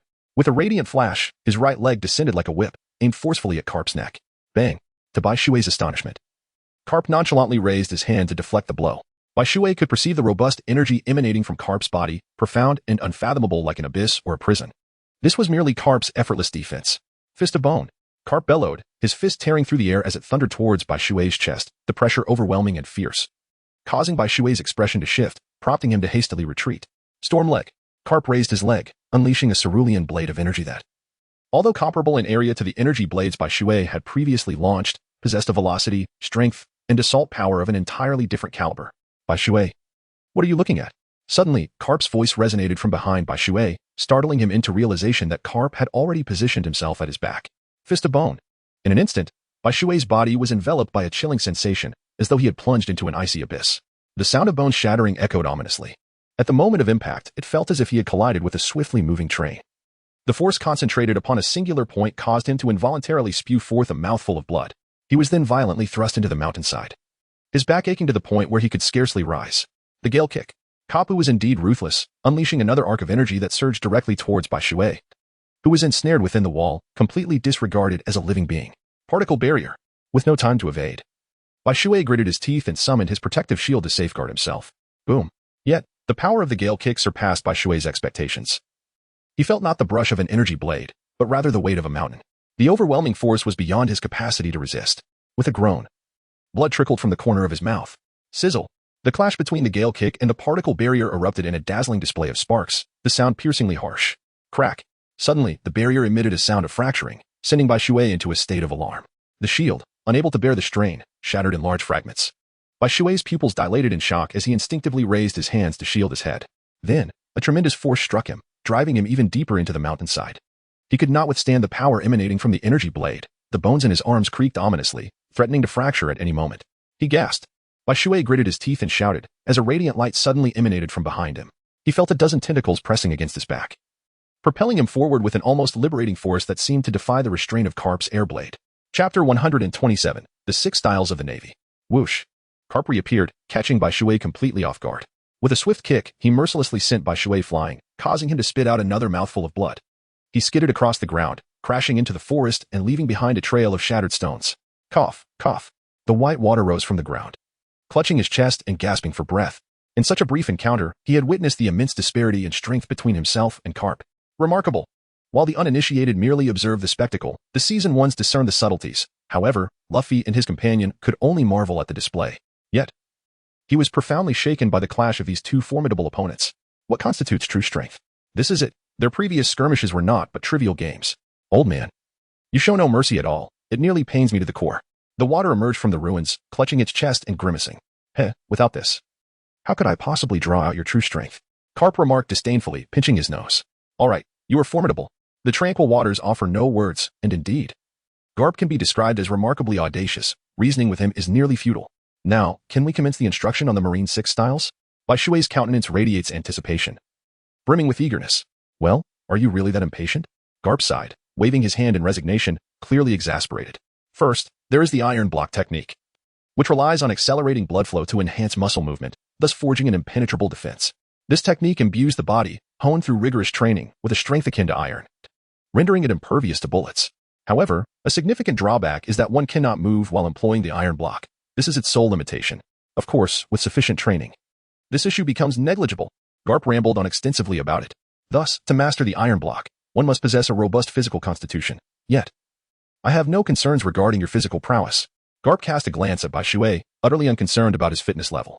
Next is the paper drawing technique, which involves skillfully controlling one's muscles to achieve various forms of transformation. This requires keen observation of the opponent's movements to detect shifts in air currents, allowing the practitioner to evade attacks at the precise moment they are launched. Garp continued to elucidate the principles behind paper drawing. Enough chatter. Let us begin the practice. Bai Shui, however, was not inclined to listen to his lengthy discourse and directly instructed Carp to commence his teachings. Very well. You are indeed a lad who pays little heed to grand principles. In that case, let us engrave this knowledge into your muscles. Such remembrance shall prove more steadfast. Carp, a man of action, was elated by Bai Shui's disinterest in idle chatter, for he himself was not one to indulge in superfluous words. Pay close attention and observe carefully. Do not overlook the crucial elements. Carp cautioned by Shui before suddenly unleashing a powerful and profound aura from his being. Now, come and strike me if you dare. Carp beckoned by Shui with a gesture, inviting him to launch an attack. Light particle cannon. With a swift motion, Bai Shui unleashed a shot, but to his astonishment, Carp did not flinch or evade. Instead, he allowed the luminous blast to strike behind him, propelling him backward. Remarkably, aside from his charred garments, he suffered no harm whatsoever. Did you see that? The essence of iron lies in its solidity, which serves as a formidable test for your body's resilience. However, to withstand the tremendous impact caused by the accelerated flow of blood, you must first enhance the endurance of your heart. Chapter 128. You truly are a genius. How can one bolster the endurance of the heart? The technique of breath control is of utmost significance. Come, follow my lead. This breathing method is specifically designed for the Navy's internal training of iron techniques, Carp declared, assuming a low stance and extending his arms as widely as possible. Inhaling deeply like a whale consuming a vast quantity of water for over 30 seconds. Boom, boom, boom. A deep rumble resonated from within Carp's body. Bai Shui couldn't help but glance over, only to find Carp's expression unchanged, who then admonished him, focus. With that, Carp delivered a light slap to his head. Remember this. Old man. Bai Shui winced in pain, clutching his head with evident dissatisfaction. Nevertheless, he inhaled deeply once more, much like Carp, and after taking a breath, he meticulously guided the energy toward his heart, allowing it to flow through his veins and release gradually. Over the years, this practice would surely enhance the heart's resilience. After Carp concluded his explanation, he exhaled a long sigh. Yet, Bai Shui couldn't help but voice his skepticism, wondering if this method was truly more effective than simply diving. Indeed, some have attempted such a method. Carp chuckled in response, his eyes seemingly conveying the message, youngster, you are still too inexperienced. However, Bai Shui countered, isn't it sufficient to separate oneself from the seawater? The pressure of the ocean is far more effective than this approach. Bai Shui raised his hand once more to pose a question, yet Carp stood there in a daze. Indeed, how had I not thought of that? Carp suddenly slapped his forehead, his face illuminating with realization. You truly are a genius. Carp could not help but pat Bai Shui's shoulder enthusiastically twice, bursting into laughter. Oh, are you foolish? How could you not think of such a simple solution? Bai Shui couldn't help but roll his eyes, his face a portrait of exasperation. Very well. I have made my decision. You shall train in this manner. I firmly believe that efficiency will surely improve significantly. At the very least, within a month. I am confident that you will completely master these two techniques of the Marine 6 styles. With Carp's right hand resting upon his left, Bai Shui established the training method. Yet, why does it feel somewhat amiss? Bai Shui was suddenly engulfed by an overwhelming sense of crisis, sending shivers down his spine. Moments later, Carp inexplicably produced a peculiar oval-shaped leather garment and tossed it to Bai Shui, insisting that he don it. Without warning, Carp then delivered a swift kick, sending Bai Shui plummeting downward. To his astonishment, a heavy weight was suspended beneath the leather, dragging his body into a rapid descent. If he wished to ascend once more, he need only tug on the leather. Carp's instincts were remarkably acute. As he sank into the abyss, Bai Shui felt an immense pressure enveloping him from all sides, forcing the leather tightly against his form. Simultaneously, the ocean's pressure bore down upon him, constricting his body and rendering each breath a struggle. At the ocean's depths, where oxygen was scarce, the heart endeavored to pump blood with greater vigor and velocity, striving to sustain the body's vitality. Beneath the waves, not only was the intensity of his heartbeat and the flow of blood being tested, but his physical strength and coordination were also being rigorously developed. Bai Shui felt as though his chest was ablaze, a profound sense of suffocation enveloping him, as if his thoracic cavity were being relentlessly compressed. Sinking deeper with each passing moment, the pressure mounted, and the veins on his forehead became increasingly pronounced, his complexion growing ever more pallid. At long last, just as Bai Shui was on the verge of succumbing to the torment, the downward spiral finally ceased. Chapter 129. A hellish indulgence. How infuriating it is to feel such discomfort. Bai Shui gritted his teeth, his entire being seemed to merge with the leather. This was not merely cultivation. It was akin to murder. Thud, thud, thud. His heart raced with increasing fervor, the velocity of his blood flow generating an intense warmth. Even in the depths of this profound ocean, he felt as though he were ablaze, drenched in sweat. He could no longer endure. Though merely 10 seconds had passed, Bai Shui felt as if he had withstood a century. In a frantic motion, he tugged at the rope, urging to be pulled up swiftly. Whoosh. In an instant, Bai Shui sensed himself ascending at breakneck speed, yet his vision blurred due to the rapid ascent. This was merely a result of the sudden drop in pressure. Having minimal impact on his body, a brief respite would suffice. How are you holding up? Carp deftly extracted Bai Shui from the leather in a matter of moments. And already, Bai Shui was drenched in sweat, completely saturating the leather. Refreshing. Bai Shui forced a faint smile, having narrowly escaped the brink of death. How could one not feel exhilarated? Rest for 10 minutes, and then we shall proceed. Cap instructed, settling onto the ground in preparation for the next endeavor. 15 days had passed. Onward, Bai Shui was once again cast into the sea by Carp, landing in the same spot as 15 days prior. 1. 2, 3, 49, 50. After 50 seconds, Bai Shui's face turned a deep crimson, his teeth chattering incessantly. 53, 54. At last, the overwhelming sensation of helplessness returned, prompting Bai Shui to tug on the rope, urging Karp to hoist him up. Whoosh! Bai Shui once again lay on the ground like a lifeless dog, gasping for breath. After 15 days of grueling training, nearly 50 times a day, totaling 750 repetitions, his heart had finally reached the minimum standard required to sustain the operation of iron. After a brief 10-minute respite, he was ready to attempt it once more. Kapu brought over a wooden bucket filled with fresh water. All right, I hope these 15 days have borne fruit. The feeble figure of Bai Shui weakly turned the water valve, and suddenly, a torrent of water began to flow. Half an hour later, a chunk of iron. At the moment Bai Shui executed this move as taught by Karp, he felt an invincible strength coursing through his body, every muscle coalescing into an unyielding tightness. Whoosh! A tremendous force suddenly surged from behind Bai Shui, propelling him away. Yet he felt little pain. That strike had not even breached his flesh. Remarkable! To achieve such a level in just 15 days, Bai Shui, you truly possess a remarkable aptitude for learning martial arts. As Bai Shui emerged from the distant forest, Karp could not help but express his admiration. You have nearly grasped the essence of this technique. What remains is practice. Now, we shall commence our study of paper drawing, which should prove somewhat simpler.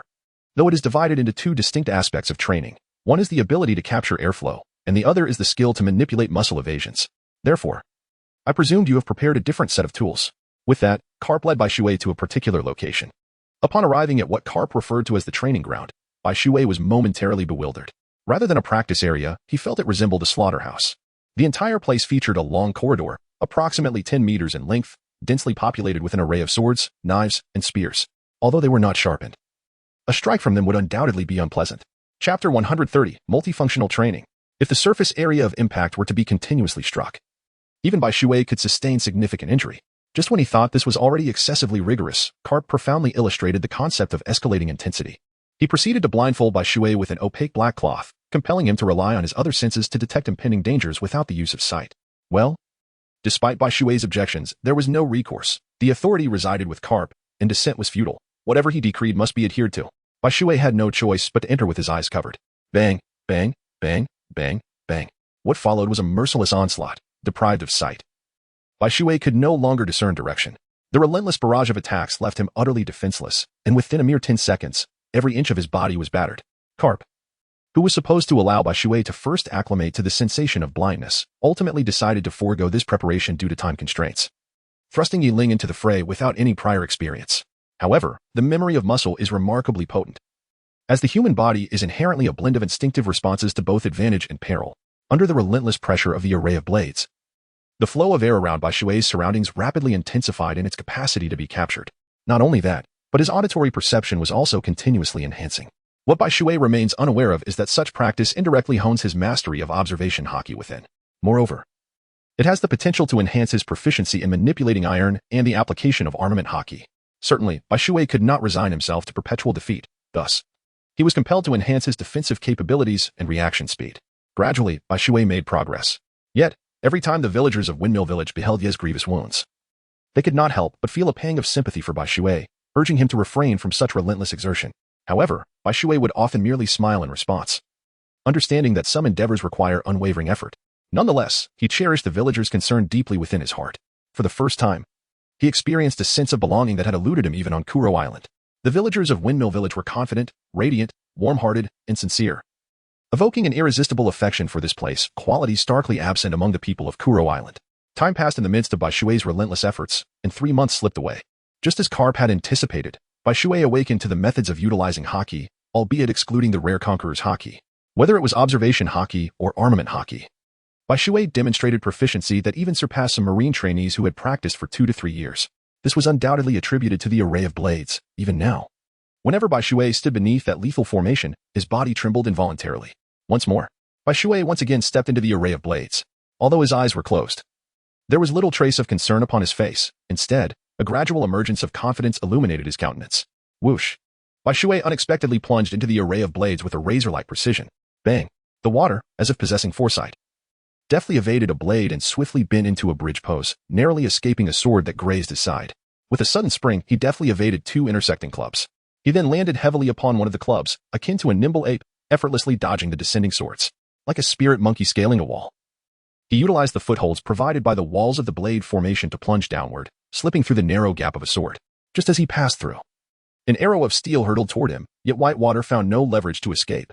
Chapter 131. You truly are a genius. However, Whitewater chose to disregard the arrow, allowing the blade to pierce his form, producing a resonant clang of metal upon metal, yet he remained unscathed.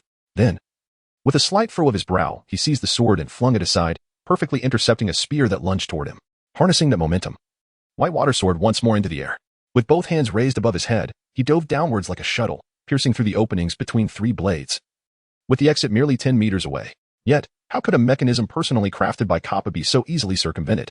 Baishui had just darted past the three glinting blades when a stout iron rod struck him from behind, causing him to momentarily halt. It was this very pause that plunged Baishui into the frenzied counterattack of the blades. Whirring sounds filled the air. Baishui did not dare to be negligent. As the armor of Haki enveloped him, flowing ceaselessly throughout his entire being, Baishui refrained from fully enveloping himself in the armament Haki, as such a measure would significantly diminish its defensive capabilities. Instead, he relied entirely on his own judgment to wield this formidable power. The iron block technique was utterly impractical in the face of such rapid and intense combat. This young lad, in a mere 4 months, has mastered the application of both armament and observation Haki with remarkable finesse, truly a prodigy. However, such proficiency undoubtedly stems from relentless effort. His willingness to exert himself for the sake of strength is commendable, yet it seems only he possesses the capacity to do so. Observing from the sidelines, Karp couldn't help but nod in satisfaction at Baishui's movements. Baishui's growth has been an experience he has witnessed firsthand. Thus he possesses a profound understanding of his own achievements. It can be said that Baishui's current accomplishments have far surpassed his own expectations. What a formidable young man he is. Garp couldn't help but shake his head in amazement. Soon after, he was reminded of his grandson Luffy, which elicited a wry smile. If only Luffy could demonstrate the same level of diligence as Baishui, perhaps his achievements would surpass even those of Baishui at present. Family members are usually aware of each other's circumstances. Luffy's innate talent is undeniable. The monkey family's gifts have never been lacking.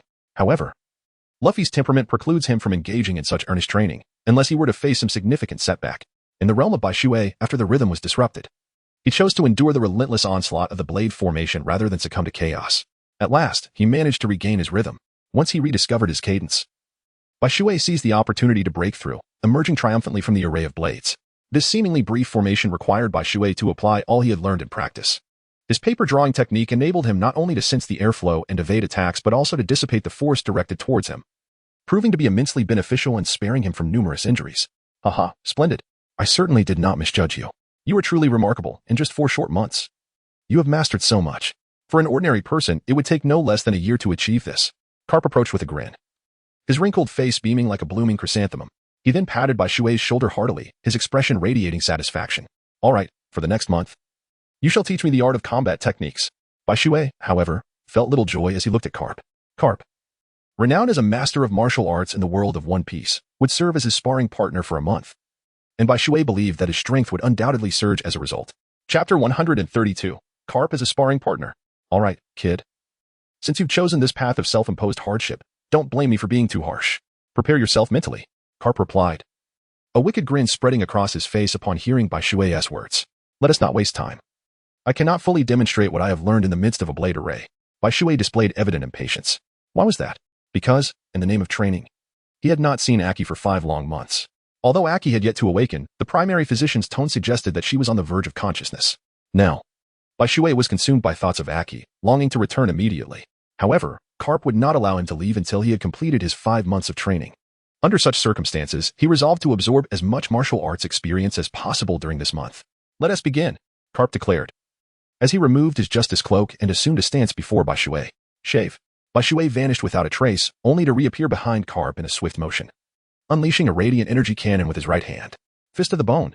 In the face of the oncoming fierce and searing light cannon, Karp bellowed, and Baishui felt the air itself dance with his movements, becoming significantly heavier and more oppressive. Boom.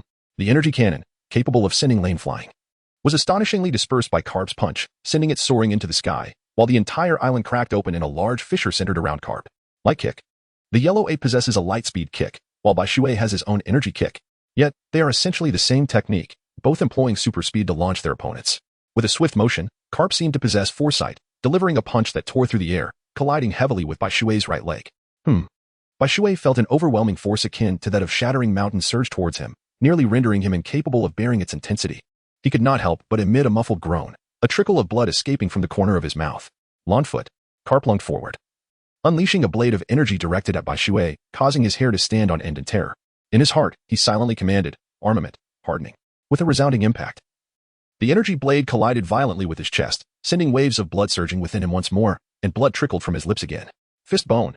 Yet, this was not the most lethal moment. Carp suddenly materialized behind Bai Shui, his fist emanating a terrifying aura, infused with both dominance and the weight of iron. The power was entirely concentrated in that singular point, possessing an unimaginable destructive force. Light particle barrier. Bai Shui unleashed a block of iron, subsequently expanding the barrier of light particles for protection. Crack. Such a combination might suffice against others, yet it proved utterly futile in the face of Carp. Carp's fist shattered the barrier of light particles effortlessly, disregarding the iron block, and with a single punch, sent Bai Shui reeling, blood spewing forth. Boom. A small mountain was instantaneously reduced to rubble by Bai Shui's force, stones cascading down and burying him beneath the debris. Secondary damage. Activate. Bai Shui gritted his teeth and exerted his strength to break through the barrier of light particles. Harnessing his abilities, he pushed aside the immense boulders that weighed down upon him, freeing himself from captivity. Ha! Ha! Bai Shui knelt on the ground, his chest heaving rapidly, breath coming in ragged gasps. In such a brief span of time, he had been utterly vanquished by Carp. Meteor shower of fists. Yet Carp showed no signs of relenting. Massive stones, each the size of a grinding wheel, were propelled forward, imbued with his terrifying strength, hurtling towards the night. Bai Shui did not dare to be negligent. With his right hand, he unleashed a rapid succession of shots, each bullet piercing through the air and shattering the stones into fragments. Chapter 133. Carp was somewhat taken aback. Bai Shui, where are you looking? However, Carp suddenly materialized behind Bai Shui, his right index finger darkened, lunging towards him. Bai Shui's pupils involuntarily widened, rendering her momentarily speechless.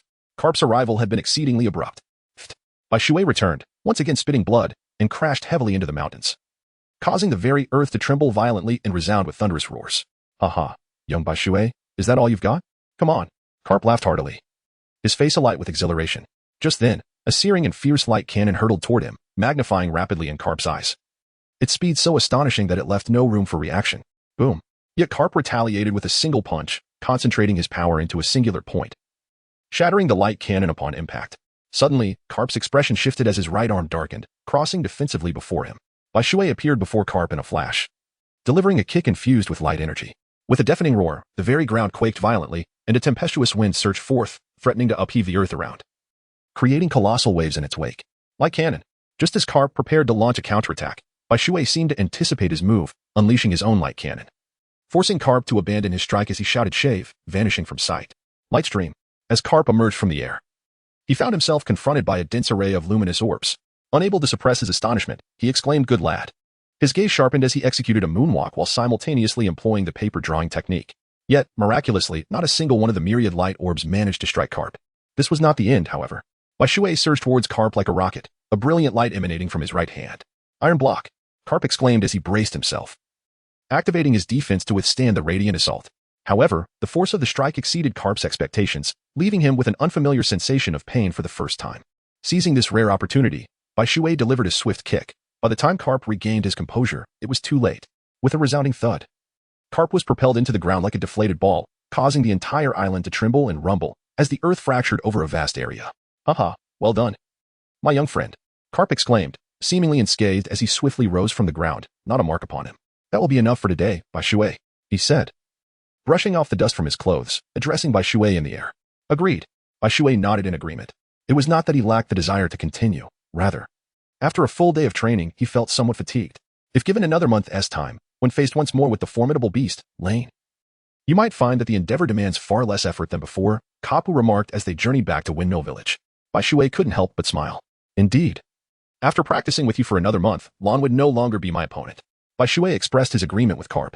In contrast to Bai Shui's fulfilling life, Luffy's existence was far from pleasant, overshadowed by the profound psychological trauma instilled in him by Carp's rigorous training, which made him genuinely tremble at the sight of Carp. Moreover, Carp would remain for an additional month, plunging Luffy, who was already struggling under Carp's tutelage, into deeper despair. Chapter 134. The Empress of the Four Emperors. Makino. After each training session with Bai Shui, Carp would carve out time to train Luffy as well. However, Carp's methods had truly become a lifelong psychological shadow for Luffy. Thus, every time Carp returned, it signified a nightmare for Luffy, and this particular nightmare seemed to stretch on interminably. "Hey, Bai Shui, you're back." A villager greeted Bai Shui with a smile as they crossed paths. "Yes, I'm back," Bai Shui replied amiably. "Come, let us head to Makino's tavern for a drink." Carp laughed heartily as he made his way to the village's favorite gathering spot. At the village's head, there stood Makino's Tavern. The sole establishment of its kind in Windmill Village, renowned throughout the East Blue as a place where even the most notorious dared not misbehave. This sanctuary was under the protection of the four emperors' red-haired captain, and Makino was his beloved. Although unspoken, Makino's genuine joy whenever the red-haired captain arrived was unmistakable. The tavern welcomed not only the villagers of Windmill but also travelers, bounty hunters, and various wanderers. However, no one dared to disrupt the order. Everyone was acutely aware that two formidable figures resided on the island. Carp, of course, being one of them, was beyond their reckoning. Bai Shui, too, was a well-known figure across the East Blue. His past endeavors in rallying pirates against the Green Fruit Kingdom remained vivid in the collective memory. Following that incident, apart from the swift escape of the dragon pirates and the clown buggy's crew, the remainder of the pirates were swiftly apprehended. The denizens of the East Blue rejoiced, leading to a notable absence of pirate activity in recent days. Even those that remained dared not act brazenly. When Bai Shui and Lord Cap entered, the din of the tavern instinctively quieted slightly. Bai Shui, Lord Cap, welcome. Would you like to drink? Makino greeted them with a smile upon seeing the duo. As usual, a glass of beer and a glass of orange juice. Before Cap could utter a word, Bai Shui spoke first. Very well, please hold on. Makino chuckled and turned to fetch two glasses, placing them beneath different barrels on either side, before pouring the drinks required by Cap and Bai Shui. It had become Cap's custom to enjoy a drink here every day. As one ages, a penchant for livelier places often arises. You are truly an oddity, my boy. At 20 years of age, how is it that you prefer orange juice over alcohol? Cap inquired after taking a swig of his beer. I simply find the taste of alcohol unpalatable. Bai Shui set down his cup and responded with indifference. The beer of this world was worlds apart from the flavors he had experienced in his previous life. It tasted as if his former beer had been diluted with copious amounts of water, leaving it remarkably bland, akin to drinking mere water. It was even less flavorful than orange juice. Moreover, ever since Aki expressed her aversion to the taste of alcohol, Bai Shui had lost all desire to drink. Ah, a peculiar individual indeed. His habits diverged from those of others. Kapu shook his head in resignation and took another swig of his drink. Have you heard? A new star has emerged in the East Sea, known as the Spade Pirates. What? Which pirate crew is that? Yeah, I've never heard of it before. It is said that the captain of this crew is a 17-year-old lad, reportedly named Port Asti, Ace. Chapter 135, Hee ha ha, young Luffy. What? So young. Indeed. He is also a power wielder, and his strength is said to be formidable. No one in the East Sea stands a chance against him. That impressive. Who could argue? I heard his first bounty was an astonishing 99 million. If I could claim his head, I would never have to worry for the rest of my life. Come now. With your abilities, you wouldn't even be enough to deliver food to others. At that moment, a conversation from a nearby table caught the attention of Kapu and Bai Shui. As they discussed this rising pirate, it was said he intended to challenge the four emperors, Whitebeard, boldly proclaiming that he would take the head of Whitebeard himself. Him? Take Whitebeard's head? Don't be ridiculous. Though their voices were hushed, they were not discreet enough to escape the ears of the tavern's patrons, who could hear them clearly. Upon hearing Ace's name, the villagers of Windmill Village appeared unfazed, displaying calm expressions, with some even glancing curiously at Kapu and Bai Shui, eager to discern their thoughts on the matter. Ace, he must be the elder brother that Luffy speaks of. Bai Shui set down his wine glass and spoke with certainty. Carp replied with a bitter smile, nodding his head. Would you like me to assist you in bringing him back? Bai Shui gazed intently at Carp, his expression imbued with utmost seriousness. Well, if he wishes to set sail, let him pursue his dreams, shall he not? Carp waved his hand dismissively, signaling Bai Shui to refrain from exerting any further effort. Very well, since you have stated it thus, I shall let it be. Bai Shui shrugged nonchalantly, downing the last sip of orange juice. I'm off now, Makino. After settling the bill, Bai Shui rose and made his way outside, heading towards the beach of Windmill Village. Bai Shui sat upon the beach, caressed by the gentle sea breeze, an activity he cherished dearly. In the past, during his time on Kuro Island, he would spend 1 to 2 hours daily with Aki in similar repose. Only in the presence of the vast ocean did Bai Shui find solace. He needed to think of nothing, merely gazing at the sea sufficed. Windmill Village was not far from Kuro Island. Should he choose to go, it would take merely 2 or 3 hours. Yet, he had no desire to return there. Without Aki, Kuro Island held no appeal for him. Moreover, it was a resting place for so many departed souls, and Bai Shui felt unworthy to confront them. His very existence had summoned numerous calamities to Kuro Island. Had it not been for him, perhaps no lives would have been lost there. Hey, brother Bai Shui. Suddenly, an exuberant voice broke through his thoughts. Bai Shui turned to find Luffy approaching him, brimming with excitement. It was Luffy. What news could bring him such joy? Bai Shui couldn't help but smile at the sight of his friend. Ha, I just felt really happy to come find you, brother Bai Shui. Luffy laughed heartily as he settled beside him. Luffy, do you truly intend to become a pirate? Bai Shui inquired suddenly. Of course. It's my dream. I've made a promise to Shanks. I will personally hand him this hat, and then become the Pirate King. Luffy declared resolutely, his eyes alight with aspirations of the sea and boundless freedom. Are you not afraid of encountering your grandfather or me in the future? Chapter 136, Appetite Proportional to Strength. Haha, I'm not afraid. I know Brother Whitewater would never capture me. Luffy beamed a carefree smile at Whitewater, exuding trust in him. All right, you've bested me. You truly possess great confidence. Bai Shui felt a sense of helplessness. Luffy was always like this, though he appeared recklessly impulsive. His ability to discern character was unmatched by most. Indeed, if he were to encounter Luffy in the future, he would undoubtedly refrain from capturing him, merely feigning an attempt. Bai Shui, how's Ace doing now? You must know. Luffy suddenly inquired, his eyes gleaming with anticipation. Perhaps this was the very reason he sought out Bai Shui. As for Ace, he has become quite the notorious pirate, with a bounty of 99 million. In the entire East Blue, there is no one who can rival him. Bai Shui pondered for a moment before relaying the news he had heard in the tavern to Luffy. Wow, Ace is truly remarkable. No, I must train even harder.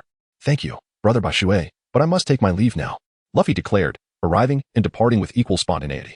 Bai Shui could only shake his head in helplessness. What kind of situation was this? Never mind, it was getting late, and it was time to return and rest. Bai Shui sighed and rose to head towards his home. His residence was not far from Dayton's, so it was common for the two little boys to visit him for food and drink. However, what puzzled Luffy and Sabo was that Bai Shui forbade anyone from occupying the seat positioned at the eastern side of the table, facing west. Furthermore, while he possessed 4 sets of utensils, including his own, Luffy and Sabo made up only 3 of them. The question lingered in their minds. Who was the 4th person? Whenever they inquired about it, Bai Shui would merely smile and evade their questions. It was evident that the seat was reserved for Aki. Thank you for your hospitality, Bai Shui. Luffy and Sabo expressed their gratitude, patting their round bellies before departing from his home. Their frequent visits for free meals had become a staple in their lives. Their appetites were indeed substantial, almost surpassing that of Bai Shui himself. In the world of pirates, a hearty appetite does not necessarily indicate strength. Yet it is a known fact that the strong possess formidable appetites. Energy conservation dictates that to wield great power, one must consume an equivalent amount of energy. After Bai Shui's arrival, the responsibility of training Luffy and Sabo naturally fell into his capable hands. What was termed as teaching was, in reality, merely sparring. With Bai Shui's formidable strength, it was a breeze for him to contend with Sabo and Luffy. Moreover, having mastered haki, Bai Shui could easily leave Luffy clutching his head, roaring and grimacing in confusion. Nevertheless, Luffy was notoriously forgetful. As long as someone offered him meat, he would swiftly forget any past grievances. In contrast, Sabo was astute and not as naive as Luffy. Hence, the approach to instructing Sabo was inevitably different from that of Luffy. Education must be tailored to the individual. A month passed swiftly. Every day, Carp would relentlessly spar with Bai Shui, who in turn would train Luffy and Sabo, adhering to the natural order of the strong preying upon the weak. On this particular day, Bai Shui is currently preparing to set sail with Carp. The 5-month period has come to an end, and according to regulations, they must return. Carp's departure is wholeheartedly endorsed by Luffy, who eagerly wishes for Carp to leave at once, allowing him to continue pursuing his dreams of becoming a pirate without any reservations. Chapter 137, Array of White Light. Bai Shui appears more formidable than a month ago, exuding a robust aura that evokes both admiration and trepidation. Typically composed, Bai Shui underwent a remarkable transformation upon receiving a phone call, his excitement palpable, a radiant joy illuminating his countenance, in a spontaneous display of exuberance. He leapt upon the warship, reminiscent of a carefree child. Both Luffy and Sabo were taken aback. Was this truly the same Bai Shui, who had always remained as tranquil as water, regardless of the circumstances he faced? What phone call did Bai Shui receive that brought him such joy?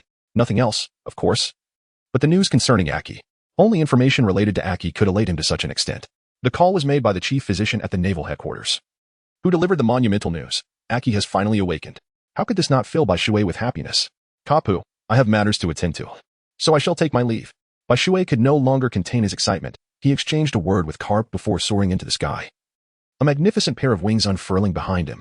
In an instant, like a beam of light, he vanished above Windmill Village. How remarkable!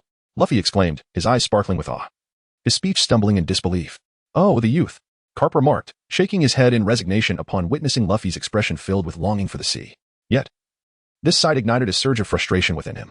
With a swift motion, he stormed towards Luffy and delivered a stern reprimand, leaving the young boy with a head full of bruises, tears streaming down his innocent face as Carp comfortably departed from Windmill Village aboard the naval ship.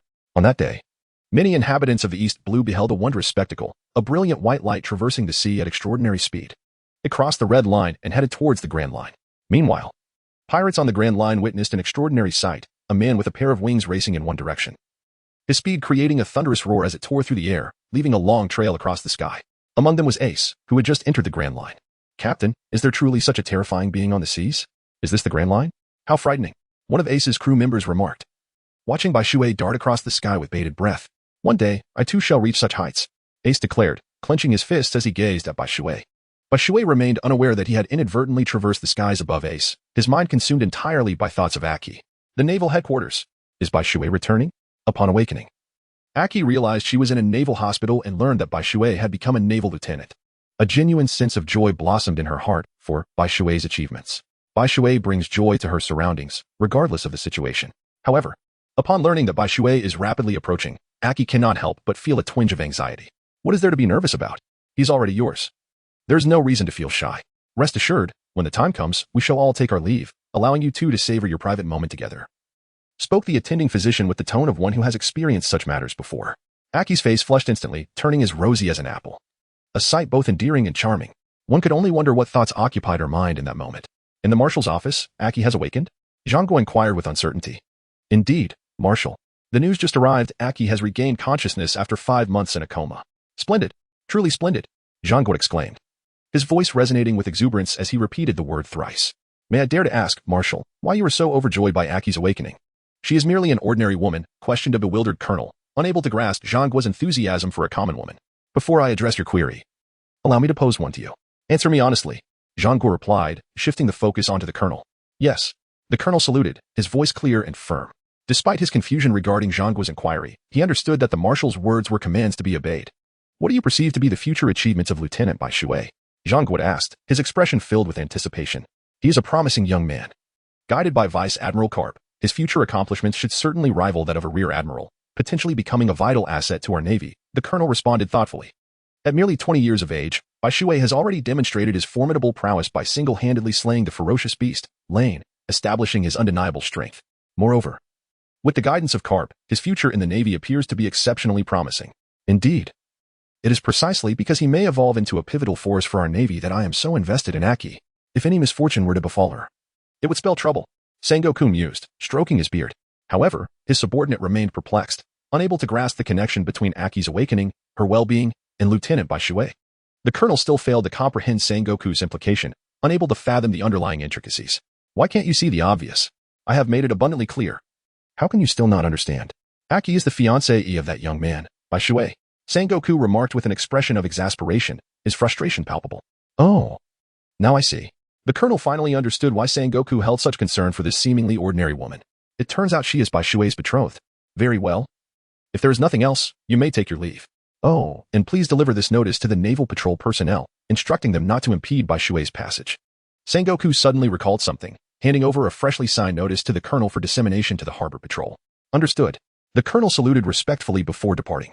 As the sun began to set, Bai Shui finally arrived at the naval headquarters.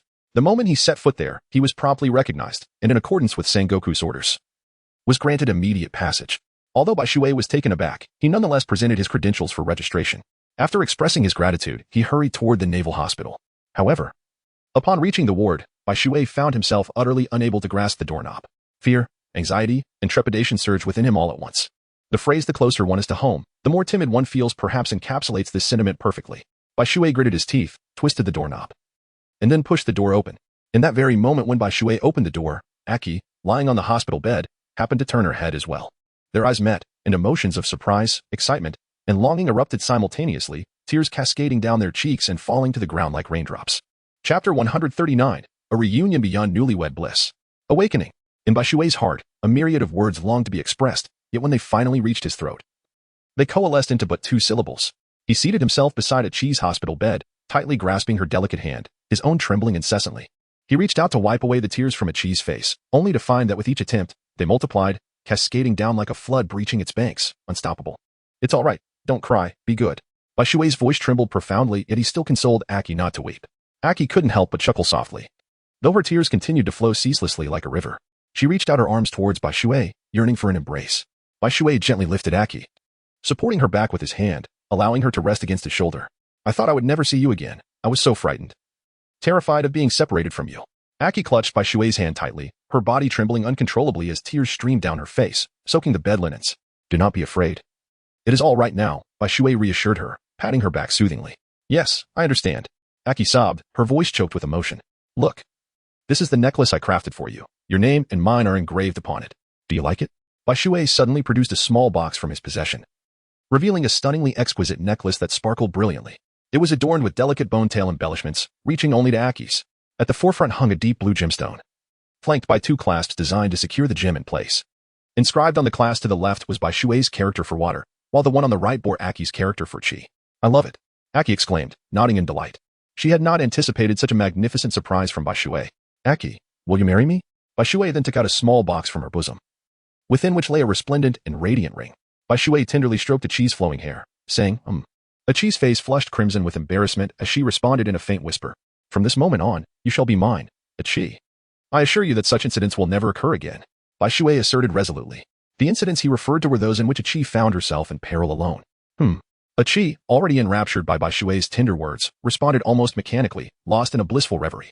Bai Shui slid the ring onto Aqi's middle finger, for they had yet to hold their wedding, making it inappropriate to place the ring upon her ring finger. Subsequently, Bai Shui recounted the events he had endured during her unconsciousness. Upon hearing about Bai Shui's near-fatal struggle for vengeance on her behalf, Aqi instinctively clutched his garment, her hand resting upon his chest, where she felt the powerful rhythm of his heartbeat, granting her solace. When Bai Shui spoke of his remarkable ascent from an ordinary rank to that of a lieutenant, pride radiated from Aqi's countenance. Indeed, this was her man, exceptionally accomplished. As he narrated his experiences in Windmill Village, Aqi's emotions fluctuated, at times anxious, at others joyous, and occasionally heartbroken. Unbeknownst to them, the hour had drifted into the depths of night. Although Bai Shui wished to linger with Aki, he found himself compelled to depart. Aki had merely awakened, and a considerable journey towards recovery still lay ahead. Though the internal injuries had nearly healed, her body required a period of adjustment. Prolonged sitting would not contribute positively to her rehabilitation. Chapter 140, At last, a room. "You must heed the doctor's advice, understand? I will return to see you tomorrow." After gently persuading Aki to lie down, Bai Shui exited the hospital room, having spent a full 6 hours by her side. As he stepped out of the hospital, the night had deepened, and the naval headquarters sparkled with lights yet remained eerily quiet, save for the occasional patrol. Nevertheless, Bai Shui needed to report to Sengoku, as previously arranged. In the Marshal S office, the lights remained illuminated even at this late hour, a testament to the demanding nature of the position. "Please, come in." After knocking on the door, Bai Shui, having received permission from General Zhang Guo, finally entered. "General Zhang Guo, you are still awake at such a late hour. Truly, you are working exceedingly hard." Bai Shui, with a flourish reminiscent of a magician's trick, produced a slender, flat-shaped bottle of liquor from within his coat and poured a glass for Zhang Guo. "You rascal, only remembering this old man after seeing your girlfriend." Zhang Guo bestowed an appreciative glance upon Bai Shui, raised the glass to his lips, and savored a sip, a flicker of delight crossing his features. "Haha, my apologies. I truly forgot." Bai Shui could only scratch his head in awkward acknowledgement of this truth. Zhang Guo's observation was indeed accurate. "Well, it's been 5 months since we last met, and you've made remarkable progress. Your aura has become remarkably refined. Excellent." Zhang Guo scrutinized Bai Shui intently, his eyes glimmering with insight, before nodding in satisfaction. "I suppose it's acceptable. However, if possible, I would prefer you, Marshal, to grant me a few more months. Otherwise, I might have achieved even greater heights by now." Bai Shui, with a mischievous grin, rubbed his hands together and spoke in a manner reminiscent of a rogue. Sengoku couldn't help but roll his eyes. "Well, you rascal, after spending 5 months with Garp, you ought to count your blessings. It is a stroke of fortune that only you possess within the entire Marine headquarters. If others were to discover that you had received Garp's mentorship for 5 months, just imagine the lengths they would go to challenge you. Many would give anything for such guidance." Sengoku, exasperated by Bai Shui's insatiable demeanor, couldn't resist a jab. Yet, this Sengoku was indeed the true Sengoku, a playful spirit akin to Garp. "All right then, if there is nothing further, I shall take my leave. It is late, and I am in need of rest." Bai Shui tendered his resignation to Zhang Guo. Go on. Zhang Guo waved his hand dismissively, as if shooing away a fly. When Bai Shui returned to his residence, it was already 11 o'clock at night. Exhausted beyond measure, he collapsed onto his bed and fell into a deep slumber. As a junior officer, Bai Shui was afforded a reasonably comfortable living space, a 2-bedroom apartment with a living room, kitchen, and bathroom, suffused with ample light and well-ventilated, exuding an overall sense of elegance. The following day, despite his rank, Bai Shui was still obliged to attend the early morning assembly. This was not solely his responsibility, even the higher-ranking officers adhered to the same routine, with the exception of the 3 senior generals. Upon rubbing the sleep from his eyes and arriving at the naval assembly venue, Bai Shui found himself amidst a throng of people, yet the atmosphere was remarkably subdued. Everyone sat upright in their seats, maintaining a respectful silence. After all, they were soldiers, and it was imperative to uphold the decorum befitting their station. As a lieutenant, Bai Shui is not only renowned but also holds a prominent position within the naval headquarters, situated near the officers' quarters yet still within the junior officer area, maintaining a degree of independence. In terms of seating arrangement, His neighboring officer is undoubtedly the most formidable among the ranks, for adjacent to this officer is a familiar acquaintance of Bai Shui, Squirrel. Chapter 141. The Seven Warlords Invitation Mission. The matters discussed at the assembly were primarily trivial, or perhaps the organization of significant missions. However, the topics raised during this particular gathering astonished all present. The first announcement concerned the rising pirate, Port Asti, Ace, with a staggering bounty of 99 million. Such a hefty reward for a first-time bounty certainly captured their attention. The second matter pertained to the Whitebeard pirates, which are in a phase of relentless expansion. If the first revelation was enough to leave the audience in shock, the implications of the second were even more compelling. Whitebeard, the sovereign of the seas, is undoubtedly a figure of great significance due to his expansive influence. The third matter pertains to the final plan for implementing the Shichibukai system. Those gathered here possess a basic understanding of this system. Although the majority of the naval personnel harbor resistance against it, they are powerless, as the world government has made an irrevocable decision. Henceforth, a balance composed of the Navy headquarters, the Shichibukai, and the four emperors will be established. The 7 candidates for the Shichibukai have been confirmed and announced, with their respective accomplishments disseminated to the assembly. The first page features 3 individuals, the world's foremost swordsman, Dracul Mihawk, whose bounty remains unknown, the King of Dressrosa, Don Quixote da Flamingo, bearing a bounty of 340 million berries, a user of the Edo no Mi, and Bartholomew Kuma, with a bounty of 296 million berries, a user of the Nikyu no Mi. Turning the page, the subsequent names include Jinbei, the Knight of the Sea, with a bounty of 250 million berries, Boa Hancock, the Empress of Amazon Lily, with a bounty of 88 million berries and a user of the Mero no Mi. Crocodile, the Sand Crocodile, with a bounty of 81 million berries, a user of the Suna no Mi, and Gecko Moria, with a bounty of 320 million berries, a user of the Kage no Mi. Upon becoming a Shichibukai, they receive the privilege to plunder at will without fear of naval retaliation. However, they do not operate as a cohesive unit. Each member pursues their own agenda for joining the Shichibukai. Moreover, they are not as carefree as they may appear. Should the Navy seize an opportunity, they may find themselves imprisoned and impelled down. Consequently, the relationship between the Shichibukai members and the world government is one of mutual exploitation. The speaker cleared his throat and continued, given that the Shichibukai are exceedingly dangerous individuals, it is imperative that only elite naval personnel be dispatched to convey the messages. Now, I invite the named officers to step forward for the selection process. He paused, then began to announce the names amid the eager anticipation of the crowd: Rear Admiral Squirrel, Rear Admiral Ghost Spider, Rear Admiral Fire Mountain, Rear Admiral Stalaberry, Rear Admiral Doberman, Rear Admiral Steele. The assembly had anticipated that the individuals sent to invite the Shichibukai would be elite rear admirals, and the announcement of 6 such names confirmed their suspicions. However, the final mention of Whitewater surprised and bewildered many, causing a stir among the attendees. Although he had defeated a notorious pirate, that did not necessarily indicate he possessed the strength to confront the formidable Shichibukai. Yet, after surveying the room, the crowd realized that indeed, no one from the Navy headquarters was more suited than Whitewater. Aside from the 6 elite rear admirals, the strength of the remaining personnel might pale in comparison to his. While they might manage to apprehend pirates with bounties of around 200 million, the selected Shichibukai members all boasted strengths beyond that threshold. It must be noted that although Hancock, Crocodile, Kuma, and Jinbei have bounties below 300 million, this is due to the fact that their last bounties were issued over 5 years ago. Their current capabilities remain unknown. But Sengoku would not err. His decision to appoint them to the Shichibukai reflects his recognition of their prowess. Let us proceed with the drawing. The speaker, also a rear admiral, brought forth a large box for the 7 individuals to draw their lots. One by one, they selected their slips of paper, and upon unveiling them, the corresponding names indicated their mission targets. Perhaps due to prior arrangements or sheer coincidence, Whitewater drew the relatively weaker Gecko Moria among the Shichibukai. However, Moria is not the weakest among them. The identity of the weakest is evident. While he possesses significant advantages, those same traits also constitute his weaknesses. Should those advantages prove ineffective, he may appear quite feeble. Now, I trust you are all aware of your respective targets. Here are your appointment letters. Please safeguard them with care. Your task is straightforward. Deliver these letters to your targets, and whether they accept or decline is a matter for us to address. The rear admiral placed the 7 appointment letters before them, allowing each to select their own. A minute later, the letters were securely tucked away in their possession. You are all to embark by noon today. Do not miss the appointed hour. The rear admiral reiterated, and upon receiving nods of affirmation, he signaled for the 7 to take their leave. The return of Bai Shui has bestowed a unique sense of pride upon the officials of Weiguan District. Bai Shui truly epitomizes their honor. Naturally, there are those who harbor envy. They too are curious to ascertain the true extent of Bai Shui's prowess. As being entrusted with the delivery of appointment letters to the 7 warlords signifies a favorable regard from the upper echelons of the Navy. After half an hour of deliberation, the assembly concluded and dispersed. Bai Shui headed towards the naval hospital to visit Aki, while informing her of his impending departure for a few days. However, As soon as Bai Shui stepped outside, he was intercepted by several young colonels. Bai Shui's brows furrowed instantly, as he was anxious to see Aki. The presence of these individuals obstructing his path filled him with irritation. Were they here to provoke him, or what? Whitewater pondered the intentions of the individuals before him.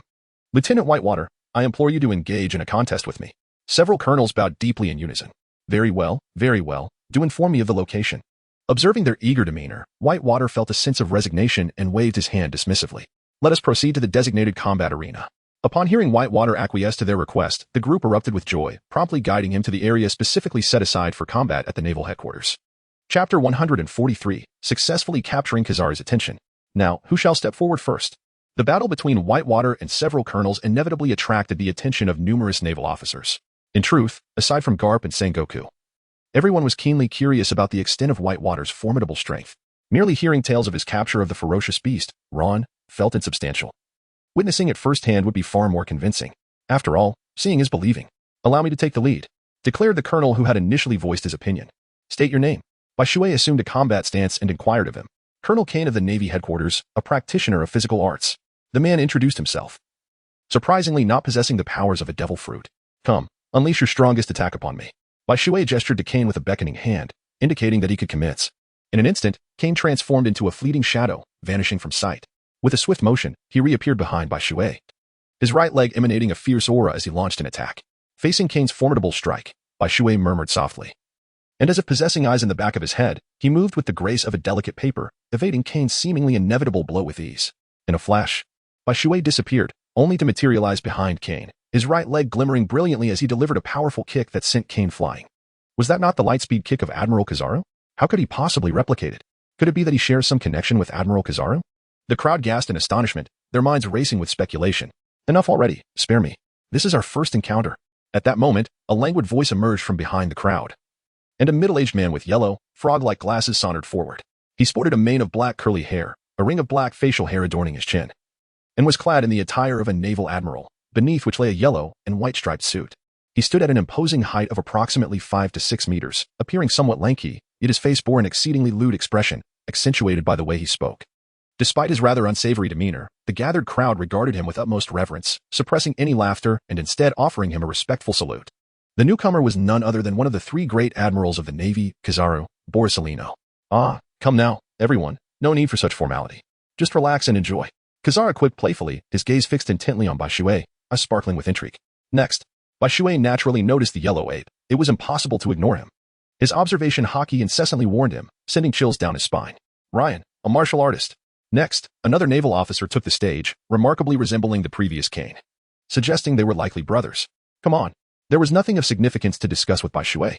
As soon as he heard Bai Shui announce the beginning, he was ready to move, yet Bai Shui had already vanished from his original position, only to reappear before him in an instant, delivering a powerful kick. Bang! Ryan had no chance to resist. Like Kane, he was sent flying. In truth, as a colonel of the Navy headquarters, their strength was not insignificant. They could certainly contend with pirates boasting bounties of around 50 million. However, there was no recourse when faced with a formidable figure like Bai Shui. Next, Bai Shui fixed his gaze upon the last individual, his expression remarkably composed. I am Dar now, a user of the voice fruit ability. The final person proclaimed. Let us begin. Bai Shui beckoned him to begin. Chapter 144. A bit too forceful. Having learned from the lessons and experiences of the previous 2 individuals, Darner refrained from hastily employing his razor-like ability. Instead, he retreated and fortified himself with an additional layer of sound barriers. How intriguing. Observing this, Bai Shui couldn't help but chuckle, and then, with a sudden flick of his right hand, he unleashed a pistol, emitting a brilliant flash of light. Oh no. Darner was utterly unprepared for Bai Shui's abrupt display of power. Boom. The battlefield erupted with an explosive sound, a brilliant light momentarily illuminating the scene, while the gust of wind rustled the clothing of the onlookers. As the dust settled, only a massive crater remained on the battlefield, and Bai Shui had vanished without a trace. Remarkably, even Admiral Kizaru had disappeared. Somewhere else, a voice echoed, I say, Admiral Kizaru, what business do you have following me? I don't recall having wronged you.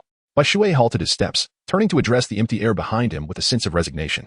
Is it truly the case that today's youth are so impudent? Alas, I had hoped for the rare opportunity to engage in a duel with you. Gradually, Huang Yuan materialized, scratching his head in exasperation as he replied. With that, he turned to leave. Hiki, since it is so, I shall graciously acquiesce. To battle with a general is indeed a worthy endeavor. The figure of Bai Shui shimmered brilliantly before vanishing from sight, only to reappear behind Admiral Kizaru, his right leg glowing as he launched a powerful kick towards him. despite the awareness of the vast disparity in their strengths. The mere opportunity to engage with an admiral was a testament to his worth. Bang! Khazar nonchalantly raised his hand, effortlessly deflecting Bai Shui's full-force assault. Your abilities are remarkably similar to mine, Khazar remarked, as his left hand coalesced a sphere of yellow light, locking onto Bai Shui with unwavering precision, preparing to unleash it. In response, Bai Shui attempted to evade, but Khazar unexpectedly seized his thigh, closing the distance further as the beam was released. Armament, pardon? Light particle barrier. Iron block. Bai Shui activated his triple-layered defense, determined to withstand the impending strike. However, he underestimated Khazar's prowess. The beam disregarded Bai Shui's light particle barrier entirely, delivering a devastating blow that sent him hurtling away. He crashed against the cliffside of the Navy headquarters, causing even the rock face to tremble slightly. Bai Shui, have you ever experienced the sensation of being struck at the speed of light? Khazar pursued him relentlessly, lifting his right foot to deliver a crushing stomp down upon him. Crack! Bai Shui heard the ominous sound of his sternum fracturing, prompting him to involuntarily expel a mouthful of blood, which elicited a cry of anguish. The light particle cannon! Bai Shui gritted his teeth and unleashed 3 shots at Khazar, forming a triangular formation that obstructed all possible escape routes for the latter. What a rather unlikable little fellow. Realizing he could not evade the attack, Khazar had no choice but to face it head-on. With a swift motion, he drew forth a luminous sword, and in an instant, dazzling light flashed forth, deflecting Bai Shui's 3 energy blasts into the sky where they erupted in a brilliant explosion, shaking the entire firmament. The thunderous roar echoed far and wide, startling the personnel at the Marine headquarters, some of whom rushed toward the scene, eager to discern the source of the commotion. I must say, Admiral Khazar, your approach seems rather excessive. I am on a mission to confront the notorious pirate Moria, and your actions here could severely hinder my endeavor. The clear water broke free from the mountain's embrace, gazing at the yellow monkey with a face full of helplessness. Chapter 145, Setting Sail, Await My Return. Alas, I may have struck a bit too hard. Farewell, young Bai Shui. Upon hearing this, the yellow monkey appeared lethargic, and upon noticing individuals approaching from a distance, he transformed into a streak of light and vanished without a trace. What sort of nonsense is this? He fights and then flees. Bai Shui could not help but shake his head and sigh, also transforming into a flash of light, disappearing from sight. Although he had contemplated the disparity in strength between himself and the Admiral, he had not anticipated the gap to be so vast. At present, while his abilities fell slightly short compared to elite vice admirals like the Ghost Spider, the difference was not insurmountable. Given a year or 2, he could catch up to them. However, even with an additional 4 or 5 years, he might not be able to reach the same level as the yellow monkey. The chasm in power between an admiral and an elite vice admiral is simply too great.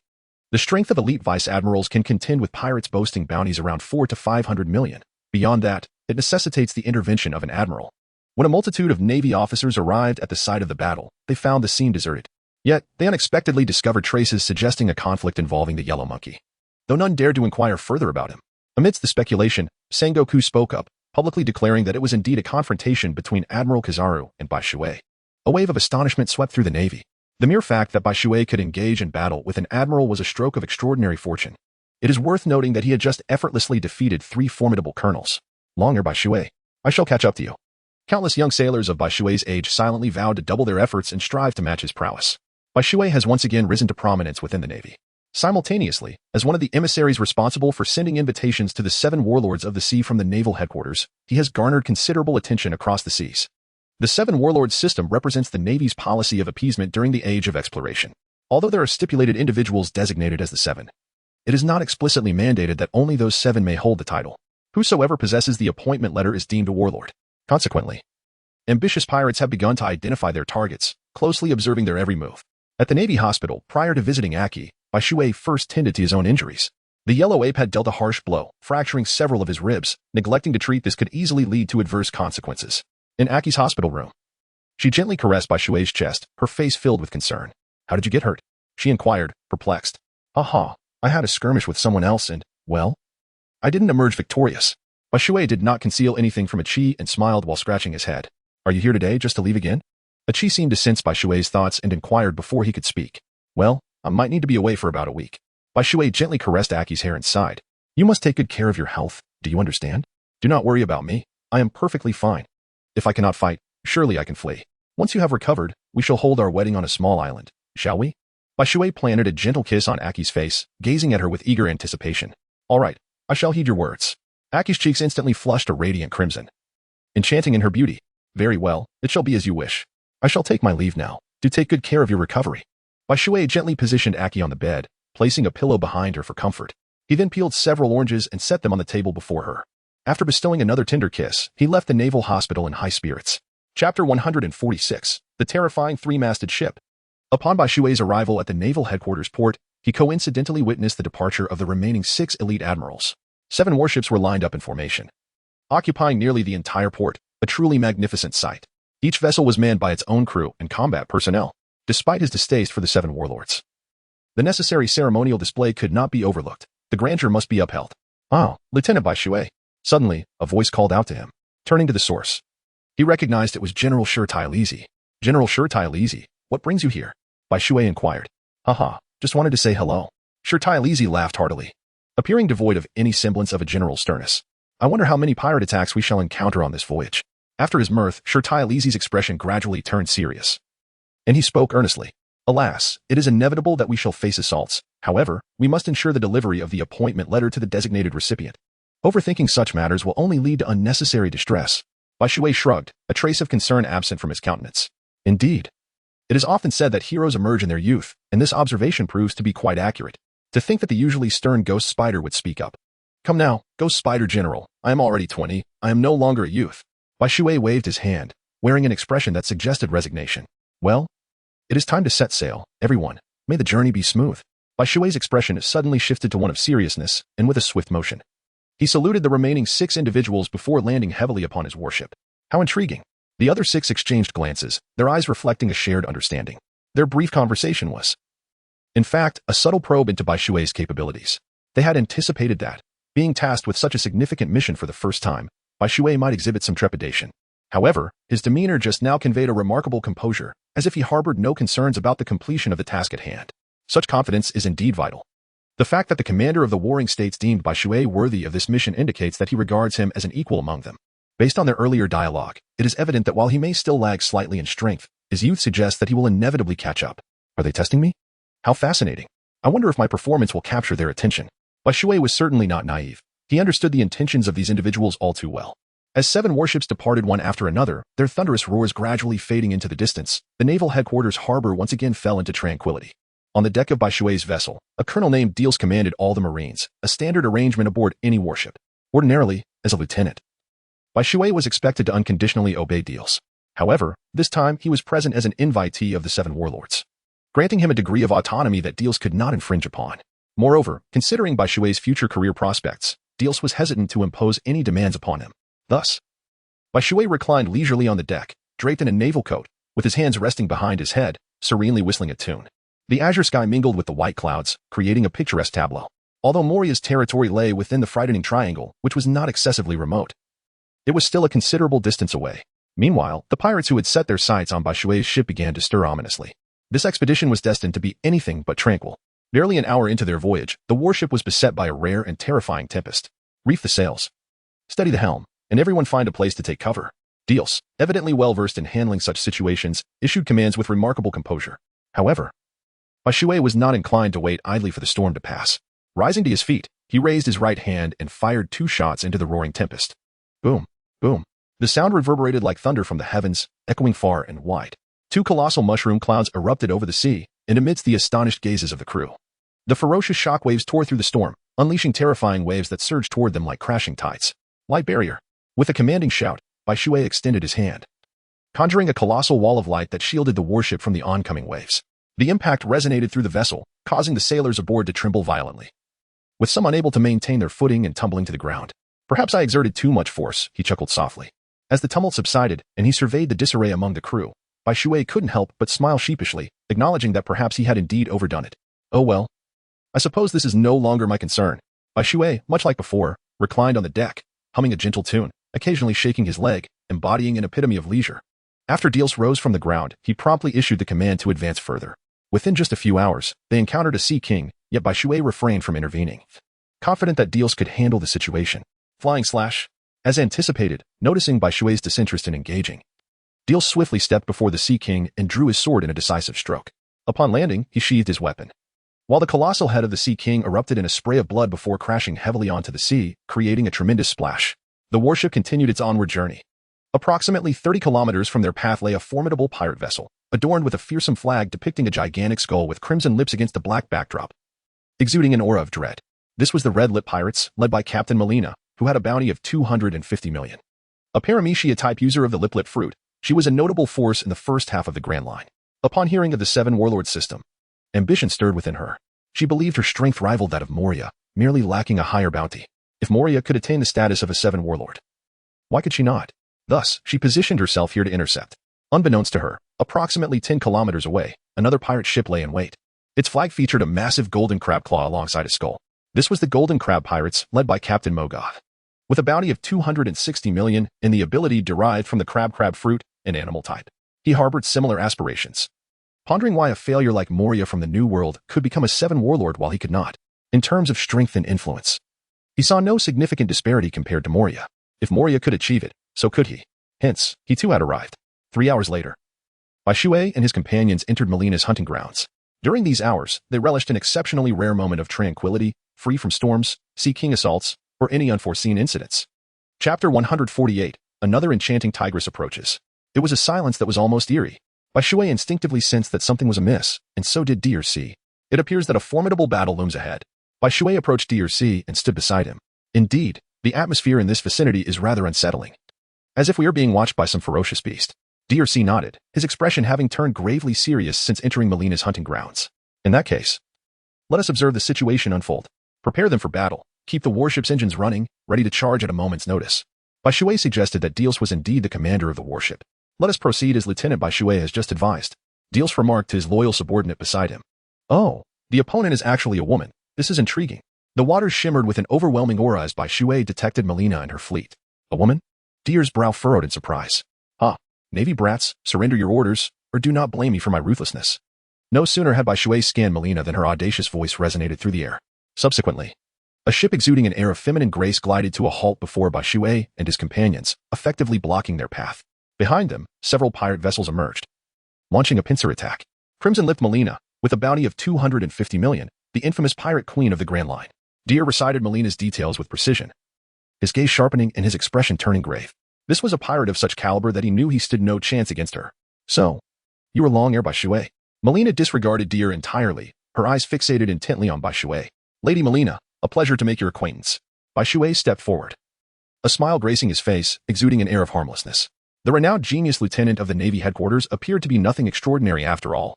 A fashionably dressed woman beside Marina spoke scornfully. A longsword hung at her waist, indicating her prowess as a swordswoman. Her name was Fendi, the foremost among Marina's subordinates. With a bounty of 120 million, a formidable character indeed. After our meeting, do you feel particularly disappointed? Fendi had anticipated that her disdainful remark would provoke an outburst from him, yet Bai Shui's reaction surpassed all her expectations. Bai Shui shamelessly admitted it. Akin to slapping her left cheek, yet Bai Shui willingly offered the other side for another strike. You, Fendi, have encountered myriad individuals, but one is devoid of the gravitas of a true powerhouse, as Bai Shui is a rare sight indeed. Enough with the superfluous chatter, provide me with a response. Young Bai Shui, will you submit the appointment letter and obediently return to report, or shall I take matters into my own hands? Melina was unwilling to indulge Bai Shui in further trivialities and demanded an immediate answer. Do you truly believe that is feasible, dear Melina? Bai Shui leaned against the mast of the warship and remarked softly, a stark contrast to the shamelessness displayed moments ago. If that is the case, do not blame me. Onward, my comrades. Upon receiving Bai Shui's affirmative response, Melina issued a direct order for an all-out assault. Instantly, the pirates, who had long been restless, surged forth like a pack of ravenous wolves. Chapter 149. Who says women are inferior to men? Everyone, arm your weapons. Deals bellowed, standing atop the warship, commanding. Fire. Bang. Bang. Bang. In an instant, the sounds of gunfire and cannon blasts erupted, reverberating across the sea as the battle commenced. As a vessel departing from the territory of the Seven Warlords, its armament was far superior to that of an ordinary warship. Consequently, many pirates were sent tumbling into the sea amidst the barrage, blood staining the waters crimson. The artillery fire even shattered the railings of Melina's ship, the Red Lips. Due to their proximity, stone rain. Witnessing the chaos, Fendi could not remain idle. In a flash, several glimmers of cold light darted through the air before sheathed her blade. All the cannonballs aimed at her disintegrated and plummeted into the sea, rendered impotent. Long ere Bai Shui, meet your demise. Tempting Red Lips, Melina charged above Bai Shui's warship, uttering a soft incantation as numerous pink hearts materialized in the air and drifted toward Bai Shui and his crew. Is this your ability? How wondrous! Bai Shui marveled at the sight. Light particle stream. However, Bai Shui could not remain passive and fired a shot at Melina, enveloping her in a dense mass of light. To Bai Shui's astonishment, the beam he unleashed, upon encountering the red hearts, inexplicably reversed direction and headed back toward him, Its origin. Does this mean that all objects touch gravitate back to the user? Impressive. The water expanded the luminous shield, defending against its orb of light attack. With a sudden clash, Diels and Finney collided on the other side. Swordsman against swordsman. Though Finney was a woman, her swordsmanship was bold and vigorous, imbued with a masculine vigor that surpassed Diels. He found himself retreating, possessing only the ability to defend but not to counterattack. What's wrong, esteemed Navy Colonel? Can you not even defeat a mere woman? Finney, emboldened by her advantage, began to taunt Diels. Infuriatingly, Diels felt his pride wounded. After all, as a man, how could he be bested by a woman? Yet, knowing his own limitations, he found himself unable to retaliate under Finney's relentless assault. Merely avoiding injury was the extent of his capabilities. Not enough. Not nearly enough. Finney's offensive grew increasingly ferocious, each strike faster and heavier than the last. Her excitement was palpable, her forehead seemingly aglow, radiating an overwhelming aura. Diels managed to block one of her strikes, but she immediately raised her blade, bringing down an even more forceful blow that caused him to stagger back several steps. Finney withdrew momentarily, then charged forward with remarkable ferocity, delivering another heavy strike against Diels' sword, forcing him to retreat a few meters once more. Again, Finney advanced, bringing her great sword down with tremendous force. Diels' expression shifted dramatically as he sensed an immense power surge through him, causing a metallic taste in his throat. With a swift motion, Finney struck again, pushing Diels back slightly. Once he regained his footing, she unleashed another downward slash. Finney's attacks were deceptively simple. Yet they rendered Diels, a master swordsman, utterly helpless. Chapter 150, a truly perilous ability. The adage rings true, a single skill can conquer all. And this is especially evident in Finney's case. The battle between her and Diels was overwhelmingly one-sided, with her completely dominating him. Meanwhile, the confrontation between the water and Melina was just beginning. Such formidable abilities, how powerful you all are. The white water dispersed, forming a barrier of luminous particles. Observing this, Melina smirked, her expression reminiscent of the yellow ape. Hiki, since you are aware of my formidable abilities, why not hand over the appointment letter to me? Lest you endure some hardship. In response, Melina chuckled, her eyes shimmering with playful mischief. Oh, never mind. This object has already been designated to its master, apart from Moria. No one else can possess it, not even you. Bashué shook his head, displaying an unmistakable refusal to hand the appointment letter to Marina. Well, if that is the case, I shall seize it through my own prowess. Aware that Bashué would not easily relinquish the appointment letter, Marina resolved to make him suffer a bit. With a flirtatious glance, Marina suddenly winked at Bashué, who instinctively felt a surge of danger and swiftly retreated. However, the soldiers behind him suddenly exhibited a dramatic shift in demeanor. Their gazes now filled with hostility towards the Navy captain while they were all closely allied with the pirate Marina, their weapons aimed squarely at Bashué. Now, what choice will you make? Will you opt to eliminate them, or will you surrender the appointment letter, and in my magnanimity, allow them to go unscathed? Marina bore an expression of absolute confidence, reveling in her perceived victory over Bashué. Given this predicament, he saw no alternative but to eliminate them. Weakness is indeed a cardinal sin. Marina had anticipated that Bashué would hesitate and deliberate. Yet she was taken aback by his resolute stance as he aimed directly at her men, poised to pull the trigger. Quite the fierce one. Nevertheless, Marina dared not take that risk and hastily retreated. Escape. Where could one flee? Observing this, Bashué directed his right hand towards a certain point in the sky. Yet he did not fire immediately. Instead, he circled around, searching for his target. Suddenly, a glint sparkled in his eyes as he pulled the trigger. Whoosh. The brilliant light soared through the air, and upon realizing she had been completely locked onto, Marina gritted her teeth and vanished in the blink of an eye. Boom. The cannon fired, a resounding roar echoing across the sea, stirring up a tumultuous wave. I ask you, where do you think you can escape to? When Marina reappeared, she was startled to hear Bashué's voice behind her, causing her pupils to constrict in alarm. The crisis struck with alarming speed. Even Marina felt a rush of trepidation. Yet her bounty of 240 million indicated she was no ordinary foe. In midair, she deftly twisted her body, plunging downward to evade Bashué's kick. Then clenched her fist and launched a powerful blow towards his chest. Armament, pardon? Bashué let out a low growl, enveloping his chest in a layer of pitch-black hockey. The ground beneath him shimmered as it erupted, creating an ascending overpass, while his left leg once again launched towards Melina. With a resounding thud, Melina's seemingly inevitable punch collided with Bashué, only to vanish into nothingness, leaving her utterly astonished. Her eyes widened in disbelief.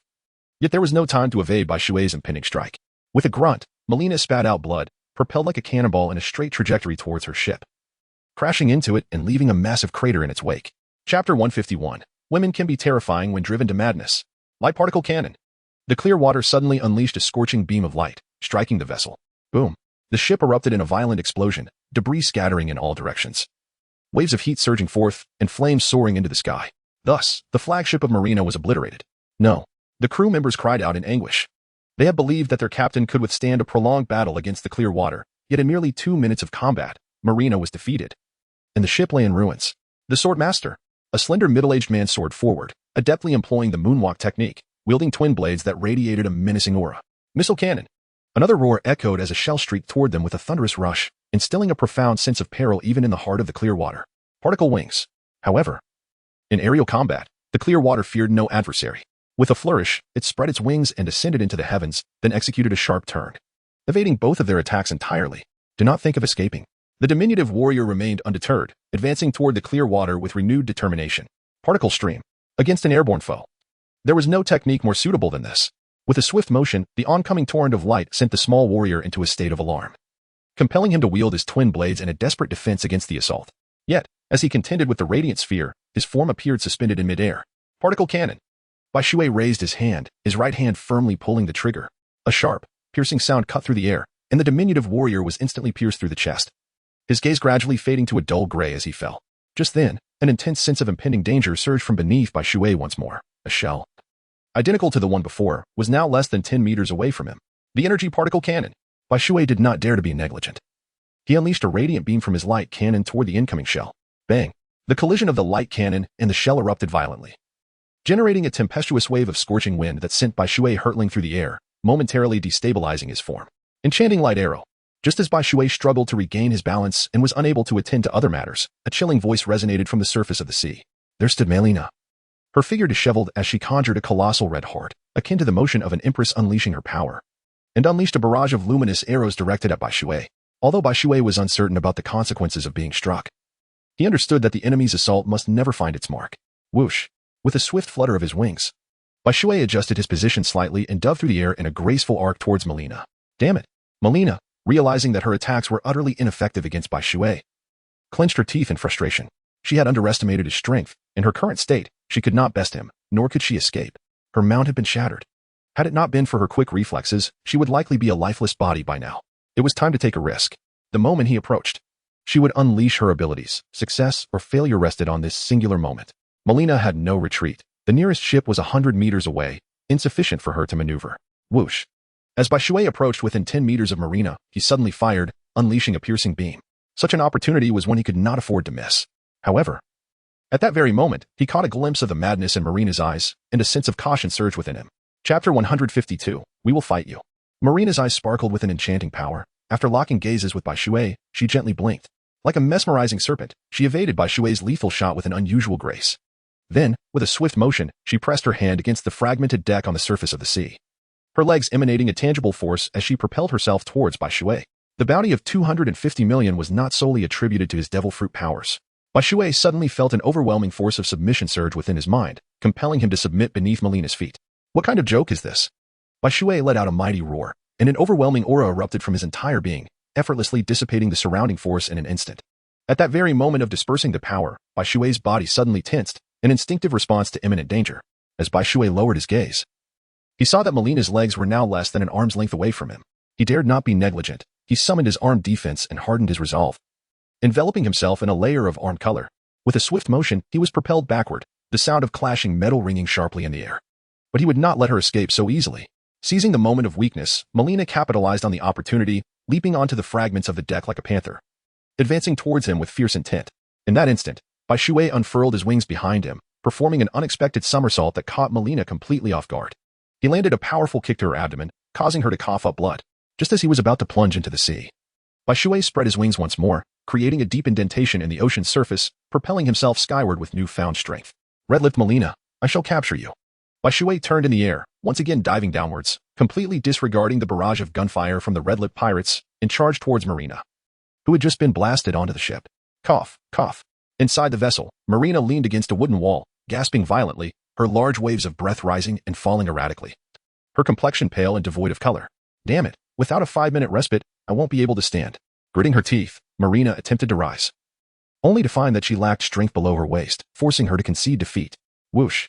At that moment, Marina suddenly perceived a flash, and Bai Shui appeared before her with a smile. Regrettably, red-lipped Marina, you have been captured.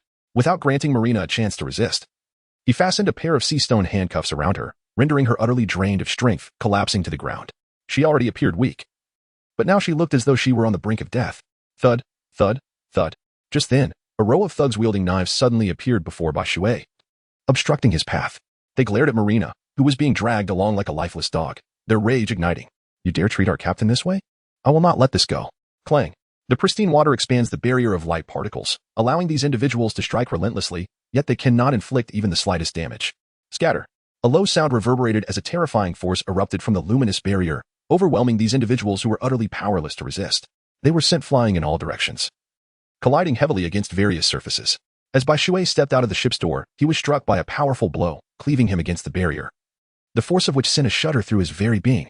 Bai Shui focused his gaze, and to his astonishment, it was Fenty, the pirate with a bounty of 120 million. Chapter 153. What do you have to compete with me? Oh, you've arrived, just in time. For I was too lethargic to seek you out. Upon seeing Fenty, Bai Shui felt a surge of joy. The Red Lip pirate crew consisted of only 4 combatants: Captain Red Lip Melina, the Iron Sword Queen Fenty, the diminutive warrior, and the one who could launch cannonballs. The diminutive warrior was already deceased, and Melina had been captured, leaving only Fenty and the cannonball launcher. Swish, swish, swish. Yet, Fenty offered Bai Shui no opportunity to speak. In that fleeting moment, he had already struck the barrier 6 times, causing it to crack slightly. Light particles cascaded. Bai Shui lifted his left hand, unleashing a dazzling orb of light that struck fear into the heart. The barrier dissipated, laying Fenty bare before him. With a swift motion, Fenty, unlike the diminutive warrior, fortified her defense against this attack, leaving no opportunity for Bai Shui to continue his onslaught. As she contended with the radiant sphere, she astonishingly retreated on the massive deck beneath her feet, moving in a serpentine manner that rendered Bai Shui unable to target her effectively. A clever strategy, yet ultimately futile. Bai Shui fired another shot without any need for aiming, eager to see how long Fenty could withstand the onslaught. Faced with the sudden barrage of attacks, Fenty soon found herself struggling. She was relentlessly struck by bursts of light, leaving behind gruesome wounds or piercing through her flesh entirely. Before long, Fenty had transformed into a figure drenched in blood, staining the ocean beneath her feet a deep crimson. The particles of light danced around her. Bai Shui abruptly materialized before Fenty, his right leg striking like a whip, delivering a resounding blow to her chest. With a crack, Fenty transformed into a fleeting apparition, gliding heavily across the sea, the waves slicing like blades, exacerbating her injuries. Ultimately, it is you who will face the consequence. The figure of Bai Shui vanished in a flash, only to reappear beside Melina. In an instant, she disappeared once more, materializing in midair, her wings unfurling majestically as she glided towards the warship. Watch her. With little regard for delicacy, she unceremoniously tossed Melina onto the deck, leaving those words in her wake before soaring back into the heavens, then diving towards the ocean. A minute later, Bai Shui unceremoniously dropped the unconscious Fenty before a group of sailors. Her gaze then shifted to the horizon, where several vessels were desperately fleeing. It was the man with the cannon who had escaped. Having long kept a watchful eye on you, how could I allow your flight to go unchallenged? Bai Shui scoffed disdainfully and immediately surged forth like an arrow released from its bow. As he soared above the fleet of pirate ships, he showed no mercy as he pulled the trigger. On the sea, escaping from his grasp was only conceivable for those whose strength vastly surpassed his own. Explosive cannon. Realizing that escape was futile, the man retaliated fiercely, launching 4 or 5 projectiles imbued with a volatile, explosive aura towards Bai Shui. Whoosh. Bai Shui's figure vanished in an instant, only to reappear before the man, unleashing a beam towards his head. With a piercing sound, the man's eyes widened in terror. Yet he had no time to evade. Thus, a notorious pirate with a bounty of 87 million perished in such a manner. As for the rest of you, may you all meet your demise beneath the waves. The white water surged into the sky, subsequently launching a relentless assault upon the beleaguered ships. Chapter 154. Let it be. We shall depart. Boom, boom, boom, boom. The sailors beheld a series of continuous explosions upon the sea, transforming what was once a formidable and fearsome pirate vessel into mere fragments. The surface of the water was strewn with bodies, drenched in a vivid crimson. The waves cascaded upon the warship as Bai Shui exhaled deeply, while the sailors regarded him with a mixture of admiration and reverence. No one had anticipated the sheer strength Bai Shui possessed, which surpassed all their expectations. Meanwhile, not far from this location, a diminutive submarine departed silently from the lair of the Golden Crab pirates. Whether the battle had concluded remained uncertain. Yet it was likely that Melina had sufficiently prepared a drink for the formidable Long Air Bai Shui. Once the news arrived, an immediate assault would ensue. How utterly unsuspecting Long Air Bai Shui would be, thinking he had vanquished Melina, only to be ambushed by us. Moga of the Golden Crab chuckled heartily, pleased with his cunning plan of laying in wait. 30 minutes later, growing increasingly impatient from his incessant waiting, Moga dispatched a reconnaissance unit, which finally returned. It turned out that Moga's scouts were none other than the submarine that had stealthily left the warship. So, who emerged victorious? Moga inquired directly, noticing a foreboding expression across the scouts' faces. Long Air Bai Shui utterly defeated the Red Lip pirates. Melina, the Queen of Iron Swords, has been captured, and the Goblin Samurai and the bomb expert have perished. The Red Lip pirates have been annihilated, with not a single survivor. The revelation from the scouts left Moga in utter disbelief. Impossible, was his immediate reaction. How could someone as formidable as Melina have had her entire crew decimated and herself captured? Are you certain there was no error in your observation? Moga asked once more. His expression grave. Yes, 100% accurate. They replied in unison, resolute and unwavering. Upon hearing this, Moga's countenance darkened, becoming as somber as ink, casting an oppressive atmosphere around him. Enough, let us not provoke him further. We shall retreat. Moga ultimately resolved to abandon this ambush. Upon hearing Moga's decision, the crew collectively sighed in relief, fearing that he might recklessly pursue a confrontation with Bai Shui. Even Melina's capture signified that they would fare little better. Little did Moga know how prudent his choice was, for only 2 kilometers away, Bai Shui was cutting through the waves with remarkable prowess. What a formidable individual. He has managed to detect us, Moga exclaimed, his expression shifting as he commanded his crew, full speed ahead. Understood. The helmsman immediately regained focus, accelerating the ship as they swiftly departed. Given the speed of Bai Shui's warship, it would be impossible to pursue them unless they took to the skies. However, since Moga had chosen to retreat, he could not further corner his adversaries, especially since their condition was far from optimal. Only he possessed the capacity for combat. While the rest of his crew lacked significant strength, they were adequate for supportive tasks but would be of little use in a direct confrontation. After Deal succumbed to unconsciousness from his injuries inflicted by Finty, the crew inexplicably deemed Bai Shui their leader, following his every directive. This left Bai Shui in a rather perplexing position. Chapter 155, The New Pirate Ace. However, given their high regard for him, he reluctantly accepted the role. After all, his responsibilities were straightforward, to lead the individuals effectively. Leadership, after all, serves the purpose of delegating tasks. Assigning the right people to the appropriate duties is his primary obligation. Bai Shui remained as relaxed as ever, resting his hands beneath his head, eyes closed, humming a gentle tune. As the warship steadily advanced, drawing closer to the territory of Moria, the strength of the Sea Kings grew increasingly formidable. Along the voyage, they encountered a few pirate attacks. However, none were as powerful as Melina, merely a collection of lesser pirates with bounties below 100 million. To be honest, if these pirates had not been so persistently bothersome, Bai Shui would have had no desire to capture them whatsoever. For they were simply too weak, so weak that he found them utterly uninteresting. Only those with bounties exceeding 100 million piqued his curiosity. The weather along the Grand Line had been relatively mild. Aside from a single storm, they had not faced any further tempests. When pirates encountered a warship, they typically exhibited one of 2 reactions, flee or fight. Yet, in this East Sea, Bai Shui unexpectedly came across someone he deemed quite surprising, the captain of the Spade Pirates. Poor Asti, Ace. How could he possibly encounter the Navy here and now? Ace stood on his vessel, gazing in astonishment at the approaching warship. He was convinced that in this place, at this time, meeting the Navy was utterly improbable. Yet, in this seemingly impossible scenario, he found himself face to face with them. What on earth was happening? Ace was somewhat bewildered by the circumstances, and moreover, that fellow appeared quite formidable. His gaze was entirely fixated on Bai Shui, who sat cross-legged at the bow of the warship. His instincts informed him that Bai Shui was powerful and terrifying, undoubtedly far beyond his capabilities. Lieutenant Bai Shui, shall we sink them? Inquired the acting captain, a commander, as he saluted Bai Shui. Indeed, Bai Shui nodded, accepting the lieutenant colonel's suggestion. He was eager to witness Ace's current prowess. The Marinomi was indeed a remarkable fruit. Prepare for battle, Ace exclaimed as he observed the ship's cannons aimed squarely at them. Fire. At the lieutenant colonel's command, dozens of black projectiles surged forth, should they strike. Ace and his crew's vessel would surely be doomed. Fire fist. Ace's entire being ignited into flames, and he unleashed a colossal flaming fist that incinerated all the incoming ammunition. With a sigh of relief, Ace's crew members felt a wave of comfort wash over them upon witnessing Ace's singular feat of defense. A Logia user. The crew aboard the warship gasped in astonishment, unprepared to encounter such a formidable opponent. The reputation of Logia users was etched deeply in their minds, invoking a sense of trepidation that diminished their morale. Crossfire. Ace launched an offensive toward Bai Shui on the warship. Capture the leader first. He positioned his hands into a cross formation, flames erupting forth and shooting toward Bai Shui like a beam of light, reaching him in an instant. Particle barrier. Unfazed by this assault, Bai Shui stood his ground. Ace's strike failed to invoke any sign of concern. Chapter 156. The youth overestimates himself. Boom. The flames collided with the barrier, producing a muffled thud that caused the warship to tremble slightly, sending ripples through the crew. How is this possible? Ace thought, anticipating that Bai Shui would at least show a hint of reaction or evade the attack. However, Bai Shui appeared utterly indifferent, effortlessly blocking the strike. Divine fire. Unknown fire. Unwilling to concede, Ace conjured 2 elongated fire spears and hurled them toward Bai Shui. Boom. Once again, reality defied Ace's expectations as his subsequent attack failed to even dent Bai Shui's defenses. How can this be? Just how powerful is he? Ace felt a chill of despair wash over him. 2 potent strikes had failed to breach Bai Shui's defenses. Fire fist. Ace shouted, unwilling to relent as he launched another attack. his fist radiating terrifying energy that tore through the air and struck the particle barrier with tremendous force, causing the entire warship to shudder and sending crew members tumbling to the ground, their faces reflecting sheer disbelief. Crack. A faint yet crisp sound of a fracture echoed. Though it was not loud, Ace felt an exhilarating surge of joy. This indicated that he could indeed disrupt Bai Shui's defenses. Very well, you are indeed poor-dasty, Ace.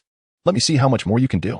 Suddenly, Bai Shui's voice resonated in Ace's ears, causing his pupils to constrict. He turned mechanically, only to see Bai Shui grinning as he raised his leg, radiating dazzling light. Heh, I'm a Logia user. You cannot hit me.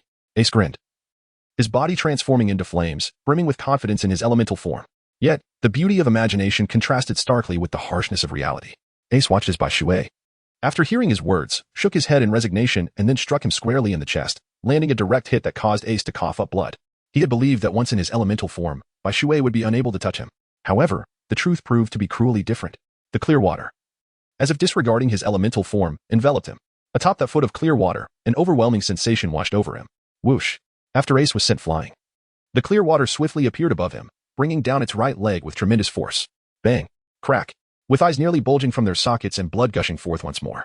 A fist-sized indentation formed in his chest, while the crisp sound of shattering ribs echoed through the air. Whoosh.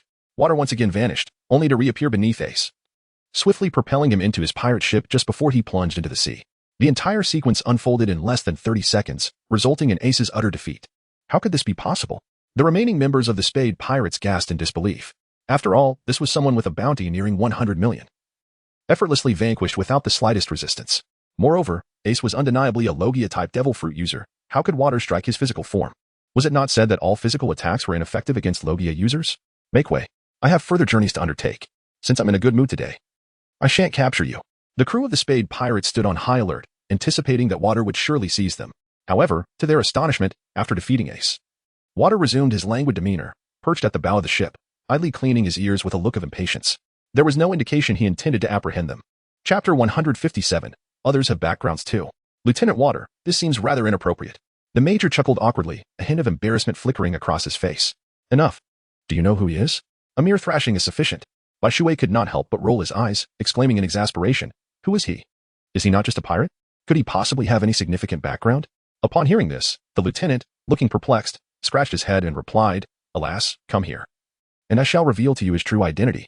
It was evident that the lieutenant was entirely unaware of Ace's illustrious status. Bai Shui had no choice but to lean in and reveal to him the identity of Ace. Certain individuals should not be apprehended indiscriminately. Much like the scene in the original tale where Monkey D. Luffy encounters Akiji on a small island, Akiji merely engaged in a symbolic skirmish with Luffy and his crew before nonchalantly departing.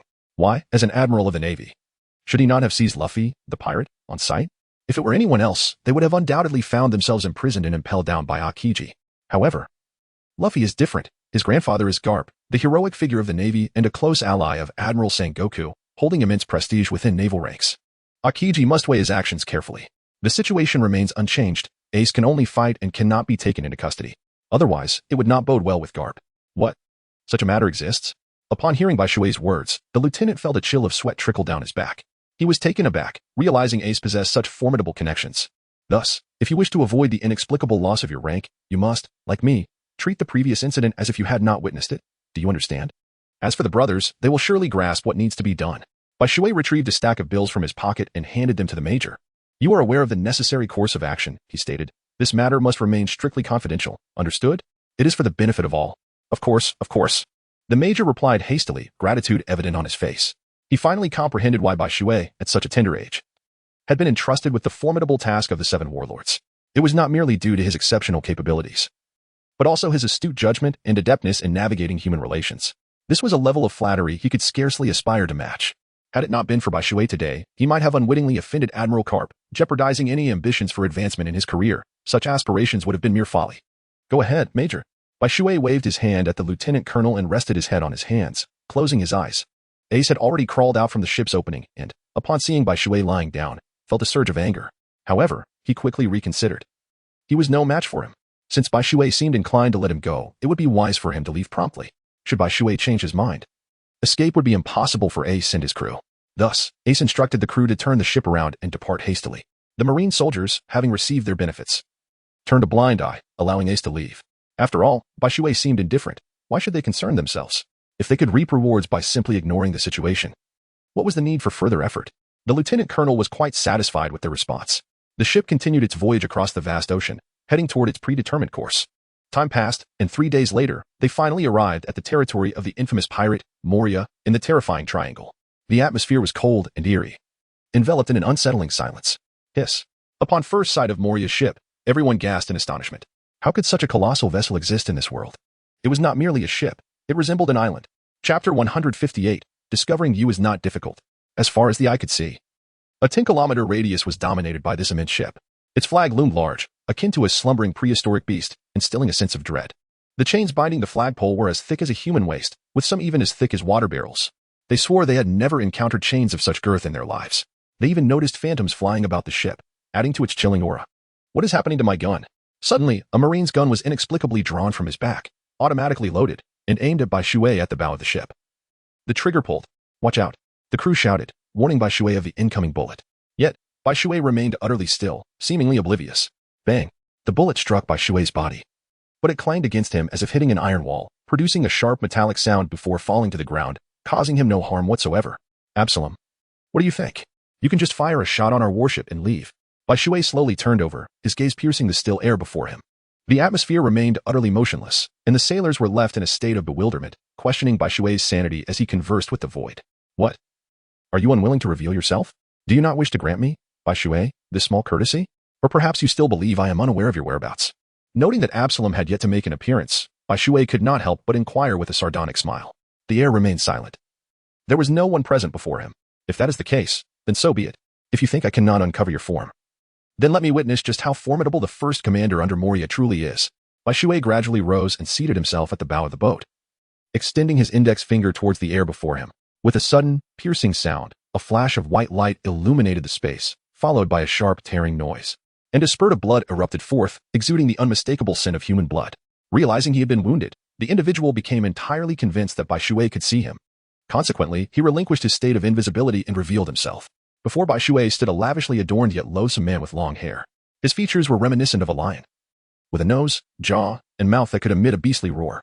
His skin bore the texture of an elephant, radiating the formidable essence of both gorillas and bears. He donned a round, high hat embellished with the symbol of Moria, spherical earrings dangling from his ears, and was clad in a shirt and trousers beneath a high-collared overcoat. His feet were adorned with long boots, and he stood at a height of 175 meters, weighing over 300 kilograms. Known by the moniker Graveyard, Absalom was a user of the transparent fruit. He was a perverse voyeur, frequently indulging in his transparent abilities to spy on women, preferring those who were delicate rather than formidable. Yet, when confronted with genuine troubles, he exhibited a remarkable reliability, addressing matters with seriousness and dedication. His loyalty to Moria was unwavering, and his ambition was to become the king of graveyards across the globe. How did you discover my presence? Absalom inquired, clutching his wounded side, his fierce gaze fixed upon Bai Shui. Is it possible that the esteemed navy must answer the inquiries of a pirate? The waters shimmered with a smile, yet were unrestrained. Absalom, with a mere bounty of 95 million, hardly surpassing the threshold of 100 million, had undoubtedly claimed the lives of countless pirates. He felt no inclination to engage in conversation with Absalom. Chapter 159, The Phantom Princess Perona. You. Absalom exclaimed in exasperation, intending to vanish from sight.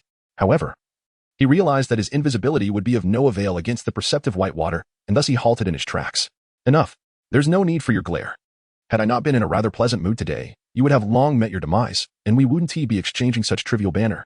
Noticing the flicker of lethal intent in Absalom's eyes, Whitewater nonchalantly cleared his ears. Cluck, cluck, Absalom, you are truly ineffectual.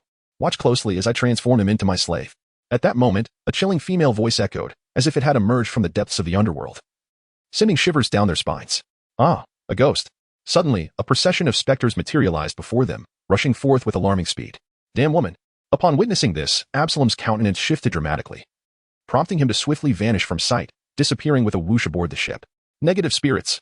The voice resonated once more, and in the terrified eyes of the seamen, a horde of phantoms surged through their very beings. However, Bai Shui was an exception. The specter attempting to penetrate his corporeal form was inexplicably repelled. How could this be possible? From a short distance away, a voice filled with disbelief echoed. There, suspended in mid-air, was Princess Perona, adorned in her royal attire. Her expression one of utter incredulity. I am at fault. In my next life, I should be but an ant. Forgive me, I yearn to be a mere bug. After being traversed by the malevolent specter, the group of sailors seemed bewitched, their faces drawn and despondent, as they knelt on the ground, hands braced against it, murmuring a litany of profoundly pessimistic sentiments. Although Bai Shui considers his psychological fortitude to be robust, he remains hesitant to engage in direct confrontation. The potency of the negative phantom is undeniably overwhelming. It can only be resisted by individuals of unwavering resolve, akin to the likes of De Xiong, or by those who are exceptionally pessimistic, even more so than the phantom itself. Otherwise, regardless of one's strength, one would inevitably succumb to an overwhelming sense of despair. However, the existence of armament hockey is specifically intended to counteract the abilities of devil fruit users, thereby allowing it to thwart the encroachment of the negative phantom. Suddenly, the phantom manipulator, perhaps noticing Bai Shui's immunity to its influence, unleashed another technique, mini-phantom, phantom bomb. In an instant, a swarm of tiny phantoms materialized before Bai Shui, only to erupt in a cacophony of explosions. Although these mini-phantoms were diminutive in size, the force they generated was indeed formidable, capable of shattering stones as large as millstones into smithereens. Yet, for Bai Shui, the impact was negligible. The white water expanded the barrier of light particles, remaining utterly unaffected.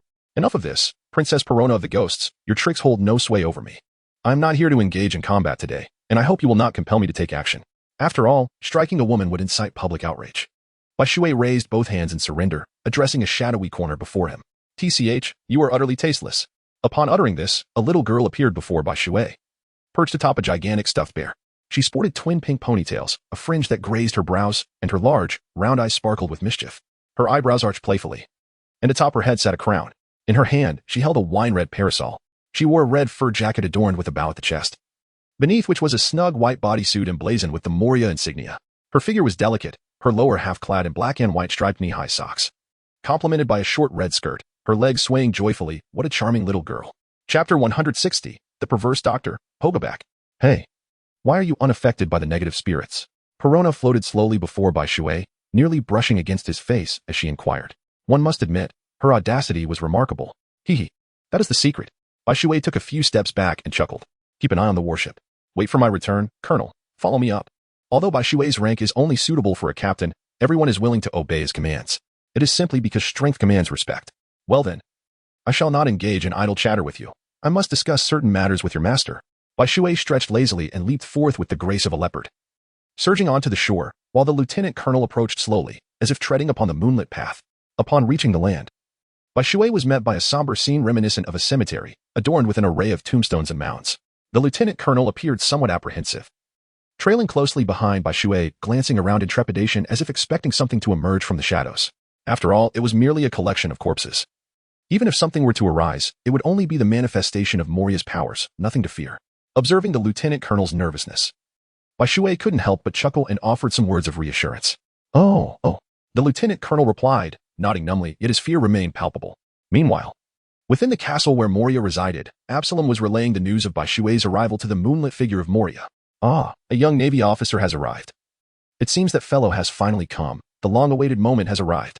Upon hearing Absalom's report, Moria's face broke into a joyful smile. Inform Hogback that he is permitted to utilize those corpses of the generals. Let him assess the strength of this Navy officer, and if possible, spare his life. Moria commanded Absalom, who stood nearby. Yes, Absalom responded before retreating. Humph, young Navy officer, you must be long ere Bai Shui. I am eager to see if you possess the strength to meet my expectations. What is the purpose of Bai Shui's arrival? He is certainly aware of it, as well as Bai Shui's identity. However, he is quite eager to ascertain whether Bai Shui's prowess is indeed as formidable as the legends suggest, capable of capturing a pirate with a bounty of 300 million. Here in Bai Shui, the first obstacle to entering the city, the two encountered the fearsome three-headed hound of hell. Without making a move, Bai Shui was rendered unconscious by the lieutenant colonel. In the second challenge, the two encountered a formidable centipede. Bai Shui refrained from intervening as the lieutenant colonel dispatched the foe. In the third challenge, they encountered a formidable giant spider. Once again, Bai Shui held back, leaving the lieutenant colonel to engage in a grueling battle, ultimately emerging victorious. By the fifth challenge, the duo had ventured into the castle, a place originally under the watch of Perona, who was conspicuously absent, allowing them to proceed without hindrance. In the sixth challenge, they finally faced a considerably stronger adversary, the prodigious surgeon, Hogaback, and the enchanting Cindelilia. Hiss, welcome to my realm, Hogaback declared, extending his arms towards them, his laughter piercing and shrill. Now, step aside. I have no desire to fight. Simply deliver that item to Moria, and I shall take my leave, causing you no further inconvenience. Understood? Bai Shui had no desire to behold Hogaback. This individual was truly lackluster. His attire was nothing short of an eyesore. Being already portly, he adorned himself with a pair of thigh-high stockings that only accentuated his bulk. His teeth were sharp, and with each laugh, they emitted an unpleasant, fishy odor. The fact that Bai Shui refrained from cursing is already a sign of considerable courtesy. Chapter 161. The Swordmaster Ryoma. No, no, no. I cannot allow you to pass so easily. However, if you wish to proceed, it is quite simple. Defeat me and my army of zombies. Hogback, strictly adhering to Moriya's orders, snapped his fingers, retreating as a peculiar array of corpses emerged. Among these cadavers were knights, generals, samurais, and some inexplicable mummies, as well as a rather strange penguin. While Bai Shui paid little heed to the remaining figures, one particular zombie caught his attention, a creature that bore only its head, yet was clad in formal samurai attire. This was the Swordmaster Ryoma, wielding the famed blade, the Black Blade Chiyo Shui, one of the great fast swords of the 21 techniques. Hogback had placed Brook's shadow into Ryoma's body, thus animating a formidable zombie imbued with the prowess of a master swordsman. According to the original narrative, vanquishing him would yield the treasured sword he possessed. Though Bai Shui did not require a sword for himself, he could certainly bestow it upon someone else. With so many sword-wielding rear admirals at Navy headquarters, gifting one would be quite convenient, wouldn't it? Very well, then, if that is the case, let the battle commence. Recognizing that combat was inevitable, Bai Shui prepared for the confrontation. Whoosh! At the outset, the peculiar penguin vanished in an instant, only to reappear before Bai Shui, launching a fierce kick towards him. Clang!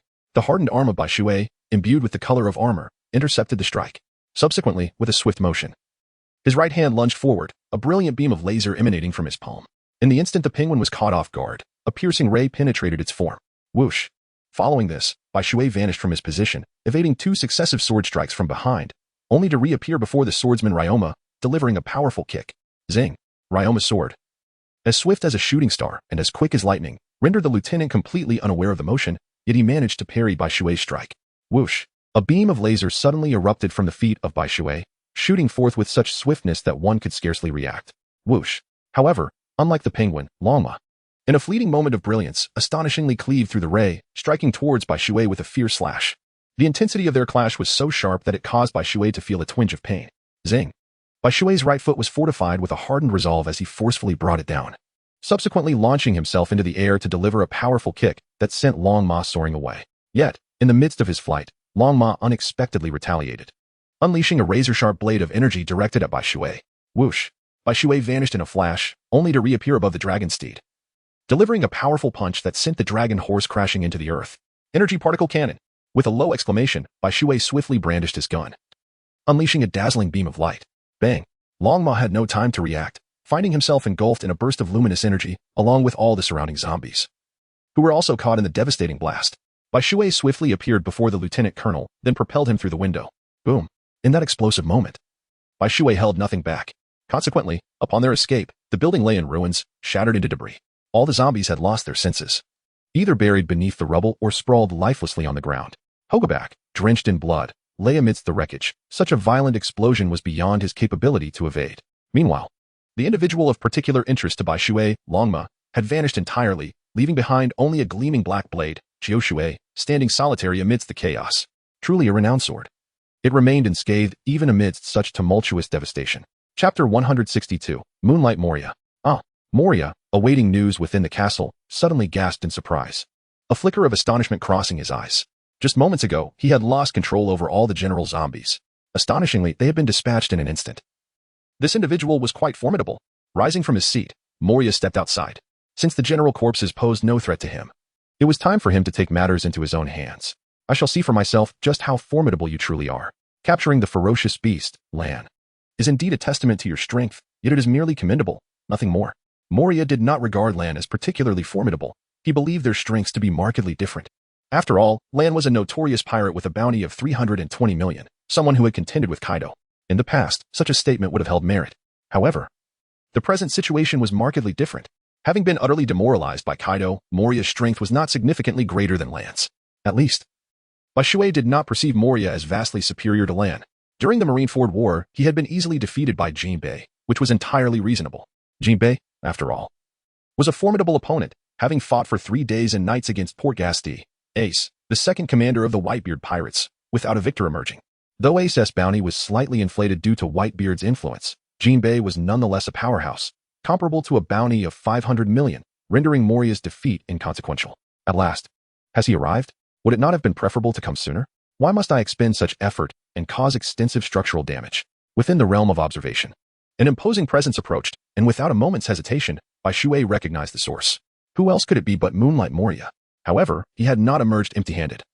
At the very least, the black blade Chioshui was a significant boon, suitable for either the weasel or the ghost spider. Thud, thud, thud. At that moment, a heavy thumping echoed nearby as a vague shadow advanced towards them. The figure moved swiftly, and in no time, Bai Shui could discern its features.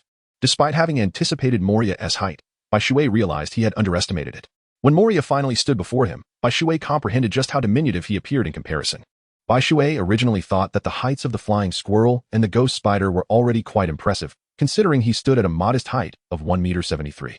However, compared to Moriya, the difference was monumental. Moriya towered nearly 7 meters tall, akin to the height of more than 2 stories. Standing before him, Bai Shui appeared as diminutive as an infant. Even the formidable tyrant bear, whom Bai Shui considered the tallest, paled in comparison. Moriya's most striking feature was his hair. Reminiscent of a fiery scallion, instantly recognizable to all. His appearance bore a devilish aspect. With 2 protruding horns on the sides of his forehead and 2 seam-like scars etched across his brow, while his nose was notably sunken, near his mouth. Both his ears and teeth were sharp, and from his head down to his neck, there were cross-shaped stitches resembling sutured wounds. He donned a shirt with a bat-like collar and attire that echoed Gothic artistry. His neck was elongated, while the rest of his physique resembled an egg, gradually widening from top to bottom, with short legs that raised doubts about their ability to support his enormous frame. Heh, you've got some nerve, Navy brat. Moriya remarked, his voice icy as he looked down at Bai Shui, who was only as tall as his legs. Chapter 163, A Man Must Speak with Strength. Well, it wasn't intentional. If you had emerged sooner, I wouldn't have had to resort to this, Bai Shui replied, waving his hand and shrugging with feigned resignation. Shadow Angle Gun. Moriya, uninterested in any discourse with Bai Shui, launched a direct attack on the knight. A shadow as dark as ink surged from beneath Moriya's feet, reaching Bai Shui in an instant, leaving him unprepared. Armament, hardening. The white water enveloped an armed color hockey coiled around his right fist, striking towards the looming shadow spear before him with a powerful punch. With a resounding clang, the shadow spear, though merely a manifestation of darkness, unleashed a formidable force, creating a piercing sound akin to metal striking metal. The air surged violently, and the earth cracked open a vast pit over 50 meters wide, with debris scattered about. Intriguing. Moriya found himself somewhat impressed by white water's ability to withstand his sudden onslaught. Fragmented bats. Suddenly, a swarm of black bats erupted from Moriya's being, each possessing sharp fangs, rushing towards white water to bite. Light particle stream. In response to this attack, white water swiftly drew a firearm with his left hand, pulling the trigger to unleash a barrage of luminous orbs, moving with the speed of lightning. Before the bats could close in, they were all obliterated, while the remaining orbs continued their trajectory towards Moriya. Shadow Warrior. Faced with the rapid approach of the luminous orbs, Moriya muttered under his breath, only to find the orbs piercing through his form. Success. The lieutenant colonel couldn't help but clench his fist, his face alight with excitement. But it wouldn't be so simple. After all, they were facing one of the 7 warlords of the sea, and he certainly could not be that weak. Bai Shui could not help but roll his eyes, his observation hockey fully activated as he sought out Moriya's whereabouts. In the next moment, Moriya, pierced by a sphere of light, transformed into a swarm of bats that scattered in all directions. The true Moriya had already materialized behind Bai Shui. In any shadowed vicinity, he could manifest himself. Shadow Slash. Moriya wielded a pair of massive scissors, launching a powerful strike towards Bai Shui, the sheer intensity sending shivers down his spine. To be invited as a warlord of the sea, he clearly was not to be underestimated. Light particle kick. After having endured this attack once from Kizaru, Bai Shui had gained a deeper understanding of its implications. He blocked the scissors with a single kick, the overwhelming force momentarily stunning Moriya, who staggered back a few steps. This was a prime opportunity. Whoosh. Observing this, Bai Shui would not let it slip away. He vanished from his spot and reappeared before Moriya, aiming his gun at him and pulling the trigger. Light particle cannon. Bai Shui murmured. Hiss. In the face of this assault, Moriya felt an unprecedented sense of danger. His pupils constricted, and he dared not hesitate. Shadow Mage. Boom. A thunderous explosion erupted, waves of heat sweeping across the terrain, causing nearby structures to crack and teeter ominously. Did I hit him? Bai Shui pondered. Shadow Horn Gun. Just as he contemplated this, another attack surged from behind, causing him to shudder involuntarily. Iron Block. Bai Shui executed this move with utmost speed. Swish. White water was forcefully propelled away, crashing heavily into a dilapidated building, creating a gaping pit over 10 meters wide, with cracks sprawling like a spider's web. The fragmented bats, summoned by Moriya, took flight towards white water in a dense cloud. Their sharp fangs seemed capable of tearing flesh from his body. Chapter 164. The Formidable Moriya. However, at that moment, white water was caught off guard. The sudden strike from Moriya had taken him by surprise, even he had not anticipated it. Yet, what astonished Whitewater even more was that the fragmented bats were not intended to attack him, but rather to ensnare him. As the bats approached, he activated his iron block. Nevertheless, Moriya clenched his fist, and the bats transformed into shadows, coalescing into a black, sealed box that trapped him within. Shadow Spear. Seeing this, Moria waved his hand once more, unleashing a dark phantasm that surged towards the shadow box. With Whitewater ensnared, there was no chance of evasion from this strike. Countless pirates had perished under this very move. With a piercing sound, a sharp noise echoed as the spear penetrated flesh, blood oozing through the gaps of the shadow spear, dripping onto the ground, much to the horror of the lieutenant. Such a powerful Whitewater was no match for Moria. He. Is this all the famed naval genius has to offer? Moria chuckled triumphantly, tightening his fist as the shadow box began to constrict. Those ensnared by this attack had no hope of escape. Their only fate was death, reduced to mere pulp. Yet, a shocking turn of events unfolded before Moria. Boom.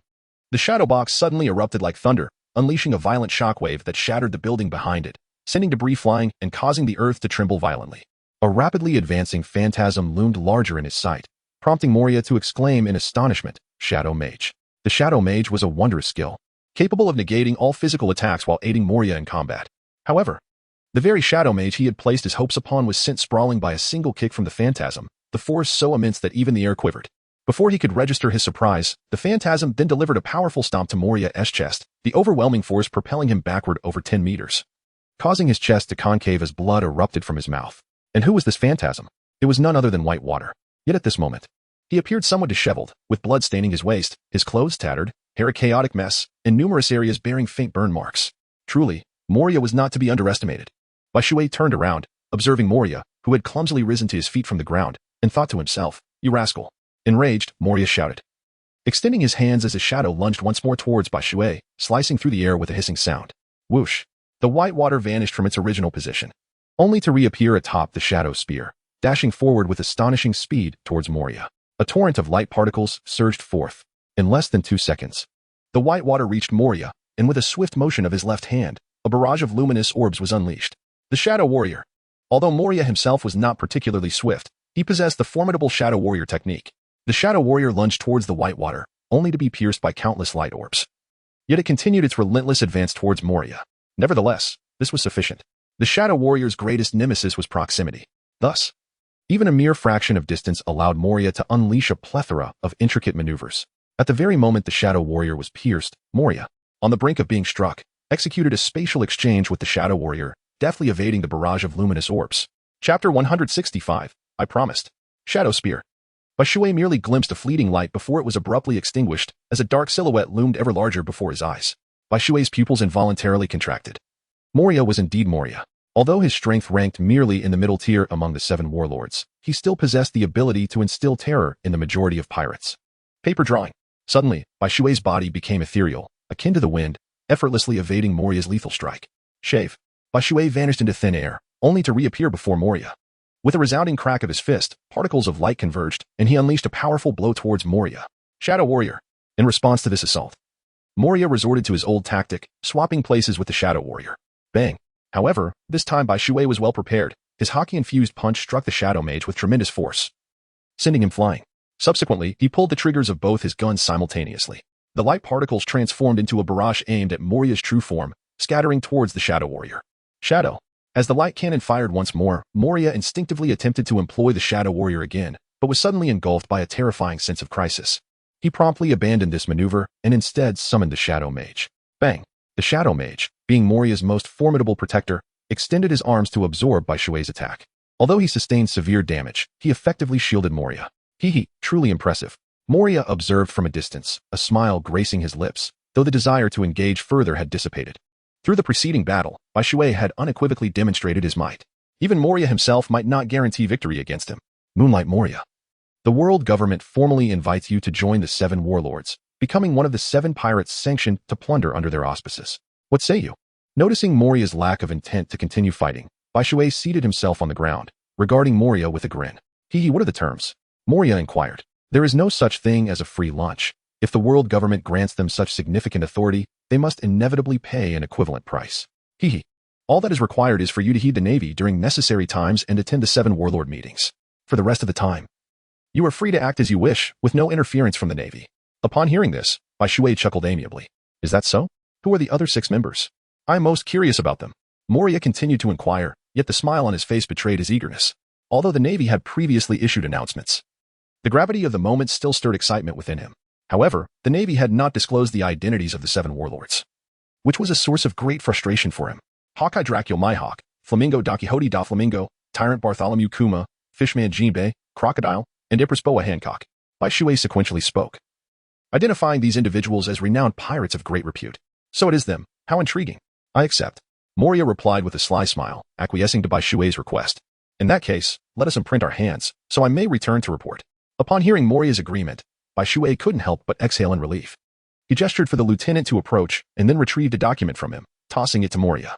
Chapter 166, Impel Down. Ah, what is the matter? Admiral Borsellino? Is this not a perfectly ordinary occurrence?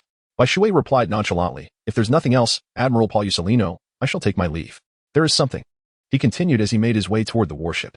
Oh dear, why is the younger generation so dull these days? Kazara shook his head in resignation before turning to depart. To impel down. Upon noticing the change in Bai Shui's military rank, the lieutenant was momentarily astonished, but soon felt at ease, following Bai Shui's directive toward impel down. Meanwhile, Bai Shui was on the phone with Director Magellan of Impel Down. Director Magellan? This is Major Bai Shui. I have 2 prisoners to escort over. Yes, thank you for your assistance. After hanging up, Bai Shui reverted to his usual demeanor, resting his head and humming a tune with his eyes half closed. The journey to Impel Down was not short. It required several hours of travel. Known as the undersea prison due to its location deep beneath the ocean, Impel Down was situated in a triangular formation with the Navy headquarters and Judicial Island, separated by vast whirlpools and currents. Accessing these 3 locations relied upon the opening and closing of the colossal gate known as the Gate of Justice. If this gate were not opened, ordinary pirates would find themselves ensnared by the whirlpools, helplessly circling in place. As a facility designed to detain the most vicious criminals of the sea, Impel Down boasted a formidable security detail. Director Magellan, a user of the venom fruit, was renowned for his strength and was often referred to as the strongest man in Impel Down. He was capable of subduing the most notorious inmates. Aside from the likes of Shiki and Luffy, no one had ever successfully escaped his grasp. He worked a mere 4 hours a day, spending 10 hours suffering from diarrhea and 8 hours of sleep.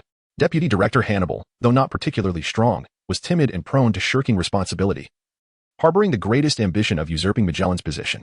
However, he proved to be reliable in critical moments, possessing a sincere sense of duty. In the original narrative, he was determined to stop Luffy but ultimately found himself overpowered by Blackbeard.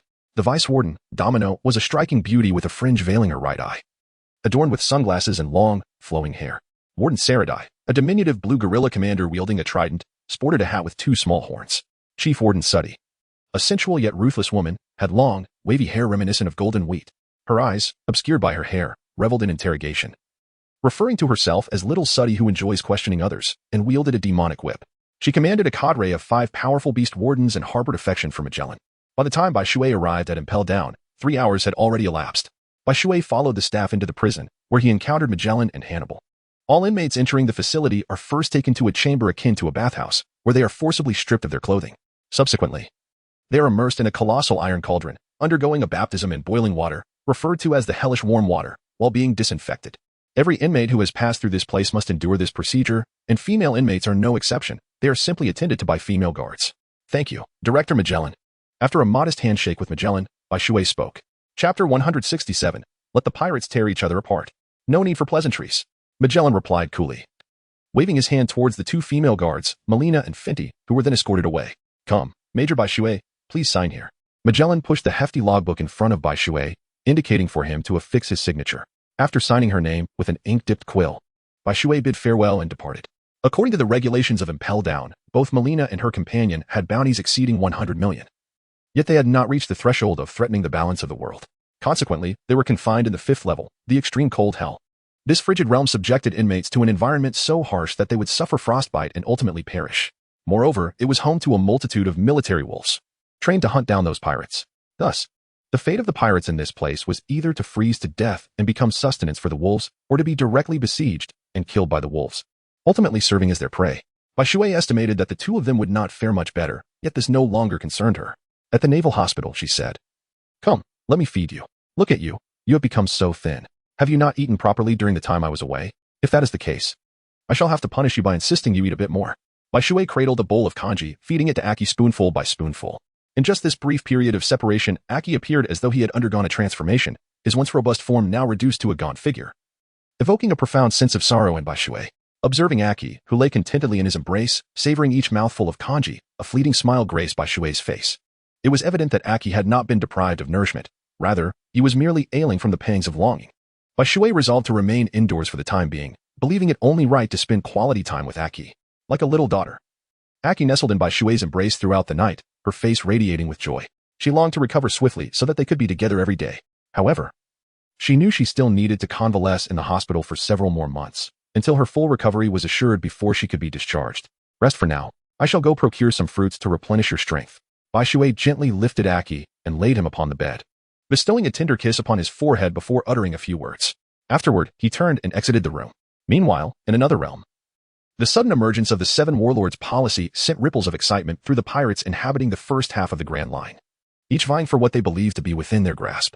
Thus commenced a brutal struggle among pirates for supremacy, with only 7 positions available among the 7 warlords.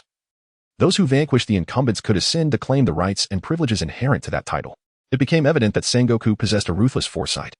The 7 chosen individuals successfully repelled the marauding pirates seeking the warlord positions, staining the seas crimson with blood and leaving a trail of corpses in their wake. The significant reduction in pirate forces rendered the Navy's duties considerably less daunting, validating the world government's dog-eat-dog theory. For 3 consecutive months, Bai Shui refrained from undertaking any missions, instead choosing to remain by Aki's side in the hospital. Miraculously, under Bai Shui's unwavering companionship, Aki's injuries healed at an astonishing rate, leading even the attending physician to proclaim it a miracle. Indeed, the power of love is truly formidable. After nearly half a year in the hospital, Aki's wounds had fully healed, and the day of discharge had finally arrived. Thanks to the diligent efforts of the attending physician, Aki bore no lingering injuries. Much to Bai Shui's delight, who was overjoyed like a child, her heart brimming with happiness. Hand in hand, she led Aki back to her room, her face alight with joy. Chapter 168, Overdrawn. Following his promotion to major, his living quarters had been upgraded to a 3-bedroom apartment with a kitchen and a bathroom, adequately spacious for 2. Aki, our wedding is next, he chuckled playfully. Bai Shui gazed into Achi's eyes, grinning foolishly like a simpleton.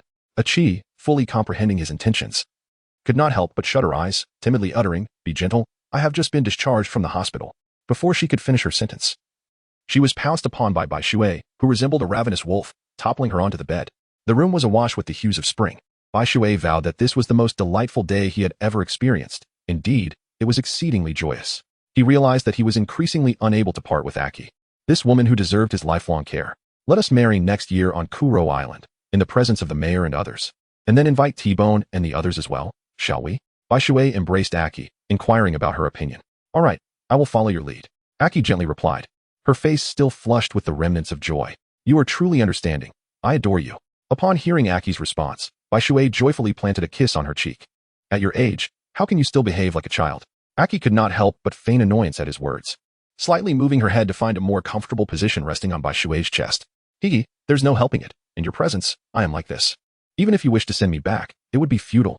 Bai Shui playfully pinched Aki's nose, chuckling. You really have no sense of decorum. Aki couldn't help but roll her eyes, yet she found herself utterly helpless against Bai Shui's persistent antics. I'm tired. It's time for bed. With that, Bai Shui extinguished the light, tucked herself under the covers, and closed her eyes to rest. The hour was already around 7 or 8 in the evening. A peaceful night ensued. The following day, Bai Shui appeared utterly exhausted, continuously rubbing his waist, and his demeanor suggested a lack of vitality. Most of those in the conference room regarded him with an ambiguous look that seemed to convey, you were quite something. Those who had been through similar experiences were well aware. However, not every meeting holds significant importance. Oftentimes, convening a meeting feels more like a mere formality, lacking any substantial matters to discuss.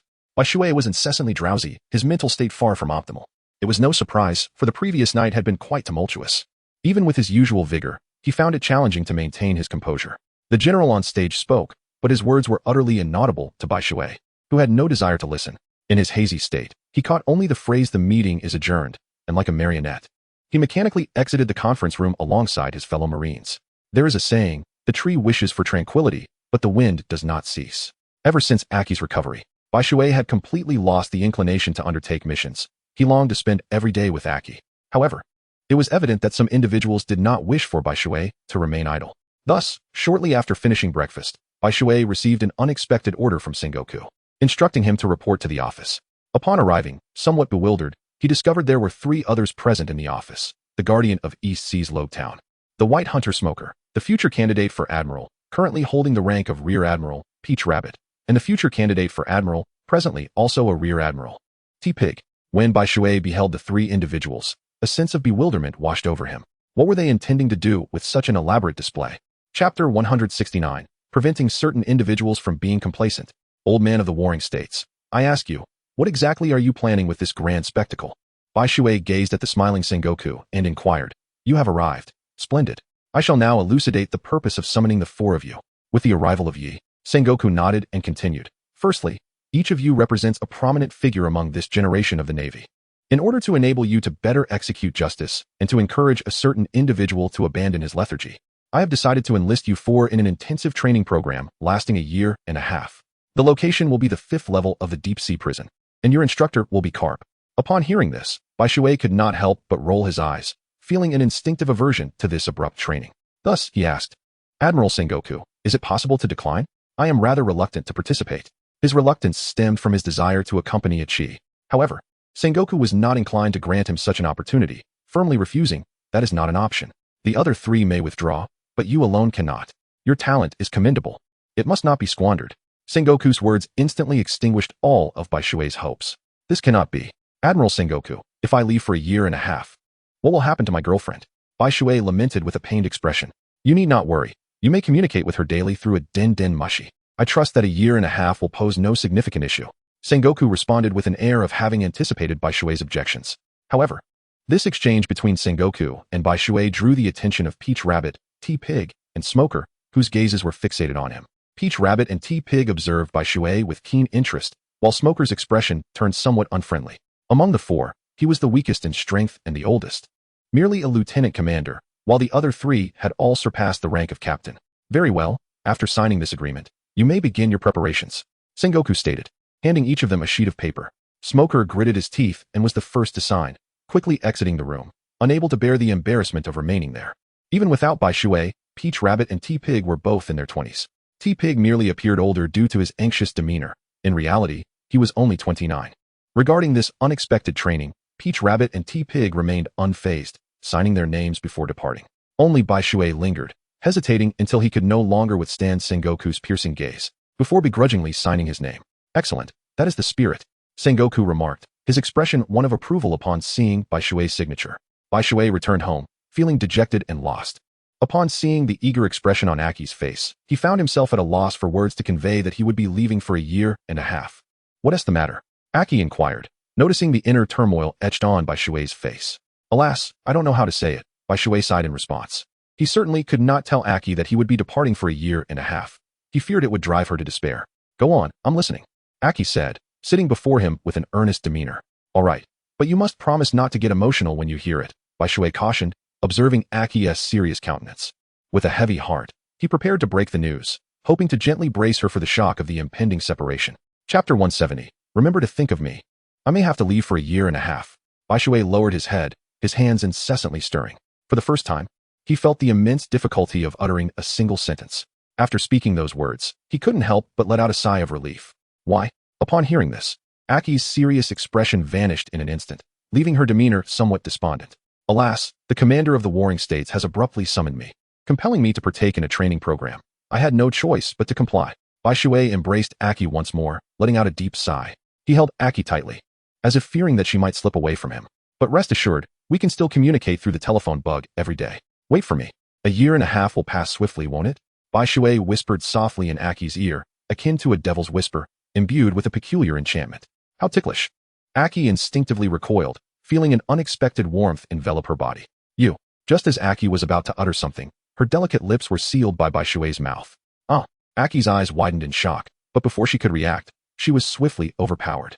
However, Bai Shui did not assault her physically. Instead, he engaged in an intimate dance with her tongue, a passionate exchange that lasted nearly 5 minutes. When Aki's mouth was almost numb, Bai Shui finally withdrew, a glistening strand connecting their lips. Aki, her charming face flushed and breathless, managed to utter, I must take my leave now. Please take care of yourself. Remember to eat on time each day, and reach out if you need anything. Bai Shui leaned down and bestowed a gentle kiss upon Ichi's forehead, offering words of reassurance before departing the room. In the fleeting moment when Bai Shui turned away, a solitary tear of reluctance cascaded down. Ichi's eyes brimmed with sorrow. The couple had once believed that their union would culminate in marriage, yet life is perpetually fraught with uncertainty. The notion of fulfillment is one that Bai Shui would never truly experience. When Bai Shui arrived at the port, the other 3 had already gathered. Carp, donning a doghead mask, was fervently munching on rice crackers. You finally made it, you slowpoke, Carp exclaimed, visibly relieved upon Bai Shui's arrival. Let us proceed. Bai Shui exhaled a barely audible sigh of relief, greeted the three individuals, and then ascended aboard the warship. He found a relatively flat spot to recline, resting his hands behind his head, shaking his legs, and humming a melody that only he could comprehend, embodying a carefree demeanor. Advanced to the city. Magellan expressed a warm welcome to Bai Shui and his companions, recognizing the significance of their arrival, especially since it was led by the esteemed Captain Carp. At the entrance to the 5th level, Carp chuckled. "All right, Magellan, you may leave us here. We shall proceed on our own." With that, Magellan acknowledged Carp with a salute and turned to depart. "Let us go, lads. Our year-and-a-half training begins now." Carp exclaimed with a hearty laugh as he entered the 5th level, and Bai Shui and his companions exchanged glances before following suit. Bai Shui and the others were perplexed by the sudden maneuver of Admiral Sengoku. In truth, this initiative stemmed from Sengoku's assessment of the Naval Command's insufficient combat prowess, leading to a specially devised elite training program. His ambition was for all 4 individuals to experience significant growth, yet the ultimate outcomes would hinge on each person's performance. Chapter 171, The Frigid Abyss. Among these 4, Sengoku harbored the greatest apprehension for Smoker. Although recommended by Admiral Akiji, Sengoku felt little confidence in him. The 5th level, ominously dubbed the Frigid Abyss, maintained an extraordinarily low temperature, consistently hovering in the sub-zero range. The choice of this location was deliberate, as its harsh environment was deemed ideal for rigorous training.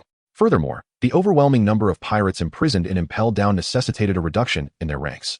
Of course, the unauthorized execution of these captives was strictly prohibited. Yet, if Magellan remained silent, Bai Shui and his companions were reticent, and Sengoku chose not to speak. Who would be the wiser? The world government, even if aware, would merely turn a blind eye. A person must continually adapt to diverse environments to foster growth.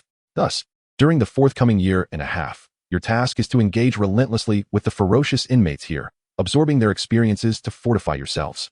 However, your perils extend beyond these prisoners. The treacherous weather of the 5th level and the predatory packs of snow wolves that inhabit this realm pose additional threats. Should you find yourselves grievously injured due to carelessness, do not blame me for the lack of warning. Moreover, in the Frigid Abyss, even the slightest wound could escalate into a dire affliction, so may fortune favor you. Every 4 days, I shall introduce 4 prisoners. You are free to either conquer them or eliminate them at your discretion. Naturally, should your injuries prove too severe, do not feel compelled to endure. No one will mock you. Report promptly and seek treatment without hesitation, understood? I shall await at this entrance, steadfast for the entirety of the year-and-a-half. If any of you falter in the face of overwhelming strength, I will receive the signal immediately. Thus, should fortune not favor you and you encounter an opponent far beyond your capabilities, do not engage recklessly. Preserving your life is paramount, understood? Carp sat with a serious demeanor, devoid of his usual levity. Yes, the 4 responded in unison. Very well, let us commence. The prisoners shall arrive momentarily. With a commanding voice, Carp produced a transponder snail, resting it against his shoulder as he closed his eyes to meditate. Whoosh! No sooner had Carp spoken than Bai Shui darted forward. Currently, his strength was adequate only to contend with pirates boasting bounties between 300 million to 400 million. However, this 400 million was not comparable to the bounties post-war of the best, which was attributed to Luffy's formidable status and its significant ramifications. In the span of a year-and-a-half, Bai Shui aspired to attain the kind of power Luffy exhibited in his 4th gear during the original narrative. In the world of pirates, this would position him among the upper echelons of the hierarchy. It is worth noting that bounties have never been a reliable metric for gauging a pirate's true strength. Bai Shui felt fortunate that all the pirates he encountered possessed bounties commensurate with their strength. There had never been a case of a formidable foe with a meager bounty. Yet, luck is far inferior to strength. Relying on fortune pales in comparison to depending on one's capabilities. Strength is tangible, while luck is ephemeral. The 5th level, neither overly expansive nor too confined, accommodates 4 individuals comfortably. As this structure is erected deep beneath the sea, every aspect has been reinforced, ensuring that the ground remains largely impervious to damage from combat. Furthermore, considering the necessity for the 4 to reside there for a year and the likelihood of battles, Magellan had ordered the entire 5th level to be fortified. Chapter 172, The Struggle for Survival. Aside from a select few, there are indeed very few who could damage even a single brick of this place. This fortitude is what emboldens Magellan to permit them to engage in combat on this 5th level. Come, let me behold who my adversary shall be. Bai Shui was filled with anticipation at the thought of which pirate he might encounter.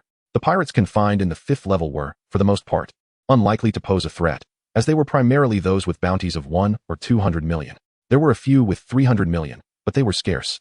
As most had been relegated to the 6th level, the hell without end. Among the few who could stand as adversaries in the 5th level were those rare 300 million bounty pirates. However, before he had a chance to confront any prisoners, He found himself face to face with a pack of snow wolves. Amidst the relentless blizzards, Bai Shui unwittingly became surrounded by these fierce creatures. It was astonishing to witness life thriving in such harsh conditions. What remarkable adaptability they possessed. Observing the snow wolves, each resembling the size of a dinosaur, Bai Shui couldn't help but marvel. He felt the biting cold enveloping him, yet it did not seem to affect him too severely at present.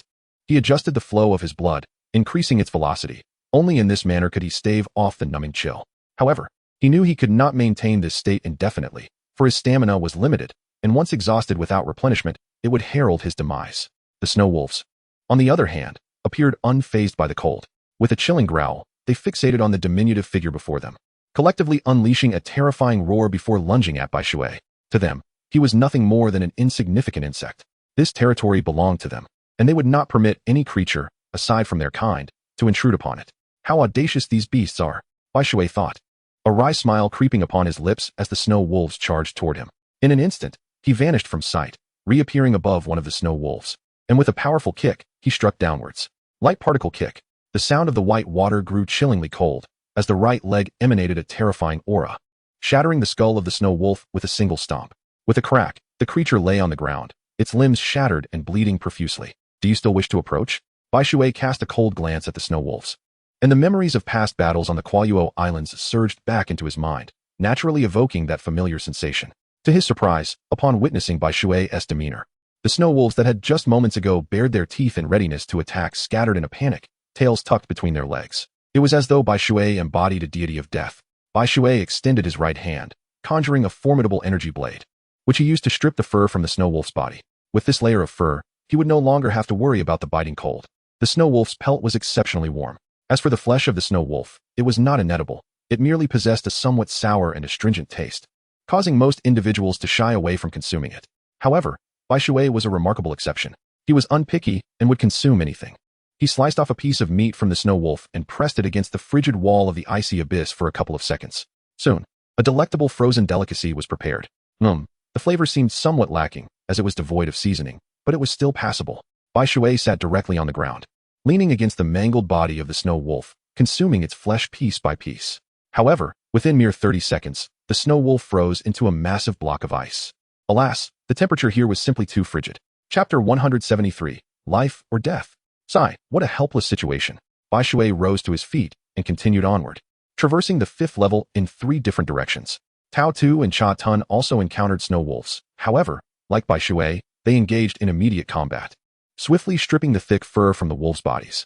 Tao Tu was a swordsman, while Cha Tun, contrary to Bai Shui's assumptions, was not a user of supernatural abilities, but rather a master of physical combat. Only Smoker remained, struggling in a relentless battle with the snow wolves, lacking a decisive strike. He found it challenging to inflict any significant damage. Thus, he appeared the most beleaguered among the 4. Deep down, Smoker felt a sense of indignation, yet he had to confront the harsh reality. He was indeed the weakest. At the observation center of the 5th level, the 3 individuals displayed an extraordinary level of strength. Was it not remarkable that such prowess existed within the Navy? The observers watched in awe as Bai Shui and his companions concluded their battles in mere moments, expending hardly any effort. The individual known as Smoker, while possessing commendable strength, seemed to lack the efficacy of his fruit abilities. As the saying goes, comparison breeds evaluation. Consequently, Smoker naturally emerged as the weakest link. In light of this, the observers contemplated introducing some excitement. There are still a few formidable characters lurking within the 5th level. They mused with a hint of malice. Originally, the 5th level was devoid of Den Den Mushi, as the extreme cold rendered it nearly impossible for them to survive. Yet, succumbing to Sengoku's earnest pleas, Vegapunk managed to procure a few super frost-resistant Den Den Mushi with a lifespan of only a year and a half. Thus, the surveillance of the 5th level became feasible. In the presence of Bai Shui, as the observer spoke, a swift phantom suddenly lunged forward, startling him. Instinctively, he activated his paper drawing technique and evaded the strike. Whoosh! Yet, the phantom was relentless, performing a swift maneuver in midair before charging at Bai Shui once more.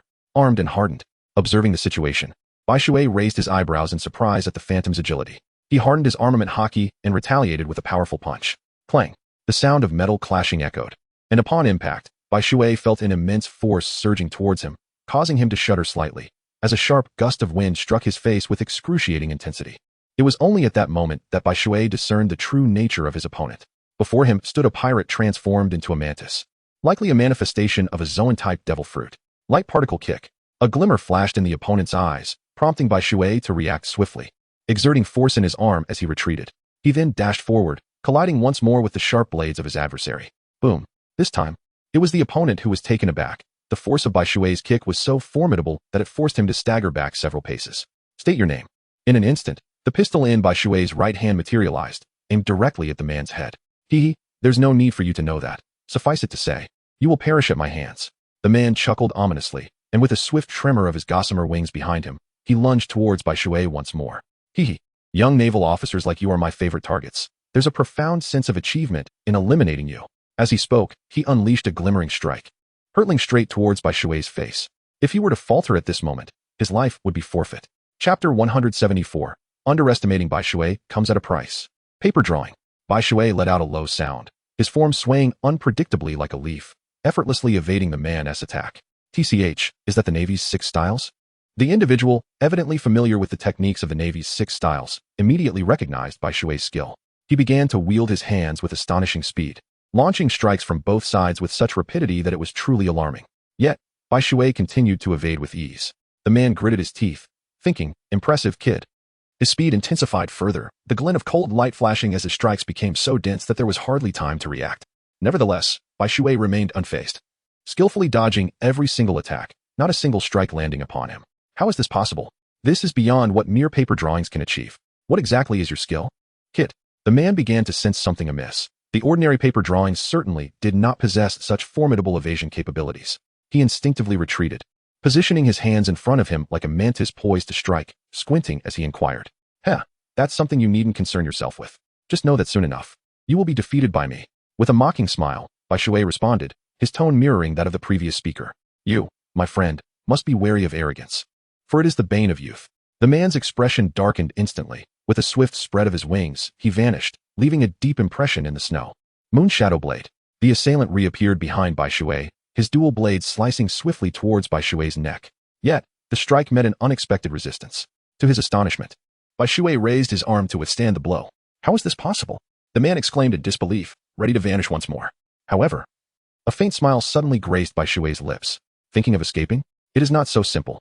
Bai Shui's right hand firmly gripped the trigger. A sudden, piercing sound erupted. The man felt a violent tremor under his ribcage, followed by an overwhelming wave of agony that halted his attempt to flee. In disbelief, he glanced downward, only to discover a gaping void the size of a fist beneath his ribs, a gruesome sight stained with blood and flesh, exuding the acrid scent of charred skin. Before he could react, Bai Shui lifted his leg and delivered a powerful kick, sending the man hurtling through the air, skidding across the snow-covered ground. This fellow must have a bounty of around 200 million, I presume. Bai Shui exhaled, gazing at the individual he had just sent flying. Perish. Yet, in an instant of relaxation, the person vanished from sight. Suddenly, they reappeared behind Bai Shui, their right arms swinging with ferocious might, unleashing a razor-sharp aura that cleaved the snow beneath into a visible rift, demonstrating the formidable power of the strike. How formidable! Even Bai Shui felt a pang of astonishment, an acute sensation coursing through his entire being. Die! The man cackled, though he appeared exceedingly weakened, as if the force of his strike had drained him of vitality. Nevertheless, he remained confident in this blow, believing that even someone stronger could fall prey to him with a moment's inattention. In the past, he had eliminated one formidable opponent after another. He was convinced that Bai Shui would prove no different. Chapter 175. Caution above all. He was eager to witness the expressions of terror and resentment on Bai Shui's face, for those two emotions were the most delightful to him. However, Bai Shui's reaction was somewhat unexpected. There was no trace of fear or resentment on his countenance, only a semblance of shock. Particle cannon. Bai Shui pulled the trigger, and a beam no thicker than a finger shot forth, effortlessly severing his strike in two and continuing to advance toward him. The man was utterly unprepared to react. He felt a surge of warmth in his chest, followed by an alarming sensation of vitality swiftly ebbing away. He glanced down, only to discover his chest was shockingly hollow, identical to the wound beneath his ribcage. His heart, gone. How could this be? In his final moments, he could hardly believe that Bai Shui was so formidable, that defeating him could be so straightforward. He had swiftly vanquished the swift shadow mantis. Indeed, he was a notorious pirate with a bounty of 220 million. This Bai Shui truly possessed remarkable skill. The observers recorded the event, marking a small cross on this man's bounty notice. Meanwhile, an intriguing encounter unfolded. The Iron Sword Queen, Fendi, a woman with a bounty of 120 million, unexpectedly crossed paths with Smoker. Faced with Fendi, Smoker felt a refreshing sense of confidence. Since Fendi lacked the Conqueror's haki, Smoker's Logia powers gave him a significant edge. At last, he felt a semblance of triumph. T-Pig encountered the saber-toothed tiger, Tozen, who was suffering on the 5th level. Tozen had assumed this would be a one-sided battle, and indeed, it was. However, it was not in the manner he had anticipated. In the face of T-Pig, he realized his physical prowess was significantly lacking. His once proud strength paled in comparison. Bang! Another punch landed, and Tozen felt his right arm grow numb as he was sent flying, blood involuntarily spilling from the corner of his mouth. Shave! T-Pig vanished in a flash. Appearing behind Tozen with 1,000 blades in his mouth, extending his right finger like a tempest, causing blood to splatter from Tozen's back amidst his agonized cries. Oh! T-Pig, what a coincidence. Suddenly, a voice emerged from behind T-Pig. He turned to see Bai Shui approaching nonchalantly. You. Upon seeing Bai Shui, Tozen's eyes blazed with fury, transforming into a ferocious beast as he swiped a claw at Bai Shui. Yet, the disparity in strength was insurmountable. He met with a leg sweep that expanded in size. Bang! Tozen was sent hurtling backward, carving a 100-meter-long trail in the snow, snowflakes scattering in his wake. Oh, Bai Shui, this is quite the coincidence.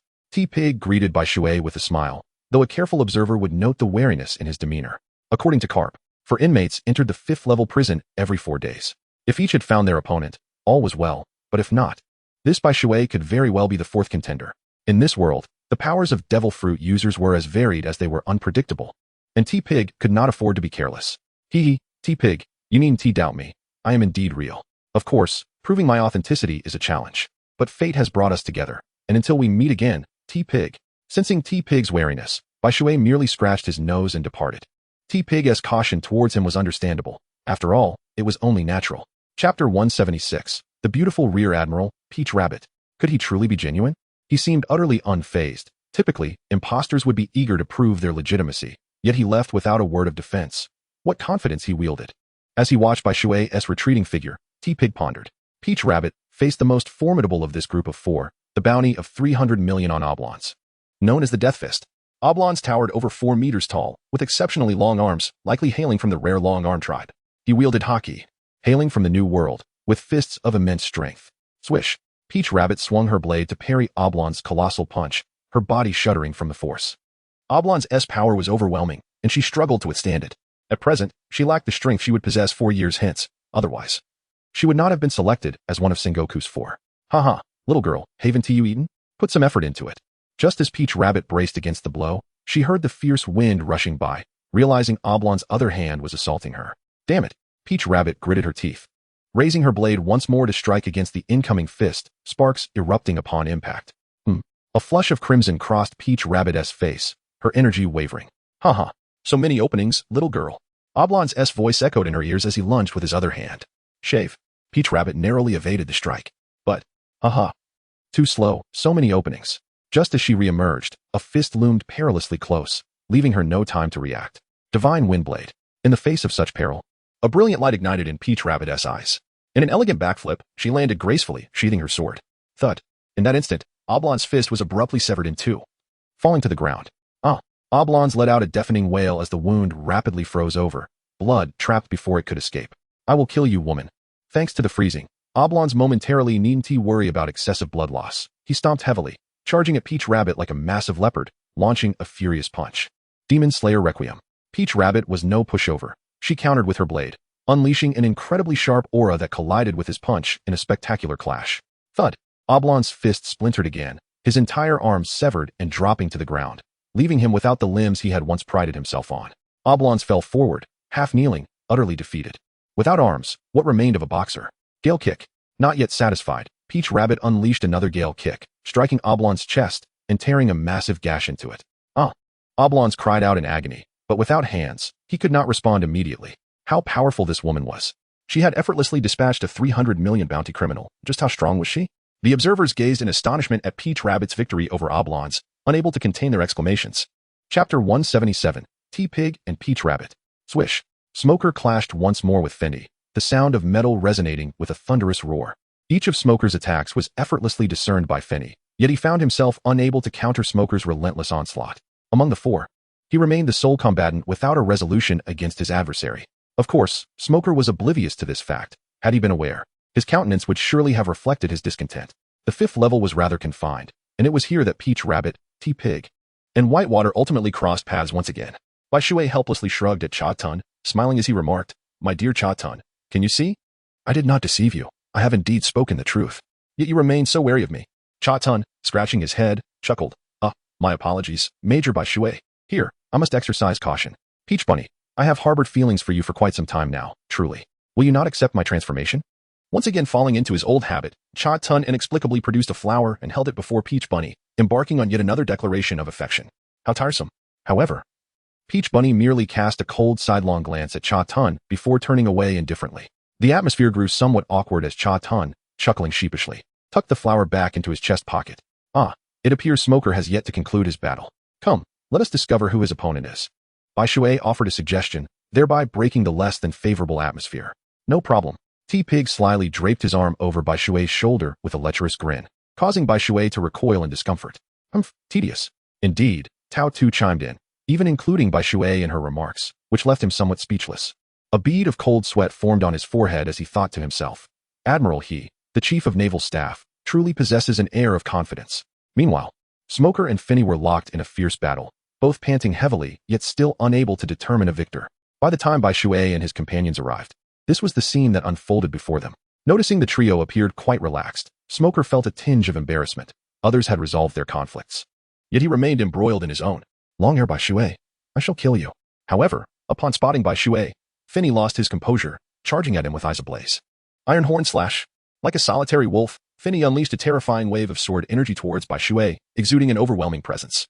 "I'll take care of this," Smoker began to assert, but he suddenly realized Bai Shui had appeared before him, his right arm enveloped in darkness. Light Particle Punch. A powerful punch from Bai Shui struck heavily against the sword aura, shattering it into fragments. This force then transformed into a vigorous gust of wind, sweeping outward in all directions.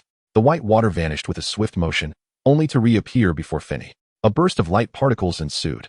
Bai Shui, with a tone of indifference, lightly uttered a word before forcefully stamping his foot down. Thud! Findy raised her sword to parry. Yet the ground beneath her feet caved in with a thunderous roar, causing her to involuntarily emit a muffled groan. In her heart, she was astonished. How has this fellow's strength escalated once more? The light particle cannon. However, as she blocked Bai Shui's strike, a gun materialized in his right hand, unleashing a beam as thick as a finger. Whoosh! Undoubtedly, Findy had no time to evade. With a hint of relief in her eyes, she collapsed to the ground, her chest stained with crimson blood. Bai Shui turned away, casting a glance at Finty's lifeless body. With a sigh, he bent down to gently close her eyes. Life is arduous. It is a struggle for everyone. Chapter 178, Extreme Training. My apologies for having taken your opponent.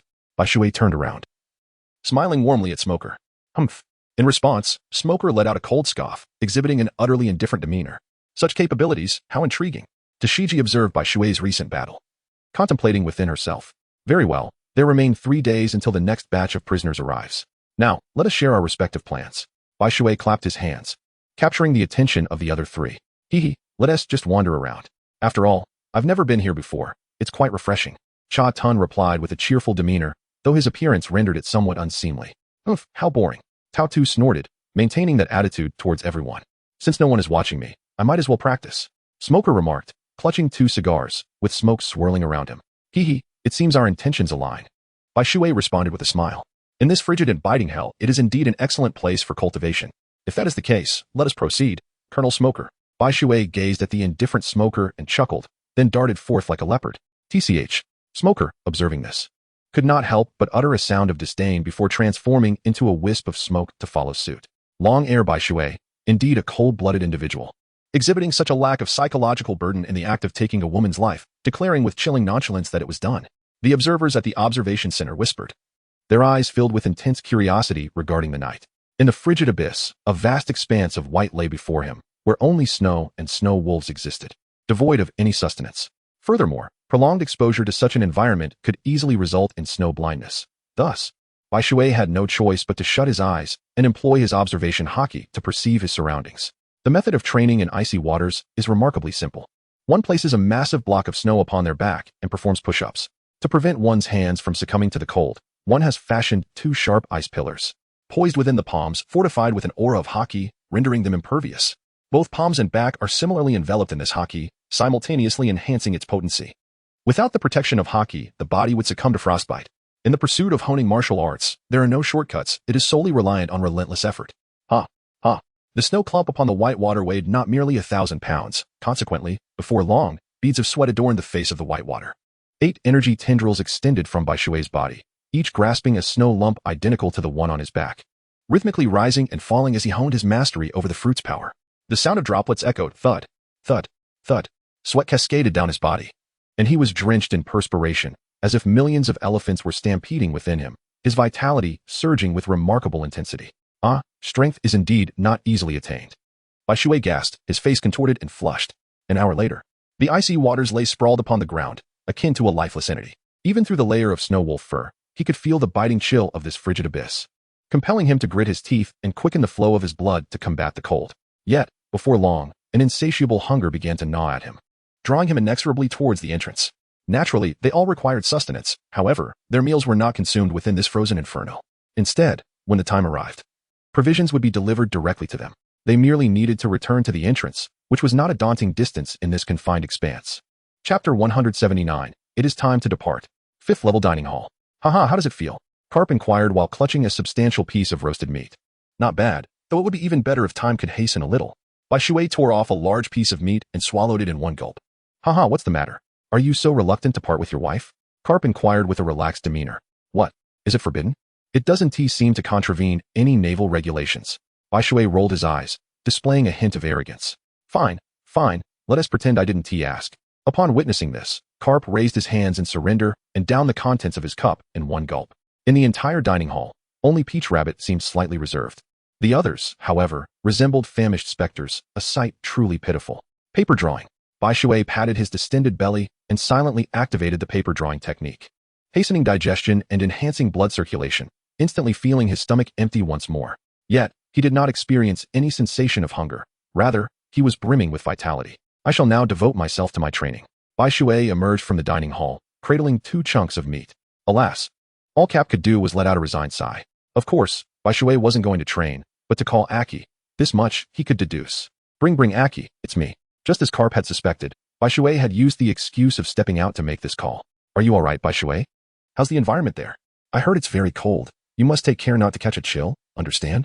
The moment she recognized Bai Shui's voice, Aki's tone brimmed with excitement. Haha, don't worry, I'm perfectly fine here. It's you who needs to be careful. With me not by your side, you must stay vigilant. Avoid unnecessary outings. Even Marine headquarters isn't entirely safe, understand? Bai Shui solemnly advised Aki, reminding her that the Navy headquarters was not as secure as it might seem, at least, not in his absence. Yes, I understand. I will be careful, so do not worry. Aki replied softly, her heart swelling with sweetness akin to the taste of honey. All right. I shall refrain from further discussion for now and turn to my training. We shall converse again in the evening, my dear. Bai Shui uttered words of affection that could make anyone blush. Very well. The smile of a Chi resonated from the other end of the line. Observing this, Bai Shui gently placed the phone down, concluding the conversation. Phew. The revolution has yet to succeed. Comrades must continue their efforts. Bai Shui rose to his feet, shaking his head, and proceeded towards the frigid abyss once more. Since this was a period of cultivation, he resolved to make the most of the year and a half ahead. It was a rare opportunity to be in such a favorable environment, accompanied by the snow wolves. The strength possessed by Bai Shui is undoubtedly not a gift from others, but rather a result of his own relentless endeavors. Without hard work, how could one possibly grow stronger? At the very least, Bai Shui has yet to witness a genius who can ascend to greatness without exertion. Time, indeed, is an ephemeral concept. As it stretches on, it fosters an illusion of unreality. After 500 days and nights, Bai Shui feels a sense of numbness enveloping him. His daily routine consists solely of training, combat, dining, and slumber, these 4 pursuits.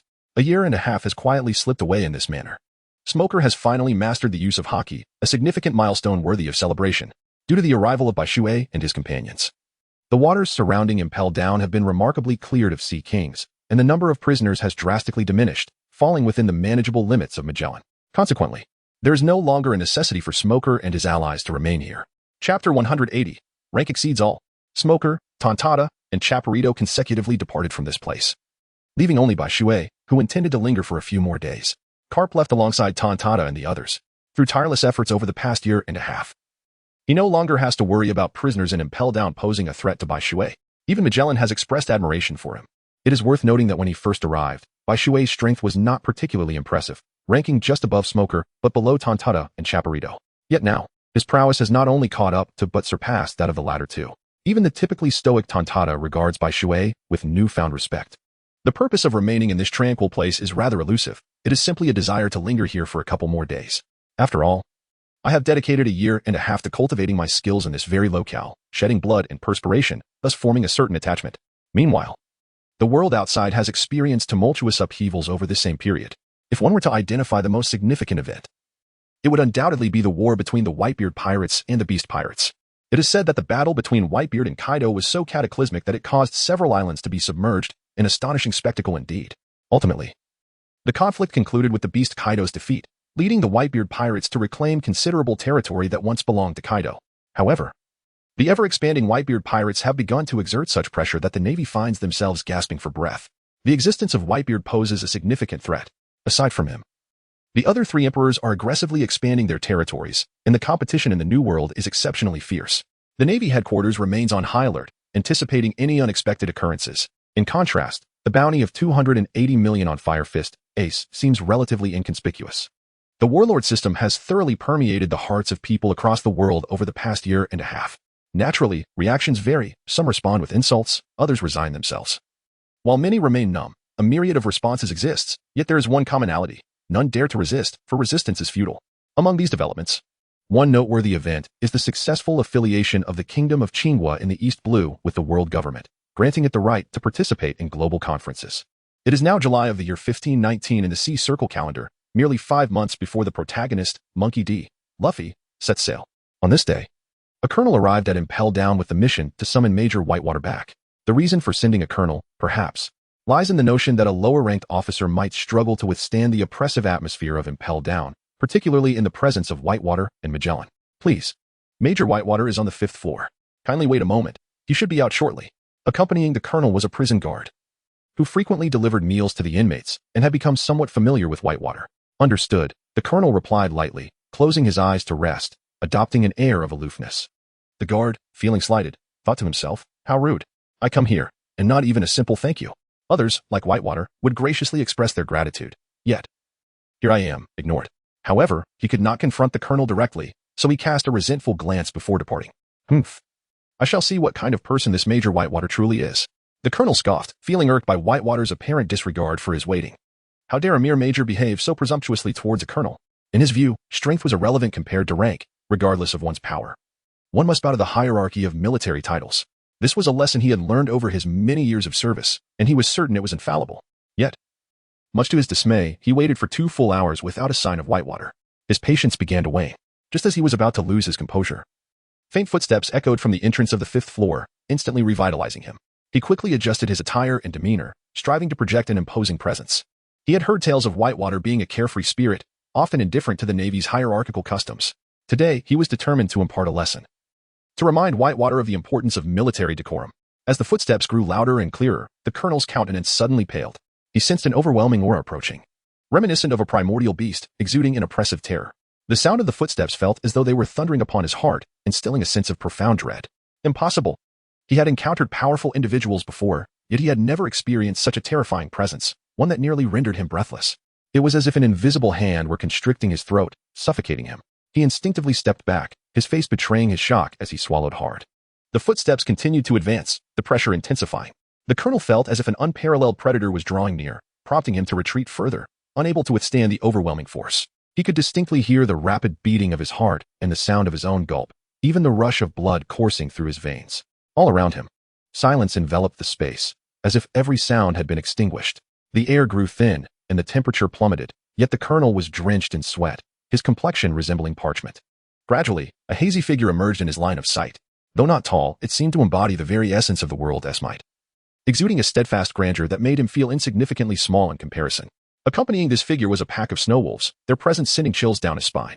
At least 50 majestic wolves trailed closely behind, creating an imposing spectacle. What on earth? The colonel's eyes widened in disbelief as he struggled to comprehend the scene before him. Snow wolves, those magnificent beasts, nurtured in the frigid depths of the 5th level, were known for their pride and ferocity. How could they possibly exhibit such camaraderie with anyone else? Yet, here they were, intimately following Whitewater, leaving him utterly astonished. As the footsteps drew nearer, the colonel found himself backed against the wall of the 5th floor. With no means of escape, he could only watch helplessly as Whitewater approached, powerless to oppose him. The thoughts of asserting dominance over Whitewater had vanished entirely from his mind. Finally, he comprehended why his colleagues had reacted so peculiarly. even with pity, when he mentioned his intention to assert authority over Whitewater. It dawned on him that they must have known all along that his endeavor would be in vain, a recipe for humiliation. Regret, however, came too late. Soon, he would bid farewell to the depths of the underwater prison, as Bai Shui stepped through the gates of the fifth prison. The snow wolves cast a lingering glance at him before swiftly vanishing into the swirling tempest of snowflakes. "Let us depart," he remarked, casting a casual glance at the colonel who was pressed against the wall in terror. How could such a worthless individual attain the rank of colonel in the Navy headquarters? "Sengoku has been rather careless, hasn't he?" Turning to Director Magellan, he added, "It is time for me to take my leave. I am grateful for your care over the past year and a half. I shall visit you again when time permits." Bai Shui bid farewell to Magellan politely, and after exchanging embraces with Magellan, Hannibal, Sati, Domino, and others, he boarded the warship, embarking on his journey home. Ah, a year and a half. How swiftly time has passed. Bai Shui closed his eyes, took a deep breath, stretched lazily, and sighed. Crackle, crackle.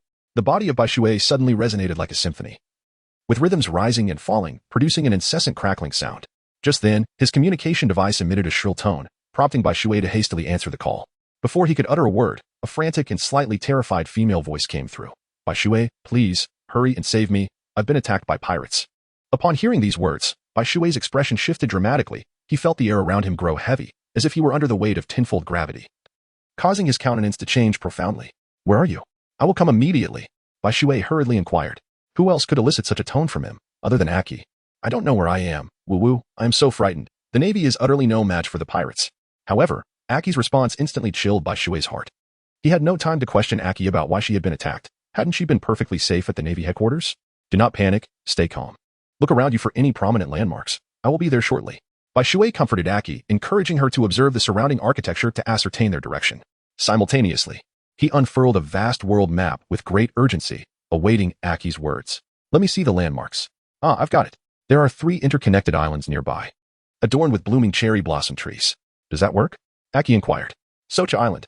Before Bai Shui could respond, the colonel beside them turned pale and exclaimed, "You know." Bai Shui had turned around, fixing his gaze intently on the colonel, and inquired, "I am not entirely certain. Could you ask her again if there exists a tall stone monument on that island? If so, that would be it." The colonel replied, "Aki, please take another look and see if there is indeed a tall stone monument on that island." Bai Shui was not inclined to heed the colonel's words and hurriedly inquired, "Is that correct?" "Indeed. How did you know?"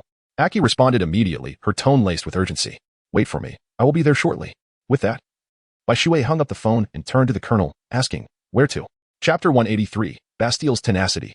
The colonel shivered involuntarily and replied, 30 kilometers west from here."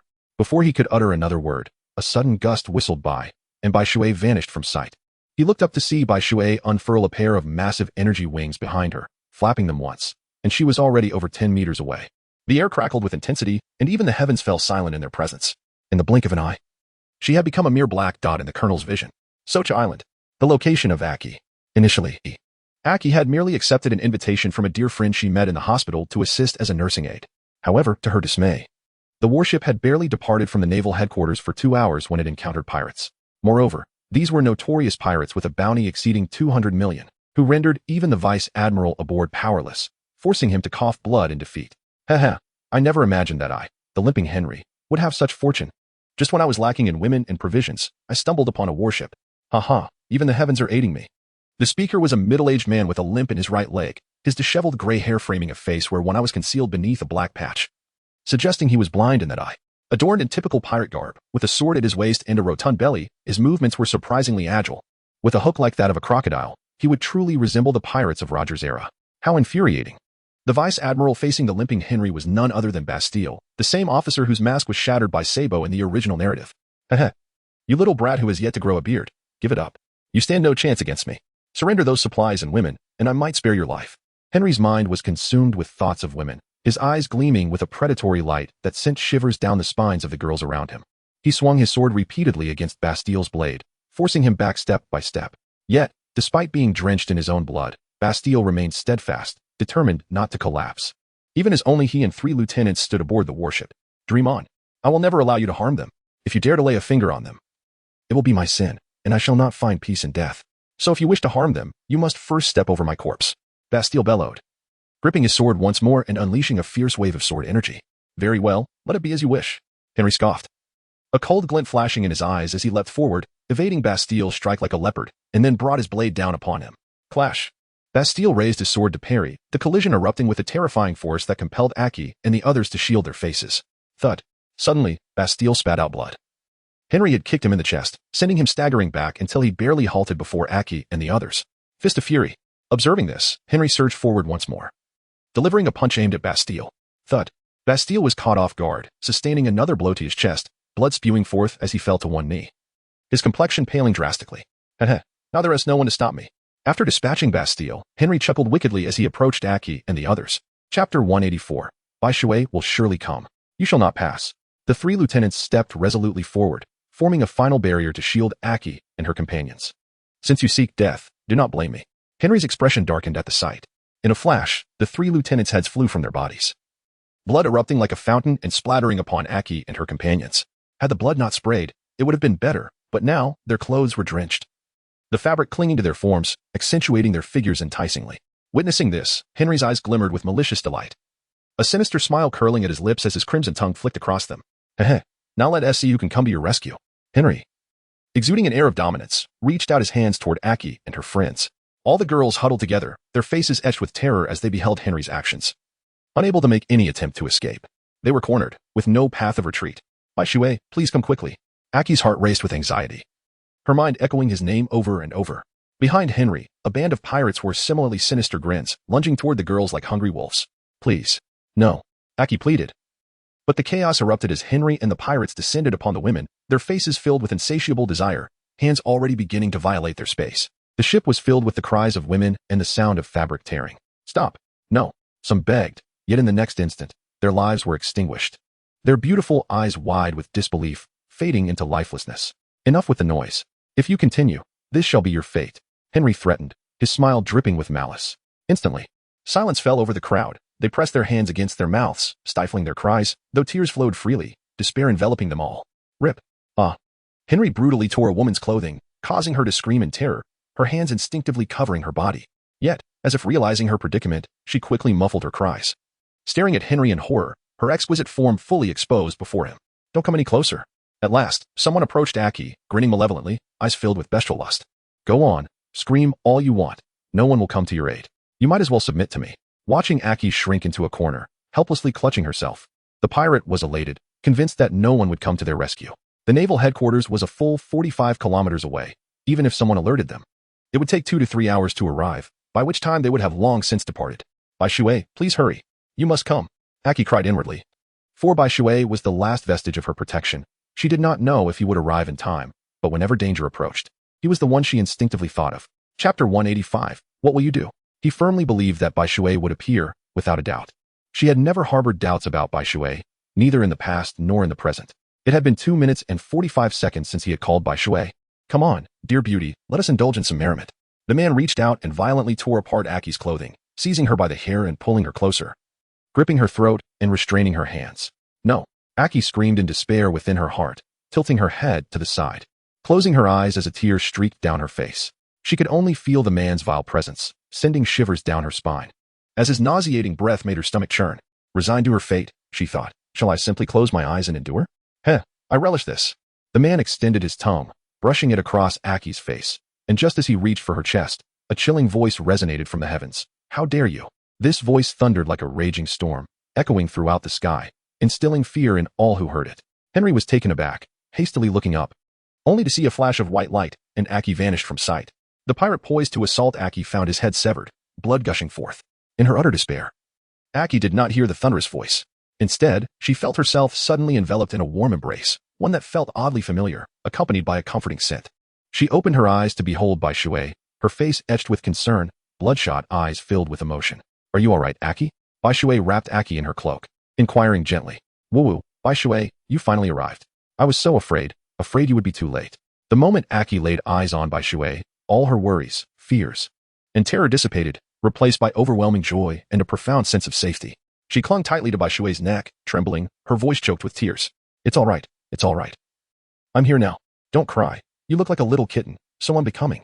Bai Shui gently patted Aki's back, offering soft words of comfort, his eyes filled with a mixture of fear and relief. Had he hesitated for but a moment longer, Aki's innocence would have been irrevocably lost. Fortunately, from the instant Bai Shui made his appearance, Henry felt a subtle yet palpable sense of pressure, leaving him profoundly uneasy. Who are you? While Henry was well aware of Bai Shui's military rank, he had never encountered a naval officer so remarkably young and formidable after years of drifting at sea. A major.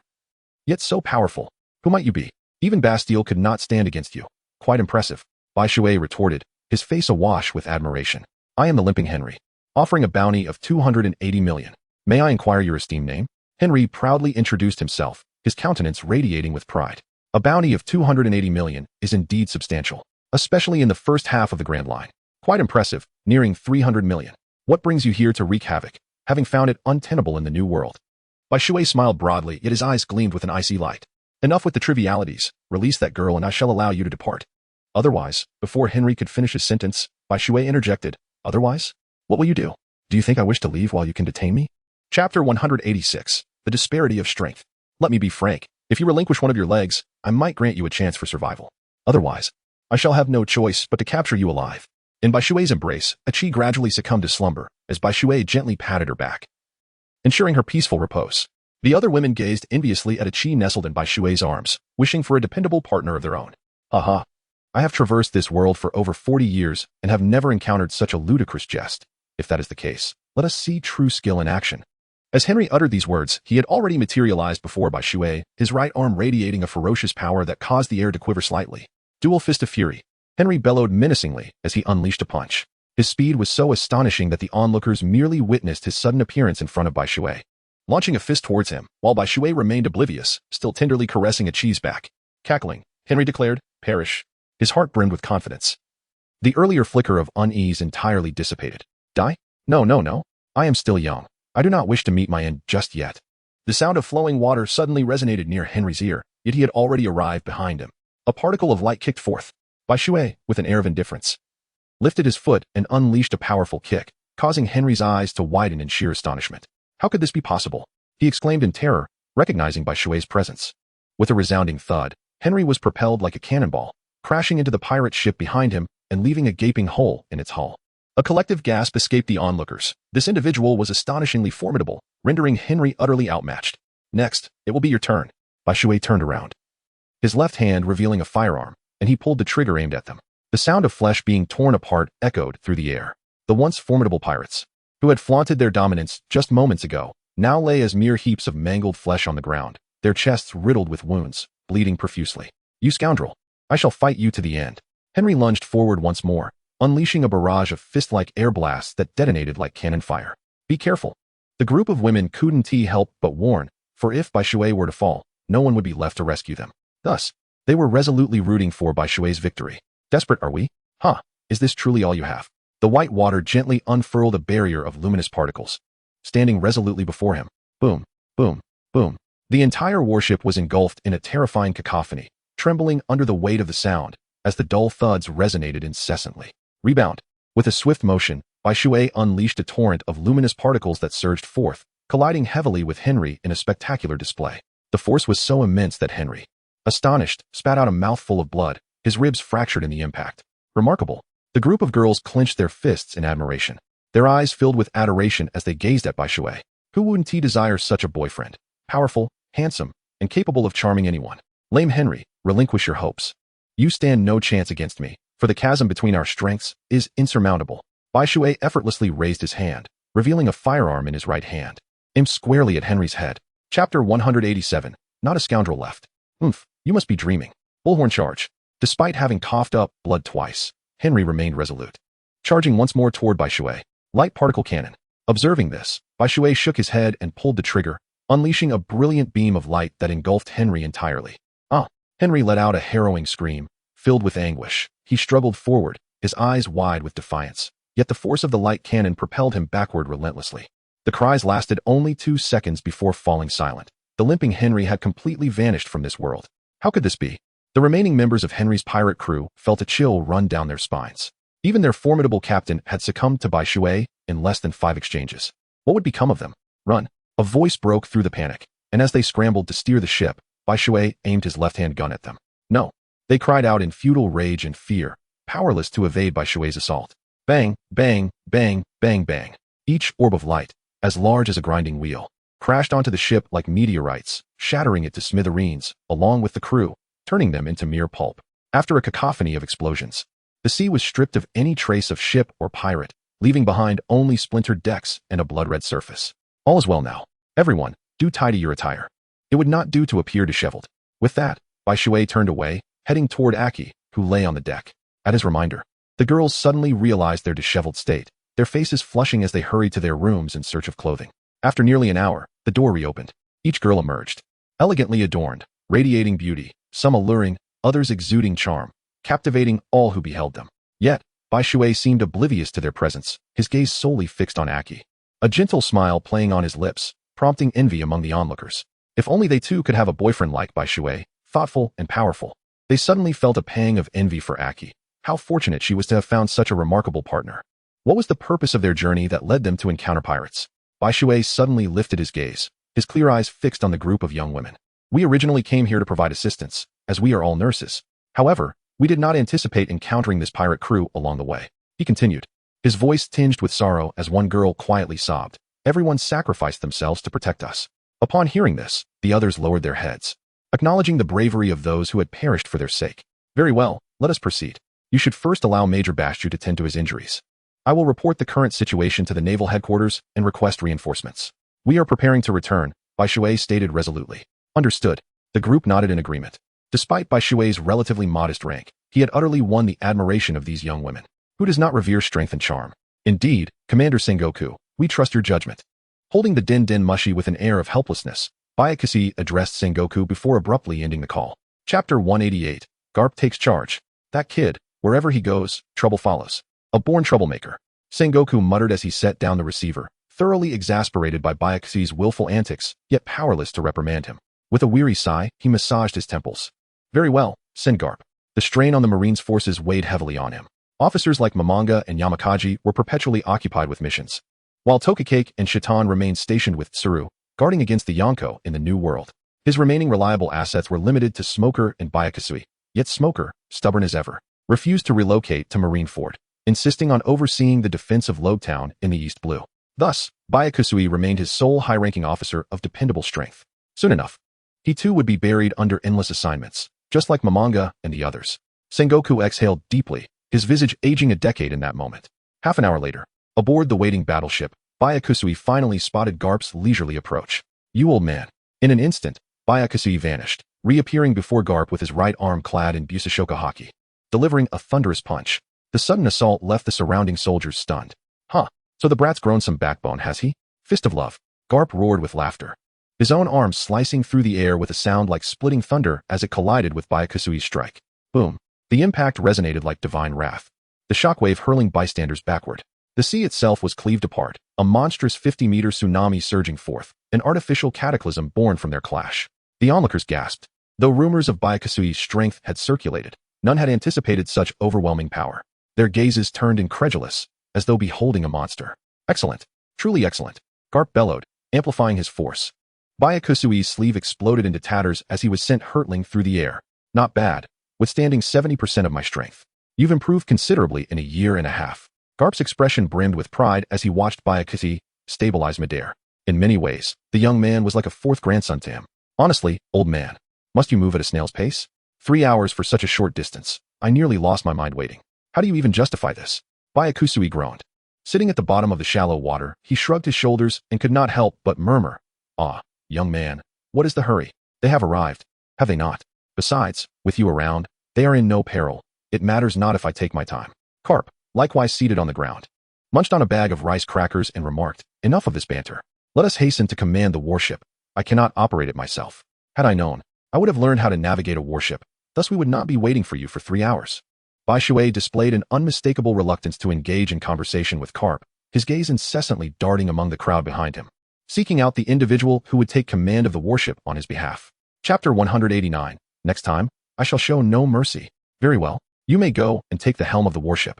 As Bai Shui had just fixed his gaze upon a target, Garp pointed at the individual under scrutiny by Bai Shui and remarked, indeed, under the intense scrutiny of both Garp and Bai Shui, the individual felt an unsettling chill enveloping him.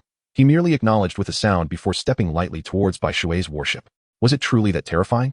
Garp and Bai Shui exchanged knowing glances, then burst into laughter, causing beads of cold sweat to trickle down the foreheads of those present. It was evident that the individual was familiar with carp.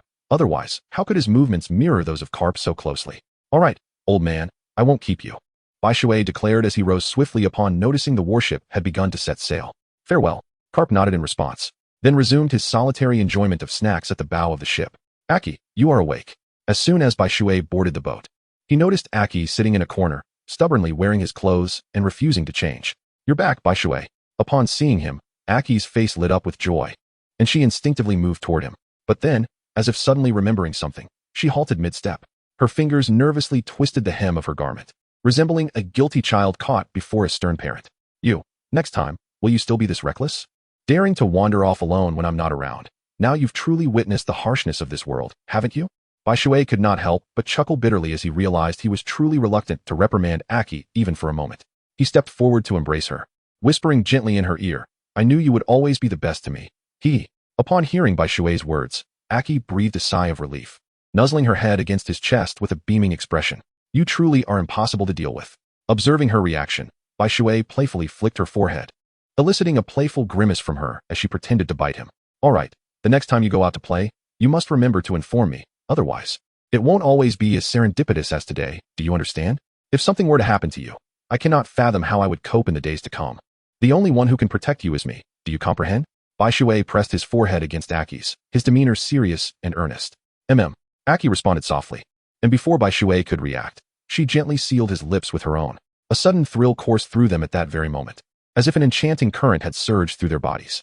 In the shadows, onlookers gazed upon the pair with envious eyes, their minds swirling with fantasies. After the recent events, everyone wished they could be the one embraced by Bai Shui. Alas, Bai Shui's heart eternally belonged to Aki, leaving no opportunity for the others.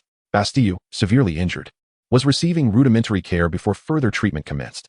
They were immensely grateful to Bastille. Had it not been for the delay he caused, Bai Shui would not have arrived in time.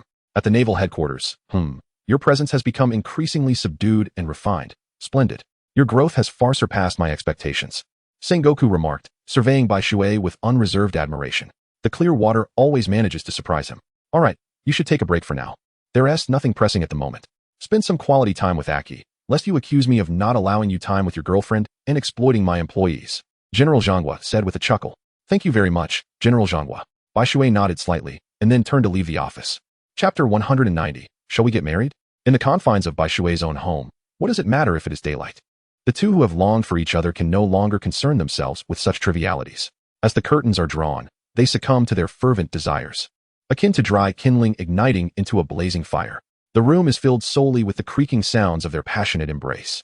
As nightfall descends, Bai Shui gradually awakened, feeling an overwhelming soreness throughout his body, as if he had been thoroughly exhausted.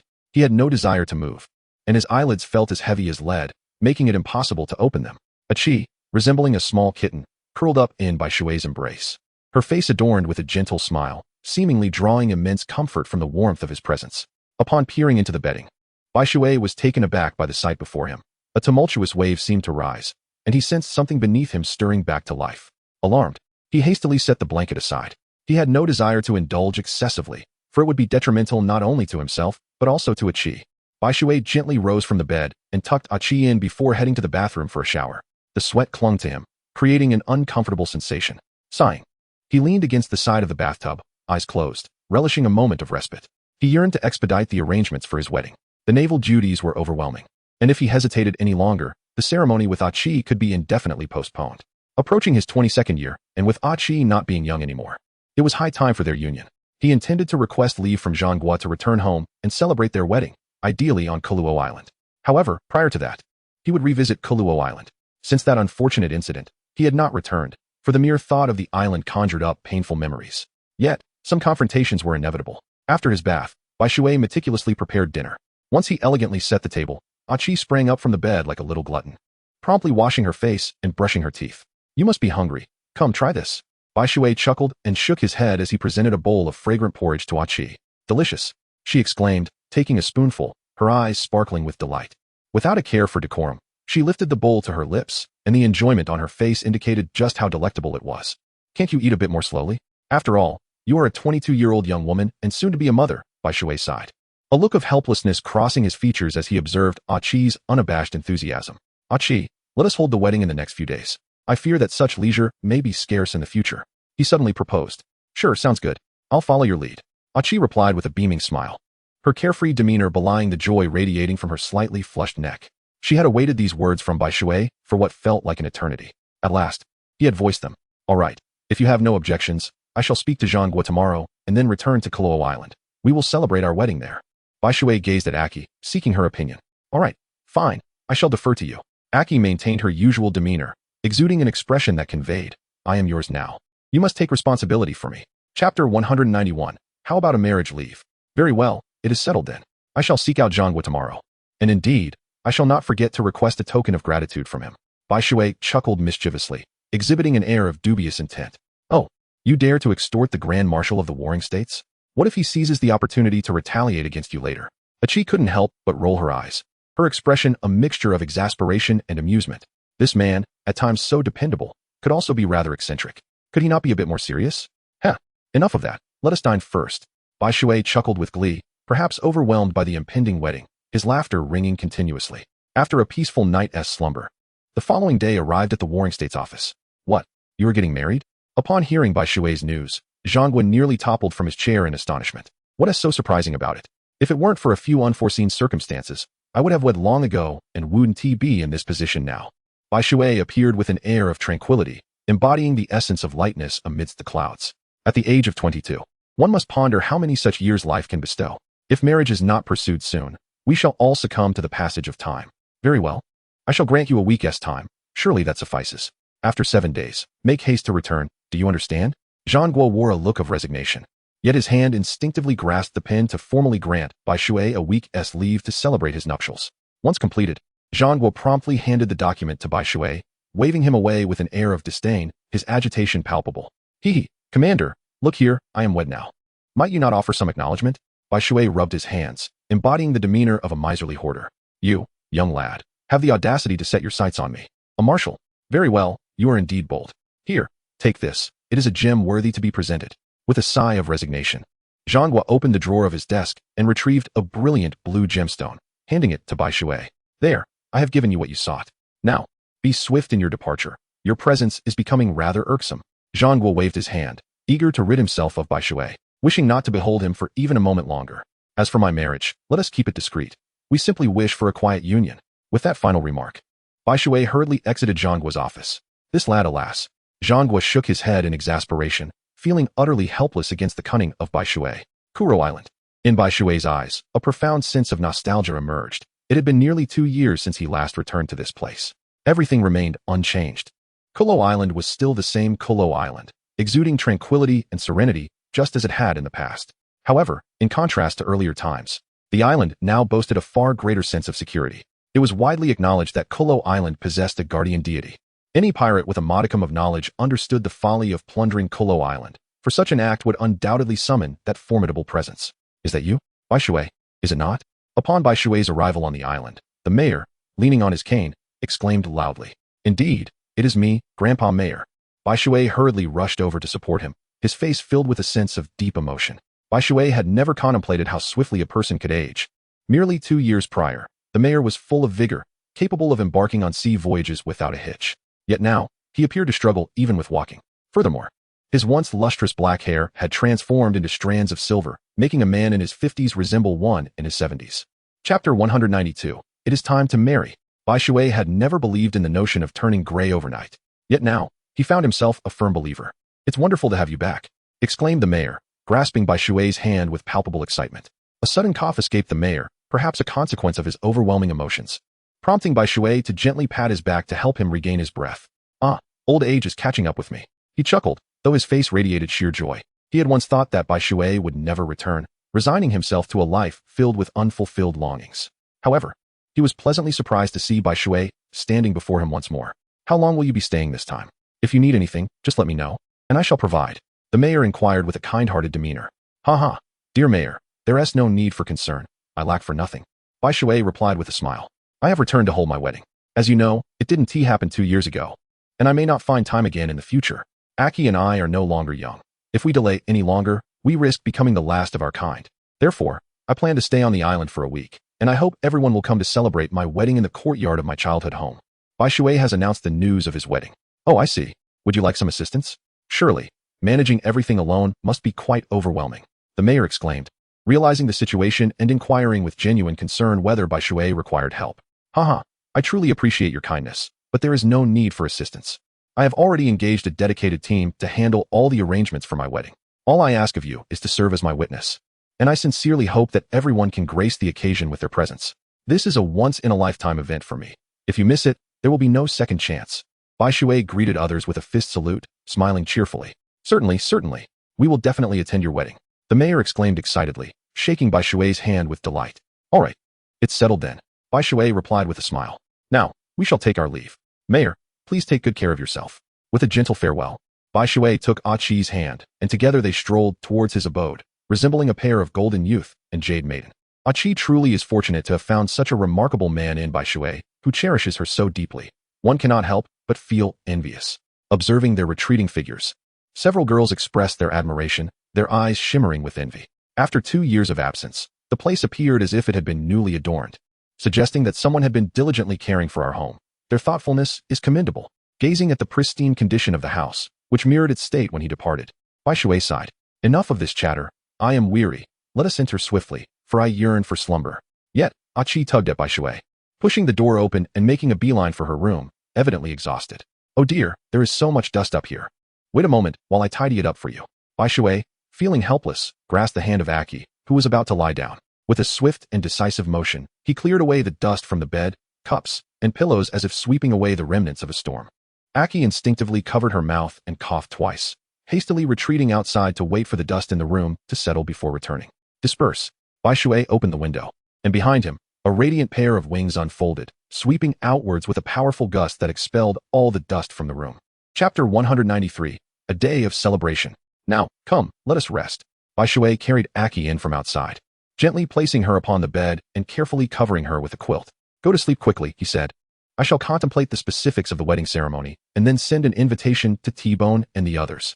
The gentle waters caressed Aki's forehead as he smiled softly. After urging Aki to close her eyes, he quietly shut the door and departed. Ah, the island of the ship slayer. It has been quite some time since I last laid eyes on you. You've certainly made quite the progress, attaining the rank of major so swiftly. Alas, despite my years of service, I remain merely a colonel. How disheartening it is to compare ourselves.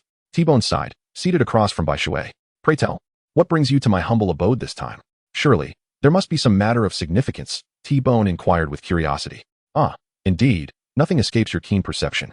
I am to be wed, and thus, I have come to deliver an invitation, Bai Shui announced, producing a crimson wedding invitation from his chest and extending it to T-Bone. How delightful. This style of invitation is truly a novelty to me, T-Bone remarked, his brows lifting as he accepted the invitation. Of course, you ought to consider the sender. It is I who presents it to you. So how could it be anything less than exceptional? Bai Shui chuckled heartily. This is a genuine Huaxia-style invitation, crafted entirely in the traditional manner. It stands in stark contrast to the styles of this world. Very well, I shall certainly attend, T-Bone declared, holding the invitation with reverence. Raising his glass, he added, Now, let us drink once more. I shall finish mine. You may indulge as you wish. Cheers. A large cup of T-Bone clashed against a small cup filled with plain water, and then it was downed in one gulp. It was midday. Well then, I shall take my leave. Do remember to come and join. Bai Shui stood at the harbor, bidding farewell to T-Bone. Certainly, T-Bone exclaimed, a rare smile flickering across his zombie-like visage. Upon arriving at Kuro Island, Bai Shui found the wedding team he had engaged waiting patiently at the port. All right, everything is arranged according to my previous plan. I am not rushing the progress, but it is imperative to maintain quality. Therefore, take your time. It is perfectly fine. Bai Shui's words brought a collective sigh of relief from the entire team. Rest assured, Mr. Bai Shui, we will certainly achieve the results you desire. The team leader replied with a nod, and each member then dispersed to commence their tasks. Little lazy pig, are you still not awake? Upon entering a cheese room, Bai Shui found a cheese still lost in slumber, prompting him to shake his head in exasperation, a look of helplessness etched on his face. Alas, Bai Shui let out a resigned sigh before departing. Time gradually progressed to 2 days later. On this day, the entirety of Kolo Island was abuzz with excitement. Warm welcomes filled the air. The residents of Kolo Island wore expressions of joyful exuberance as they entered Bai Shui's home. Flanking the entrance stood 2 charming young hostesses, radiating beauty and youth. Welcome, everyone. Please take a seat. As the groom, Bai Shui naturally had the responsibility of greeting the guests, a fundamental act of courtesy. Inside the room, Aki, adorned in a stunning wedding gown and exquisitely made up, sat on the bed, idly observing Bai Shui and the others. Beside her were 4 bridesmaids from the wedding planning company. However, Aki, already sweet in demeanor, appeared even more celestial with her makeup, completely overshadowing the presence of the four bridesmaids. Chapter 194. Congratulations. At last, the day has arrived. Aki joyfully thought to herself, having awaited this moment for what felt like an eternity. Haha, you rascal, you finally got married. I'm here to celebrate. At that moment, a boisterous laugh suddenly resonated, drowning out the voices of everyone in the courtyard. Who else could it be but Carp?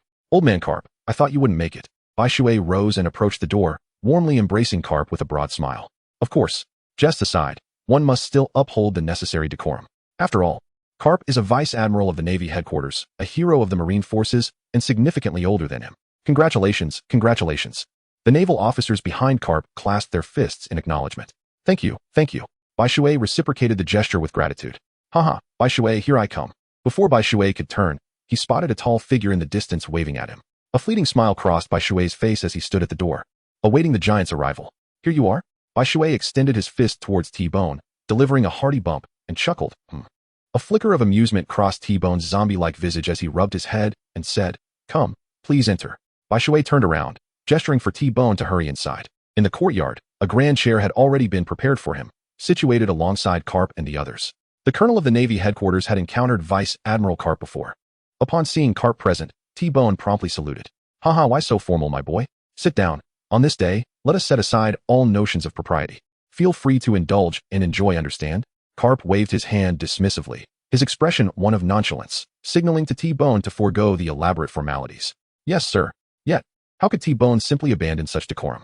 He was, by nature, a reserved individual. Just then, a distant sound of a ship's horn echoed, and a vessel, even more formidable than Carp's, began to approach the shores of Kuro Island. On board this ship were two individuals whom Bai Shui had never anticipated. Smoker and Admiral Akiji. Congratulations. Bai Shui, I arrived in quite a rush this time, and didn't prepare any gifts. Haha, I hope you won't mind.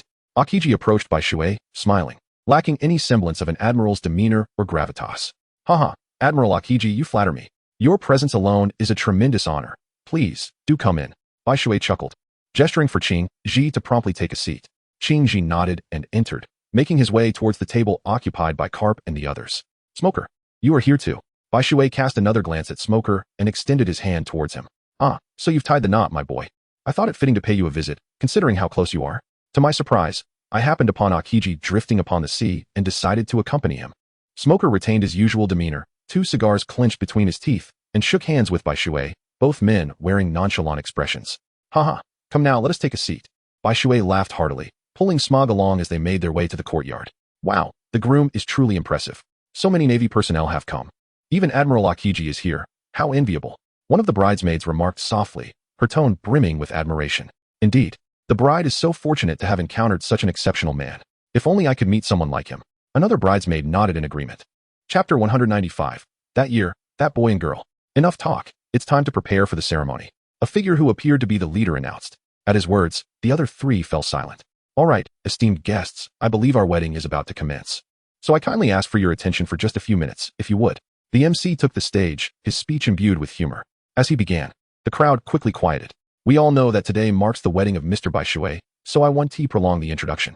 Let us welcome the groom, Mr. Bai Shui, and the bride, Ms. Aki. The MC's words were remarkably concise, contrasting sharply with the often verbose style of other hosts.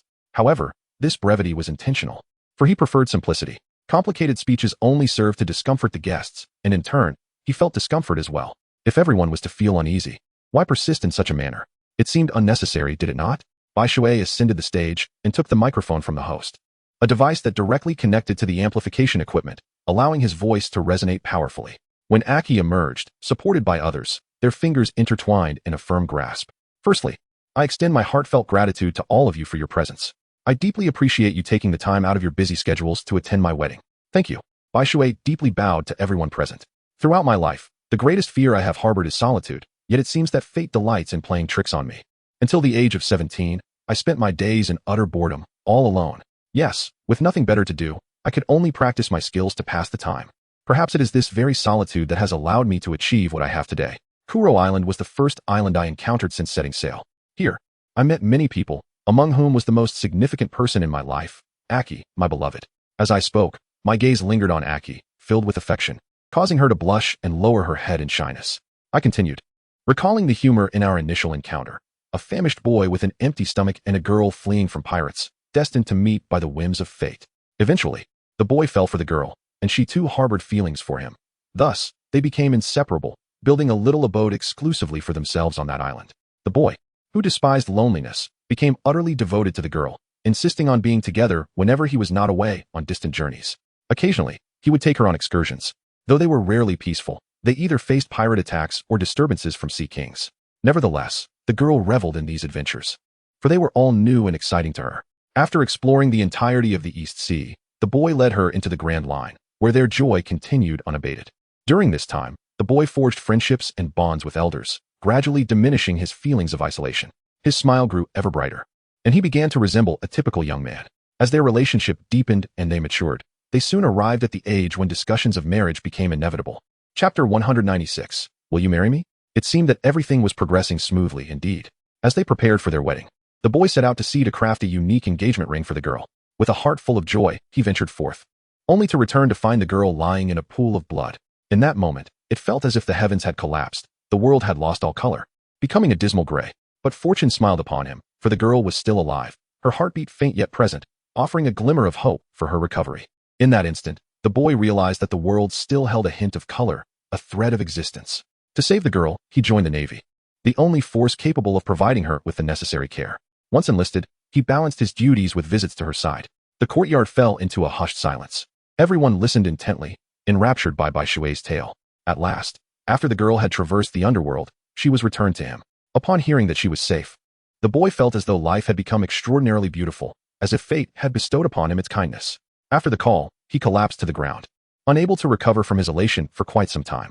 He feared that without the girl, he would be at a loss for how to continue his life. Fortunately, fate had smiled upon him once more. She awakened. After her recovery, the boy proposed marriage, and the girl had no objections. Yet, a decree from Mr. Sengoku of the Navy tore them apart once again. A year and a half passed, and the boy resolved that he could wait no longer. He wanted to marry her, to provide her with the commitment she deserved. He believed that having this girl by his side for a lifetime was more than enough. As Bai Shui spoke, the pressure of his grip steadily intensified, his palms growing increasingly clammy. Thus, Achi, will you marry me? Bai Shui suddenly knelt on one knee, producing the ring that should have adorned the girl's finger 2 years prior, and spoke earnestly. In that very moment, as Bai Shui knelt, the fireworks around them erupted into the sky, bursting forth in a dazzling display, forming 5 grand characters. Achi, will you marry me? Beside these words, a silhouette of 2 figures kissing was depicted. A sweet confession. Achi had already buried her head in his chest, responding with a soft murmur. In response, Bai Shui gently took Achi's hand and slipped the ring onto her finger. Cheers erupted from the crowd, who stood and applauded. Achi and Bai Shui, may you both remain forever united, growing old together. The elder town mayor joyfully congratulated them from his seat. Thank you for your blessings. Bai Shui replied with a bow. Achi, close your eyes. I wish to surprise you. Bai Shui suddenly lifted Aki's head, her cheeks blushing a deep crimson. Upon hearing his words, Aki obediently closed her eyes, a mixture of anticipation and trepidation gracing her countenance. The onlookers were equally curious, wondering what delightful surprise Bai Shui had in store for Aki. Suddenly, Aki felt her face cradled in gentle hands, warm lips brushing against hers, a sensation so familiar it was almost second nature. Who else could it be but Bai Shui? Unable to resist, she opened her eyes to find him tenderly holding her face, passionately kissing her. In that moment, she felt as if she might melt into his embrace, her entire being tingling with a delightful numbness, rendering her powerless. Chapter 197. The Wedding Night. At last, the crowd reacted, erupting into cheers. Fireworks lit up the night sky, illuminating the couple, the brilliant display forming silhouettes that mirrored Bai Shui and Aki in that cherished moment. This kiss lingered for over a minute, and when they finally parted, Aki felt as if she were on the brink of suffocation. Her face as red as a ripe apple, utterly enchanting. Many of the male guests couldn't help but swallow hard. Aki's appearance was truly ethereal. Now, let the bride place the engagement ring on the groom. The officiant interjected at the opportune moment.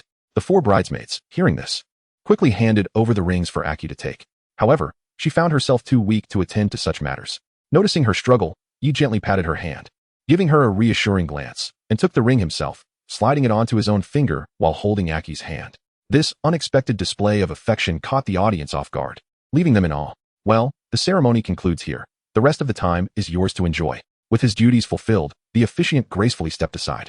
Everyone, indulge yourselves. Eat heartily and enjoy at your leisure. After escorting Aki to their chamber, Bai Shui returned to the courtyard, raising a glass of wine and toasting to Grandpa Carp. Admiral Akiji and Brother T-Bone, I raise my glass to you. Bai Shui approached the table of Carp and his companions, raising a toast to them. Haha, come on. Cheers.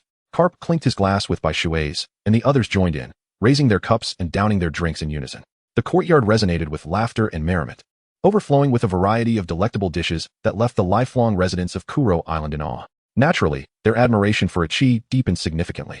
What great fortune it was to find a man like Bai Shui, wealthy, influential, handsome, and, crucially, devoted and faithful. In a drunken haze, some began to reminisce about their past heroic deeds with boisterous bravado. Meanwhile, in her room, Ichi was drenched in cold sweat, acutely aware of what was about to unfold, despite having experienced such moments with Bai Shui numerous times before.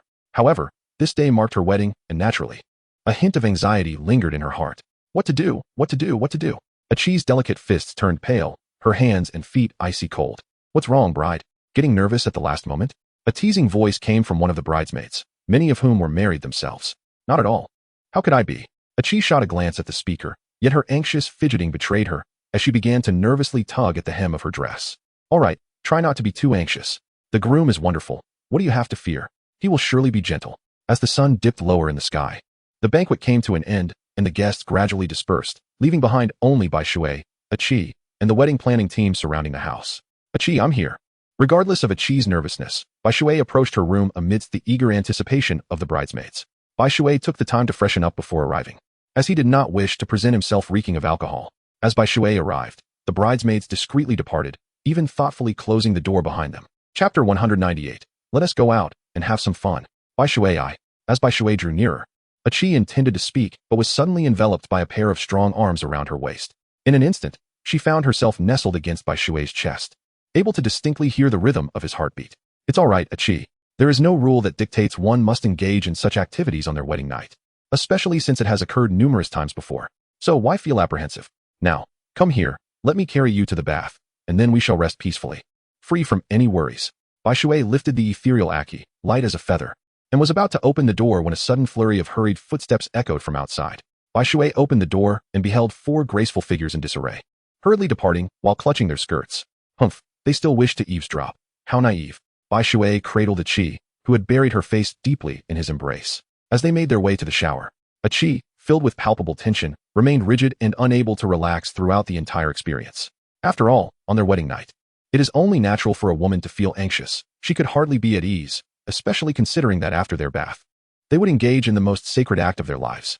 Although they had already indulged in forbidden pleasures before, the gravity of the wedding night imbued the moment with a unique significance that heightened their nerves. Despite Bai Shui's repeated reassurances, Ichi remained unable to regain her composure. She had anticipated a simple bath followed by a peaceful slumber, as Bai Shui had suggested, but reality proved that a man's schemes are endless, particularly in matters of intimacy. Once they entered the bathroom and shed their pretenses, Bai Shui transformed from a gentleman into a ruthless demon. When dry tinder meets a blazing fire, the situation becomes uncontrollable. Ichi felt as though she were being consumed by Bai Shui, utterly devoid of any means to resist. A night of deep slumber ensued. The next day, they awoke lazily around 2 in the afternoon, rubbing their sleepy eyes. As soon as Ichi opened her eyes, she found herself once again in the grasp of the monster that had long been waiting. No. Ichi's pleas for mercy sounded irresistibly tempting to Bai Shui. Thus, the hungry wolf once more preyed upon the little lamb. Bai Shui cradled the utterly limp Aki in his arms, submerging them both in the warm embrace of the bath. It was not until the evening that they finally emerged. Aki, the weather should be lovely tomorrow. Shall we venture out for a bit? Such splendid opportunities may not present themselves again, Bai Shui inquired, seeking Aki's thoughts. You mustn't bully me again. If you do, I shan't agree. Aki replied, as if haunted by some lingering apprehension.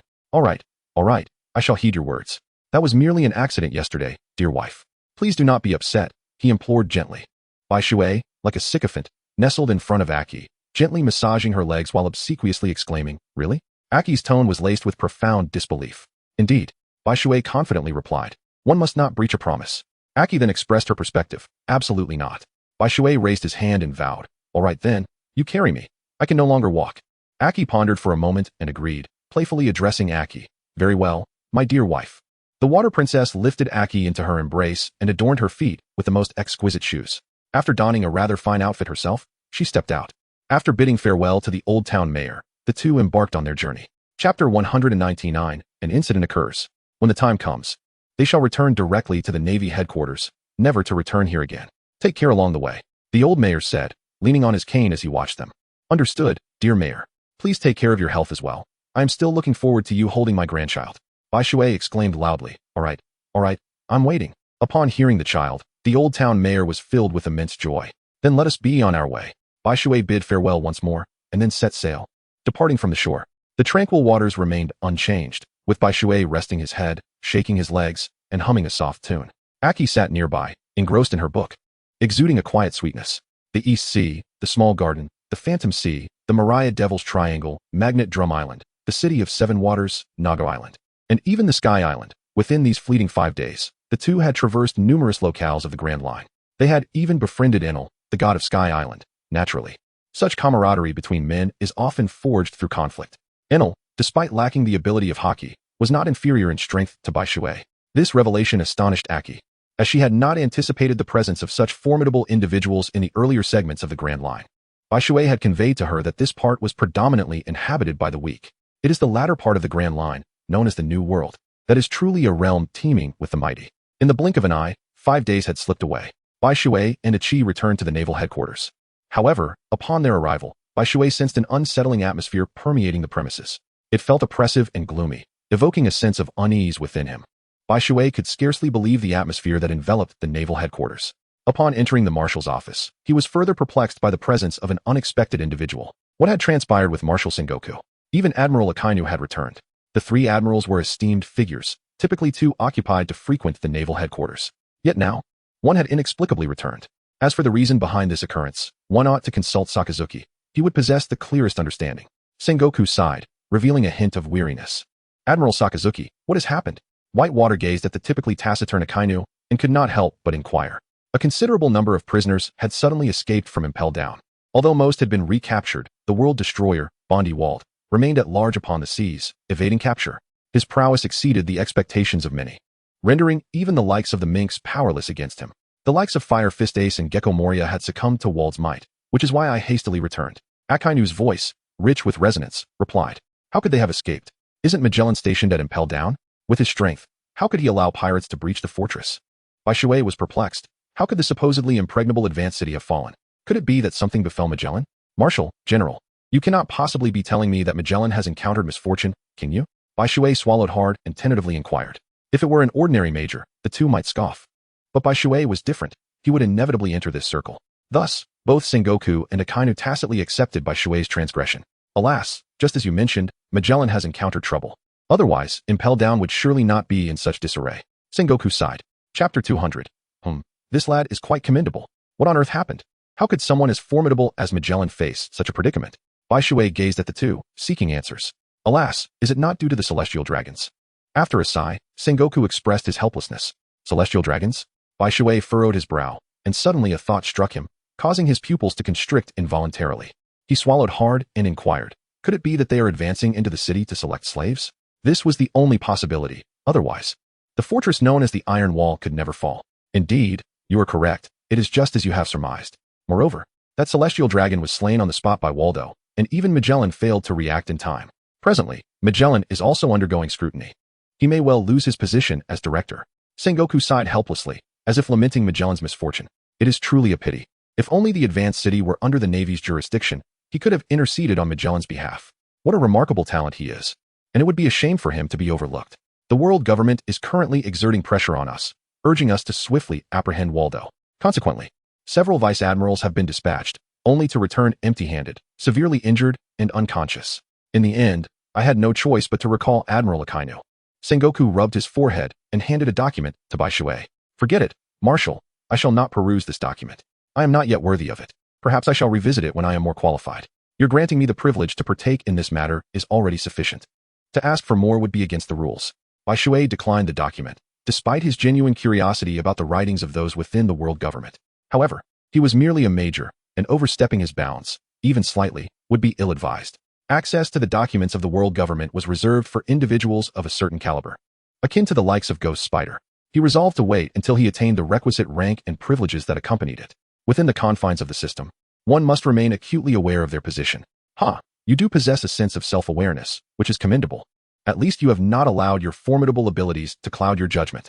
Observing this, both Sengoku and Akainu nodded in agreement, clearly pleased with Bai Shui's response. particularly for Akainu, known for his stern demeanor. Earning his approval was no small feat. It appeared that Admiral Akainu was preparing to apprehend Waldo. Bai Shui gazed at Akainu, who appeared ready for battle, and inquired, "Indeed, it seems only I can lead the charge. We cannot allow him to continue wreaking havoc upon the populace." Akainu, rarely responding to Bai Shui's queries, replied, "May I accompany you, Admiral Akainu? I wish to ascertain just how vast the chasm remains between myself and those of legendary status." Bai Shui gazed at Akainu with a serious expression. Perhaps you should consult Admiral Sengoku. If he has no objections, it may be possible for you to accompany him." It was rare for Akainu to be so accommodating, which brought a sense of relief to Bai Shui. "Very well. It is commendable that you have taken the initiative. Thus, you shall accompany Sakazuki on his journey of training." The unexpected request from Bai Shui left Sengoku astonished, quickly transforming his surprise into delight, and he readily granted Bai Shui's request. "Let us depart. There is no time to waste." Akainu rose and headed outside. "Achi, I am setting sail for a few days, perhaps 4 or 5. Please wait for my return at home, and remember to eat on time, all right?" Such a significant matter as departing at sea could not be kept from Achi. Otherwise, she would surely worry excessively. Chapter 201, The World Destroyer. When Bai Shui and Akainu arrived at the Navy base, the warships at the port were already fully prepared. However, upon noticing the unfamiliar figure of Bai Shui accompanying Akainu, many were puzzled as to how a mere major could board the ship. It was well known that on this vessel, few held ranks lower than that of a major. With an admiral leading the expedition, it was only natural that his subordinates were formidable. A major, however, seemed somewhat inadequate. "This is Bai Shui. You should have all heard of him." Once Akainu introduced Bai Shui, realization dawned upon the onlookers, who exclaimed, "Ah, so this is the renowned Bai Shui." They were astonished to see him so young. It was no wonder Admiral Sakazuki had chosen to bring him along. Although Bai Shui was over 21, he appeared as youthful as a newly minted adult. "All right, you may disperse, return to your posts." Akainu cast a stern glance at the crowd, speaking authoritatively. "Yes, sir." They replied in unison, saluting. It was evident that they held great respect for Akainu.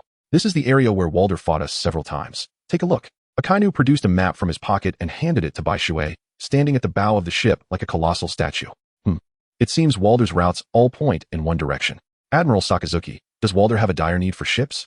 After observing the combat routes of Wald and the Navy, Bai Shui's gaze inadvertently drifted to a sizable point on the map, Water 7.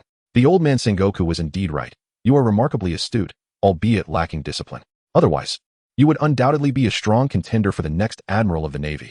Upon hearing Bai Shui's response, Akainu, uncharacteristically, praised him, looking down with an air of authority. Standing nearly 3 meters tall, Akainu made Bai Shui appear as a mere child, forcing him to tilt his head to speak. "Indeed, as you mentioned, Wald is preparing to set sail again, and should he succeed, the Navy's reputation will be severely tarnished.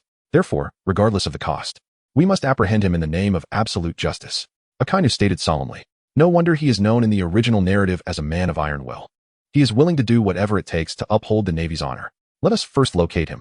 If he has found companions by now, it could pose a significant problem." Bai Shui jested. "It is not entirely inconceivable. A legendary pirate like Wald could easily recruit capable subordinates. Could he not?" Akainu, for once, did not respond with his usual gravity, sitting cross-legged on the ground. "I hope my fears do not materialize. Otherwise, we could indeed be in a bit of trouble. A bounty of 500 million for a powerhouse like him seems rather low. It should at least be 650 million. Bai Shui, with memories of his past life, was acutely aware of Wald's formidable strength. In the original story, his escape sent ripples through the entire Navy headquarters, prompting even the warlords of the sea to be summoned, demonstrating Sengoku's grave concern for Wald. Yes, but to preserve the face of the world government and to quell the minor ire of the celestial dragons, we had to make do with Magellan and the Navy, limiting the bounty to a mere 500 million. Akainu, with 2 cigars clenched between his teeth, wore an expression of discontent. "There is little we can do. After all, we are not the leaders." Bai Shui waved his hand dismissively, acknowledging the authority of the world government. Chapter 202, Reluctantly Becoming a Pirate. Water 7, once a tranquil and harmonious place thanks to the diligent governance of Mayor Iceberg, had transformed into a realm of trepidation following the arrival of a singular individual, Wald, the World Destroyer. As Bai Shui had anticipated, he came for ships, the finest vessels, to continue his adventures at sea. He sought not the title of Pirate King, but merely freedom, nothing more, nothing less. Initially, Wald had no intentions of becoming a pirate. He merely desired to sail freely upon the ocean. However, his life took a drastic turn when he was compelled to attack a Navy warship, driven by the oppressive actions of a celestial dragon. Without turning to piracy, he would have had no means of survival. After being forced into piracy, he amassed a substantial fleet, believing he could navigate the seas freely. Yet, he was ambushed by the world government's CP0, and even his subordinates betrayed him. He was imprisoned and impelled down, where he feigned death for 30 long years, until finally, he seized an opportunity to escape. However, upon his escape, he found himself pursued relentlessly by the Navy, repelling wave after wave of attackers until he arrived at Water 7. Once he secured a ship, he could set sail to find companions and establish a pirate crew, seeking revenge against the world. The new world awaited him. There, he would not be so easily hunted down by the Navy. Though he was reckless, he was cognizant that should an admiral arrive, he would be captured once more. Momo, 50 speeds. Wald's intentions were crystal clear. He knew precisely what he sought.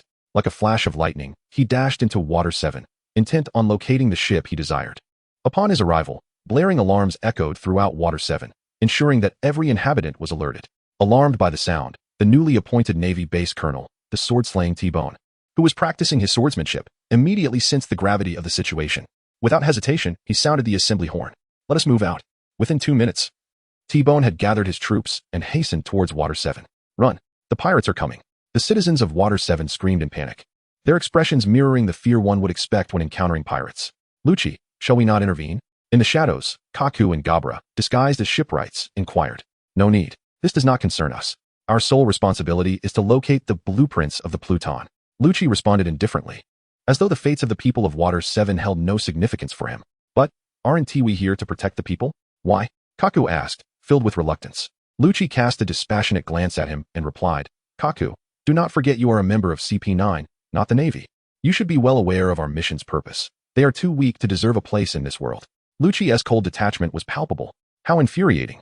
After receiving such a response, Kaku slammed his fist against a pillar in frustration, causing it to crack under the sheer force of his anger.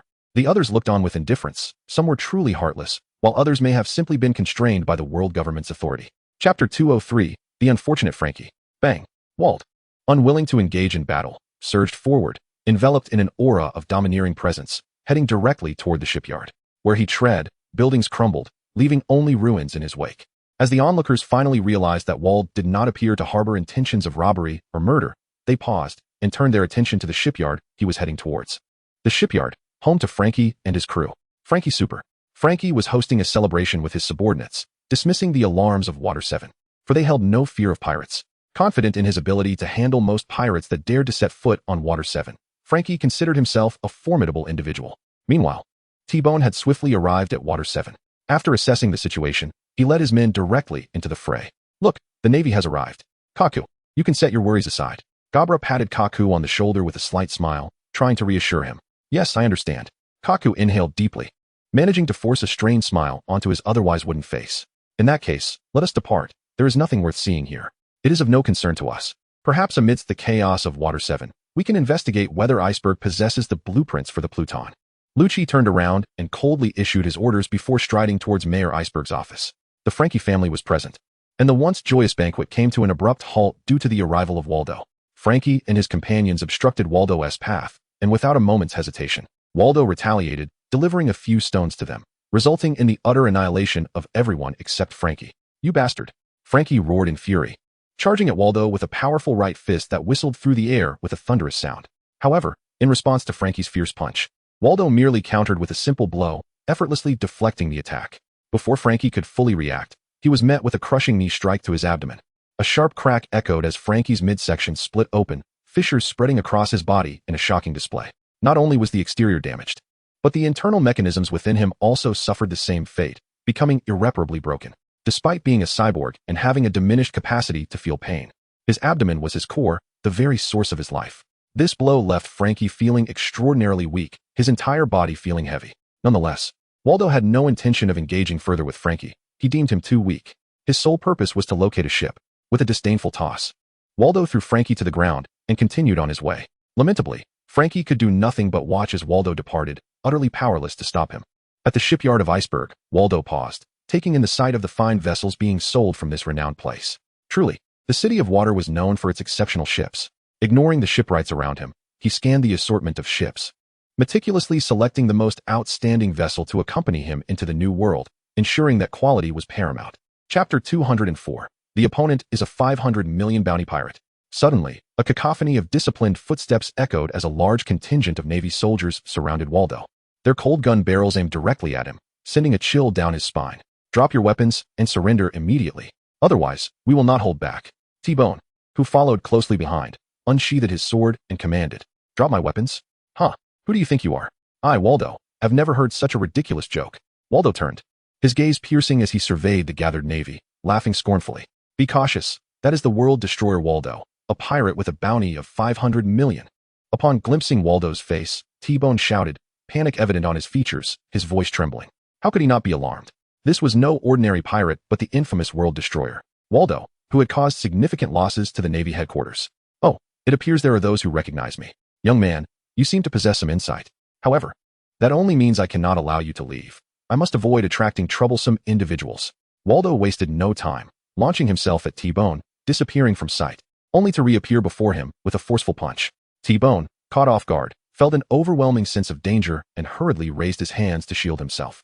Yet, he was thrown backward uncontrollably, his bones shattering under the force.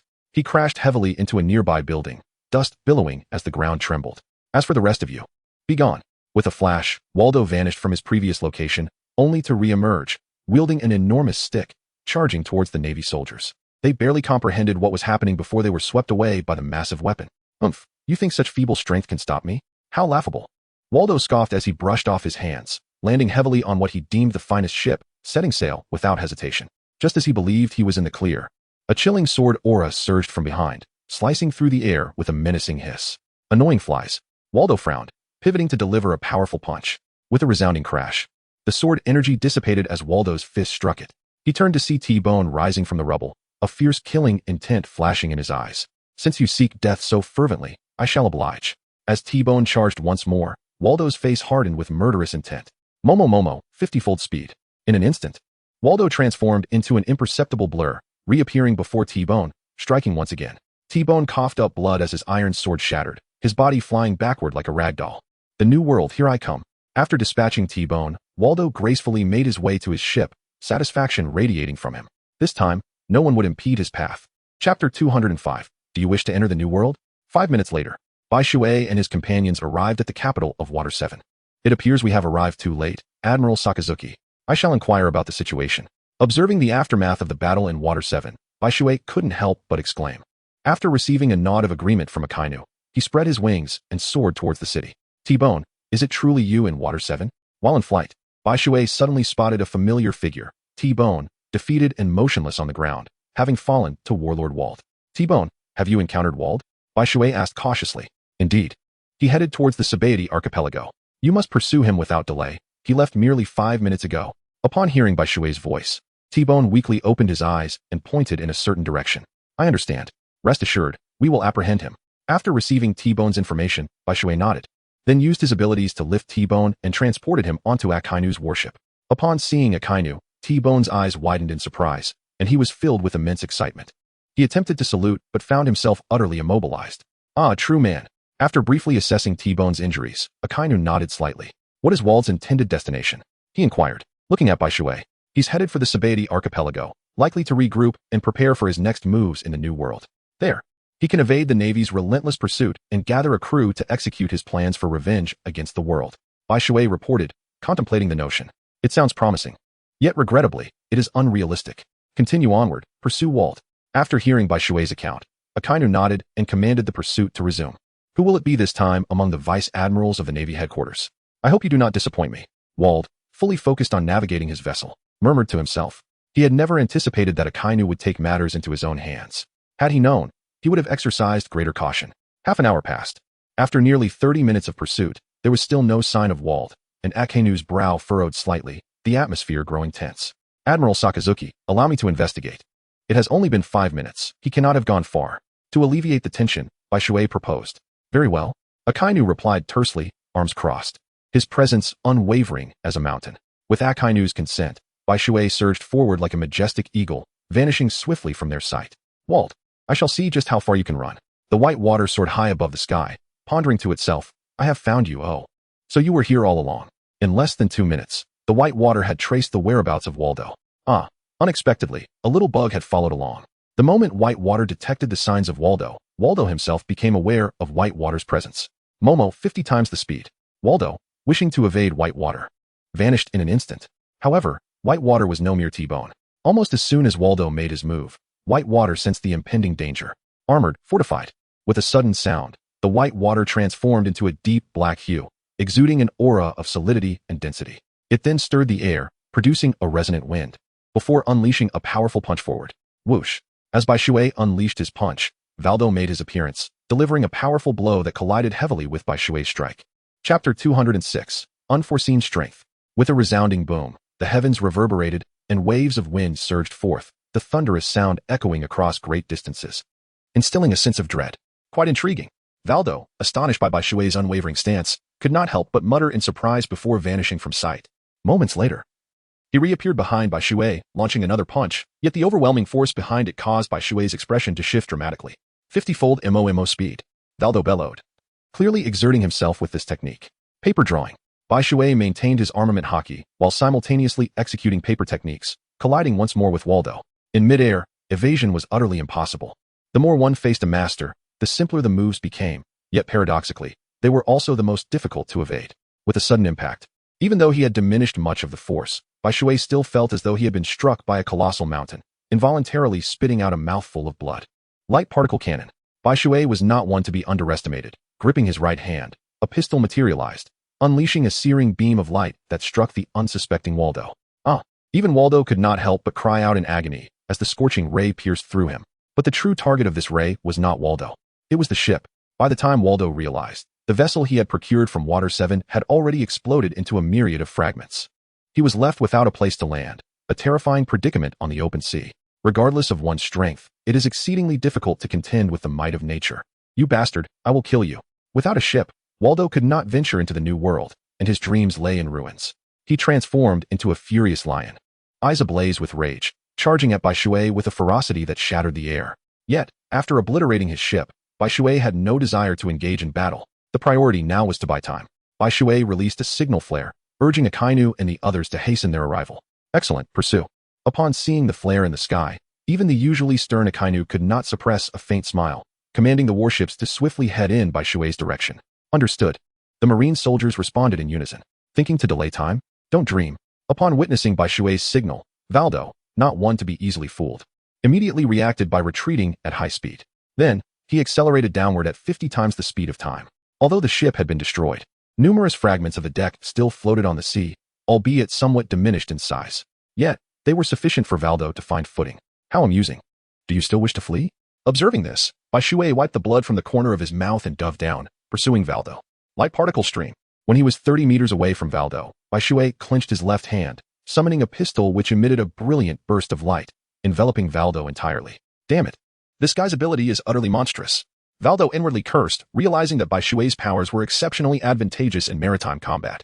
Under the assault of the light sphere, he had no choice but to continuously evade, striving to avoid injury, but the available deck fragments for landing were dwindling. Should he be struck by the light sphere, it would mean his utter annihilation. Chapter 207. A remarkably fearsome kid. Valdo, there's no need for you to struggle. It's futile. This time, even an admiral of the Navy has been mobilized to capture you. In the end, Valdo found himself relegated to a solitary fragment of deck. Truly a dismal situation. Humph. You are quite ruthless, young man. This is the first time I've been driven to such an extent. Valdo's expression darkened, his teeth grinding audibly. Flattery will get you nowhere. However, to apprehend a menace like you, I must first ensure you lack the means to escape. Bai Shui shrugged nonchalantly, a look of resignation on his face. Had he not witnessed Valdo's earlier actions, he might have been deceived. Very well. I shall not let you leave today without being defeated. Let me see just how much courage you possess to obstruct me. While uncertain of the truth behind Bai Shui's claim regarding the admiral's arrival, Valdo preferred to err on the side of caution, unwilling to linger in one place for too long. Moreover, if Bai Shui's words held any weight, once the admiral arrived, his chances of escape would diminish significantly. The three admirals of the Navy are no trifling adversaries. Then come, let me witness the strength of the world destroyer capable of shaking the world government. Hearing this, Bai Shui chuckled, his body tensed like a coiled leopard, ready to strike at any moment. Momo, 50 times speed. Valdo wasted no time, vanishing from his position and reappearing before Bai Shui in an instant, delivering a powerful kick. Boom. The sea roared, sending up enormous waves, causing both combatants to shudder. Whoosh. Valdo vanished once more, and when he reappeared, he was already behind Bai Shui, launching another powerful kick. Light particle cannon. Behind Bai Shui. It appeared as though eyes had manifested, with his right hand weapon unwaveringly aimed at the emerging Valdo, laser energy coalescing. With a dismissive exclamation, Valdo was compelled to retreat. He realized that striking Bai Shui would inevitably result in his own downfall. Momo 50-fold gun. Valdo reappeared, materializing over 100 meters away from Bai Shui. Seizing a fragment of a mast from the depths of the sea, he hurled it toward Bai Shui, enduring the sense of helplessness wrought by the corrosive salt water. The shard, upon being enveloped by 3 circles of violet luminescence, expanded to the size of a yacht as it descended menacingly toward Bai Shui. Whoosh! The swift evasion of the white water, lingering upon the surface of the sea, is undoubtedly disadvantageous. Should one wish to flee, have they consulted me? In midair, Vardo reappeared behind the white water, delivering a punch with such rapidity that it left no opportunity for any reaction. Light particle barrier. A fleeting thought from Bai Shui summoned a protective spherical barrier around him. Bang! Valdo's foot struck the luminous shield, sending Bai Shui plummeting into the vast ocean below. The sea, a nemesis to those endowed with abilities, serves as a grave for such individuals. Valdo initially aimed to take advantage of Bai Shui's momentary vulnerability in midair, intending to exploit the natural conditions of the boundless sea to eliminate him. However, Bai Shui, being remarkably astute, did not allow Valdo to succeed. The radiant barrier shielded him effectively. Indeed, formidable as expected of the renowned world destroyer. With a commendation from Bai Shui, a vast expanse of transparent energy barriers materialized beneath his feet, allowing him to effortlessly stand upon the surface of the sea. Chapter 208. I admit defeat. You are indeed remarkable. You are the first person I have encountered in my life who is so young yet so formidable. Valdo, with a solemn expression, gazed at Bai Shui and spoke. Through their recent clash, he realized that Bai Shui was nearly an enigma, excelling in speed, strength, defense, reflexes, as well as combat capabilities across land, sea, and air. Such a person is exceptionally versatile. Haha, to receive praise from the illustrious world destroyer. I am uncertain whether I should feel fortunate or utterly astonished. Bai Shui chuckled modestly, covering her chest. Humph, do not be too complacent. If I wish to leave, you shall not be able to stop me. As Valdo smiled and prepared to depart, he suddenly noticed Bai Shui's laughter. The smile of Bai Shui instilled a sense of unease within him. You think I would squander even a fleeting moment? Bai Shui remarked with a sinister grin. What? Valdo exclaimed, glancing down only to discover that his legs were ensnared, shrouded by a transparent barrier. This meant that to escape, he must first vanquish Bai Shui. Very well. Very well. In my lifetime, I have never encountered someone as cunning as you. I concede this time. However, do not presume that I, Valdo, am easily trifled with. 55 times speed. Valdo bellowed with a ferocious expression. Then he lunged forward, his fist distorting the air around him, accompanied by a cacophony of thunderous winds. Even Bai Shui's countenance shifted at the sight of this impending strike. Armored, hardened. His fist darkened abruptly, tearing through the air as it charged towards Valdo. The two fists colliding with tremendous force. Puff. The power derived from the 55 times speed was beyond what Bai Shui could endure. He was instantly propelled backward, spitting blood, and crashed heavily against the energy barrier he had conjured, resulting in a resounding echo. Perish. Valdo advanced once more, his right arm imbued with the might of a divine beast, causing the air to part before him with a deep, ominous hiss. Just as Bai Shui was about to be struck, he clenched his right hand and unleashed a beam of laser energy. Bang! Valdo was utterly unprepared for the swiftness of Bai Shui's counter, and it was too late to evade as they collided with immense force. Puff! Both men expelled blood simultaneously. The particle barrier fracturing. Particle flight. As the sharp pain from biting his tongue coursed through him, the metallic taste of blood flooded his mouth, jolting him into clarity. With a powerful leap, immense wings unfurled from his back, propelling him into the sky. Bai Shui uttered a low command, causing the energy layer floating upon the ocean's surface to vanish without a trace. Observing this, Valdo's pupils involuntarily constricted. He swiftly leaped into the air, his form flickering as he suddenly appeared and grasped Bai Shui's foot. Light particle energy cannon. Bai Shui exclaimed, his face beginning to radiate with light, followed by a laser beam shooting forth. What? Valdo had never anticipated that Bai Shui could unleash such an attack even in this predicament. By the time he registered the threat, he had no time to envelop himself in his aura. He merely instinctively shifted his body, only to be pierced through his right arm by the beam, leaving a hole the width of a finger. Remarkably, he still maintained his grip. Impressive. Bai Shui nodded in acknowledgement. Valdo was indeed formidable. However, if he thought he could escape the surface of the sea by holding on to me, he was mistaken. I would simply send him directly to the naval vessel. Bai Shui contemplated this internally, yet his left leg struck out with unyielding ferocity. Chapter 209. But do not assume I am easily bullied. Armed hockey. This time, Waldo reacted swiftly, enveloping himself in armament hockey before Bai Shui's assault could reach him. Bang! Bai Shui felt as though he had kicked a solid iron plate, a slight pain radiating from his left foot. Just then, a resounding horn from a distant warship echoed across the sea, causing both individuals to glance in its direction. There, standing at the bow of the vessel with arms crossed and an expression of tranquility, was Admiral Akainu. I knew it. The Admiral has arrived. Now, everything is set. I need only to ensure you reach Admiral Sakazuki without exerting any further effort. Bai Shui chuckled softly, suddenly unfurling his wings, transforming into a fleeting specter as he surged towards the warship. Momo 55 times speed. Upon seeing Akainu, Waldo felt a shiver run down his spine. Resolutely aware that he must not be captured by Akainu, gritting his teeth, he reluctantly entered the 55 times speed phase, though still not entirely adept at it. What was happening? Bai Shui suddenly sensed a terrifying crisis beneath him, followed by a tempestuous barrage of fists that left his scalp tingling and goosebumps erupting across his body. Whoosh! Withstanding Valdo's violent onslaught, Bai Shui twisted his form to extricate himself from Valdo's grasp, then spread his wings and soared into the sky to avoid being ensnared again. While the mission bore significance, it paled in comparison to the value of his own life. With a swift motion, Valdo plucked a metallic button from his head and tossed it into the heavens. As it traversed 3 loops of purple light, it transformed into an object reminiscent of a glass table, emanating a somber aura. Momo, 55 times speed, Valdo proclaimed, and astonishingly, he grasped this object, vanishing before Bai Shui's eyes, only to reappear on the surface of the sea. He was navigating the waters at a velocity that defied the speed of sound. At this critical juncture, Valdo had no intention of meeting his end here. The white water was tolerable, a foe he could accept. Yet the red dog was an adversary beyond his capability to confront. To flee, has my opinion been sought? Upon witnessing this, the white water couldn't help but let out a laugh before turning to pursue. Remarkable! The soldiers aboard the distant warship exclaimed. Although they had contemplated the strength of the white water, they were astonished that he could hold off Walder for such an extended duration and even chase after him. Light particle cannon. Bai Shui soared through the low skies, closely pursuing Vardo. No matter how swiftly Vardo glided through the water with his powerful hands, Bai Shui pursued relentlessly. Akin to a piece of taffy, this chase continued for half an hour until Vardo, feeling the strain, came to an abrupt halt on a suddenly emerged island.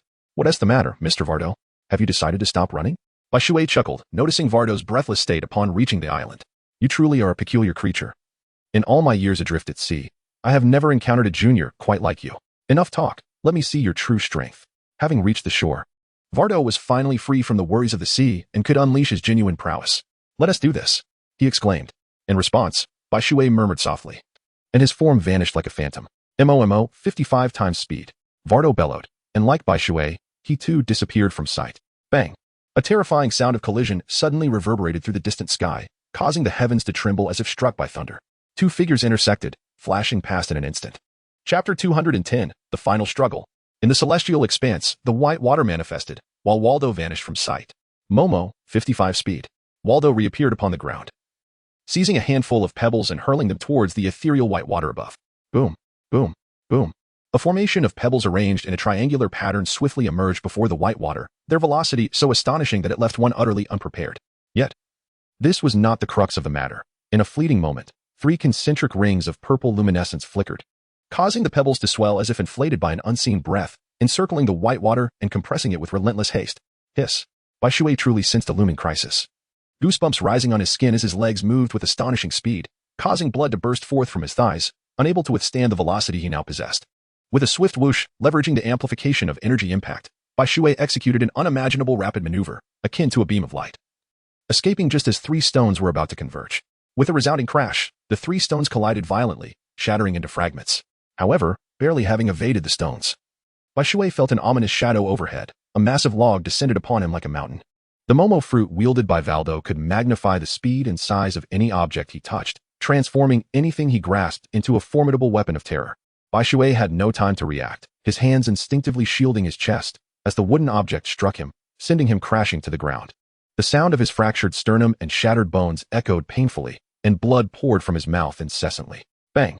The white water plummeted to the ground like a cannonball, causing the earth to tremble violently, resonating with thunderous roars, and creating a terrifying chasm over 50 meters deep. It was astonishing beyond measure. Morpho unleashed a tenfold barrage. Valdo reappeared before the white water, casting a handful of stones that hurtled towards it with relentless ferocity, leaving no opportunity for respite. The radiant particles cascaded forth. Bai Shui gritted his teeth and raised his left hand, swiftly forming a grasp that unleashed a vast surge of luminous orbs, shattering the incoming stones and continuing their trajectory towards Valdo.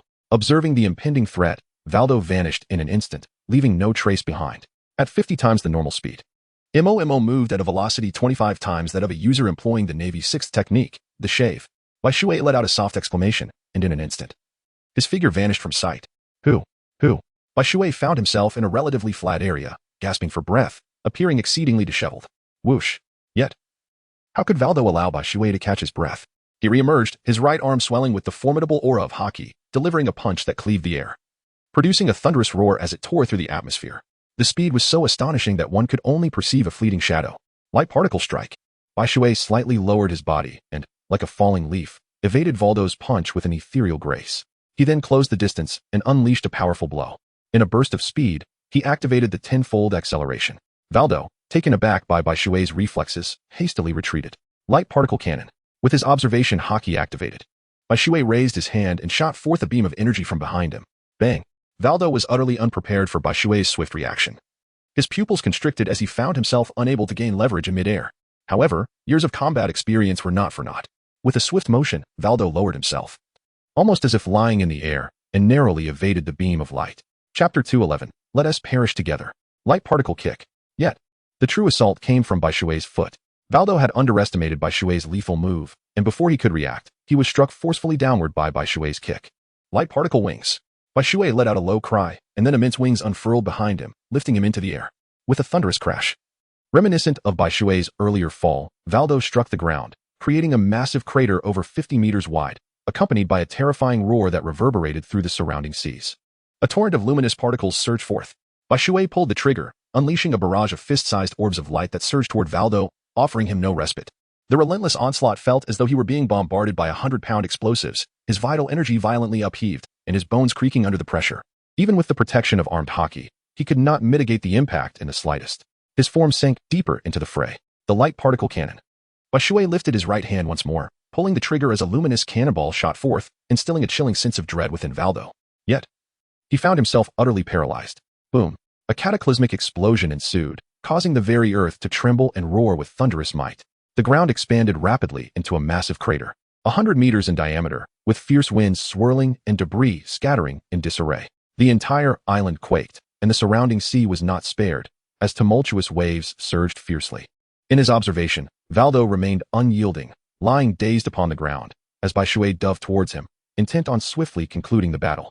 Meanwhile, in the nearby waters, Akainu's warship had arrived. If you wish to capture me, then let us perish together. However, what Bai Shui did not anticipate was that as he pierced through the haze, poised to strike Valdo, the bloodied figure clutched a handgun and unleashed a miniature cannonball. The Momo 100-fold gun. Before Bai Shui's astonished eyes, the projectile surged forth. Its speed and size magnified 100-fold. PFF. Bai Shui never anticipated that Valdo would be so deranged. Caught completely off guard, he was struck heavily in the chest by a cannonball. His sternum shattered with a series of cracking sounds, and after spitting out a mouthful of blood, Bai Shui's complexion rapidly turned pale. Yet, this was not the most terrifying aspect. The most dreadful reality was that the cannonball was poised to explode. He could not perish here. As the pain of biting his tongue surged, Bai Shui stood resolutely upon the impending explosive, his teeth clenched, and was propelled backward by the force of the blast. A thunderous roar erupted, reverberating through the heavens, compressing the air into folds that burst forth in waves. A colossal fireball ascended into the sky, unleashing a terrifying surge of heat that violently evaporated the surrounding waves. The tremendous force caused the entire surface of the sea to tremble violently, generating a massive tsunami that roared outward, crashing against the waters as if heralding the apocalypse. The island, engulfed in fiery brilliance, was instantly reduced to fine powder, leaving only an overwhelming heat and thick smoke in its wake. Not far from the ocean's surface, Akainu and his comrades were compelled to halt their advance. Admiral Sakazuki, look! A rear admiral standing behind him swallowed hard, his voice trembling. All sacrifices are necessary for the sake of justice. Akainu replied, his demeanor unyielding, showing no sign of emotional disturbance at Bai Shui's sacrifice. Truly, he was the embodiment of absolute justice. Chapter 212. We must ensure his safety. Yet, amidst the billowing smoke, a bloodied figure was shielded by a minuscule barrier of light, struggling to remain conscious. Beside him floated another figure, nearly charred beyond recognition. These two were none other than Bai Shui and Wald. Although Bai Shui had anticipated the explosion would be catastrophic, the reality exceeded his expectations. Had he not reacted swiftly, he might have met a fate akin to Wald's. Despite his quick reflexes, the explosion left him gravely injured. Had he not possessed decent physical resilience, he would not have been able to maintain the light barrier. What? He's not dead, Akainu exclaimed, astonished.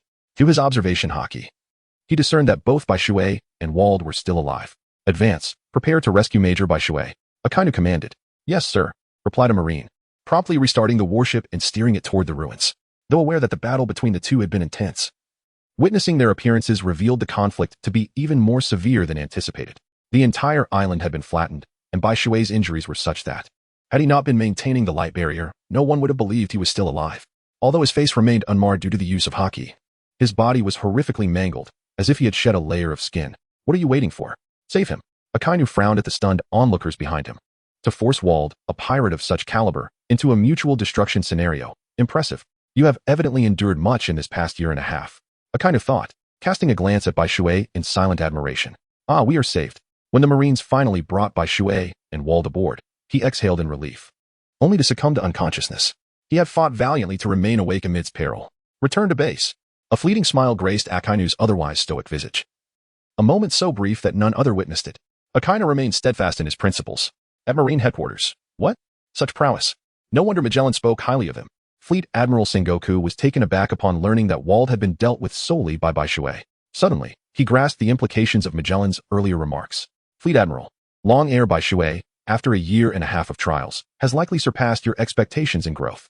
Such a talent must not be allowed to defect from the Navy, lest he joins the Yonko and becomes a formidable force with a bounty of at least 700 million.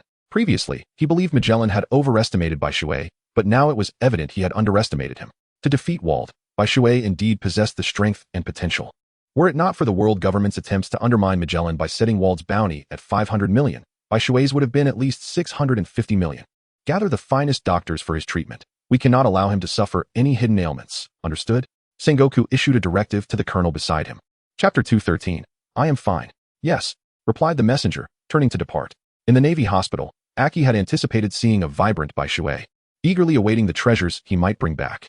Instead, she received news of his severe injuries and unconscious state, sending her nearly into a faint. Bai Shui was her world. Now that he lay unconscious, she felt utterly lost, as if the world had drained of color, leaving only shades of black and white. Bai Shui, when will you awaken? Although the doctors assured her that Bai Shui was merely exhausted and would awaken with sufficient rest, Aki remained anxious and bewildered. Without Bai Shui, Marine headquarters felt utterly foreign to her. Perhaps sensing Aki's distress, Bai Shui stirred, his eyelids fluttering open. Don't cry. In a daze, Bai Shui caught sight of a delicate figure seated beside him, grasping his hand while softly weeping. Although he was unsure of her identity, he felt compelled to offer her some comfort. You're awake. Upon witnessing Bai Shui's sudden awakening, Aki could not contain her joy. Feeling as if the world had regained its vibrancy, rendering the naval headquarters less daunting. Aki, what brings you here? Why the sorrow? Do you perceive me as one destined for a short life? Come now, let us not weep. If you continue to cry, you'll resemble a little stray cat. And who would find that appealing? Now, grant me a smile. Bai Shui forcibly pulled Aki into an embrace, a mischievous grin adorning his face as he gently wiped away her tears. Humph, you exert yourself so fervently each time. How could I not worry about you? You are my man, and if I do not worry about you, who else would I concern myself with? However, this time, Aki was not so easily appeased, pouting her lips in a display of indignation. All right, I promise I won't dare to do it again next time. This is the last time, okay? Bai Shui, with a frail demeanor, raised his hands and solemnly vowed, adopting a serious expression as he propped himself up. Really? Achi turned her head, inquiring. Absolutely. Bai Shui replied with conviction. You promised not to deceive me. If there is another occasion, I shall as Achi intended to continue. Her soft lips were suddenly silenced by Bai Shui's kiss. She gazed at him in astonishment, her mind blank. In that moment, she felt as though all her strength was drained away by this kiss, causing her to collapse into Bai Shui's embrace, her slender waist firmly held by him, completely surrendering to his warmth. This kiss lingered for over a minute. Only when Achi began to regain her senses and playfully twisted Bai Shui's waist did he reluctantly pull away, smacking his lips in a lingering fashion. Oh dear. How embarrassing. Achi's face flushed crimson, unable to suppress a soft exclamation as she nestled into Bai Shui's chest, her small fist playfully striking against his torso. Overwhelmed by a sense of shame. Enough. What is there to be embarrassed about? If you keep this up, I might truly start to cough up blood. Bai Shui gently caressed Aki's hair, shaking his head with a sense of helplessness. He pretended to cough a few times for effect. Chapter 214, Renowned Far and Wide. Oh, my apologies, are you alright? Upon hearing this, Aki was startled and immediately sat up from Bai Shui's embrace. Her beautiful eyes gazing at his pale face, worry etched across her delicate features. Aha, I was just teasing you. I'm perfectly fine, with your little strength. How could I possibly be in trouble? Bai Shui chuckled, pulling Aki back into his arms, allowing her to rest comfortably against his shoulder. You are truly insufferable. Aki, realizing she had been deceived, swiftly turned the tables on Bai Shui, eliciting a sharp intake of breath from him.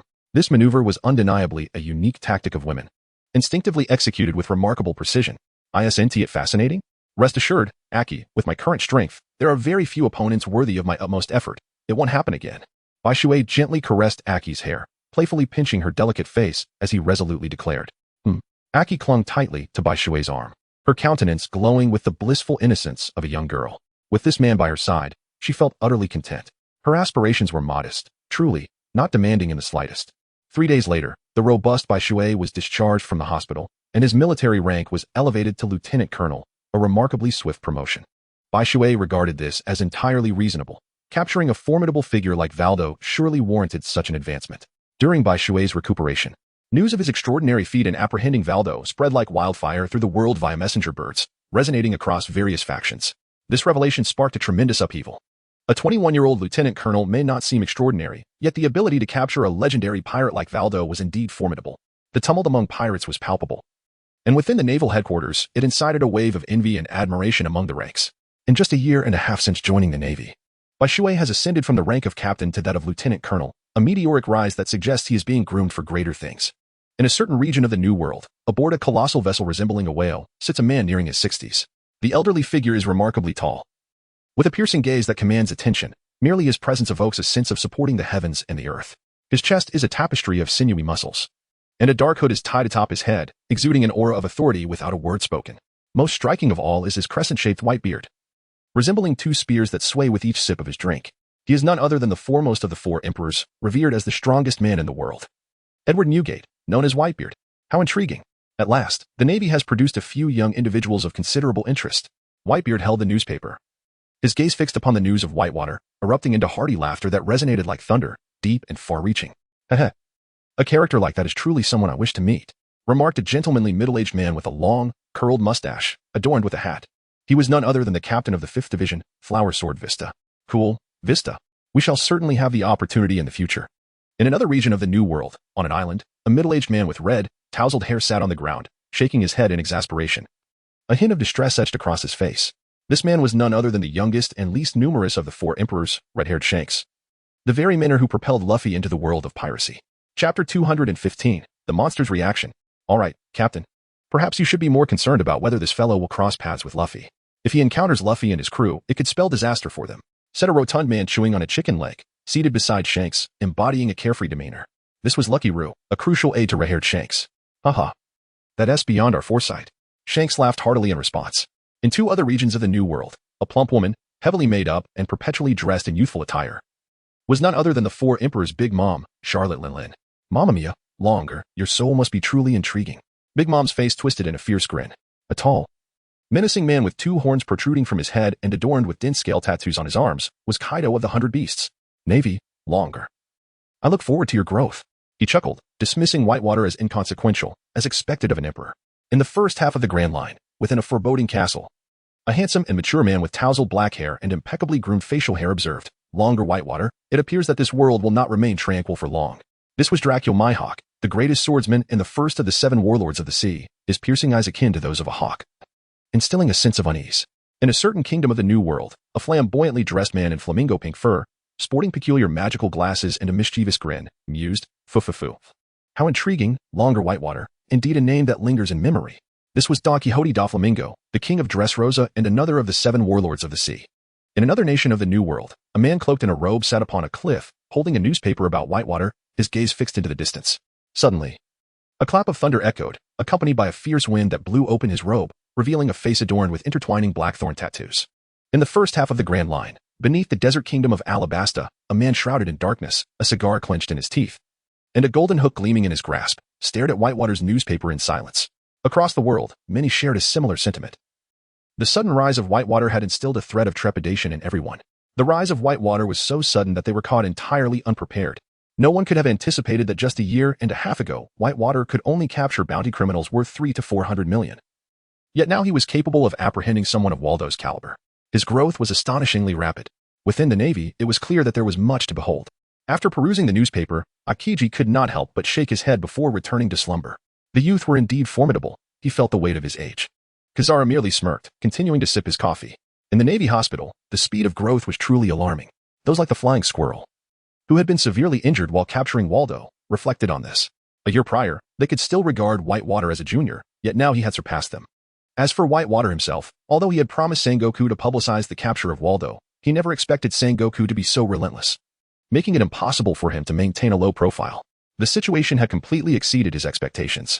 Chapter 216. Navy Hero. With no other choice but to avoid the limelight, he took a few days off to accompany Aki on an outing.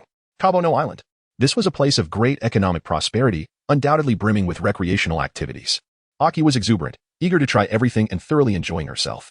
Meanwhile, Whitewater could only watch, as he had no desire to partake in the festivities. Aki spent nearly the entire morning indulging in fun. Haha, I'm so happy. It's been ages since I've enjoyed myself this much. Aki exclaimed, her body glistening with sweat. Her charming figure on full display, captivating those around her, causing many to steal lingering glances. Among them were some with greedy expressions, their sharp gazes making Aki uncomfortable. Humph. Observing this, Whitewater let out a cold huff, his frigid aura radiating outward, causing those nearby to change their countenance and hastily avert their eyes. In comparison to life itself, their covetousness for Aki's physique seemed trivial. After a morning of amusement, Aki was utterly exhausted and could barely walk. Consequently, Whitewater had no choice but to carry her on his back as they made their way to the hotel. It was quite vexing. Despite everyone being dressed so formally and exuding an air of dignity, why did they still appear so pathetic? Aki was displeased with her recent experiences, struggling to comprehend the abundance of repugnant individuals in this world. Well, not every man can be as good as your boyfriend. Moreover, this world is never short of dressed-up beasts. Remember, when judging a person, one must never rely solely on appearances, understand? Baishui smiled gently and spoke to Aki. I understand. Aki nodded with a smile, resting her head against Baishui's back, her expression filled with tenderness. Baishui's mood is, in fact, quite pleasant, provided that he does not encounter any troubling matters. However, troubling matters are not something that Baishui can simply wish away. They may arise regardless of his desires. Baishui and Aki entered a restaurant to dine. As they stepped through the door, they beheld an elderly man adorned with 2 medals, being escorted out by 2 imposing black-clad bodyguards. The cord around the man's neck, which held the medals, had become so tarnished that its original color was indiscernible. His back was slightly hunched, and his frail form resembled that of a withered branch, skin stretched taut over bone, his face unkempt and rugged, like a helpless chick. The old man was unable to resist the grip of the 2 bodyguards. However, upon noticing the 2 medals suspended from his chest, Baishui's pupils dilated in surprise, prompting him to step forward and obstruct the bodyguard's path. He recognized those medals. The one on the left was the Medal of Valor, and the one on the right was the Medal of Excellence, both of which are rare distinctions within the Navy. These medals had ceased to be awarded over a decade ago. Yet, to have received such honors was a testament to the heroism of those who had once sacrificed their lives for the Navy. How could Baishui allow them to endure such indignities? If he had not witnessed it firsthand, perhaps it would have been tolerable. However, having seen it, he could not possibly remain a mere bystander. Gentlemen, I implore you to show some courtesy and let him go, Baishui said with a faint smile. Mind your own business and step aside. The 2 black-clad bodyguards retorted, their faces etched with defiance, coldly dismissing Baishui's plea. They attempted to push forward, wholly disregarding Baishui and Aki, their demeanor suggesting that if Baishui did not yield, they would trample over him without hesitation. Chapter 217. The Sadness of an Era.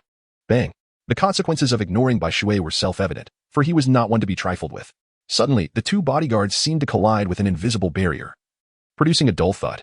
A throng of onlookers had gathered, eager to witness the unfolding drama. It appeared that wherever one might be, there would always be those drawn to the spectacle. Very well, you insolent brat, you have roused my ire. Do not think yourself formidable, watch as I shatter your defenses. The black-clad bodyguard clearly underestimated Baishui, channeling his strength into a punch aimed at the barrier before Baishui, unleashing a tempestuous sound of wind and thunder that echoed with formidable might. No wonder this individual was so audacious. He possessed a modicum of strength. Yet, alas, one must choose their adversaries wisely. Even if he were to summon bounty hunters worth hundreds of millions, their onslaught would likely fail to breach this barrier. It was a mere casual arrangement by Baishui, yet its potency was not to be trifled with. The surrounding crowd instinctively closed their eyes, bracing themselves for the potential violence. A piercing scream resonated, not the sound of a barrier shattering, but rather a wail akin to that of a slaughtered pig. The spectators opened their eyes, drawn to the black-clad bodyguard. There he lay, clutching his misshapen right arm, writhing on the ground and crying out in agony. How is this possible? Gasped the onlookers in disbelief. At that moment, a man who appeared to be the proprietor emerged, furrowing his brow at the scene. What transpired here? He inquired, flanked by 7 or 8 burly men who exuded an intimidating aura. Boss, this man is exceedingly arrogant. He struck first and injured us. You must help us avenge this affront. Another black-clad bodyguard quickly interjected, adopting a sycophantic tone. My good fellow, such conduct seems rather improper. I kindly ask you to step aside and refrain from disturbing our humble establishment, lest you wish to provoke my ire. As a businessman, one must adhere to the principle of civility preceding aggression. What offense have we committed to warrant such treatment? Baishui pointed at the elderly man with a detached demeanor, his eyes gleaming with a frigid intensity. Behind him, Aki could distinctly sense that Baishui was teetering on the brink of an eruption. Oh, you mean him? He entered my establishment dressed like that and only ordered the cheapest fried rice. I believe his presence is detrimental to my business, so I expelled him. Is there anything wrong with that? The man retorted, his expression indifferent, as if to him only money held significance. Are you not aware of the 2 medals adorning his chest? Bai Shui inquired once more. Upon hearing this, the man scoffed, his demeanor dripping with disdain. Humph. What era are we in? Who even knows if those medals are genuine? He failed to notice that, upon uttering those words, a flicker of anger and sorrow flashed across Bai Shui's eyes, while a shadow of melancholy passed through the elderly man's gaze. If you do not step aside and allow me to conduct my business, do not blame me for being unreasonable. The man waved his hand dismissively, adopting an air of magnanimity. And what if I refuse to leave? Bai Shui approached the elderly man, a chilling smile gracing his lips. Very well. If you refuse my kind offer, do not blame me for the consequences. Brothers, attack. Kill him if necessary, and make sure to capture that lovely lady for me. Hee. It has been quite some time since I encountered such a beautiful maiden. I shall savor her company. Chapter 218. Do you know him? This man was truly audacious, issuing a command to eliminate Bai Shui and Kovataki. Yet, he remained oblivious to the fact that his words had crossed Bai Shui's forbidden line. A dragon has its scales. To touch them is to invite death. If you wish to end my life, then I suggest you prepare for your own demise first. As a menacing group charged towards him, a bloodthirsty smile curled at the corners of Bai Shui's mouth. Suddenly, a thunderous roar erupted from the ground, and all the burly men collapsed, each with a gaping wound in their foreheads. Bai Shui appeared, wiping the blood from his hands. You. The man gasped in disbelief, retreating in fear as he witnessed Bai Shui dispatch so many in an instant. The onlookers were equally taken aback, their faces etched with astonishment. Are you unharmed? Bai Shui approached the elderly man and gently assisted him to his feet, softly inquiring about his well-being. It's nothing. The old man's face was awash with gratitude, yet the sight of his bony hands, resembling the claws of a chicken, pierced Bai Shui's heart with sorrow. Who has inflicted such indignities upon these people? Who are you, really? A man exclaimed, pointing accusingly at Bai Shui. Why should it concern you who I am? However, should you dare to harbor ill intentions, do not blame me for the consequences. Bai Shui approached the man, seizing him by the throat and lifting him effortlessly before slamming him against the wall. With a resounding crash, a colossal human-shaped indentation erupted in the wall, embedding the man within it. The onlookers felt the ground tremble beneath them, their eyes filled with terror as they beheld Bai Shui's unexpected strength, which belied his seemingly unimposing physique. What is the meaning of this? Why are you all lingering here? Get out at once. Have all the necessary fees been settled? He demanded, his voice laced with authority. Since you appear to have so much leisure time, I shall triple the charges for tomorrow. At that moment, a voice, brimming with arrogance, rang out, causing a flicker of fear to cross the faces of the gathered crowd, who promptly parted to create a path. The man's words drained the life from the onlookers, leaving them dejected and despondent. Yet, none dared to voice a protest. They resigned themselves to their fate. Ah, there's even a little girl here. How delightful. Take her back with me. I intend to personally educate her tonight. As he entered the scene, a hush fell over the vicinity of the restaurant. The man held the rank of colonel, an unremarkable title, yet he was not merely a colonel from the naval headquarters. He was flanked by a contingent of 50 armed men, all standing at the ready, exuding an aura that suggested they were not to be trifled with. Hey, you over there. Surrender immediately, or I shall not be so courteous. The colonel proclaimed, his demeanor exuding arrogance as he regarded Bai Shui, positioning himself as the sovereign of the island, intolerant of any defiance. His assertions were not without merit. He was indeed the commanding officer of the island's naval branch, wielding authority over the entire territory. Here, he was the local despot, ruling with an iron grip. Oh, is that so? Bai Shui replied. Bai Shui turned around, gazing at the colonel with a smile that danced between amusement and disdain. Yet, those who knew him well understood that this was a harbinger of his burgeoning wrath. Having been provoked twice, he teetered on the brink of eruption. However, he was no longer the Bai Shui of yore. In the past, he might have charged forth to deliver a sound thrashing to this man. Do you recognize him? Bai Shui inquired, extending his right hand towards the elderly man. Chapter 219. You may proceed as you see fit. Who is he? I don't know him. The colonel scoffed, following Bai Shui's gaze to the beggar-like elder, his tone dripping with disdain. And do you recognize the 2 medals adorning his chest?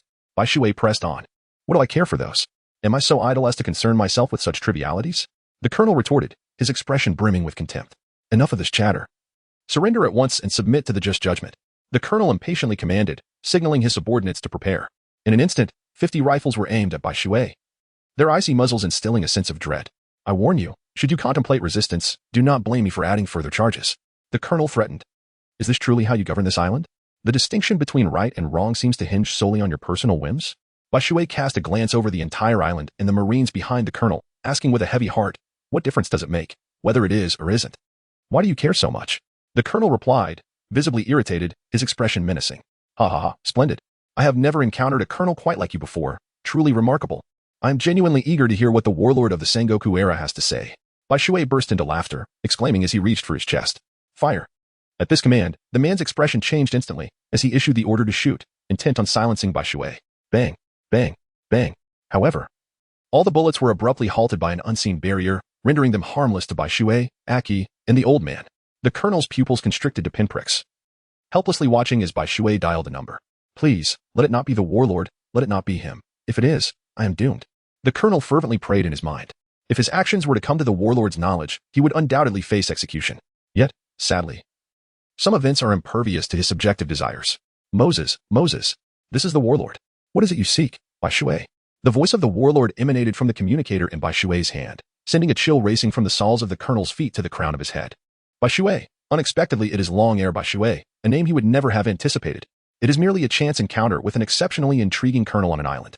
His efficiency in handling cases is remarkable and swift, and the inhabitants of this island live in peace and prosperity. Under the colonel's leadership, there is not a single complaint. One might argue that such a marine deserves commendation, perhaps even a commendation for the entire force would not be excessive.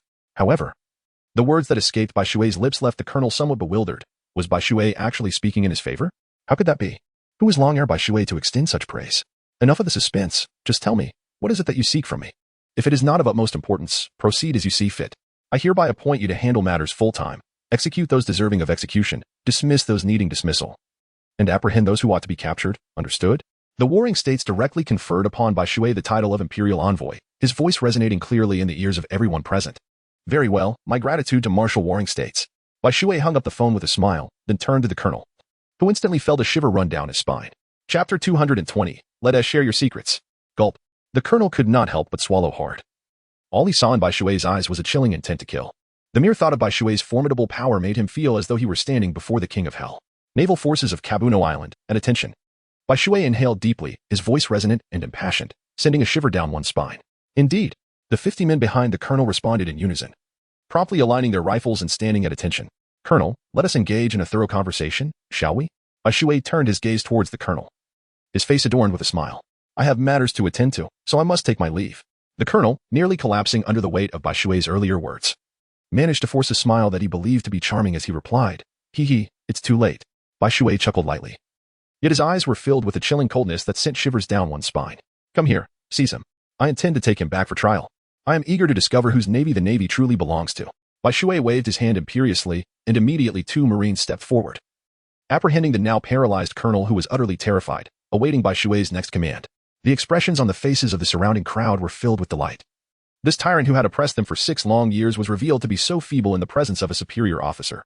Let us proceed, and I shall see whether this naval branch still adheres to the rule of law. Bai Shui gazed at the assembly of 50 individuals, gesturing for them to lead the way. After you, esteemed Bai Shui. One stepped forward, bowing respectfully before extending his hand in invitation. It is my pleasure to assist. Bai Shui returned the greeting and then took a cheese hand as they proceeded forward towards the naval branch of Kabuno Island. The arrival of Bai Shui ignited a fervor within the entire naval division, eliciting a myriad of expressions among the individuals present, some filled with trepidation, others with fear, and yet others with a sense of liberation. Upon entering the naval branch, Bai Shui encountered no significant obstacles. Not to mention the authority conferred upon him by the warring states, his current status alone sufficed to command the entire naval division without question. Ah, so your name is Kabu, how intriguing. It was only after some inquiry that Bai Shui learned the name of this colonel. Spare me, my lord. I truly did not intend any wrongdoing. You possess great magnanimity, please show me mercy. Kabu pleaded as he was held in front of the Grand Hall, beseeching for clemency in full view of the entire naval force of Kabuno Island. Come now, everyone. Regale me with the captivating tales of Colonel Kabu and his associates over these past years. We have paper and ink. Feel free to remain anonymous. I only seek the truth. Bai Shui, seemingly oblivious to Kabu's pleas for mercy, leisurely supported his head with his hand. With a mere flicker of his energy tendrils, which numbered around 100, he efficiently distributed paper and pens to everyone within a minute. Let us commence. Write boldly, for there is no need for real name verification. Unleash the stories that dwell within your hearts. Bai Shui clapped his hands, encouraging the crowd. The sound of writing filled the air. After Bai Shui finished speaking, nearly a few seconds passed before a synchronized rustling sound of writing filled the venue. Among the crowd, many exhibited signs of unease, glancing left and right, fidgeting restlessly as if seated upon a bed of nails. In contrast, the majority remained engrossed in their writing, having memorized the faces of those few anxious individuals. Bai Shui turned his gaze skyward in a leisurely manner. 5 minutes later, every participant ceased their writing simultaneously. Bai Shui, employing the same method, took merely a minute to gather all the papers that had just been distributed. Meanwhile, Cab's complexion grew increasingly pale with each of Bai Shui's movements, rendering him as pitiful as a puddle of mud, utterly detestable. Were it not for the two individuals supporting him, he would likely have collapsed to the ground. Chapter 221. Reckoning After Autumn. Once all the documents were collected, Bai Shui smiled and proceeded to bind them together with a stapler. He then produced a sheet of paper, laid it upon the table, and began to write. The atmosphere fell into a profound silence, interrupted only by the sound of waves crashing against the shore and the cries of seagulls soaring through the sky. Everyone instinctively slowed their breathing, fearful of disturbing Bai Shui's concentration. Aki observed Bai Shui quietly, not uttering a word.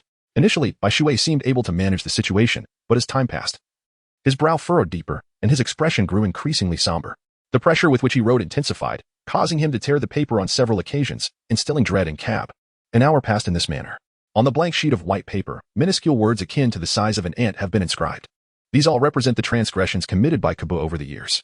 While I had considered the possibility of his numerous misdeeds, I never anticipated that the reality would far exceed my imagination. I truly underestimated him.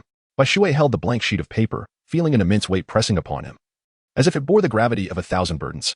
A tempest of anger surged within him, yearning for an outlet, wishing fervently to see Cab and his accomplices suffer 1,000 tortures. Bukano, Arad, Darren, Hiro, Dada Kaur. Bai Shui recited the names for a full 20 seconds, listing precisely 10 individuals. Step forward. The turbulent roar of the white waters echoed fiercely. Boom, boom. In an instant, several gaps appeared within the entire ranks, as those few individuals whose names had just been uttered by the white waters could no longer maintain their composure. Very well, since you all refuse to step forward, allow me to bring you forth myself. Seize them for me. With a single command from Bai Shui, the surrounding sailors surged forward, seizing all 10 individuals and escorting them away. Spare us, Lord Bai Shui. Please have mercy on us wretched souls. As they approached Bai Shui, their cries erupted, resonating with heart-wrenching despair. Did you ever contemplate this day while you were committing your misdeeds? What purpose does your supplication serve now? Why grovel for mercy? Could you not preserve a shred of dignity for yourselves? Bai Shui let out a cold snort, filled with an intense desire to see these individuals suffer 1,000 torturous fates. How could he possibly spare them? Were it not for his insufficient rank, which prevented him from dealing with them independently, he would have already dispatched them one by one.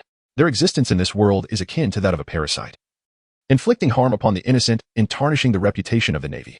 During their tenure, they conspired with criminal organizations, oppressed the populace, imposed exorbitant taxes, neglected their duties, and disregarded human life. They recklessly adjudicated cases, embezzled military funds, abused soldiers, and further sullied the Navy's image. With such a litany of crimes to their name, even 9 lives would not suffice for their punishment. From this day forth, I shall assume command of the Navy branch on Kabuno Island. Do you understand? The Whitewater has officially announced the takeover of the defense of Casino Island. Indeed, a chorus of naval officers responded in unison. Now, let us present all the cases. The Navy shall not wrongfully accuse any innocent person, nor shall it spare any wrongdoer. Upon taking over the defense of Kabuno Island, Bai Shui's first course of action was to address the wrongful convictions. Indeed, immediately, a naval officer responded affirmatively, subsequently bringing a cart laden with cases to this location. Let us commence. While he anticipated a considerable number of cases, he was astonished by the sheer volume. Naturally, many of these wrongful convictions were straightforward to adjudicate, as it was evident who the scapegoats were. Chapter 222. Heroes should not endure unjust suffering. The stack of case files diminished steadily as the sun began its descent. With each case resolved, an individual meticulously filed the completed cases in preparation for the release of the corresponding prisoners and the ensuing necessary actions. It was not until nightfall, under the vigilant supervision of numerous naval personnel, that Bai Shui finally concluded all the cases. Well, let us adjourn today's gathering here. Tomorrow, we shall discuss matters concerning systems, power, and military allowances. Bai Shui furrowed his brow and then signaled for the assembly to disperse. Yes, the crowd responded in unison, their voices brimming with excitement. That night, Bai Shui enjoyed a particularly restful slumber, for he was utterly exhausted. However, the other sailors found themselves unable to sleep, for the parasites that had loomed over them were finally gone. The following day, Bai Shui reorganized the entire naval force of Kabuno Island, abolishing all unreasonable regulations and disseminating the changes throughout the island in the form of a public announcement.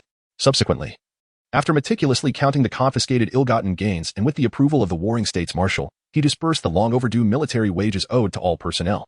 The entire naval contingent of Kabuno Island was enveloped in a sea of joy. In stark contrast, the gangsters of Labuno were consumed by anxiety. Bai Shui's emergence had taken them completely by surprise. Before they could gather their wits, the forces Bai Shui dispatched to eradicate them arrived. Kabuno Island was ushered into a thorough cleansing. The island's populace began to revere Bai Shui as if he were a deity, for within a mere 2 days, he had restored hope and radiance to the entire island. Among the various documents Bai Shui signed, a few, although somewhat inconspicuous, moved some of the elders to tears. What were these documents? Recommendations concerning the pensions of war heroes, suggestions regarding the identities of war heroes, proposals for preferential policies for war heroes. Recommendations for the protection of the rights of war heroes. These were the documents in question. Upon their implementation, the war heroes residing on the island would be entitled to exclusive benefits. Their identities, rights, and basic needs would be addressed, liberating them from the arduous existence they had previously endured, free from the fear of being driven away by the Navy. Henceforth, they would possess personal sovereignty on the island, no longer relegated to the status of nameless outsiders. After Bai Shui resolved these matters, he began to take a hands-off approach, promoting capable individuals to assist him in managing various tasks. Economic development and the improvement of people's livelihoods were not his areas of expertise. He believed it was more prudent to entrust these responsibilities to professionals. Naturally, he retained oversight of military training, never forgetting the adage that power is derived from the barrel of a gun. 5 days later, the newly appointed naval colonel from the warring states arrived to assume his duties, accompanied by naval officers tasked with escorting prisoners. Bai Shui could not help but exhale in relief. Managing an island is truly not a task meant for mere mortals. Bai Shui appeared significantly haggard, yet he could finally find solace. It was evident that he could not remain here indefinitely. Initially, it was merely a whimsical decision, and with his capabilities, the warring states would never permit him to govern from a mere small island. Lieutenant Bai Shui, reporting in. Colonel Cappuccino, here is my appointment letter. The newly appointed individual, seemingly of similar age to Bai Shui, possessed a fair complexion and often wore a sunny smile, which made him quite likable. Chapter 223, it's yours. Ha ha ha, welcome, welcome. I have eagerly awaited your arrival. You see, I have lost over 10 pounds during this period. It has been quite a toll. Here, take this. From this moment forth, this island shall be yours. Bai Shui swiftly completed the documentation and then handed it to Cappuccino. Thank you. Cappuccino replied with a courteous bow, displaying a demeanor of politeness. All right, I shall take my leave now. Treat them well, do you understand? Otherwise, you might just find yourself becoming a predecessor as well. As Bai Shui passed by Cappuccino, he gently patted his shoulder and whispered, Yes, I understand. Cappuccino's pupils involuntarily constricted, but then he returned to his usual demeanor and smiled. I hope so. Bai Shui smiled gently, taking Aki's hand as they departed, followed closely by a contingent of Marines escorting Kabu and his companions. Major General Yesli. These individuals are now in your charge. The officer responsible for the prisoners was a major general, appearing to be in his 40s. As per customary protocol, Bai Shui offered a respectful salute, recognizing that his rank was 2 levels below that of Yesli. Such decorum was essential in a military environment, which inherently emphasizes order. All right. I doubt you would show such deference even to a warlord of the warring states. Just hand them over to me. Go wherever you wish. Understood? Major General Yesli waved his hand dismissively, fully aware of Bai Shui's reputation. Moreover, there had long been rumors within the Navy that Bai Shui was destined to become a candidate for the position of admiral. As a potential future admiral, Yesli was cautious not to overstep his bounds, for he recognized that his own career would culminate merely as a major general. Very well, I entrust them to you. Bai Shui nodded, subsequently allowing the Marines to escort the crew of the cap to the warship, before departing with Aki in his small boat. Having delayed for so long, it was time to reclaim the hours that were meant for leisure. 3 days later, just when Bai Shui was contemplating further enjoyment, he received a summons from Admiral Sengoku, calling him back. In the Admiral's office, Bai Shui wondered which nefarious pirate they were to apprehend this time. As Bai Shui stepped through the door, he immediately noticed the furrowed brows of Zhang Guo. Meanwhile, Carp sat nearby, incessantly munching on sabay. Ah, old man Carp, you are here as well. Bai Shui approached and greeted, then, under Carp's disapproving gaze, discreetly popped a few rice crackers into his mouth. This time, it seemed that this individual might pose some trouble. Sengoku displayed a look of concern, and it was evident to Yi that a flicker of struggle crossed Carp's face. Who could possibly trouble our esteemed Mr. Sengoku to such an extent? Bai Shui was quite intrigued to discover which pirate could cause such relentless distress to Sengoku. Take a look for yourself. Sengoku sighed as he handed a wanted poster to Bai Shui. Upon taking a glance, Bai Shui's pupils involuntarily constricted. He finally comprehended the reason behind the warring states' actions. Fire Fist Port Asti, Ace, with a bounty of 400 million. No wonder you acted this way, so it is. Bai Shui exhaled deeply and placed the bounty order on the table. Old man, what is your opinion? He inquired, turning to Kapu for his thoughts. This was a task that could easily offend. Within the entire Navy, few were truly suitable for its execution. It seemed that only Bai Shui was most fitting for the role. Proceed as you see fit, Kapu replied after a brief pause, his sigh revealing the weight of age upon him, as if he had aged a decade in an instant. Upon hearing Kapu's words, Sengoku couldn't help but exhale in relief. Chapter 224, Fire Fist Ace. Very well, I shall set off now. Bai Shui nodded and then stepped out through the door. Kapu, after this mission, I intend to promote him to colonel. What do you think? Sengoku inquired. No problem. Kapu nodded, then returned to his snack of senbei. The Grand Line. On the surface of the sea near the Sabaidi archipelago, We must not allow him to escape. He absolutely cannot enter the New World. A fleet of Navy warships surrounded a pirate ship. The vessel was not large, manned by only 4 individuals. A pirate flag flew from its mast, depicting a skull with goggles, one side displaying a crying face and the other a smiling one. This was none other than the target of Bai Shui's mission, the bounty of 400 million, the Fire Fist. Ace. Try to stop me? No way. Ace laughed, then leapt into the sky with a powerful stomp. Fire.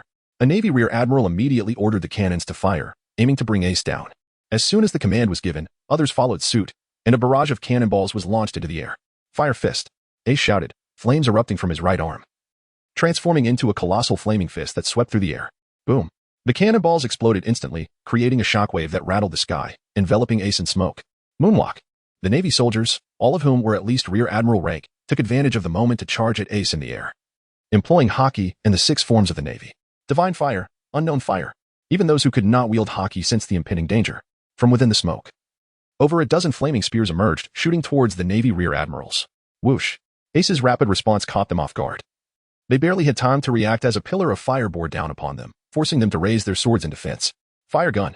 A terrifying wave of heat surged from the smoke, as a relentless barrage of flame shot forth like bullets, akin to a machine gun, overwhelming them. Pop, pop, pop. The Navy Rear Admirals were utterly unprepared for Ace's overwhelming strength. They had no time to react and were mercilessly struck by the fiery projectiles, falling like rain. Fire Fist. After dispatching the Rear Admirals, Ace swung his fist again, unleashing a monstrous fireball aimed at the surrounding warships. Should Ace prevail, all the Navy personnel would meet their demise, sinking into the depths of the sea. How could this be? The Navy personnel were completely blindsided by Ace's power, having engaged for only a brief moment before all the Rear Admirals perished. Fire. They shouted in trembling voices. Faced with the Fire Fist, they could only hope that the cannonballs might prove effective. Yet alas, this was merely a futile wish. The blazing Crimson Fist ruthlessly detonated all the cannonballs. Then, before the horrified eyes of the Navy, it obliterated their ships, each vessel crumbling like fragile toys beneath the wrath of the Fire Fist, engulfed in flames. In total, 6 warships were reduced to mere fragments, continuously ablaze. The sea was littered with charred remains, exuding a noxious scent. Chapter 225, Ace, long time no see. Let us head to the New World and find Whitebeard, Ace declared as he descended onto the ship. Yes, Captain. The helmsman responded, immediately powering forward. To the New World? No, no, no, you shall not pass. You must remain here. A voice suddenly echoed, deep and resonant, reverberating through the skies, instilling fear and exuding a faint but oppressive aura. Who is it? Ace exclaimed, flames erupting from his body as a wave of tension washed over him.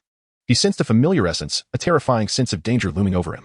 In the distance, a phantom streaked through the sky, tearing through the air with a thunderous roar. Like wind and thunder combined, astonishingly powerful. Who could it be? As he gazed upon the familiar wings, Ace's mind raced, recalling faces from his memories, until finally, he halted at a vague recollection.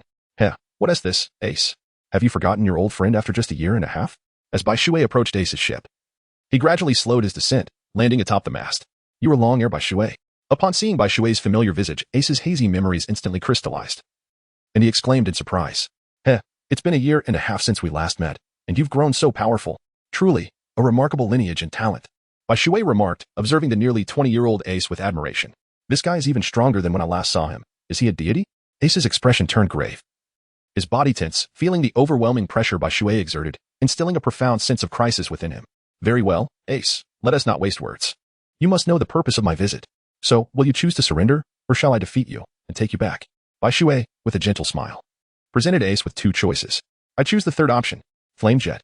Ace exclaimed, his body engulfed in flames, as a tremendous surge of fire erupted from the rear of the ship, propelling it forward with terrifying force. However, due to inertia, Bai Shui was sent hurtling backward.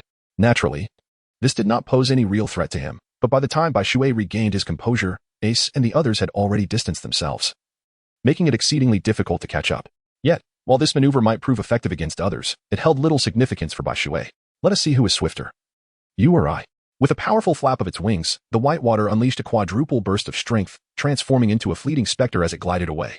The air was rent with a terrifying gash, producing a deafening sound that pierced the silence. In the waters ahead, just as Ace exhaled in relief, believing he had evaded the Whitewater, the helmsman suddenly exclaimed, Captain, he is catching up. What? Ace gasped, turning to witness the Whitewater hurtling towards them with a terrifying velocity, akin to a bullet, accompanied by the howling of wind and thunder. Flame jet. Ace gritted his teeth, unleashing fire once more to widen the gap between them and the Whitewater, yet the distance remained alarmingly close. Photon cannon. Bai Shui suddenly halted. His right hand clenched tightly as he drew his pistol and fired a shot at the rear of the vessel. Chapter 226. No words to say. Boom. The explosion came so abruptly that Ace and his crew had no time to react. A deafening roar echoed as the ship's stern erupted in a blaze of scorching light. The terrifying force of the explosion lifted the ship, causing it to lurch forward, eliciting gasps of shock from Ace's crew, who were utterly powerless to intervene. Damn it! Ace bellowed in fury, his heart heavy with anguish. For a pirate crew, their ship is the absolute core, a cherished companion they share every moment with. No pirate fails to treasure their vessel. Destroying a pirate ship is an immensely serious provocation. If a dialogue could be initiated, there might still be room for reconciliation, however. If that were impossible, it would lead to an irreconcilable conflict. Fire Fist. Ace unleashed a powerful punch against the surface of the sea. The resonant sound echoing far and wide. The intense heat scorched the water, causing it to sizzle and steam. Miraculously, the pirate ship, which had been tilting downwards, was halted in its descent by this sudden force, landing heavily upon the ocean's surface and sending waves crashing around it. Yet, without the propulsion from the rear, the ship was rendered a mere hulk, incapable of sailing any longer. Ace was filled with anxiety.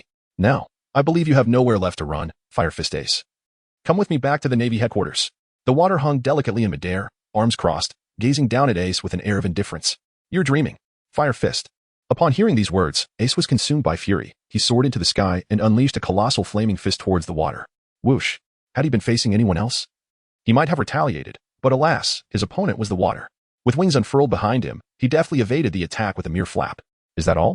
Ace bellowed, as the fiery fist pursued the water relentlessly. Yet, like a slippery eel, the water nimbly dodged each fiery strike in the air. Ace could not land a blow on him. Damn it, this guy. Ace roared in frustration, feeling a surge of helplessness as he realized that despite the proximity, he could not touch him. A sense of vexation welled up within him. Fire gun. Suddenly, a torrent of water surged downward, startling Ace, who instinctively positioned his hands as if to fire. A flurry of intense flaming projectiles was launched towards the deluge. Even the water itself elicited a tingling sensation upon his scalp. Though relying on the paper drawing prevented any direct hits, he could not escape a sense of urgency. After all, this was a pirate with a bounty of 400 million, undeniably formidable. Light particle barrier. Bai Shui extended his hand and a transparent barrier emerged before him, impervious to the relentless assault of fire projectiles that struck against it, leaving not a single mark. It was akin to raindrops striking glass, producing only a series of tinkling sounds without any signs of damage. Flame ring. Realizing the gravity of the situation, Ace understood that he must not allow Bai Shui to approach. With a flourish of his hands, flames erupted forth. He then spun around, causing the flames to soar and coalesce into a circular ring of fire. Fire pillar. Ace commanded. In an instant, a colossal pillar of fire shot upwards from Ace's center. Its speed so remarkable that Bai Shui barely had time to react. Even in the face of this onslaught, Bai Shui felt a sense of impending crisis. Chapter 227. Is this guy a monster?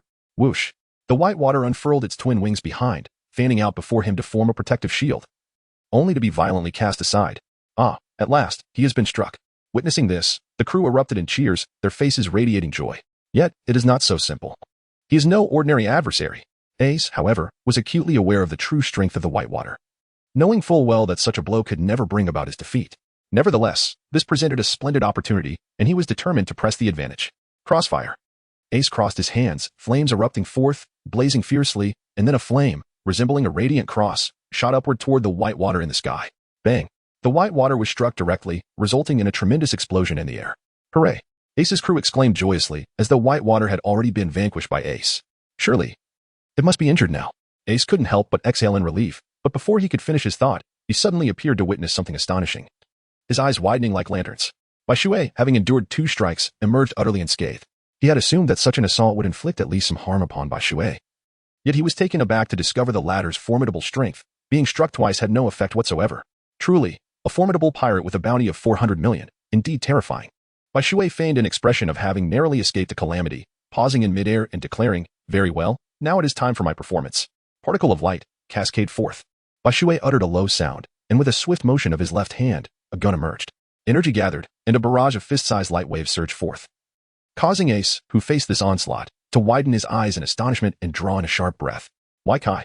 Ace bellowed, extending his arms as flames erupted, enveloping the entire ship in a protective blaze. However, the ultimate outcome fell short of Ace's expectations. The fist-sized orbs of light pierced through the flames and struck the vessel with a force akin to 1,000 weights, wreaking havoc upon the ship under Ace's reluctant gaze. Ah! Ace cried out in anguish, yet found himself powerless to intervene. Suddenly, Bai Shui vanished from the sky and reappeared beside Ace, causing his pupils to constrict in alarm. But he was too late to react. With a swift kick, Bai Shui sent Ace flying, blood spewing forth as he hurtled through the air like a cannonball. creating a fierce gust as he crashed heavily onto a nearby island. As for you all, I shall spare you for now. Bai Shui cast a fleeting glance at Aki's 3 crew members before soaring into the air, as if teleported, landing gracefully upon the small island. How did you strike me? My body is of the natural type, Ace exclaimed, rising to his feet and wiping the blood from his face, staring at Bai Shui in disbelief. You will understand soon enough. Bai Shui replied with a chuckle, then, with a powerful stomp, he transformed into a phantom, swiftly approaching Ace. A dazzling whip kick surged forth, aimed directly at Ace's chest. Drawing from his earlier experience, Ace refrained from using elemental transformation to evade Bai Shui's onslaught and instead raised his hands to block. The impact reverberated through his body, causing him to shudder, his face flushing with a sudden rush of color, and he involuntarily staggered backward a few paces.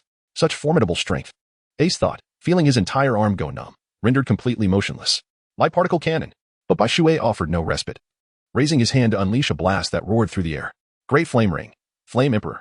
Ace's pupils constricted, and without a moment's hesitation, he summoned his most powerful technique.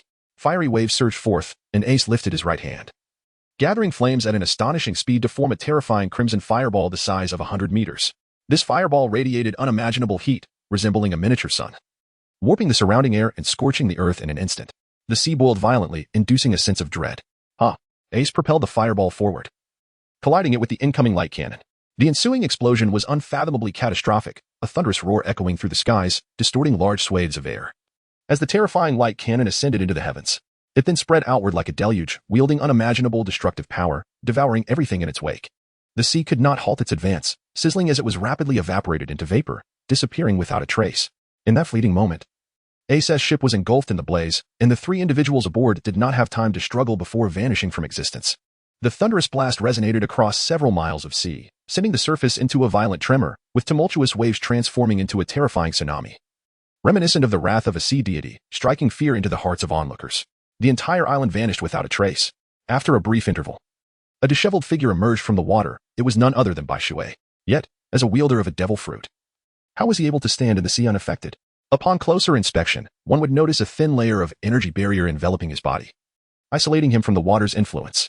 Meanwhile, Ace lay helplessly in the sea, barely clinging to life. Phew, that was close. I nearly lost my life. Bai Shui reflected, still shaken by the recent explosion, whose power had exceeded his expectations.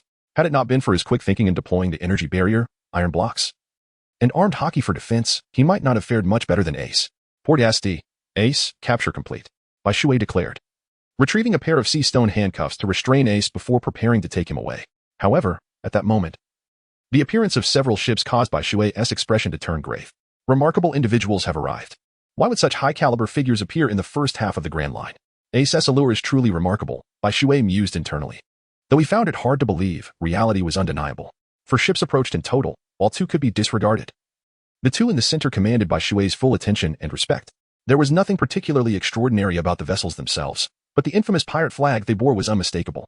On a black field, a large, sinister grin adorned the flag, complete with crescent-shaped mustaches. Bai Shui found it impossible not to recognize them. The flag of the Whitebeard pirates.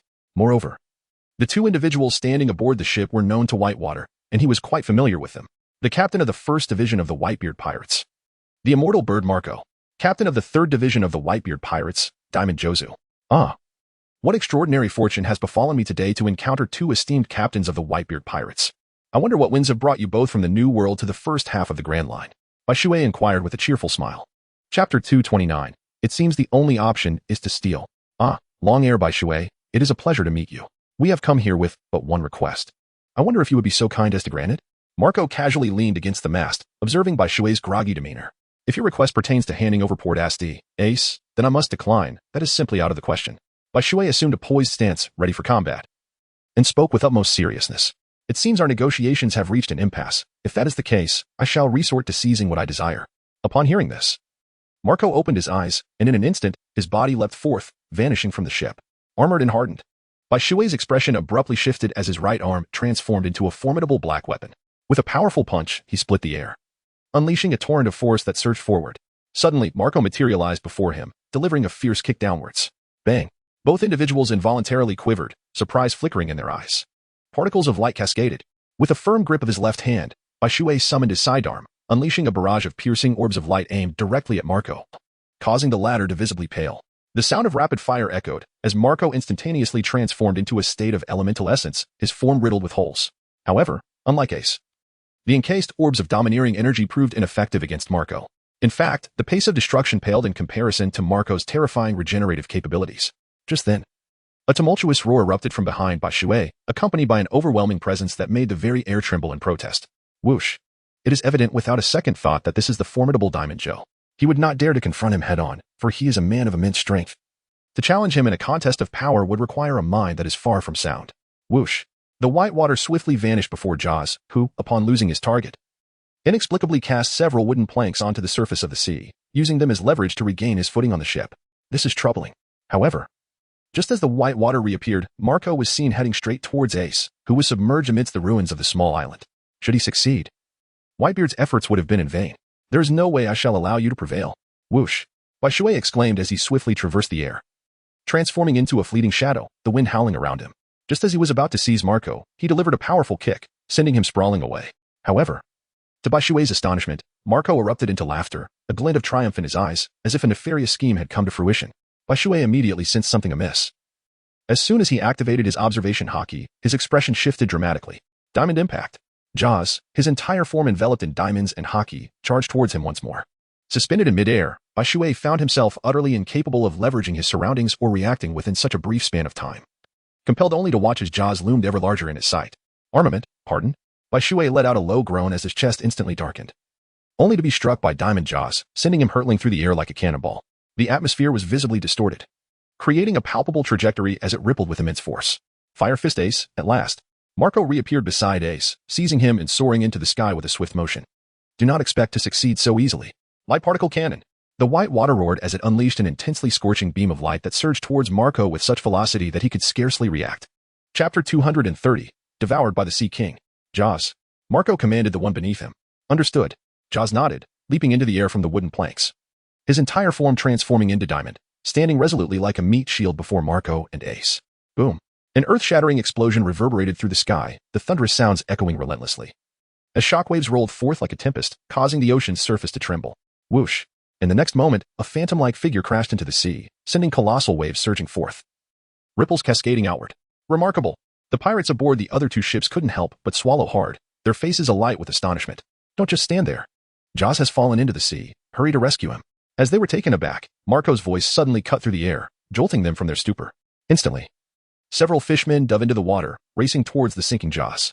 Meanwhile, Marco hovered in the sky, his expression one of sheer astonishment, his pupils still reflecting the shock that had yet to fully dissipate. Cough, cough, Marco, you have triumphed. Shui lay completely submerged in the sea, his demeanor exuding a palpable weakness. He had not managed to erect an energy barrier for protection, and his body made direct contact with the ocean's waters. The mere fact that he could still articulate words was nothing short of remarkable. Aha, I concede. Marco chuckled as he descended onto the ship. While Jaws was also rescued from the shore by two mermen, one could hardly ignore the sight of his upper body, drenched in crimson, with flesh twisted and torn, blood gushing ceaselessly from his wounds. In certain areas, one could even glimpse the stark whiteness of bone beneath the gory surface. Particularly alarming was the condition of his arms, where little flesh remained, rendering them almost skeletal. It was difficult to fathom how someone with Jaws' formidable defenses could sustain such grievous injuries. Longer Shui. May our paths cross again. Marco gestured towards Shui, who was immersed in the seawater, from the stern of the ship. Until we meet again. Shui let out a faint sigh, as if succumbing to a state of weakness and unconsciousness. How can Shui extricate himself from the clutches of the ocean? This poses a significant dilemma. Should no one come to his aid for an extended period, it is highly likely that he will succumb to the predations of the sea creatures. However, this predicament is not insurmountable. In truth, the deeper one delves into the cultivation of fruit powers, the less one fears the vastness of the sea. One will not be rendered entirely powerless as in the initial stages. At this moment, Shui must focus on accumulating strength, channeling a sudden surge of energy to liberate himself from this state of frailty. Little by little, just a bit more. Shui silently urged himself, eyes closed. In this moment, he is as vulnerable as an ordinary person who could be easily slain by a mere knife, for he is weakened to an unimaginable degree. Yet, as the saying goes, misfortune seldom comes alone. Suddenly, a massive black shadow loomed beneath him, and a fierce aura relentlessly approached Shui. Could this presence belong to the sea creatures? Shui instinctively sensed the encroaching aura of danger, pondering to himself. Just then, a resounding and fervent voice suddenly reverberated, shaking the very foundations, leaving Shui's head in a whirl and his ears filled with a cacophony of buzzing. A sharp sense of crisis surged forth, and before he could react, darkness enveloped him as a crimson wall of flesh materialized in his line of sight. Following that, the water surged violently, assaulting him with a pungent and foul odor, as he was drawn into a narrow, elongated passage. Goodness, he had been swallowed whole. If Bai Shui remains oblivious to the situation, it would indeed be uncanny. Chapter 231. Escape from the Deep Sea. Hopefully, the conditions within will be somewhat more favorable. With a fervent prayer, Bai Shui was abruptly thrust into the tumultuous waves, subsequently swallowing a couple of mouthfuls of seawater. The passage of time became an enigma. As Bai Shui gradually awakens, he finds no enchanting vistas nor unfamiliar faces as he had envisioned. Instead, all that greets his eyes is a scene drenched in deep crimson, accompanied by an overwhelmingly foul stench. Yet, his injuries have significantly healed. He lies upon a modest platform, strewn with shattered bones, splintered wood, and even a tattered garment. Bai Shui was uncertain of his whereabouts, yet he was acutely aware that if he did not escape soon, he would surely suffocate from the noxious stench that permeated the air. The repulsive odor was unbearable, far more pungent than that of a sewage drain, to the extent that it could induce a violent retching of the bitter bile within one's stomach. Faced with two options, one of violently breaking free, which would inevitably spell doom for the sea creature, and the other, a more arduous yet merciful path that spared the creature's life, Bai Shui contemplated his course of action. Ultimately, despite his notorious lack of direction, he resolved to break free. After a moment's reflection, he settled on his decision. Alas, I must apologize to you. Bai Shui let out a low growl. His right hand clenched, and a firearm materialized in his grasp. He pulled the trigger, unleashing a beam of light as wide as a water barrel. Upon striking the flesh of the unknown sea creature, a heart-wrenching cry erupted, echoing with unimaginable agony. In response, Bai Shui swiftly enveloped himself in a layer of energy barrier, though this time it assumed an elongated, fusiform shape. Having dwelled in the depths of the ocean for eons, without such protection, venturing outside would spell his doom. With a thunderous roar, a torrent of seawater surged through the gaping hole, flooding the surroundings. As the essence of white water coalesced, a terrifying beam of light erupted from the energy barrier, generating immense propulsion that propelled both white water and the barrier itself through the opening. The oppressive force was truly formidable, despite exerting maximum power. The pressure of the seawater exceeded his expectations, as if he were contending against the very fabric of the universe, making every inch a struggle. The sheer intensity of this pressure instilled within Whitewater a sensation of impending disintegration. Nevertheless, this was no challenge for me. Long ere Whitewater, onward. I shall surge forth. A terrifying brilliance erupted from Bai Shui's eyes as he unleashed a fearsome energy cannon once more, generating immense propulsion that propelled him forcefully through the opening, which was no larger than a water tank. Upon emerging, he exhaled a sigh of relief. Though enveloped in utter darkness, he was shielded by an energy barrier, rendering the surrounding seawater utterly inconsequential to him. The oppressive pressure of the deep sea posed little threat to his well-being. The sole concern for the Whitewater is whether there is sufficient oxygen available.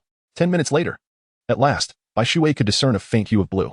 A surge of joy welled up within him, for this signified that he was not far from the ocean's surface. He ascended for a full 10 minutes, feeling an unbearable discomfort in his lungs, as if they were on the verge of bursting, compelling him to hasten his ascent.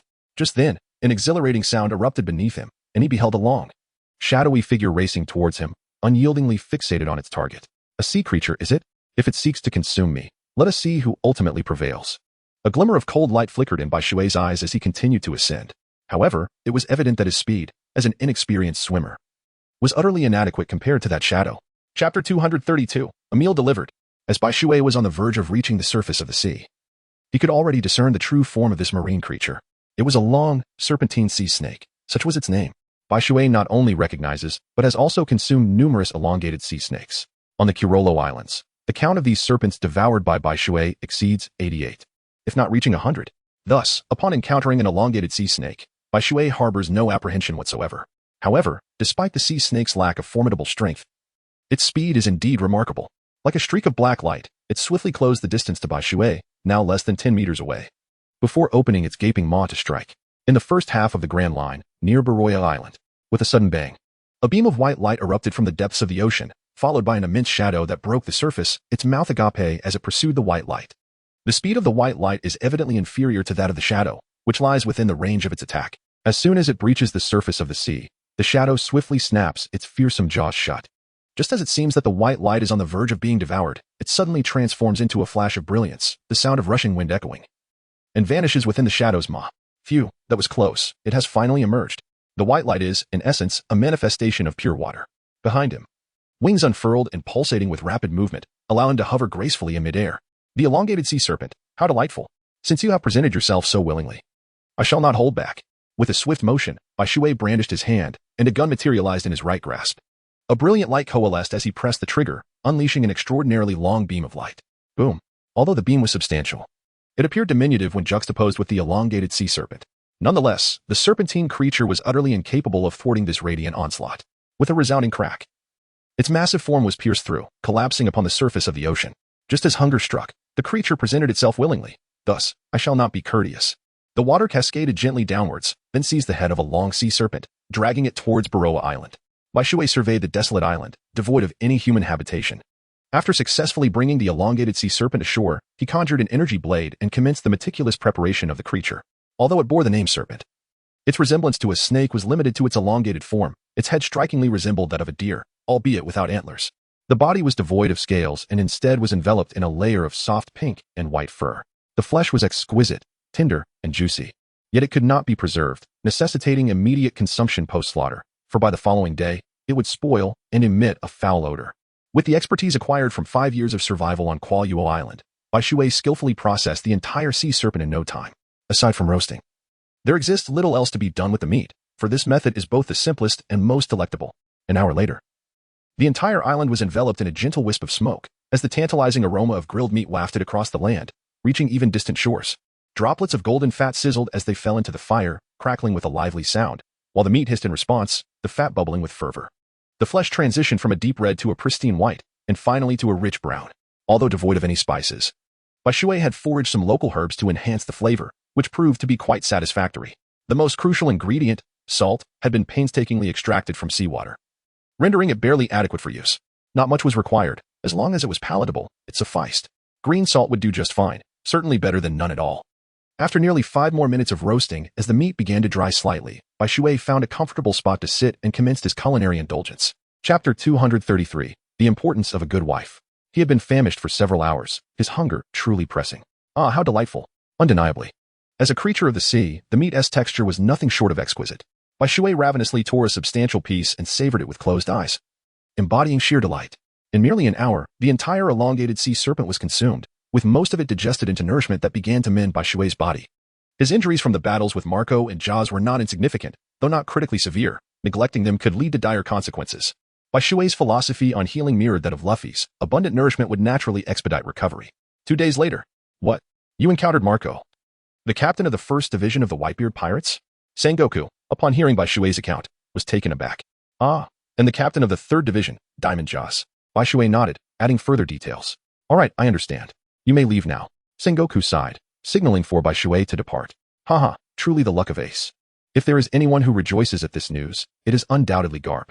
Ace, his grandson, evading capture and imprisonment and impelled down is the best possible outcome. Encountering Marco and Jaws and emerging unscathed, impressive indeed. Admiral Kizaru, upon returning from a vacation and hearing this news, could not help but smile, offering a subtle commendation. As the captain of the 1st Division of the Whitebeard Pirates, Marco possessed formidable strength, yet even he might find the situation troublesome, regardless of how he assessed Bai Shui. The fact remained that this mission had not succeeded. However, who can claim to have never faced failure?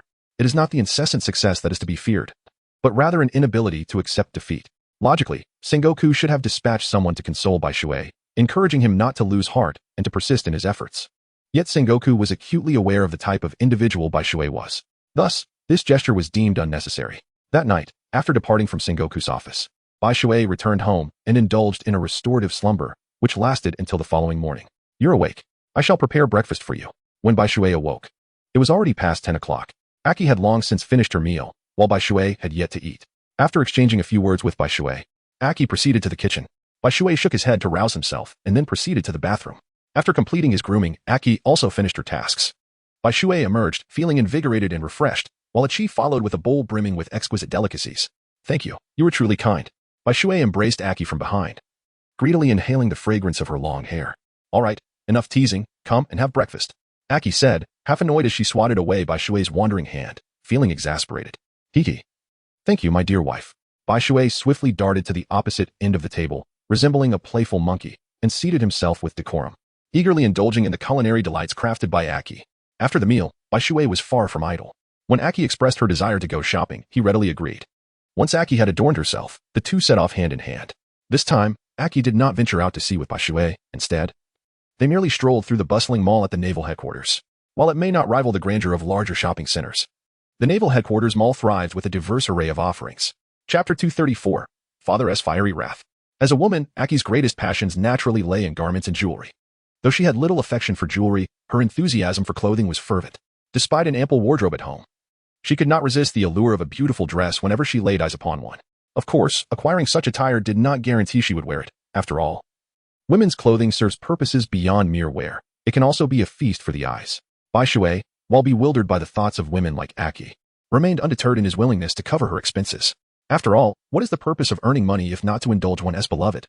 Otherwise, the pursuit of wealth would be rendered futile. Captain Byakushi currently holds the rank of lieutenant colonel with a monthly salary of 150,000 berries, amounting to an annual income of 8 million. This remuneration is considerably higher than the standard pay for a lieutenant colonel, which typically ranges between 700,000 to 800,000 berries per annum. However, Byakushi's circumstances are rather exceptional, rendering his earnings even more substantial than those of an average colonel.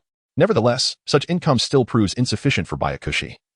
Given that Aki's monthly expenditures on shopping alone amount to approximately 120,000 to 130,000 berries. Thus, he must expedite his promotion to secure a more stable financial foundation, lest Aki's shopping expenses exceed his means. Having chosen to stand by him, Byakushi refuses to subject Aki to undue hardship. As a man, enduring temporary frugality is manageable. But failing to provide his beloved with even the most fundamental material comforts would signify personal failure. Admittedly, though Aki may appear extravagant at first glance, she meticulously budgets her expenses. Were it not for her prudence, Byakushi's annual earnings might scarcely suffice to sustain her lifestyle. How exquisite this is, she exclaims in admiration. Bai Shui and Aki arrived at a clothing store, where Aki instantly fell in love with a garment that boasted a hint of kimono style. Let us purchase it, she exclaimed. As I reached out to grasp it, a voice, tinged with a hint of darkness, rang out from behind me. Hold on. Bai Shui's outstretched hand momentarily faltered before returning to normal as he removed the garment. Upon turning around, he beheld a man approximately 5 years his senior, accompanied by a fashionable woman, gazing at him. It was the man who had uttered the earlier remark. I am Sokus, son of the notorious Fire Mountain. Might I implore you to part with that attire? We are willing to offer double the price as a token of gratitude. After all, speaking beneath the Navy headquarters, Sokus maintained a degree of politeness. Truth be told, had Sokus not introduced himself, Bai Shui would have failed to recognize him as the offspring of Fire Mountain. The latter, with a scruffy beard, a cigarette dangling from his lips, perpetually wore a grin, resembling a jovial drunkard. In contrast, Sokus was exceptionally handsome, his features sharply defined, with dragon-like brows and tiger-like eyes. Aside from their similar height, Bai Shui could discern little resemblance between the two. However, to employ Fire Mountain as a means of intimidation was a miscalculation. He held no fear of the warring states, let alone a mere rear admiral like Fire Mountain.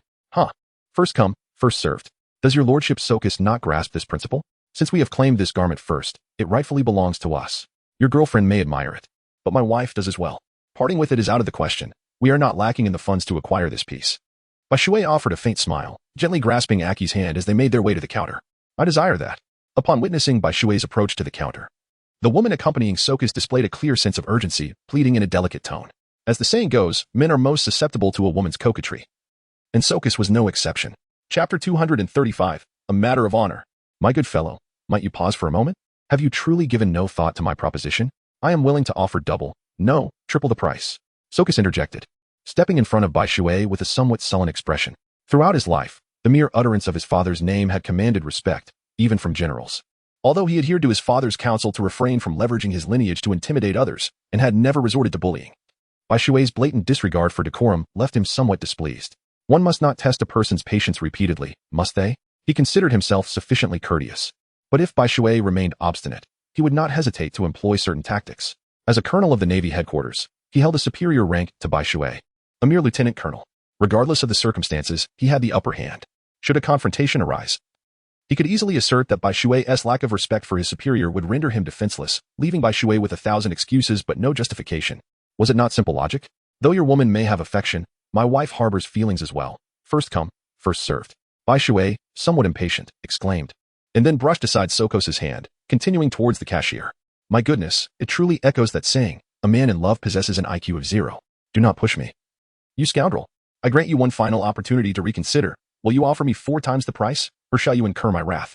Sokus ground his teeth together, the sound resonating from his throat like a death knell, sending shivers down one's spine. Enough. How many times must I reiterate for you to comprehend? No means no. Why can you not grasp this? Bai Shui spoke without turning back, then handed the garment to the attendant, awaiting payment. Very well. I hope you still possess the confidence to utter those words later. In an instant, Sokus's expression darkened like ink, rendering him ominously fearsome. The icy glare he cast before departing sent shivers down one's spine. Bai Shui, is this truly acceptable? What if the fire in the mountains incites their wrath upon us? What shall we do then? Others are vice admirals, while you are merely a lieutenant colonel. If he truly wishes to pursue you. Aki's face was filled with concern as she tugged at Bai Shui's sleeve. Have no fear, all is well. No vice admiral can surpass a marshal in authority. Bai Shui reassured, gently patting her head with an air of tranquility. Besides, do not forget, should the Navy treat me unjustly, I would simply turn rogue and become a pirate. I refuse to believe that in this vast world, there is no place for me, having just completed the payment. Bai Shui remarked nonchalantly, moreover, if I am untroubled, why should you be? Everything shall be taken care of by me. Observing Aki's worried expression, Bai Shui couldn't help but smile, wrapping an arm around her as they exited. Upon stepping outside, they faced no obstruction, however, within Bai Shui's perception. He sensed several presences intently watching him, among which was Sokus. How intriguing. Bai Shui could not help but chuckle at the thought of employing a strategy of sheer numbers against him. Perhaps they should first assess the capabilities of the individuals he had summoned. Did these mere minnows truly believe they could contend with him? It seemed absurd. On the other hand, Aki appeared increasingly anxious, her demeanor even more tense than Bai Shui's, which left him somewhat speechless. Yet, this sparked a notion within him. He resolved to procure a devil fruit for Aki. Chapter 236, A Face Without Shame. In a world fraught with peril. Although his strength was sufficient to safeguard Aki, he could not remain at her side perpetually. It would be prudent for Aki to possess a degree of martial prowess herself, enabling her to defend against threats in his absence. Aki's nervousness stemmed from a lack of security. If she were endowed with corresponding strength, would she truly be so anxious? After meandering for a while longer, Aki could no longer continue. Her mind was consumed by Sokos's threats, leaving her with no inclination to shop. This displeased Bai Shui immensely, as a splendid outing had been utterly spoiled. It was a rare opportunity for him to accompany Aki on a shopping trip, not far from the commercial district. The pair found themselves encircled by a group of Navy personnel. Due to the remote location, it was uncommon for anyone to pass through, and those who did usually refrained from meddling in affairs that were not theirs. The encroaching group consisted entirely of Navy officers, none of whom appeared particularly compliant. You finally decided to show yourself. Sokos stood at the forefront of the group, a look of eager anticipation plastered across his face. What? Unable to win me in a fair fight, you wish to resort to force instead? If that is your line of thinking, I dare say your father, Fire Mountain, would not take kindly to your actions. Bai Shui narrowed his eyes and smiled slightly. Huh, why bother letting my father know? I can teach you a lesson without alarming him. Kid, if you have any sense, come along with me, and we shall settle this one-on-one. Otherwise, you shall certainly face some physical pain and humiliation. Sokos laughed, a self-satisfied expression on his face. Among the throng stood no officer of lower rank than a lieutenant colonel. Aside from Bai Shui and Aki, all present were his subordinates. Come now, kid. Daring to offend our boss takes quite a bit of audacity. Not even some vice admirals would dare to cross him. They echoed in agreement. Enough. Let us duel. Where shall it commence? Let us get this started. Bai Shui, lacking patience for their banter, inquired. Very well. Your readiness is refreshing. Here shall be the battleground. I am eager to see just how formidable you truly are. Daring to reject Sokos repeatedly. Upon hearing Bai Shui's acquiescence, a glimmer of satisfaction crossed Sokos's face. He stepped back several meters, and the crowd formed a circle, establishing the arena for combat. Come, unleash whatever techniques you possess. Bai Shui beckoned to Sokos, brimming with impatience. Haha, look at this lad. He actually compelled the boss to make the first move, thinking he possesses some real skill. The boss is the son of the Fire Mountain general, far surpassing an ordinary colonel in strength. As Bai Shui allowed Sokos to take the initiative, a wave of disdain swept through the onlookers. None believed Bai Shui could possibly be a match for Sokos, for they remained oblivious to Bai Shui's true identity, merely perceiving him as an overly confident colonel. I can hardly wait to see the moment he is toppled by the boss. Someone exclaimed. How many moves do you think it will take for the boss to defeat him? Isn't it obvious? Against a mere colonel, the boss needn't take it too seriously. I wager that within a minute, this lad will be thoroughly vanquished. 1 minute? You surely underestimate the boss. I reckon it'll be at most 30 seconds. 30 seconds? No, just 25 seconds. 25 seconds? There is no need for that. I believe it will only take 15 seconds. The crowd animatedly debated. Yet not a single soul held any faith in Bai Shui. They never considered why such statements could not be reversed. How long will it take for Bai Shui to defeat Sokos? It is not that they do not contemplate such a possibility, but rather that Sokos cannot fathom Bai Shui as his rival. The disparity in their strengths is simply too vast. Haha, did you hear that? Everyone believes you cannot possibly triumph over me, yet you have no chance of withdrawing. However, I am a rather merciful individual. Let us settle on this. The defeated shall kneel before the victor and bow 5 times, then exclaim thrice, I was wrong, I shall not dare again, and subsequently present that garment to the winner. What do you think? Sokos has quite the scheme, eager to see Bai Shui humiliated. This seems rather insulting, does it not? Perhaps we should reconsider. Upon hearing this, Bai Shui frowned and inquired, attempting to amend the rules. What is the matter? Are you afraid? That is all right. If you utter I was wrong thrice now, we can cancel this whole affair. Sokus assumed Bai Shui sought to alter the rules out of fear and immediately declined. Little did he know, Bai Shui was merely concerned about Sokus potentially reneging on their agreement. Very well, since you insist upon this, I shall acquiesce. No problem. Everything shall proceed as you wish. Your happiness is what matters. Bai Shui readily agreed, expressing no reservations whatsoever. In his eyes, Sokus was merely an incompetent fighter, eliciting not even the slightest stir of emotion within him. Ready, begin. At the referee's command, both participants sprang into action simultaneously. Suddenly, Sokus's arms were enveloped in a veil of black gas, demonstrating the formidable prowess of Haki. It was entirely normal for him to wield such power. After all, Haki was a legendary skill attributed solely to pirates of the New World. I shall see how you counter this move. Sokus grinned widely, his form blurring as he vanished into thin air, the rush of wind accompanying his swift motion. The 6 styles of the Navy, the shave has emerged. This is the unique high-speed combat technique of our captain, known only to him within the entire Navy. The onlookers exclaimed in admiration. Look at him, utterly frozen in place, rendered speechless with fear. They then turned their gaze back to Bai Shui, who stood motionless like a wooden statue, completely oblivious to Sokus's appearance behind him. Surrender! Sokus reappeared behind Bai Shui with a swift whoosh, delivering a punch aimed to pierce the air, just as he believed he would strike Bai Shui. Bai Shui unexpectedly extended his hand and effortlessly caught Sokaz's punch. It was a nonchalant gesture, yet Sokaz felt as though his fist was ensnared in an iron grip, immovable despite his utmost exertion. How could this be possible? Sokaz was taken aback. Throughout his life, no peer had ever achieved such a feat. Before he could fully comprehend the situation, a delicate fist loomed larger in his vision. Although the fist moved with seemingly slow speed, he found himself unable to evade it. How could this happen? If this continued, would I not be the one to lose? Sokaz internally screamed in horror. With a resounding thud, regardless of his reluctance, Bai Shui's punch sent him sprawling, his sternum cracking under the impact, blood gushing forth as he fell heavily to the ground. Chapter 238, You Shall Not Have It Easy Either. The entire confrontation lasted a mere 10 seconds, an incredibly brief span that left the sea soldiers in disbelief. Moreover, the outcome was utterly unforeseen. None could have anticipated Sokaz's defeat. How could this be? A profound silence enveloped the scene as everyone swallowed hard, their eyes wide with astonishment as they gazed at Bai Shui. Well then, Sokaz, it is time for you to fulfill your promise. Do not tell me you have forgotten. Bai Shui gazed down at the defeated Sokos, a smile adorning his face. Yet, to Sokos and the onlookers, this smile appeared as malevolent as that of a demon, inducing an involuntary shiver. Do not push one too far. It's wise to leave a path for future encounters.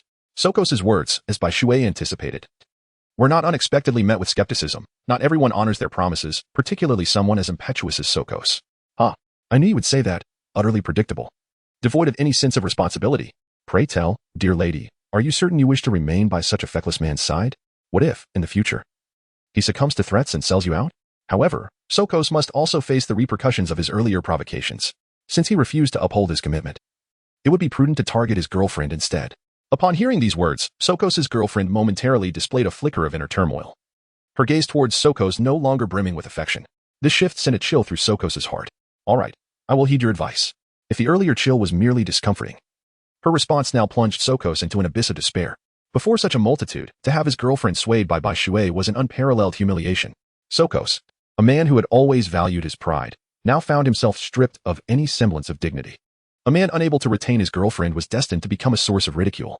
Having lived under the shadow of his father's formidable reputation, he was unaccustomed to such indignity. Enraged by the humiliation swelling within him, he bellowed, If I cannot find peace, neither shall you, and charged toward Aki. Since Bai Shui had severed the bond between him and his girlfriend, Sokos was determined to ensure Bai Shui experienced the agony of loss as well. Little did he know, Bai Shui had never intended to unleash his full wrath upon him. However, this reckless behavior prompted Bai Shui to reconsider. Those familiar with Bai Shui understood the profound significance Aki held for him. Anyone daring to threaten her would face his formidable retribution. You possess quite the audacity. I had no intention of harming you, but now, I have altered my course. Bai Shui shadowed Sokos, his icy words sending a tremor through Sokos's being. Light particle kick. Bai Shui lifted his right leg and struck out, the sound of the wind howling incessantly. Sokos was utterly taken aback, unable to comprehend the situation, and was sent flying backward like a sandbag, slicing through the air with a hissing sound. If any of you wish to give it a try, feel free to step forward. I am always ready.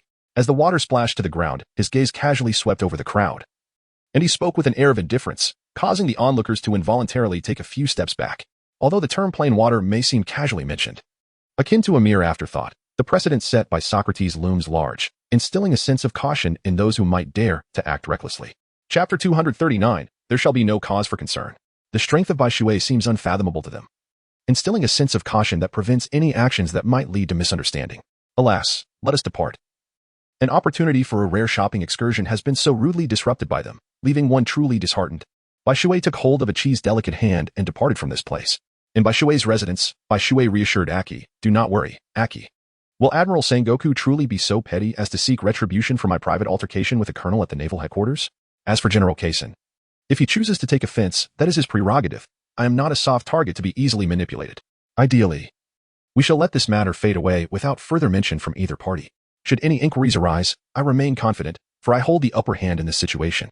Even if Admiral Sengoku has not witnessed the events firsthand, his intellect will surely lead him to infer the truth. Rest assured, everything will be just fine." Bai Shui gently patted Aki's hand, offering him a reassuring smile. Aki nodded slightly, choosing not to dwell on the matter any longer. "I am hungry," Aki remarked to Bai Shui. "All right, wait for me. I shall prepare something for you." Upon hearing this, Bai Shui beamed and rose to head towards the kitchen. As for Sokus, the more he contemplated, the more discontent he felt. He submitted a lawsuit to Sengoku, in which he portrayed Bai Shui as a heinous villain, a malignant presence within the Navy. This portrayal significantly diminished Sengoku's favorable opinion of Sokus. Initially, it seemed that Sokus might succeed his father in due course. But now it appeared that such aspirations were utterly unfounded.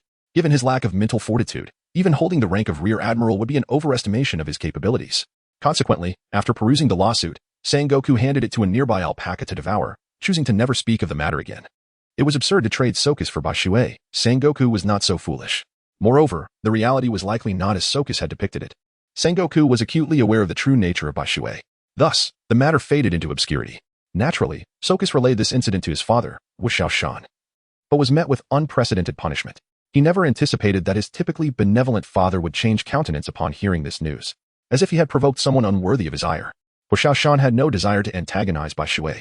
After all, Bai Shui was a favored individual in the presence of Sengoku and Garp, and even Akainu appeared to harbor some admiration for him. The usually languid Admiral Kizaru also expressed commendation for Bai Shui. Such a person was destined to occupy one of the three pivotal positions in the future. Offending someone of his caliber was undoubtedly an unwise decision. Wu Xiaoshan took it upon himself to personally apologize, a gesture that Bai Shui had not anticipated. He had underestimated these elite rear admirals. After all, maintaining a position for so many years required a certain level of shrewdness. Thus, with Wu Xiaoshan personally visiting, Bai Shui could no longer treat him with the same irreverence he had shown Sokus. He received him with the courtesy befitting a junior. The method of making plain water is utterly flawless. This matter has thus transpired. Time has a way of making one forget the past. After a fortnight of leisure, Bai Shui received a new assignment. Chapter 240, The Terrified Squad. A capture mission to prevent the notorious pirate, the Great Whirlpool Spider Squad, from joining the Whitebeard pirates. Bai Shui found himself perplexed. This task was not one that should have been entrusted to him. After all, the bounty on Schoolyard was merely 350 million. His strength was not particularly formidable. Any moderately capable vice admiral should be able to accomplish this mission. However, since the task had already been assigned, there was nothing left to do but proceed. As a soldier, one need not question the rationale behind such orders. Bai Shui has embarked on his journey. Setting sail aboard a warship, he no longer ventures into the unknown alone after his previous experiences. With a warship at his disposal, why not take advantage of it? Upon arriving at the port, Bai Shui unexpectedly encountered a familiar face, Colonel Sobert, the very officer who accompanied him on the mission concerning the 7 warlords. What a delightful coincidence. Surely, you aren't planning to cling to me, are you? Bai Shui briskly boarded the warship, seeking a comfortable spot to recline, and then inquired. There was no choice. This was a command from the Marshal of the Warring States, and I never anticipated such an ironic twist of fate, embarking on a mission with you once more. Sobert, wearing a look of resignation, waved his hand and shrugged. All right, you know my temperament. I entrust the warship to you. Call me when we arrive. With that, Bai Shui closed his eyes, humming a little tune as he delved into his own world. Squard, one of the notorious pirates of the first half of the Grand Line, possessed formidable strength but exhibited a somewhat indecisive nature, easily swayed by others. His decision to join the Whitebeard pirates had been made long ago. However, it was only today that he finally earned the recognition of the Whitebeard pirates and was granted the privilege of formally joining their ranks. Naturally, being accepted into the Whitebeard's faction was a source of immense joy for Squard, and he placed great importance on this occasion. Since he was to join Whitebeard's camp, he deemed it necessary to prepare a token of appreciation. Squard meticulously gathered various gifts to present to the other captains. Having heard that Whitebeard had a fondness for alcohol, he collected an assortment of fine spirits, packed them carefully, and set off. Yet, not long after his departure, his expression shifted dramatically. He encountered a naval warship, and the figure ahead caused his eyes to widen in shock, prompting an involuntary gasp. White Eagle long air, white water. Damn. How could I encounter this fellow at such a moment? Squad muttered, his right hand tightening around the hilt of his sword.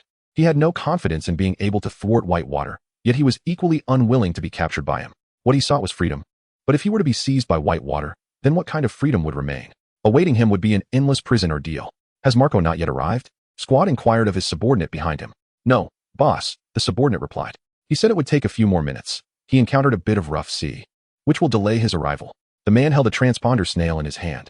Squad took the transponder snail and, once connected, said, Marco, this is Squad.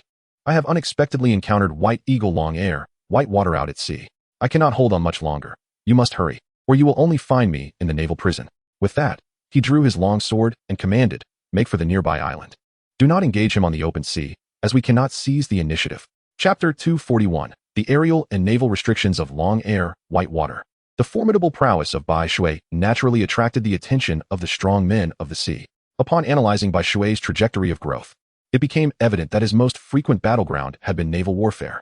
Yet, the ocean, in its vastness, serves as a nemesis to those endowed with the powers of the devil fruit. Once one falls into the depths of the sea, regardless of prior strength, they are rendered utterly powerless. Consequently, these pirates reached a consensus. Should they encounter Bai Shui, they would refrain from engaging and seek refuge on an island first. Although Bai Shui is merely a wielder of abilities, his prowess is indeed terrifying, for he possesses the gift of flight. In the face of Bai Shui, Skuyard chose to act accordingly. Of course, he was not far from the island. Am I truly that fearsome? Bai Shui mused, touching his nose with a somewhat helpless expression. On the island, Skuyard and his crew stood ready, while Bai Shui and the Navy remained vigilant. Skuyard, surrender. You have no chance of success, Bai Shui declared, observing Skuyard's demeanor. Humph, even if I cannot prevail, I will never capitulate. Being captured by you would lead to nothing but a dire fate. Skuyard unsheathed his sword, standing defiantly. If that is the case, then we shall fight. Bai Shui shook his head, deciding not to waste any more breath. Prepare. Upon seeing this, Skuyard instantly tensed. Fire. Sobert commanded with a sweep of his sword, and the naval crew promptly loaded their cannons, unleashing a barrage of dark cannonballs aimed at Skuyard and his companions. Whoosh. Skuyard remained motionless, yet one beside him leapt into action. Without a visible draw of the sword, a fierce wind howled as all the cannonballs were effortlessly cleaved in two, plummeting into the sea. A single stroke of the sword. After deflecting the cannon fire, this individual drew his sword once more, unleashing a chilling sword energy that whistled ominously. Ah, there is a master swordsman among us. Quite impressive. Faced with the oncoming sword energy, Bai Shui's expression shifted slightly. He leapt into the air, charging directly towards the blade's path. Zing! Bai Shui unexpectedly confronted the sword energy head-on, and amidst the astonished expressions of the onlookers, he shattered the sword energy with a single punch. Subsequently, he unleashed a roaring beam of light towards the individual. Noel, move aside. This is not a technique you can withstand. Upon witnessing this scene, Squard's countenance changed drastically. He leaped into action, brandishing his sword just before the beam struck, slashing at it with all his might. Meanwhile, Noel astonishingly propelled himself through the air, descending to the ground like a cannonball. Boom! The sky trembled violently as a thunderous roar echoed across the heavens, deafening and causing the very air to ripple with its intensity, the sound of roaring relentless. Boom! From the epicenter of the explosion, a shadow shot forth, crashing heavily onto the island, creating a vast crater in the earth. How formidable! The remaining members of the Great Whirlpool's spider pirate crew couldn't help but swallow hard. What are you still standing around for? Hurry and check on the captain. Noel called out, his concern solely for Squard's safety. Oh, right. Let us quickly see how the captain is doing. The crew, as if awakening from a dream, hurriedly turned their attention to the crater, yet Noel's gaze remained fixed on Bai Shui, vigilant against any sudden ambush. Even if you reach the island, how does that benefit you? It only makes it easier for me to capture you. The water hovered in the air as it gazed at Squard and the others emerging from the pit, filled with a sense of bewilderment. As long as he remained aloft, it seemed that neither the surface of the sea nor the land could impede him. Chapter 242. Come, Great Vortex Spider. Ahem, truly. The White Eagle is formidable. Squard stood, coughing, his expression tinged with pain. Despite having shielded himself with the armor of hockey, he still sustained some injuries. Squard, do you believe that arriving on the island will prevent me? As long as I dwell in the skies, it appears that escape is not an option for you. The white water loomed over them, akin to a deity, eliciting only reverence. Oomph, this is none of your concern. Squard snorted coldly, brandishing his colossal shark-toothed blade towards the white water, challenging, if you are a man, come down and face me in a duel. Squard had merely spoken in jest, never expecting a response from the white water. Yet, to his astonishment, the white water complied. As you wish. Bai Shui uttered these words, and then a brilliant beam of light shot forth towards the island, with Bai Shui already positioned behind Skuyard and the others. "Come on, Skuyard." Bai Shui beckoned to Squard with a subtle gesture, a smile gradually unfolding at the corners of his lips. "In that case, allow me to witness the extent of your strength. The arrow is already knocked, and there is no turning back. Should Squard falter at this moment, he would indeed earn the disdain of all." A throng of pirates observed with bated breath, their gaze fixed upon Bai Shui and Squard. In the distance, the soldiers aboard the warship were equally tense, their apprehension palpable. Venturing alone into the tiger's den is no trifling matter. Whoosh! At a certain moment, the two individuals leapt forward simultaneously, their figures vanishing like phantoms as the sound of the wind howled past. Clang! Bai Shui's right arm, enveloped in the hardened hue of hockey, delivered a resounding strike upon Squard's blade. Sparks erupted, and the clang of metal resonated through the air. Squard trembled involuntarily. The sheer strength of Bai Shui took him by surprise. Observing this, Bai Shui stepped forward with his right leg, launching a swift attack with his left hand as if a dragon emerging from the sea, aiming directly for Squard's heart, which startled Squard into a hasty retreat. However, as he narrowly evaded the blow, Bai Shui, akin to a relentless parasite, closed in once more, his right leg radiating light as it lashed out towards Squard's face. Recognizing the significance of this strike, Squard, aware of the imminent danger, wielded his sword with both hands and struck down fiercely. A sharp crack echoed, causing the entire island to shudder slightly. Squard's complexion flushed, struggling to withstand the pressure. Seizing the advantage, Bai Shui refused to relent. He forcefully planted his left leg onto the ground, supporting himself with both hands, and unleashed a luminous kick that resembled a streak of white lightning, leaving Squard no time to react. With a resounding thud, Squard was sent flying once more, blood spurting from his mouth as a charred mark marred his chest. The Marines erupted in cheers, whereas the pirates' morale began to falter, their spirits dimmed. With a swift draw of his sword, Noel charged towards Bai Shui, determined not to let the spirits of his comrades wane. However, compared to Squard, Noel was significantly lacking. Bai Shui effortlessly shattered his sword energy with a single punch and swiftly advanced like a cannonball, unleashing a thunderous strike towards Noel. Absolute God. Noel's pupils constricted to pinpoints, yet he refused to surrender. In an instant, an extraordinary sword energy erupted from his being, transforming him from mere man into a legendary sword. As he swung down upon Bai Shui was somewhat taken aback. He felt a shiver run through him in response to the blow. His garments could not withstand the onslaught of the sword's aura, shredding apart to reveal his robust physique. Chapter 243. The Resurgence of the Immortal Bird. Marco, who would have thought that you, with a bounty of 110 million, possessed such prowess? Remarkable. Bai Shui was filled with an unparalleled excitement and an indomitable fighting spirit. His right arm swelled with tremendous power, propelling him to push Noel away. However, Noel's subsequent actions took Bai Shui by surprise. Just as Bai Shui was poised to seize the opportunity to launch an attack, he witnessed Noel swiftly regain his composure, gripping his long sword and launching himself towards Bai Shui with even greater speed. Zizizizi. With his hands armored in the formidable color of hockey, Bai Shui grasped the long sword, and sparks erupted instantaneously.